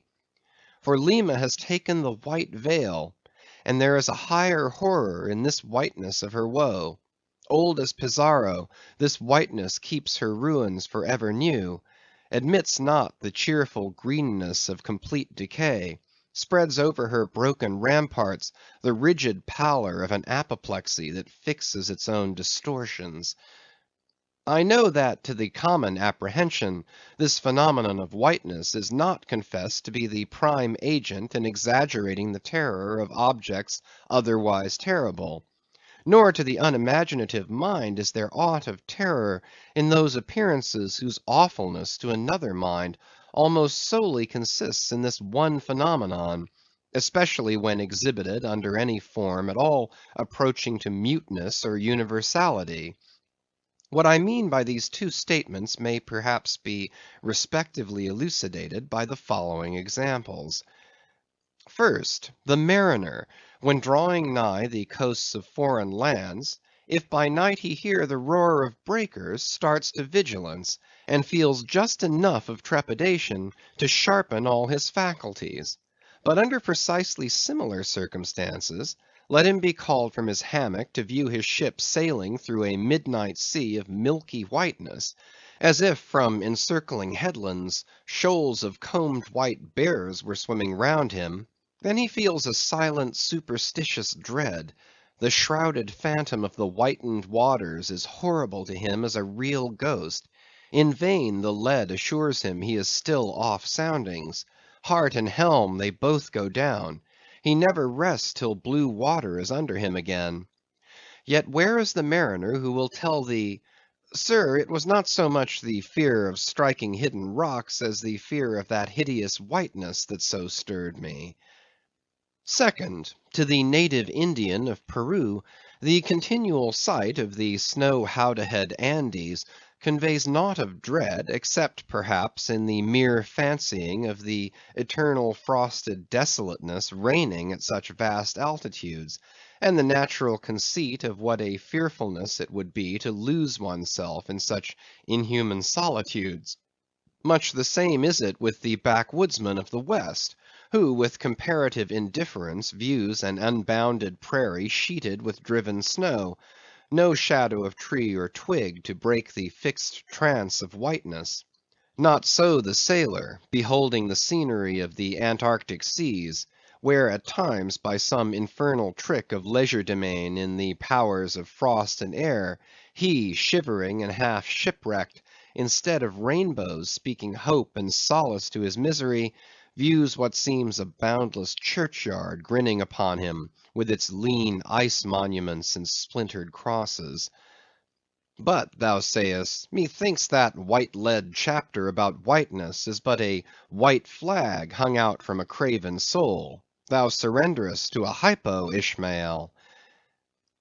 Tell me why this strong young colt, foaled in some peaceful valley of Vermont, far removed from all beasts of prey, why is it that upon the sunniest day, if you but shake a fresh buffalo robe behind him, so that he cannot even see it, but only smells its wild animal muskiness, why will he start, snort, and with bursting eyes paw the ground, in frenzies of affright? There is no remembrance in him of any gorings of wild creatures in his green northern home, so that the strange muskiness he smells cannot recall to him anything associated with the experience of former perils. For what knows he, this New England colt, of the black bisons of distant Oregon? No. But here thou beholdest, even in a dumb brute, the instinct of the knowledge of the demonism in the world. Though thousands of miles from Oregon, still when he smells that savage musk, the rending, goring bison herds are as present as to the deserted wild foal of the prairies, which in this instant they may be trampling into dust. Thus, then, the muffled rollings of a milky sea, the bleak rustlings of the festooned frosts of mountains, the desolate shiftings of the wind-rowed snows of prairies, all these to Ishmael are as the shaking of that buffalo robe to the frightened colt. Though neither knows where lie the nameless things of which the mystic sign gives forth such hints, yet with me, as with the colt, somewhere those things must exist, though in many of its aspects this visible world seems formed in love, the invisible spheres were formed in fright.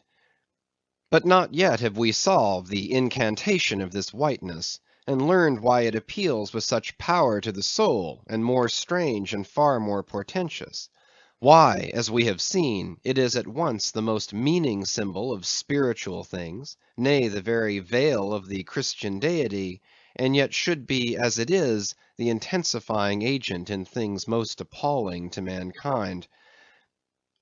Is it that by its indefiniteness it shadows forth the heartless voids and immensities of the universe, and thus stabs us from behind with the thought of annihilation, when beholding the white depths of the Milky Way? Or is it, that as in essence whiteness is not so much a color as the visible absence of color, and at the same time the concrete of all colors? Is it for these reasons that there is such a dumb blankness, full of meaning, in a wide landscape of snows, a colorless all color of atheism from which we shrink? And when we consider that other theory of the natural philosophers, that all other earthly hues, every stately or lovely emblazoning, the sweet tinges of sunset skies and woods, yea, the gilded velvets of butterflies, and the butterfly cheeks of young girls, all these are but subtle deceits, not actually inherent in substances, but only laid on from without, so that all deified nature absolutely paints like a harlot, whose allurements cover nothing but the charnel house within. And when we proceed further, and consider that the mystical cosmetic, which produces every one of her hues, the great principle of light, forever remains white or colorless in itself, and if operating without medium upon matter, would touch all objects, even tulips and roses, with its own blank tinge. Pondering all this, the palsied universe lies before us a leper, and like willful travellers in Lapland who refuse to wear colored and coloring glasses upon their eyes, so the wretched infidel gazes himself blind at the monumental white shroud that wraps all the prospect around him. And of all these things, the albino whale was the symbol. Wonder ye then at the fiery hunt? Chapter 43. Hark! Hist! Did you hear that noise, Cabaco? It was the middle watch, a fair moonlight. The seamen were standing in a cordon extending from one of the fresh water butts in the waist to the scuttle butt near the taffrail. In this manner they passed the buckets to fill the scuttle butt. Standing for the most part on the hallowed precincts of the quarter deck, they were careful not to speak or rustle their feet. From hand to hand the buckets went in the deepest silence, only broken by the occasional flap of a sail, and the steady hum of the unceasingly advancing keel. It was in the midst of this repose that Archy, one of the cordon, whose post was near the after hatches, whispered to his neighbor, a Cholo, the words above. Hist! Did you hear that noise, Cabaco? Take the bucket, will ye, Archy? What noise do you mean? There it is again, under the hatches. Don't you hear it? A cough. It sounded like a cough. Cough be damned. Pass along that return bucket. There again. There it is. It sounds like 2 or 3 sleepers turning over now. Caramba! Have done, shipmate, will ye? It's the 3 soaked biscuits ye ate for supper turning over inside of ye. Nothing else. Look to the bucket. Say what you will, shipmate, I've sharp ears. Aye, you are the chap, ain't you, that heard the hum of the old Quakeress's knitting needles 50 miles at sea from Nantucket? You're the chap. Grin away. We'll see what turns up. Hark ye, Cabaco. There is somebody down in the after hold that has not yet been seen on deck, and I suspect our old Mogul knows something of it too. I heard Stubb tell Flask one morning watch that there was something of that sort in the wind. Tish, the bucket. Chapter 44. The Chart. Had you followed Captain Ahab down into his cabin after the squall that took place on the night succeeding that wild ratification of his purpose with his crew, you would have seen him go to a locker in the transom, and bringing out a large wrinkled roll of yellowish sea charts, spread them before him on his screwed down table. Then, seating himself before it, you would have seen him intently study the various lines and shadings which there met his eye, and with slow but steady pencil trace additional courses over spaces that before were blank. At intervals he would refer to piles of old log books beside him, wherein were set down the seasons and places in which, on various former voyages of various ships, sperm whales had been captured or seen. While thus employed, the heavy pewter lamp suspended in chains over his head continually rocked with the motion of the ship, and forever threw shifting gleams and shadows of lines upon his wrinkled brow, till it almost seemed that while he himself was marking out lines and courses on the wrinkled charts, some invisible pencil was also tracing lines and courses upon the deeply marked chart of his forehead. But it was not this night in particular that, in the solitude of his cabin, Ahab thus pondered over his charts. Almost every night they were brought out.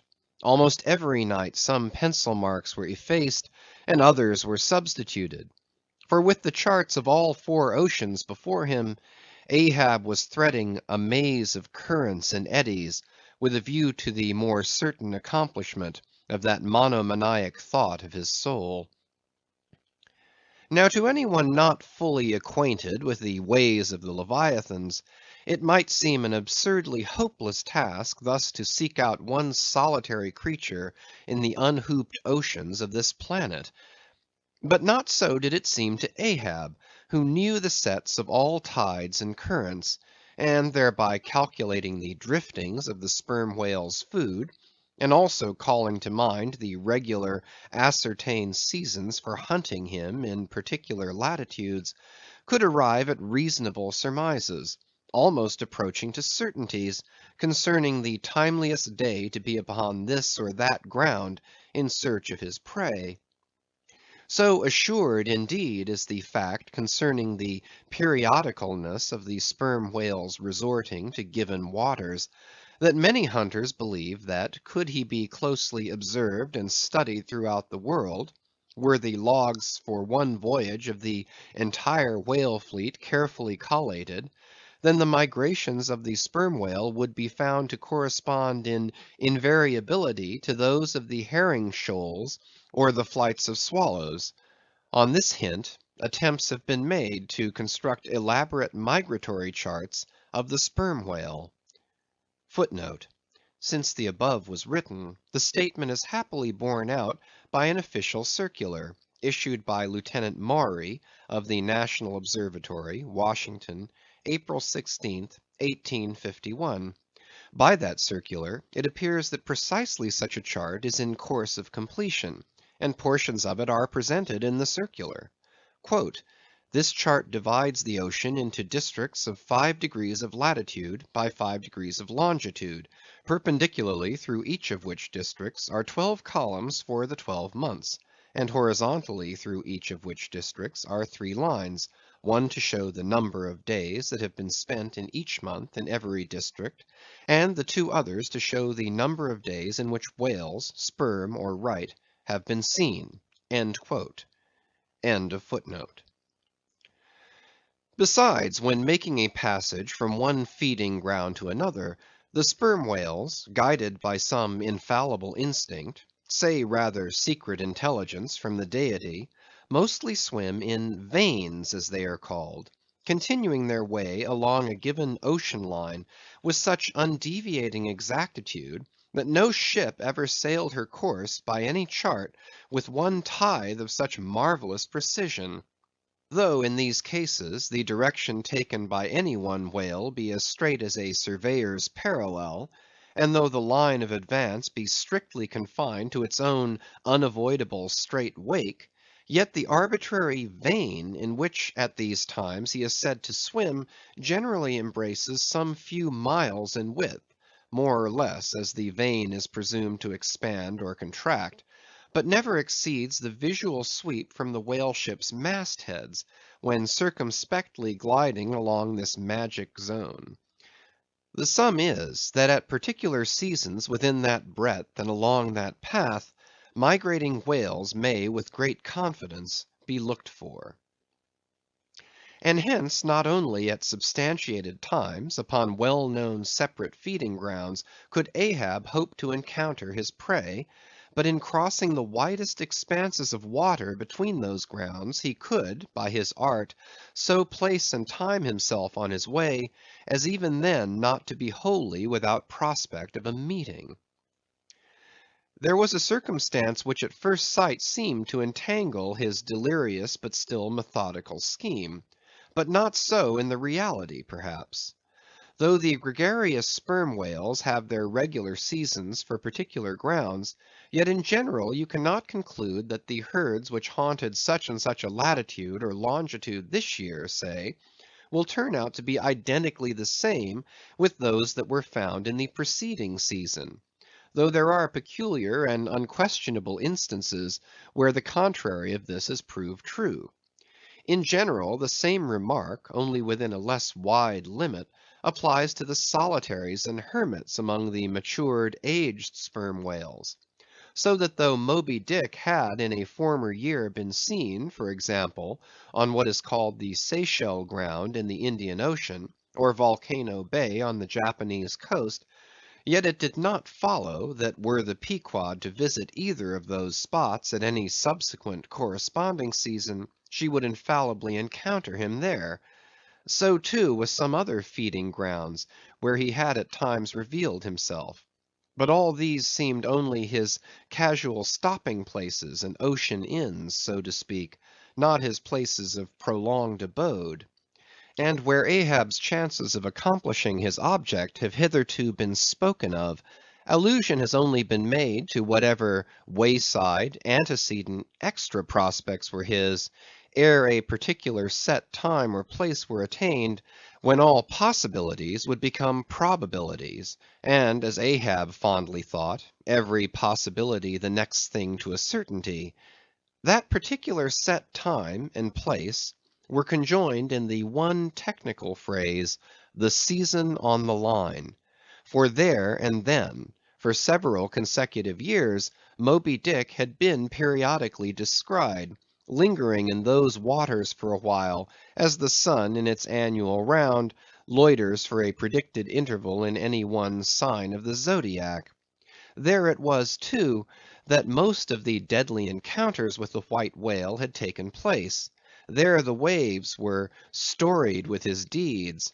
There also was that tragic spot where the monomaniac old man had found the awful motive to his vengeance. But in the cautious comprehensiveness and unloitering vigilance with which Ahab threw his brooding soul into this unfaltering hunt, he would not permit himself to rest all his hopes upon the one crowning fact above mentioned, however flattering it might be to those hopes. Nor in the sleeplessness of his vow could he so tranquilize his unquiet heart as to postpone all intervening quest. Now the Pequod had sailed from Nantucket at the very beginning of the season on the line. No possible endeavor, then, could enable her commander to make the great passage southwards, double Cape Horn, and then running down 60 degrees of latitude, arrive in the equatorial Pacific in time to cruise there. Therefore he must wait for the next ensuing season. Yet the premature hour of the Pequod's sailing had, perhaps, been correctly selected by Ahab with a view to this very complexion of things. Because an interval of 365 days and nights was before him, an interval which, instead of impatiently enduring ashore, he would spend in a miscellaneous hunt. If by chance the white whale, spending his vacation in the seas far remote from his periodical feeding grounds, should turn up his wrinkled brow off the Persian Gulf, or in the Bengal Bay, or China seas, or in any other waters haunted by his race. So that monsoons, pampas, nor'westers, harmattans, trades, any wind but the Levanter and Simoon, might blow Moby Dick into the devious zigzag world circle of the Pequod's circumnavigating wake. But granting all this, yet regarded discreetly and coolly, seems it not but a mad idea this, that in the broad boundless ocean, one solitary whale, even if encountered, should be thought capable of individual recognition from his hunter, even as a white-bearded mufti in the thronged thoroughfares of Constantinople? Yes, for the peculiar snow-white brow of Moby Dick, and his snow-white hump, could not but be unmistakable. And have I not tallied the whale, Ahab would mutter to himself, as after poring over his charts till long after midnight, he would throw himself back in reveries, tallied him, and shall he escape? His broad fins are bored and scalloped out like a lost sheep's ear. And here his mad mind would run on in a breathless race, till a weariness and faintness of pondering came over him, and in the open air of the deck he would seek to recover his strength. Ah, God! What trances of torment does that man endure who is consumed with one unachieved revengeful desire! He sleeps with clenched hands, and wakes with his own bloody nails in his palms. Often, when forced from his hammock by exhausting and intolerably vivid dreams of the night, which, resuming his own intense thoughts through the day, carried them on amid a clashing of frenzies, and whirled them round and round and round in his blazing brain, till the very throbbing of his life-spot became insufferable anguish; and when, as was sometimes the case, these spiritual throes in him heaved his being up from its base, and a chasm seemed opening in him, from which forked flames and lightning shot up, and accursed fiends beckoned him to leap down among them; when this hell in himself yawned beneath him, a wild cry would be heard through the ship, and with glaring eyes Ahab would burst from his state-room, as though escaping from a bed that was on fire. Yet these, perhaps, instead of being the unsuppressible symptoms of some latent weakness, or fright at his own resolve, were but the plainest tokens of its intensity. For at such times, crazy Ahab, the scheming, unappeasedly steadfast hunter of the white whale, this Ahab that had gone to his hammock, was not the agent that so caused him to burst from it in horror again. The latter was the eternal living principle or soul in him; and in sleep, being for the time dissociated from the characterizing mind, which at other times employed it for its outer vehicle or agent, it spontaneously sought escape from the scorching contiguity of the frantic thing, of which, for the time, it was no longer an integral. But as the mind does not exist unless leagued with the soul, therefore it must have been that, in Ahab's case, yielding up all his thoughts and fancies to his one supreme purpose, that purpose, by its own sheer inveteracy of will, forced itself, against gods and devils, into a kind of self-assumed independent being of its own; nay, could grimly live and burn, while the common vitality to which it was conjoined, fled, horror-stricken, from the unbidden and unfathered birth. Therefore, the tormented spirit that glared out of bodily eyes, when what seemed Ahab rushed from his room, was for the time but a vacated thing, a formless, somnambulistic being, a ray of living light to be sure, but without an object to color, and therefore a blankness in itself. God help thee, old man! Thy thoughts have created a creature in thee, and he whose intense thinking thus makes him a Prometheus, a vulture feeds upon that heart forever; that vulture, the very creature he creates.